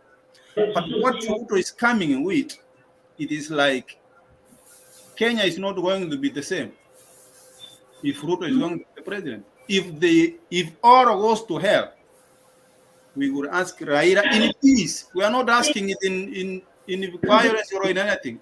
We will ask it in peace. Let yellow remain yellow, and let us blue be blue. Let us divide Kenya into two. For those who see democracy as a value, we have our own country and elect leaders using a simple system of voting the presidents. But if it is rigging has become their norms and their provision of being a president, let them remain with their region and continue rigging and being the presidents. 60 years is too much, even if you are. I don't know how some people see it, because counties came the other 10 years ago, but if you look in your count where you come from, there's no one community or one family ruling as a governor for 10 years. If you rule for 10 years, the other constituency will take it. It is not one constituency will take the governorship for 10, 20 years all the time. No. There is that kind of other people being in the government. But the way Kenya look like, 60 years, still we can't see it like we have 42 communities. It is a problem. And we don't want to accept it. But the pastors here, who are a unifying factor, we appreciate them. We have made Kenya to be where it is. This thing happened in 2013. They tell people, hey, let us move on. People kept quiet, they moved on. 2017, it happened, and they told us, oh, it has happened, let us pray and let us move on. People move on. But you see, they are the people who are bringing the problem. These pastors will say, no, let us stop this and let us stay to the reality. Who are the cause of the problem? Right now, there's nobody in Kenya who has caught violence. People are peaceful. But the problem is from IPC. Why is the judge coming out and say, hey, and your team don't bring violence in Kenya? Why don't they bring these people together and pray for them? Not to go to Raila and pray for Raila. Raila is a peaceful man. He has told us to keep quiet and wait. The person who is bringing chaos in Kenya is Chebukati and the team. And we're just pretending here, oh, we are praying, you have come to the end of exercise. Which exercise are you praying for, really? On the daylight.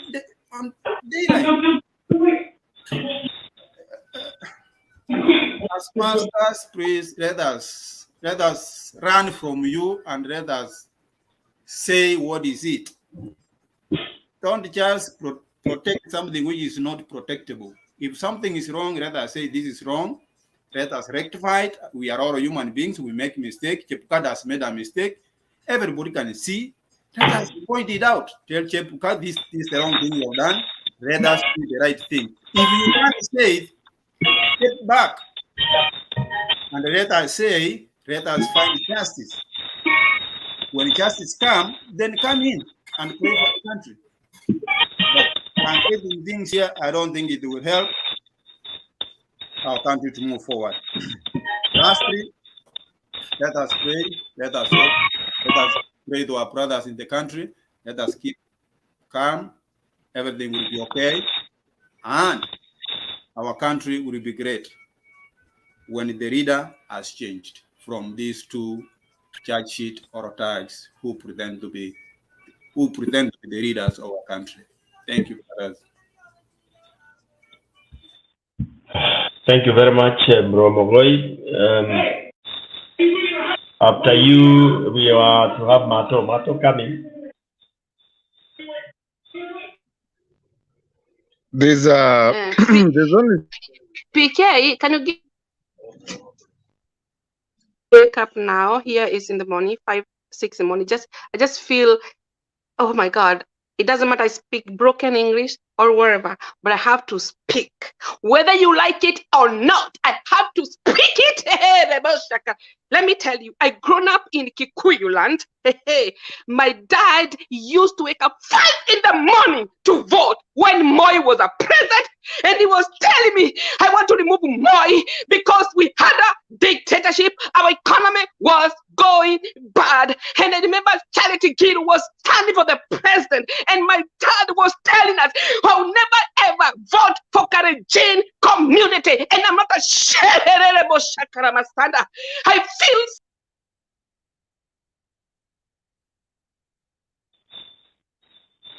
Wow. Okay. Mato, go ahead. That's crazy. Okay. I won't talk about anything about that. Kuna kitu nilifanya nikarudi hapa hivi. Number one was that other guy na sitamleta tena, the Ben guy, but you guys, yeah, you know. Thank you. Ile kitu tumefanya nikarudi was that other guy and na mtu mwingine wa Azimio hapa hivi ongea akasema, you know how they are scared and everything. And I wanted to assure people. I know Ben venye alikuja kasumbua hapa hivi. I wanted to come in at that time. Stone, I'm so sorry. But guys, I want you, and Douglas, I think Douglas ni mtu mwenye alikuja akaisema vizuri sana. For people to be relaxed. Relax. Hii kitu hii kufanywa tu kimchezo bwana. This is our country. There are people who are working. Azimio guys wenye wanalia. Na wanasema oh hawajui nini that who was it that said that made me actually now come in. You can quote all the constitution that you want. But this thing was not made hivi. And I want you guys to remember, Uhuru Muigai wa Kenyatta has not even said anything about it. Hajashukuru huyo jamaa mwingine. Today we are talking watu wanasema nani Chebukati sijui ako wapi. We have ICT people working on this case. People doing it. And I want to make people remember that Kenya is bound to be the capital of the African economy. Relaxini. Si watu tu kidogo wamekaa kidogo, the dictators might try, the Musevenis might try. But there is a lot of things. Azimio people, because kuna mtu aliongea nikasikia, huyu ni mtu Azimio lakini pia naye ako chini. Guys, relax. Relax. Let's see the case. Let's look at it.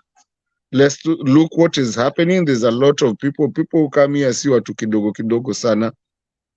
We have lawyers here, we have engineers here, we have people, IT people here, and that's why this time hawezi tuambia tisijui France servers zimelala. Some of the people that you see out here have all the data. So watu wa Azimio, when you come to this group, kuja ukiwa mtu mzima, be proud to say what you want, because what you're saying is not just about Azimio, it's about Kenya. And that's what I love about dealing with people who actually think about Azimio. Azimio is not UDA, Azimio is not ODM. is called Azimio la Umoja as Kenya. And we are going to do this. These other atrocities have to go. I would like people of Azimio to come here and feel very proud na msione kama kuna kura hata moja itaibiwa. And sometimes, watch out, you can call a thief mpaka umpate na ile kitu ameiba. Akipita kwako anaweza kuwa tu alitrespass, lakini ukimwacha achukue na yake kwa mfuko na umshike, now you can call them a thief. So just be careful. Ukiona kina nani, ukiona the other side Kenya Kwanza, they are crying foul, don't cry foul too. Nyamaza, wachana nayo. Hii imepangwa na iko, and we got it. And some of us that live out there, and so to do work for other governments and do work for other things, we are there. We're giving our country what they send us out there to do. I was just wanting to come in, Stone, sorry. I just wanted to come in and tell people, speak proudly of your country. And whatever is happening, watch out for what information you get, because there's a lot of fake information out there. Wewe tulia, if you see an information that doesn't make you feel good, nyamaza, usiache kugonge. Na usiache kufanya ukereke. Nyamaza, wachana nao. Kama Uhuru mwenyewe anaweza nyamaza, sasa wewe ni nani kushinda ukikereka? Kama Raila mwenyewe amenyamaza, sasa wewe ni nani ushinda ukikereka? Wachana nao, these people know what they are doing. We have an intelligence system. I was just, Stone, I wanted to come and just say that. You know why I wanted to say that? So that when people come here, wasikuje na uoga. Wakuje, sema what you need to say. Look at what you need to do, but also watch what information you consume. I'll give you an example. Last year, kulikuwa na kitu inaitwa QAnon in America. People consumed so much from the internet because everything they saw is what they consumed. It ended up destroying families because people believed it. Be very careful what you believe. Be very careful what you read. Aenda uangalie vizuri na usiinunue na usiweke kwa roho. Just listen, watch it, verify it, and see, because there's millions and there's people out there throwing information that is not real. Na inaumiza watu. I have seen someone almost commit suicide because of fake information. So I couldn't sleep because me nilikuwa nishaenda. I wanted to tell you guys, be careful what you consume. Thank you. Strong. Thank you, Bruno. So, maybe I should comment on one or two things. Or is there anybody in the panel who has a burning point? Yes, Banambudia, go ahead. Yeah, I actually wanted to start from where Mato left, and four things. One is, 2017 case, the Supreme Court case was very, it was a landmark case. And a lot of the issues that we are dealing with were sorted around there. And I hope, because these ones I want to say I hope, because I hope our team have done good work. They promised to do good work during the polls. They didn't do good work. So I hope this time they have done. It is good to appreciate and also to pinpoint where that they didn't do the right. They didn't follow through a lot of things. A lot of things fall through the cracks during the that the case will follow through the 2017 ruling, because I think 90% of even 2022 case will follow through what was done in 2017. The jurisprudence is groundbreaking. It is being quoted across Africa and South America. So I hope that our case is along the jurisprudence of 2017. Number two, we must appreciate that we are dealing with the, unajua ukirushia paka umemrushia ako nayo already ameshika. So you're also dealing with paka ameshika maini, unajaribu kumnyang'anya. So we must also, as we do all these things, we must know that you know, where is the advantage? The advantage is on their side. And number 3 is as we wait these 14 days of the Supreme Court, I keep on telling my people that we are dealing with a very cunning person, a person who is already thinking about the Alilan. That's why he is poaching. That's why he is preparing. He is putting choppers in Mombasa and Kakamega. That's why he is back to Kiambu. He already know there might be issues. That's why yesterday, you know, yesterday he was all over Kiambu.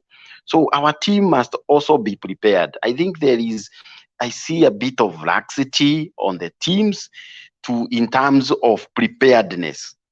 Let's not put all our energy and effort into the Supreme Court. Leave it to the lawyers. But the other team should be out there helping, helping Mombasa and Kakamega, helping to prepare ground for Aliland, so that we are not caught off guard. And number 4 is Raila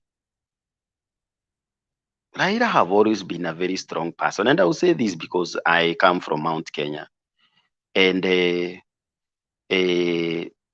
over-reliance to the president and his system it didn't work for us. It didn't work for Raila. So sometimes we might say people are silent, but maybe they are silent because they have nothing to say. So let's not just assume that they have something. Sometimes they are just out there and they are having fun and merrymaking. And I come from that. I know what people like Sabina were doing. They were just going around. And let me give you an example. That's why you don't rely with people from Mount Kenya, where I come from.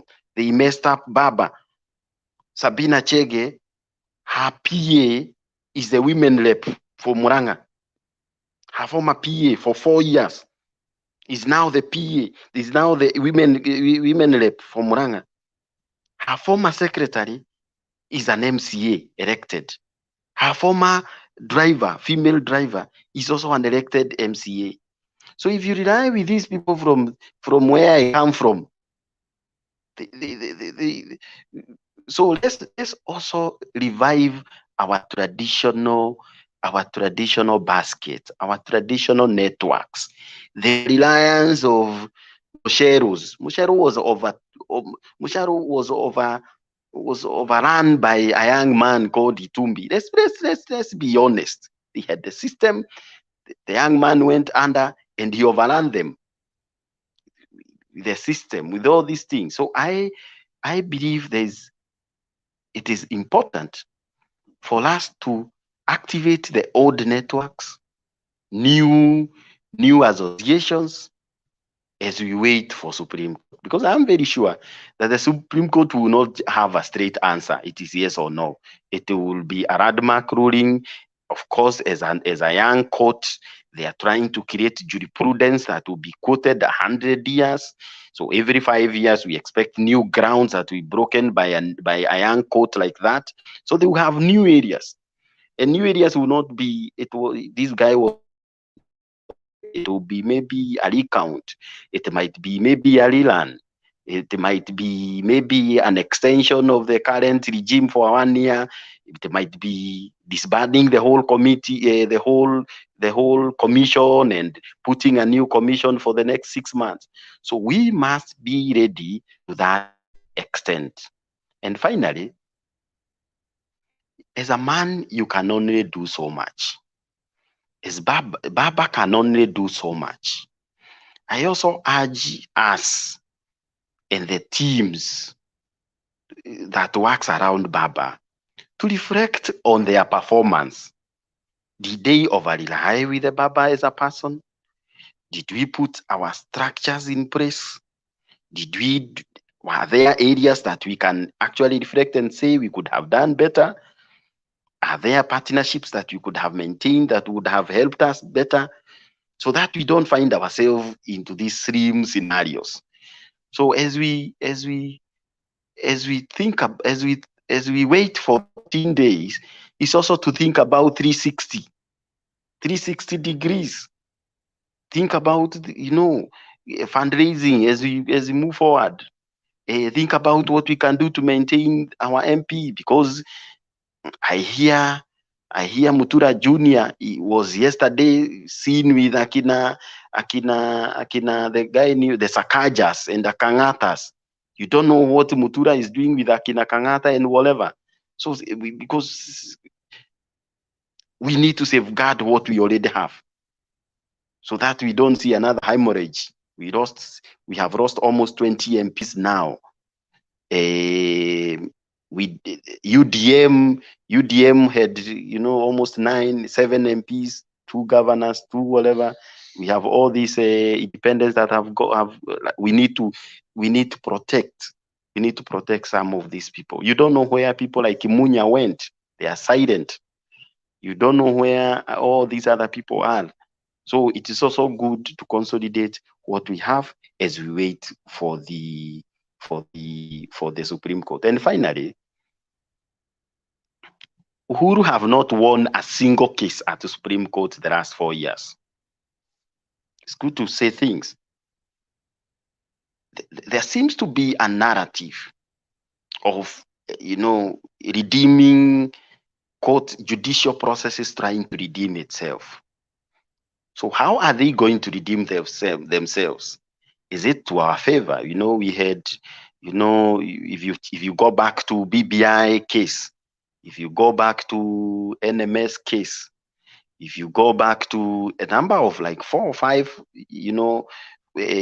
monumental judgments that were not in favor of the current regime, maybe are we in the wrong hands? When we are in the regime, are we in the wrong hands? So some of those things there are things that we need to reflect as a team, as we got option 2, because a case is a case. It can only go so far. What if it goes their side? What are the options? What are the option 2s? What are the option 3s on our side? As with all these things, let's reflect, let's consolidate. Last time we had an exit, we had Megunas, we had Baba swearing in. What are we looking at in this time? Is it working within the system? Does it protect? Does it limit our creativity in negotiating because we are within a system? So let's reflect more broadly as we look forward for the Supreme Court hearing. Thank you. Thank you, Benson Rudia, for your insight. Very deep. Indeed, that is what we say. Sometimes you have to reflect inwardly.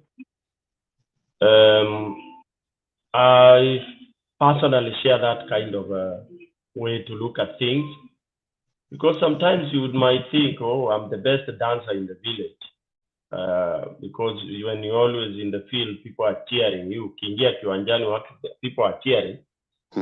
And you never stop to look at those who are cheering. Uone ama wengine ndio wameweka zile zinaitwa plastic smiles, In Mount Kenya also people say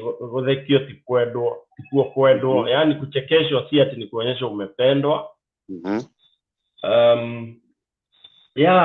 Actually we are on a very hard we are in very hard times, because we have a lot of mixed things, from our own weaknesses to our own strengths. And that's why at one time, it's always good to pause and do your SWOT analysis. You know, check your strengths, check your weaknesses. Very candidly, hapana to pretend tuko na Mungu sijui nini. Una criticize kabisa, unasema hapa we are very strong here. Muna list hizo strengths. Mostly people look at their weaknesses, and then you look at your opportunities. What are the weaknesses? This is what most people don't like looking. Even at places of work, when your boss comes and tells you, my brother, my sister, these areas, you are weak in this. People take being weak as if you are being insulted. Mpaka sasa unakasirika. When you are being shown the opportunities of strengthening yourself, you are already blocked. I'm saying this because on these platforms, I've been talking about our Azimio, you know, for a long time. And sometimes I even look at the possible scenarios, you know, the possible opportunities that an enemy can take. It's like looking at your compound. Unajua lazima unaangalia, unaona fence yako, una imagine, unatoka nje, una imagine nikiwa mimi ni mwizi. Where is the weakness? Ni mahali wapi naona weakness a penya? And that way you'll be able to zip up and do that. Because the best principle is prevention is better than cure. Prevention, mahali unaona patawaka moto, tafadhali set up your fire extinguisher there, so that ukiwaka uko na hiyo fire hapo. Okay? And that's why I would support what Mbudhi is saying. For example, our old style, our old warriorship, as Azimio, hiyo nguvu yetu, hiyo style yetu, in quotes, an army that knows its weapons that wanatumianga zikiwa strong. Ukiambua sasa peace imekuja, you don't go and destroy them. You put them in the store. Ndege zenyu mnaweka kule aerodrome. Huwa tu zinapanguzwa tu. Mabunduki zenyu ni kupakwa mafuta tu. Yeah, the day an enemy decides to come, it doesn't find you at, we said we had peace, so we destroyed all our weapons. No. So Azimio, and I'll keep on singing this until the day we will win. Azimio, we let our guards down. I don't want to say per se to rely on you know the government per se, because I would really hesitate to think that Raila Amolo Odinga has been sleeping very comfortably, analala masaa 12 akifikiria ako safe, just because they shook hands with Uhuru. No, as a human being lazima unaweka what if, because they are all human beings. What if shaking hands with Uhuru did not, you know, bring along, or other people refused to follow it? That loyalty, maybe Uhuru came with it as a person and a few other people here and there. Okay, so in case, for example, you have, let's say, State House, his team, you are not guaranteed that 100% of them are with you. So sometimes when you are planning things and they are there, you want to peleka kwa Ruto. It's just a simple example I'm giving. So it is a very delicate thing, and we seem to have some weakness. Yani unaangalia tu unaona, even the way we are carrying ourselves, you see like people are fatigued. You are not seeing that vibrance. Okay, the youth we used to have, jeshi yetu, they should be. Like today, I was happy. Yesterday, I saw in Jacaranda, they have started, they are ready to go. Unajua hata gari yako ikiwa umepark, you had gone on a long safari. Uwe umeacha mtu fulani unamwambia awe anakugurumishia baada ya wiki moja, so that, the engine, mafuta na nini, oil zisigande, inagurumishwa tu. That is what we need to do. Right now, our team should be revving, and when you rev, ndio zinaitangwa rehearsal, warm-ups. Even boxers, I see, you are not supposed to sit down at unangoja siku ile bout itakaa. Lazima una warm up, otherwise misuli itaganda. Yeah. So Azimio needs to wake up. And that's why I was saying, like today, when we are presenting those papers, yeah, we need to have our people there, to the airport, to Kimba, yeah, cheering our teams. And also threatening people, telling people to comacho, and using, reality that it has to go this way. For those of you who have not seen the clip of the meeting that was at Jacaranda, I think it's going around. It would be good to look at it. This is a war, as I'm saying. Hata kama si vita ya silaha, it's a political war. And remember, now coming to my point, Supreme Court is a political court. This is what people are refusing to accept. It's a political court. So because it's a political court, it's there deciding a political case. And therefore, out of the 7 judges, don't expect that it will be automatic. Oh, Uko, they must have their soft or hard or mild affiliation. So it is important that we really, and now we can't do much because they have already submitted. We don't know what they have submitted. But obviously, we want to trust that our team cannot present, calling, like personally, I would not even say requesting for a rerun would be anything I would put at the top of the agenda. No, I would maybe put it last. Yeah, the first one, I would say the certificate has to be cancelled and given to Raila Amolo Odinga, and I give my reasons and I give my evidence. That is number one thing I would want. Because one, as Azimio, we don't want Kenya to waste people's money, resources again, 40 billion again, because whatever commission will come, they'll go crazy and start asking for very, very unimaginary figures, which is impoverishing Kenyans further.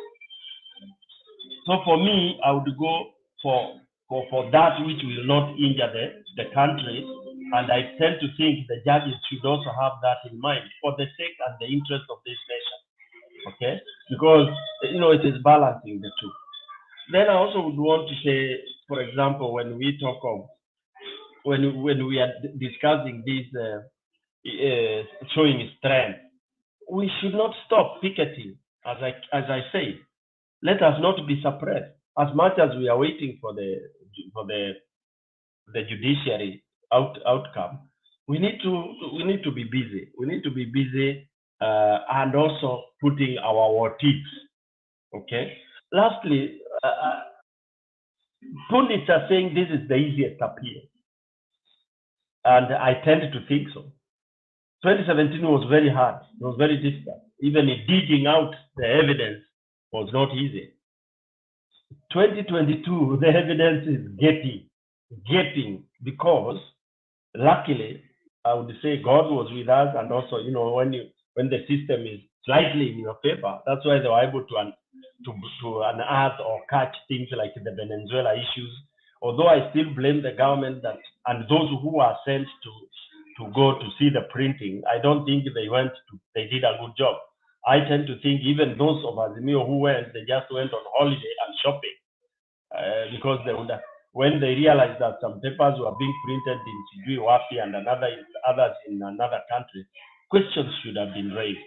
So again, we have some doubt. When Kenyans are sent out to represent others, I think most of them just go get excited and wanaanza merrymaking na kwenda madisco na mashopping. Yeah, because we did not get proper, feedback. And when you went and found that people have been subcontracted and people are printing from all over, that should have also raised a lot of issues. When issues of Uganda, was raised, nobody really, Azimio does not follow up issues. That's another problem. Azimio should follow up issues. Either you follow it, even if it's propaganda. There's nothing wrong with trying to check what is it about. Because when you are forewarned, at least you are armed. When you are armed and you are whatever the saying says, it's better that you do this kind of thing. So I tend to think for it being the easiest, then I hope that when whatever things happened, that Azimio also had this, whatever they are calling from 34A. Because my worry is, I even don't think Azimio had what do we call it, a server. I have some remote fear about that. Nobody was talking about Azimio having a server. What I was hearing was that UDA had state-of-the-art servers. Could it have been propaganda? That's okay. But Azimio, when they said have their numbers, and you are saying you have your numbers, are you relying on what you have exactly captured through your own system? Yeah, or you are relying on numbers that were there at bombers? And if they are there at the bombers, then following what people are saying, that once they are sent by the polling clerks, they would land into a backroom server, Iebc server, and then from the server they would upload to the portal. So whatever you are collecting or getting from the portal could be doctored. So I don't understand when people rely so much on what was on the portal, yet people are saying hapo ofisi ya nyuma kulikuwa na udaktari hivi. Sasa hapo ndio nashindwa. Azimio ikiwa tutategemea portal, tutakuwa tu kweli hapo, sijui tutajua leo asubuhi ama kesho. Ya mwisho kabisa, mimi naongelea Stone. Hapana, huwezi sema ati wanategemea portal. Hata hao ni werefu. Kuna vitu zingine hawataki kusema, kwa sababu unajua ukipatia hint kwa adui wako ataenda kutafuta. Unaona vile Itumbi anaongea matope. So I don't think they are just depending on the portal. They may have other evidence. Otherwise, if they didn't have evidence, I don't think they will go waste a lot of money to petition the Supreme Court. That's what I just wanted to say. Thank you, Kaleana. Yeah, what we are saying is we are just, thinking aloud, that, well, we know these are secrets and all that, but, when you are, as members of Azimio, you are exploring, all these kind of chances. Otherwise, we would not be talking of a petition that is coming if people don't really. Some people are even exploring and wondering what the evidence will be, and of course we will not be able to know, because it is the responsibility of our lawyers. But of course we have to express our fears and our worries. That is what, again, Kenyans don't like. It is your fears that strengthen you. Your fears and worries make you prepare better. And once beaten, twice shy. We were beaten at Boma. This I want to tell Kenyans. We were beaten. We were caught with our pants down at the bombers. We should not have allowed that. That is what I mean. So, and I say, hapo tulilala, tukubali. Na tukilala leo pia, tutapigwa chini. Okay? That's what am I saying? Mtu akija na kisu, hata wewe beba yako. Yes, Koleana. I think si walisema itakuwa nullified if I'm not wrong, or nilielewa vibaya. Walisema itakuwa nullified ama Raila anaweza kuwa president kama sisi hatukuwa na shida yoyote kwa rigging. So unajua wangeingia pia hizo vita, hata wangewekewa kesi ati walianza kufuruga tallying. I think they knew in advance wamewekewa trap. Unajua enemy anakuwekea trap. Sawa, but here I think so. That's why they didn't want to create a lot of drama. No, na unajua hata Raila angeacha drama, Kenya kungetoka. Okay, it's your opinion. My opinion is I would have stopped that the certificate being given to anybody. Sasa tungekuwa tunaongea kulitokea mfurugo na hakuna president elect. We would be at par. Sasa tuko chini au wako juu. Unaelewa Keleana? That is in future, don't allow mtu akuja kupigie kwako nyumbani. Ati anapiga mpaka mbele ya mzee wako ama bibi yako ati kwa sababu ndio uende kushinda kesi hapa. Kunasemekananga una self defense. Sasa tunge defend, tufuruge hiyo kitu hapo, kukose hiyo announcement. Na tunawafuata wakienda kuannounce kwa choo, we are there. Mpaka ikuwe called off. Then now we would be discussing of something else. Anyway, for me, sometimes I get radical because that prevents things. That enough to prevent. So we are chasing the ball. And anytime, even in soccer, ukikubali if your opponent is control mpira, Hata unaenda kufikia bodi uanguke, ukanyange kanini, ukanyange kamba zako za viatu na uanguke, and then he scores because he had the ball. All right. Anyway, but we really are looking forward to this. As I said, it is the simplest case of all because of evidence ziko gaping. What we now don't want is kuleta complication. Can you imagine if we are told to go for a rerun? People are fatigued. Can we manage a rerun? Really? Hata watu wamejam, watu wamekasirika. Unless sasa tuseme rerun, Ruto na yeye I hope they will file this thing, awe disqualified because he's a thug, na akona kesi alihukumiwa maneno ya mashule, I mean everything na mahoteli, then it goes for another maybe 1 year so that we have a new commission. Somebody alluded to that. For us to have a rerun, we will have to overhaul. Ni kazi mingi kutafuta watu wazuri watasimamia election. Haya vyombo vifanywe nini? It is a whole huge and a tall order. Let me stop there and invite any of the panelists. Koleana, you want to say something further? Sasa nilisikia ukisema ati Jacaranda kulikuwa kumewaka. Hata niliona clip ingine pia Kibira wamesema si ati hawataki kwenda kupiga kura tena. Wanataka tu certificate ipatiwe mzee. But all in all, what we can say, saa zingine tunaweza sema ati Raila alitegemea Uhuru. I don't think Raila alikaa chini akingoja apatiwe kura na atafutiwe kura na president wetu, because already aliona president watu walikuwa huko kwao walikuwa wamemsideline wengi. So I think they worked hard. It's only there was this like kama waliweka our agent, but unajua ukiwa agent na uko kwa wengine wengi, kama we ni mmoja ama wawili na mtu anakukujia na pesa, utakuwa intimidated. Na niliona hiyo clip ya Kirinyaga, ule mama akisema ati walikuwa wanafuatwa nao Iebc staff, mpaka anaona mmemark wapi. Sasa I think hata hao agent wetu walikuwa central, walikuwa na a lot of pressure, waliwekwa under a lot of pressure kugandamizwa, so ndio ikawezekana wakaiba. Sasa kama kwetu Kisii, mamangu alikuwa ananiambia hao watu walikuwa wanawafuata, lakini because sisi UDA haikuwa nyingi, so mtu ana shout hivi, wacha kunifuata, wanaogopa. Lakini pale ni kama tu wanafunzi, unajua kama mko pamoja, wakishout mnawastua.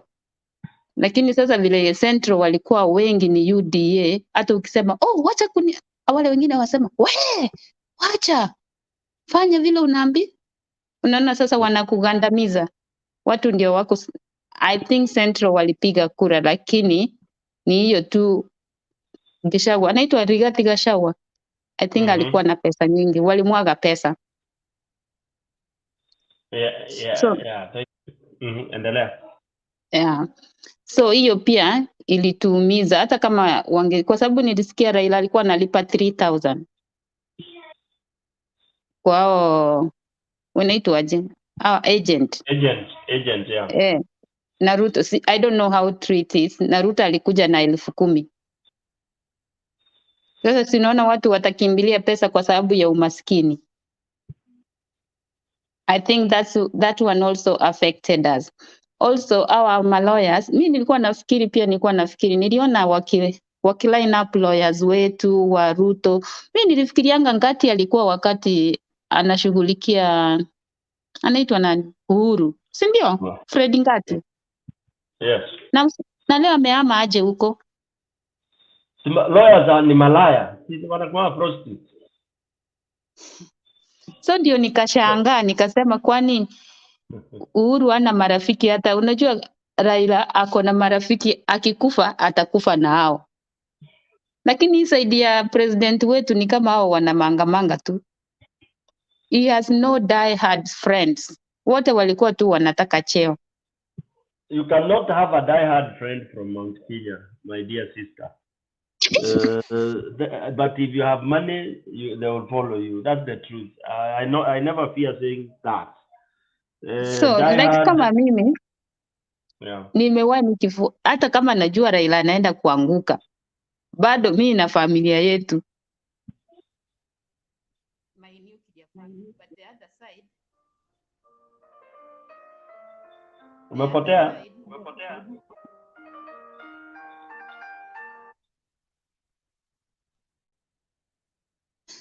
Anasema but the other side, niko kazi, maybe simu ya kazi inaingia, lakini ni sawa tu. Acha niongee. Nasema unajua Raila anakuanga na diehard. Watu wamegonjeka. Si hujaniona hapa for long. We were sick. Me and my 4 sisters, we are here. Everyone was sick on the bed. Oh, poleni sana. Because of that, like people wanted Raila shinde ndio Kenya iende mbele. Sasa hata sister yangu leo ananiambia, sasa huyu mtu wameweka atatuua. Unaona vile people are very scared. But we thank God that we didn't go into a way of fighting so that people can shed blood. And what we hope for is that the judiciary just do their part. Ndio Kenya kuelekea huko mbele, tukue na Kenya. Si ati watu wanaishi kwa uoga. Huyu Ruto ataua kila mtu nikwambie. Na atanunua kila mtu. What we are not seeing, people are seeing here, but you can see hata vile ameanza kutafuta, ananunua watu na madola. But let's hope that the Supreme Court, huyo dada wenyu anaitwa Kome, afanye bidii so that Kenya tukue na inji badala ya kwenda kuangamia. Anyway, let's just keep hoping, trusting God that all will be well with our side. Lakini kitu moja, nimeona Itumbe ana troll wale watu, wale IEBC waine. Kwani huyu Itumbe ako na nguvu gani mpaka hawawezi kumstua hata yeye? Because amesema alikuwa na wastroli ati walienda Serena, walienda wapi. Huyu Itumbe ako na kichwa ngumu sana. Si wamstue hata yeye. Atastuliwa tu, lakini unajua ana troll watu na yeye pia anakuwa anawekwa surveillance. Yeye ana troll watu, lakini yeye tumemweka surveillance. Yeye ndiye anastua watu, hata mtu anaweza enda kuua, anaweza kuua makomishona alafu atawekelewa hata yeye. It's not right. Anyway, hiyo that's my 10 cent thinking. Thank you, Diana. Anybody else have something? Diana, it is true, umeongea vizuri. Ukiangalia majaji, I wanted us to also look at the judges. We have Kome, we have Mwilu, we have Mohammed, we have Wanjala Daktari, we have Njoki Ndongo, we have Lenaola, and then we have Ouko. So at your own free time, just try to study them. You know, studying people meaning, how have they been voting along? You know, how do they look at cases? It would be good to kind of inform ourselves. Utakuta kuna majaji wale ambao yeye ana rely na 100% pale, anaangalia na technicality na nini. Kama unakumbuka pale vile Daktari Smokin aliuliza ile swali very simple, uko na ballot 6 na umepiga na 1, 5 unazifanyaje nazo? Nobody expected that question.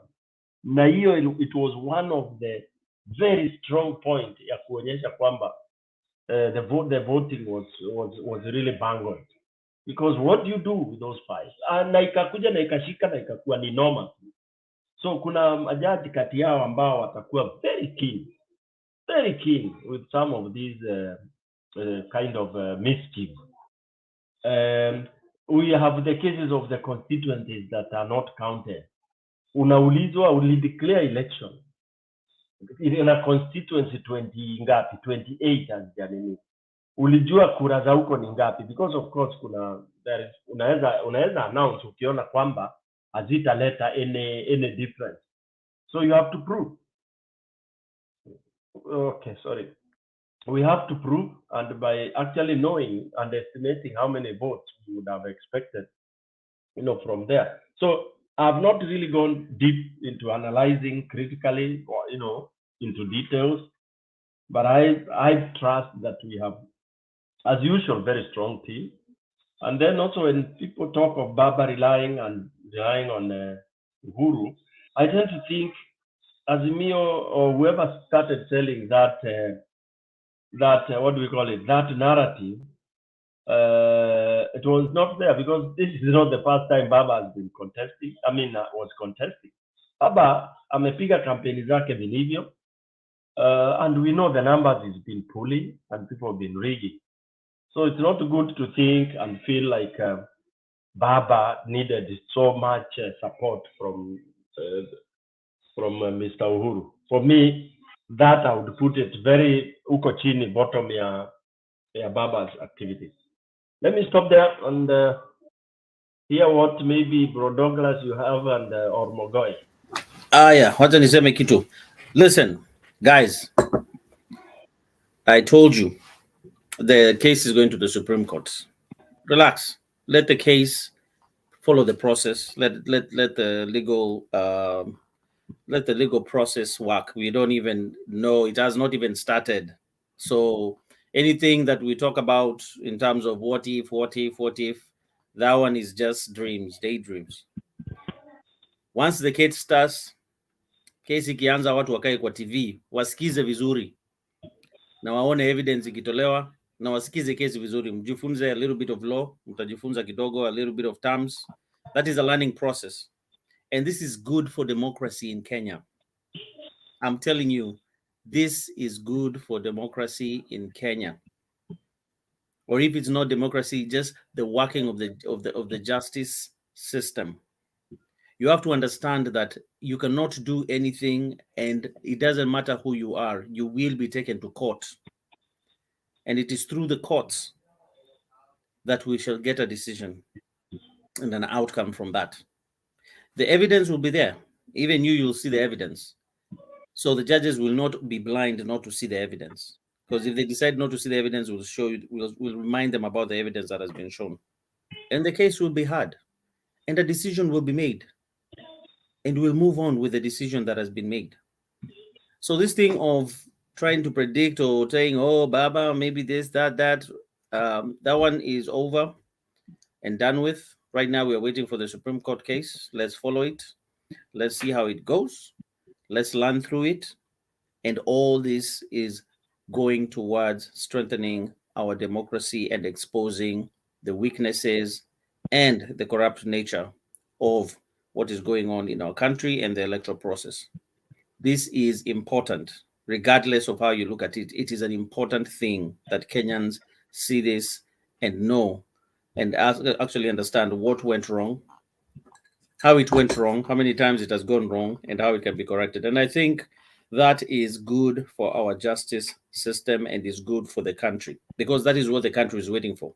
Otherwise, if we are not waiting for the Supreme Court, we would have been somewhere else as a country right now. That's why people are patient and people are waiting. And it is through that we shall be able to move forward. So relax. We can talk about any other thing right now. We can talk about any other topic right now. But that process has not started, so let's not talk about it. Let's wait for it to come to its conclusion. Then we can talk about it. Just like lawyers say, you cannot talk about matters that are in court. So the filings have been done. So we cannot talk about matters that are already in court.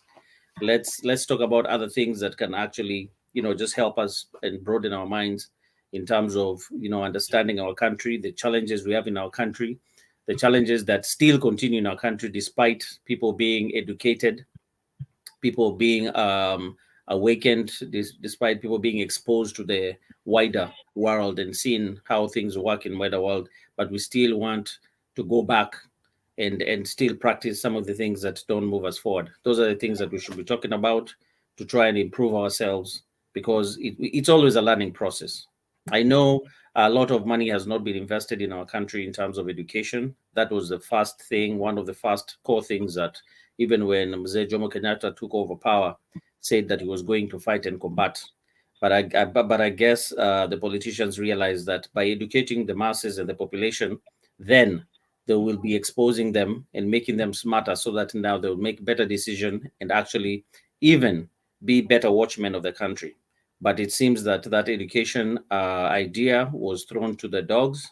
Education has not been given a good priority, especially to the marginalized and also to the poor. And that is why we find our country in this state, whereby there's a lot of ignorance and a lot of brainwash. And these are the things that were supposed to have been fought a long time ago, including other things that we talk about development. So let's talk about how we can actually improve and help our brothers and sisters. I think the diaspora has a big role to play in terms of giving insight on how Kenya should move forward, and in terms of how they view certain things in the country. Because sometimes maybe when you're in the country, you see things differently. And when you're outside the country, you see things differently. It's so easy to be tied into that evil nature that is in Kenya that always makes us make the same blunders every 5 years. Yet we see no development and we all suffer. And then we still go back and do the same things. But I think the diaspora, they are one of the biggest contributors to the to the foreign exchange earnings of the country. The diaspora invests a lot of money in the country. They send a lot of foreign exchange in the country. I think the diaspora should have a seat at the table in terms of determining where this country also needs to go and have proper representation. And if the diaspora decides that they're not sending money home, I'm sure the Kenyan economy will feel it, because it's actually surpassed tourism. That is how serious it is. Yet they're not given enough or seriousness in terms of any issue to do with the country, apart from people coming and moving around to the diaspora and asking for money and donations, and that's it. I think it is critical that the diaspora starts really using the remittances as also a bargaining tool in terms of democracy, justice, and what needs to be done to the country to make it better. And if that is not done, I do believe the diaspora can hold on for 1 or 2 years from sending remittances. And trust me, there will be a feeling and it will be felt. The impact will be felt in the economy, and probably things will start moving in another direction. And obviously, there has to be a representation seat for the diaspora, either 2 or 3 seats. There has to be there so that diasporas can also be represented in Kenyan politics, because we are Kenyan. And I'm sure everybody out there are still Kenyans, and we need representation. Thank you. Shabash, that's good, Douglas. Well said. Mbonglo Ifilo, are you there? If Philo is not there, Keleana Deana, una lolote?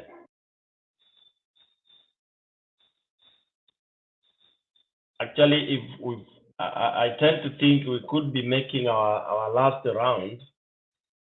I'm hoping one of the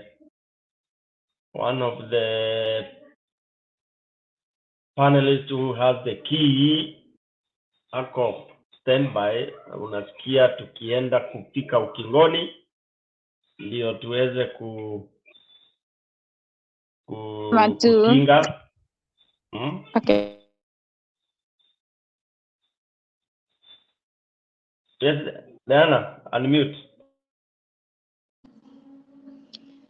So mi naweza sema kweli the winning of our opponent, it looked like, even we are back here overseas, but it looked like somebody had died, because the world was so gloomy.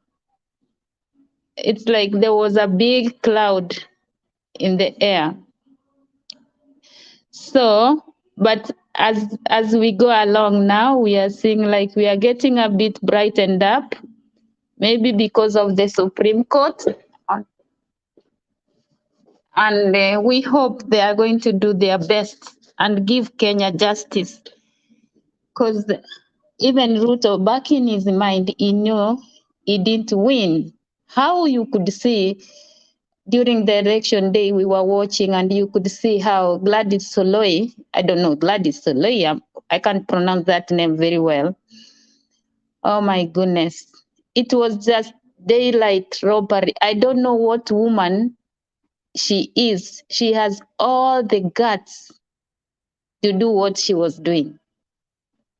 And I don't know. And these people were IBC clerks. I think they used to steal exam. They are perfect in stealing. I couldn't believe how they were passing the papers under the floor. Some of them throwing like how people used to steal exam in high school. Then I said, where is this honesty is a virtue that we were taught by our teachers? That Look tells like you this. who stole exams. It My was goodness. there. And there's no invigilator to take up the papers that are being thrown around. I don't know where Azimio agents were. They could have run and pick up the papers. Yeah. But I don't know if they were overwhelmed with the work or what happened, or they were subdued. Ama waliweka chuchu. Unajua huko kwetu saa zingine unaweka chuchu watu wanaenda kama mzee kope. So they were not able to catch. All in all, tumejipata kwa hii situation. Sasa wacha watu wafanye kazi. Hata kama ni kutoa hizo vitu kwa server wafanye. Nimesikia kuna vile uwezi delete server, hata kama ukisha load kitu hivi, hata ukichange iwezi ikachenjika. So that's the evidence we want Azimio to get. Imagine watu wenye walisimama na president I was just imagining Kanini Kega, I was imagining Kioni. If this thing we don't get it right, for sure, Kanini Kega, Peter Kenneth in Central, they will never get any vote in their life. Because hawa watu wamekuwa diluted, mind zao zimekuwa diluted that they are their enemies. That's why Martha used to aweke justice, ndio hao watu wakuwe na uso kwa community yao. Naona Douglas anataka kuongea. Sawa, karibu Douglas. Yeah, let me make my closings. Douglas, just a minute. I appeal to our panelists that are able to help us close the studio. Please, if you're listening, we are doing our final round. Any of you should be on standby so that we are able to close the studio decently. Sawa. Nimeona huko ni sawa. Poa. Sasa tunafanya round yetu Alex. Aya, Douglas, go ahead. Yeah. What I wanted to say is, I know you talked about I've heard, where was Azimio people? Where were they to see this? Where were they to see that? No. I don't think that is the issue. We are fighting against a machinery called the Iebc. That is a machinery that is in control, that is being controlled by certain individuals, scrupulous individuals, who are ruining the democracy in this country. You're fighting a machinery. So as much as PK, you do your due diligence, you pay all your agents, you're fighting a system that can corrupt your agents and a system that can still change and flip things so that even if you do your due diligence, you end up losing. That is what we are fighting for. We are fighting for a system that is going to be free and fair. And when you make a choice as an individual, your choice is respected and is counted. That is what democracy is all about. When you know that the system is free and fair, and I can be able to be counted, and the results can be able to reflect what the people have chosen, and everybody is satisfied that, yes, I won, yes, I lost. That is a system that is being fought for here. That is a system that we're going to court to fight. It's entrenched. It's entrenched in Kenya. in the Kenyan government that it's not helping us, it's not working. And that's what we're trying to fight for. And I also wanted to add that, wanasemanga jaza kidogo, weka kidogo, jaza kibaba. Yeah? Even that one happens to positive things and it happens to negative things. We've been on a trajectory of tribalism and corruption in Kenya for a very long time. And these things have been accumulating and becoming harder and harder and harder and establishing a stronger foundation. And it reaches a point whereby sometimes you have to reap what you sow. Yeah? And sometimes God can also decide, you know what, I'm trying so much to show you the way, but you've decided this is what you take as a priority. You don't respect justice, you don't respect the right thing, but you respect shortcuts and handouts as the way forward. Then you'll have to reap the kind of like results that come from that. What we're moving towards right now, and the world is moving towards, is a situation of it's a dystopia. It's a dystopia situation where there's authoritarianism. There's gonna be people forcing themselves, people getting away with crime, and since they are connected, you'll not do anything. You're seeing it now, aren't you seeing it? How many members of parliament do we know have killed people, either driving or drinking or shooting people, and they're still walking? Nothing has happened to them. That is a situation, that is a dystopia. For those who don't understand what a dystopia is, just type dystopia on Google. It will give you a situation whereby the world is not the way it is. And it will reach a point whereby you talked about the Moi era. This one will be worse. Whereby you don't have rights, boss. You don't have rights. And now it's so easy to be tracked by social media. Whatever you say will be used against you and punished. That is a dystopia situation, and that's where we are moving. And this court case that is happening right now is trying to come in between and try to establish a balance and probably lead us in another direction. But if we don't succeed in making sure that this machinery has been stopped, Kenya is moving to a dystopia, and you can forget about your rights and freedom. You just have to obey what you're told, and that is what is going to be. And there'll be suffering. And suffering is not only economical, social, political, it will also be religious. So sometimes people don't know what they're doing until it really hits them. And sometimes something can be hitting you in the face and you can't see it until it touches you close. That's when in your family, that's when you know, oh, this is real. Oh, this is real. This is happening. It's just like unaweza sikia huko nje kuna watu wanavuta madawa ya kulevya mingi huko nje, unasema hiyo sijui kama ni ukweli ama ni uongo.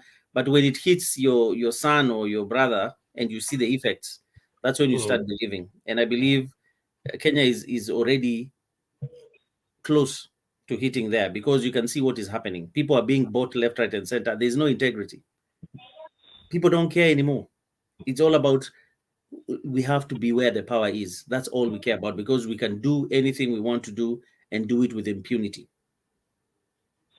Running for political office in Kenya is not about helping the people. I'm sure only maybe about 2% or 3% of people really have that heart of trying to do something for the people and actually establish not only democracy, but try to bring development and actually improve the living standards of people. Majority go into political office for all the wrong reasons, because they understand your hands can be in public coffers with impunity and you can get away with it. And Kenyans will also ask you, 5 years, you are an MCA, what do you have? 5 years, you were an MP, what did you do? He did what? He brought development. He didn't steal. Huyo ni fala huyo.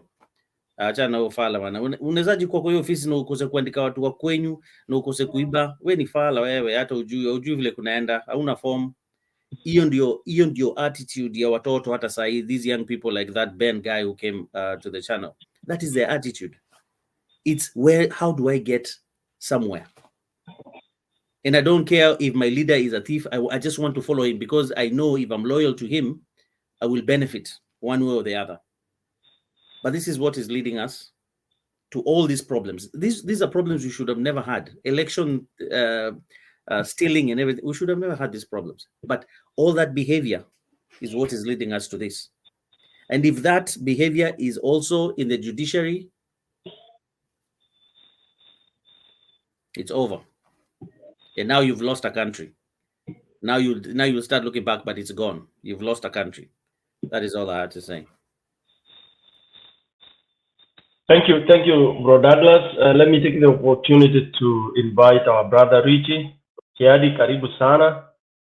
Oh yeah, Douglas ametoka, actually maybe accidentally. Yeah, Bro Richie, karibu sana bana. Unanisikia Stone?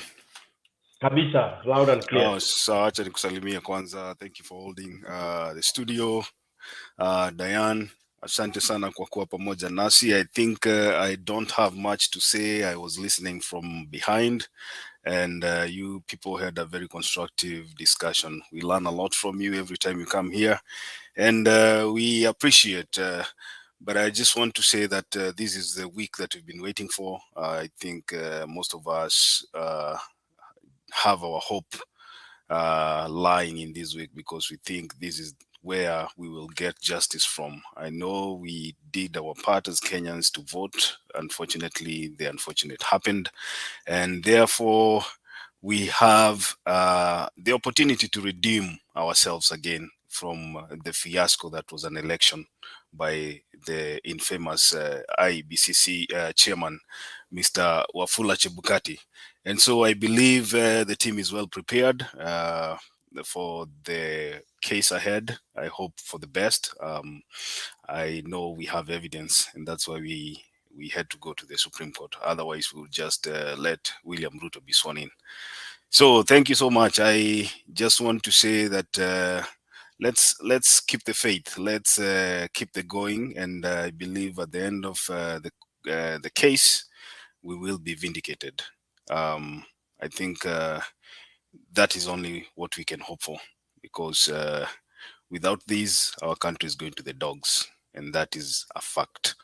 So let's pray hard. Let's pray for our team. Let's pray for our lawyers.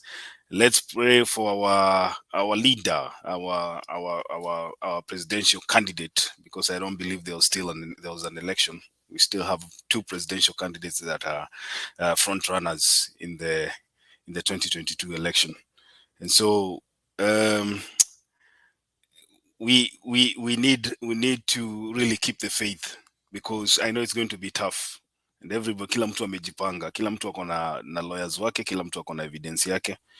I just hope the judges will use wisdom and look at the truth and the facts when they decide what to do with what is presented before them. So Stone PK missing mengi. I think I just came here to help you out, close the show, so that we can also meet tomorrow for another discussion of the same. Yeah, thank you so much. You have the honors to do the ritual. Okay, asante sana. Okay, so hiyo ndio tunapenda. So I want to acknowledge all the people that join us in the comment section. I think Stone PK and all the other moderators have been holding the studio for 10 hours, 11 minutes. And we want to thank you, those of you that join us through the comment section. I can see Paul Karaoke, Mkambe Faith, DJ Conscious, Mamake Bobo, Eufine Adams, Lucas Matole, Judy Amayo, DJ Conscious nimekutaja tena, Martin Deto, asante sana Mato kwa kuhold studio for that long. Kombora pale namuona, Naomi, asante sana. Ni wengi pale wenye wanatujoin kutoka kwa Facebook. Naomi, asante sana, nimekutaja tena. Roslyn Yeta, asante sana. Chemjor Kipkoskei, naona Elikana Shivachi, my friend, asante sana. Alex Mudaki, thank you so much for joining us. Terer Edwin na wale wengine wote, Black, Visamosh. Kuna majina pale bana Stone PK. Ninapenda kuwashukuru nyote. I'm looking at almost 400 people who are still watching the show, and so we appreciate your presence here every day. We cannot do this without you. Muendelee kuwa pamoja nasi, tutakuwa na show nyingine kama hii kuanzia mida ya saa 7:30 Kenyan time.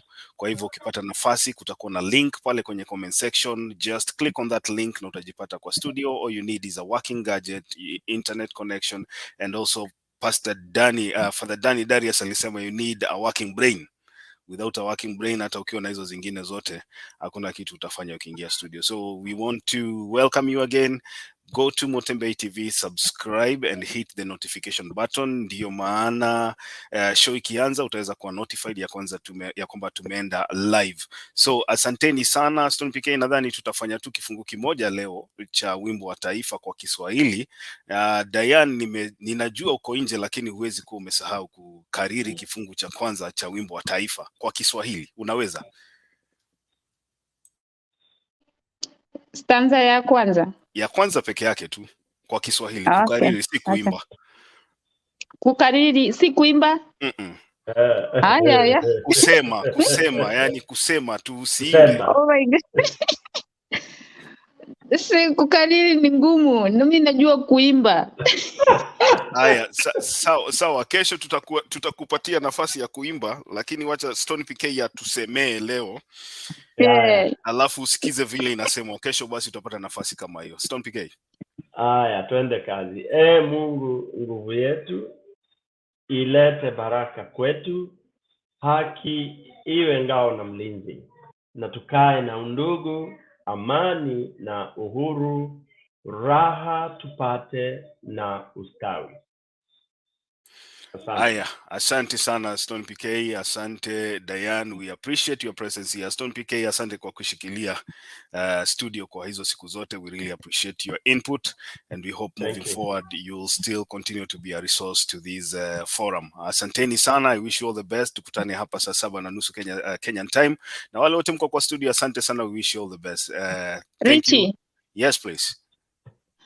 Huyu Stone PK nilimsikia siku nyingine akisema mimi I'm going for sabbatical leave. Don't try. We need you. Hiyo sabbatical leave yako hataki kusikia. Yeah, we need you all here. So wacha tukutane hapa hiyo masaa kama kawaida.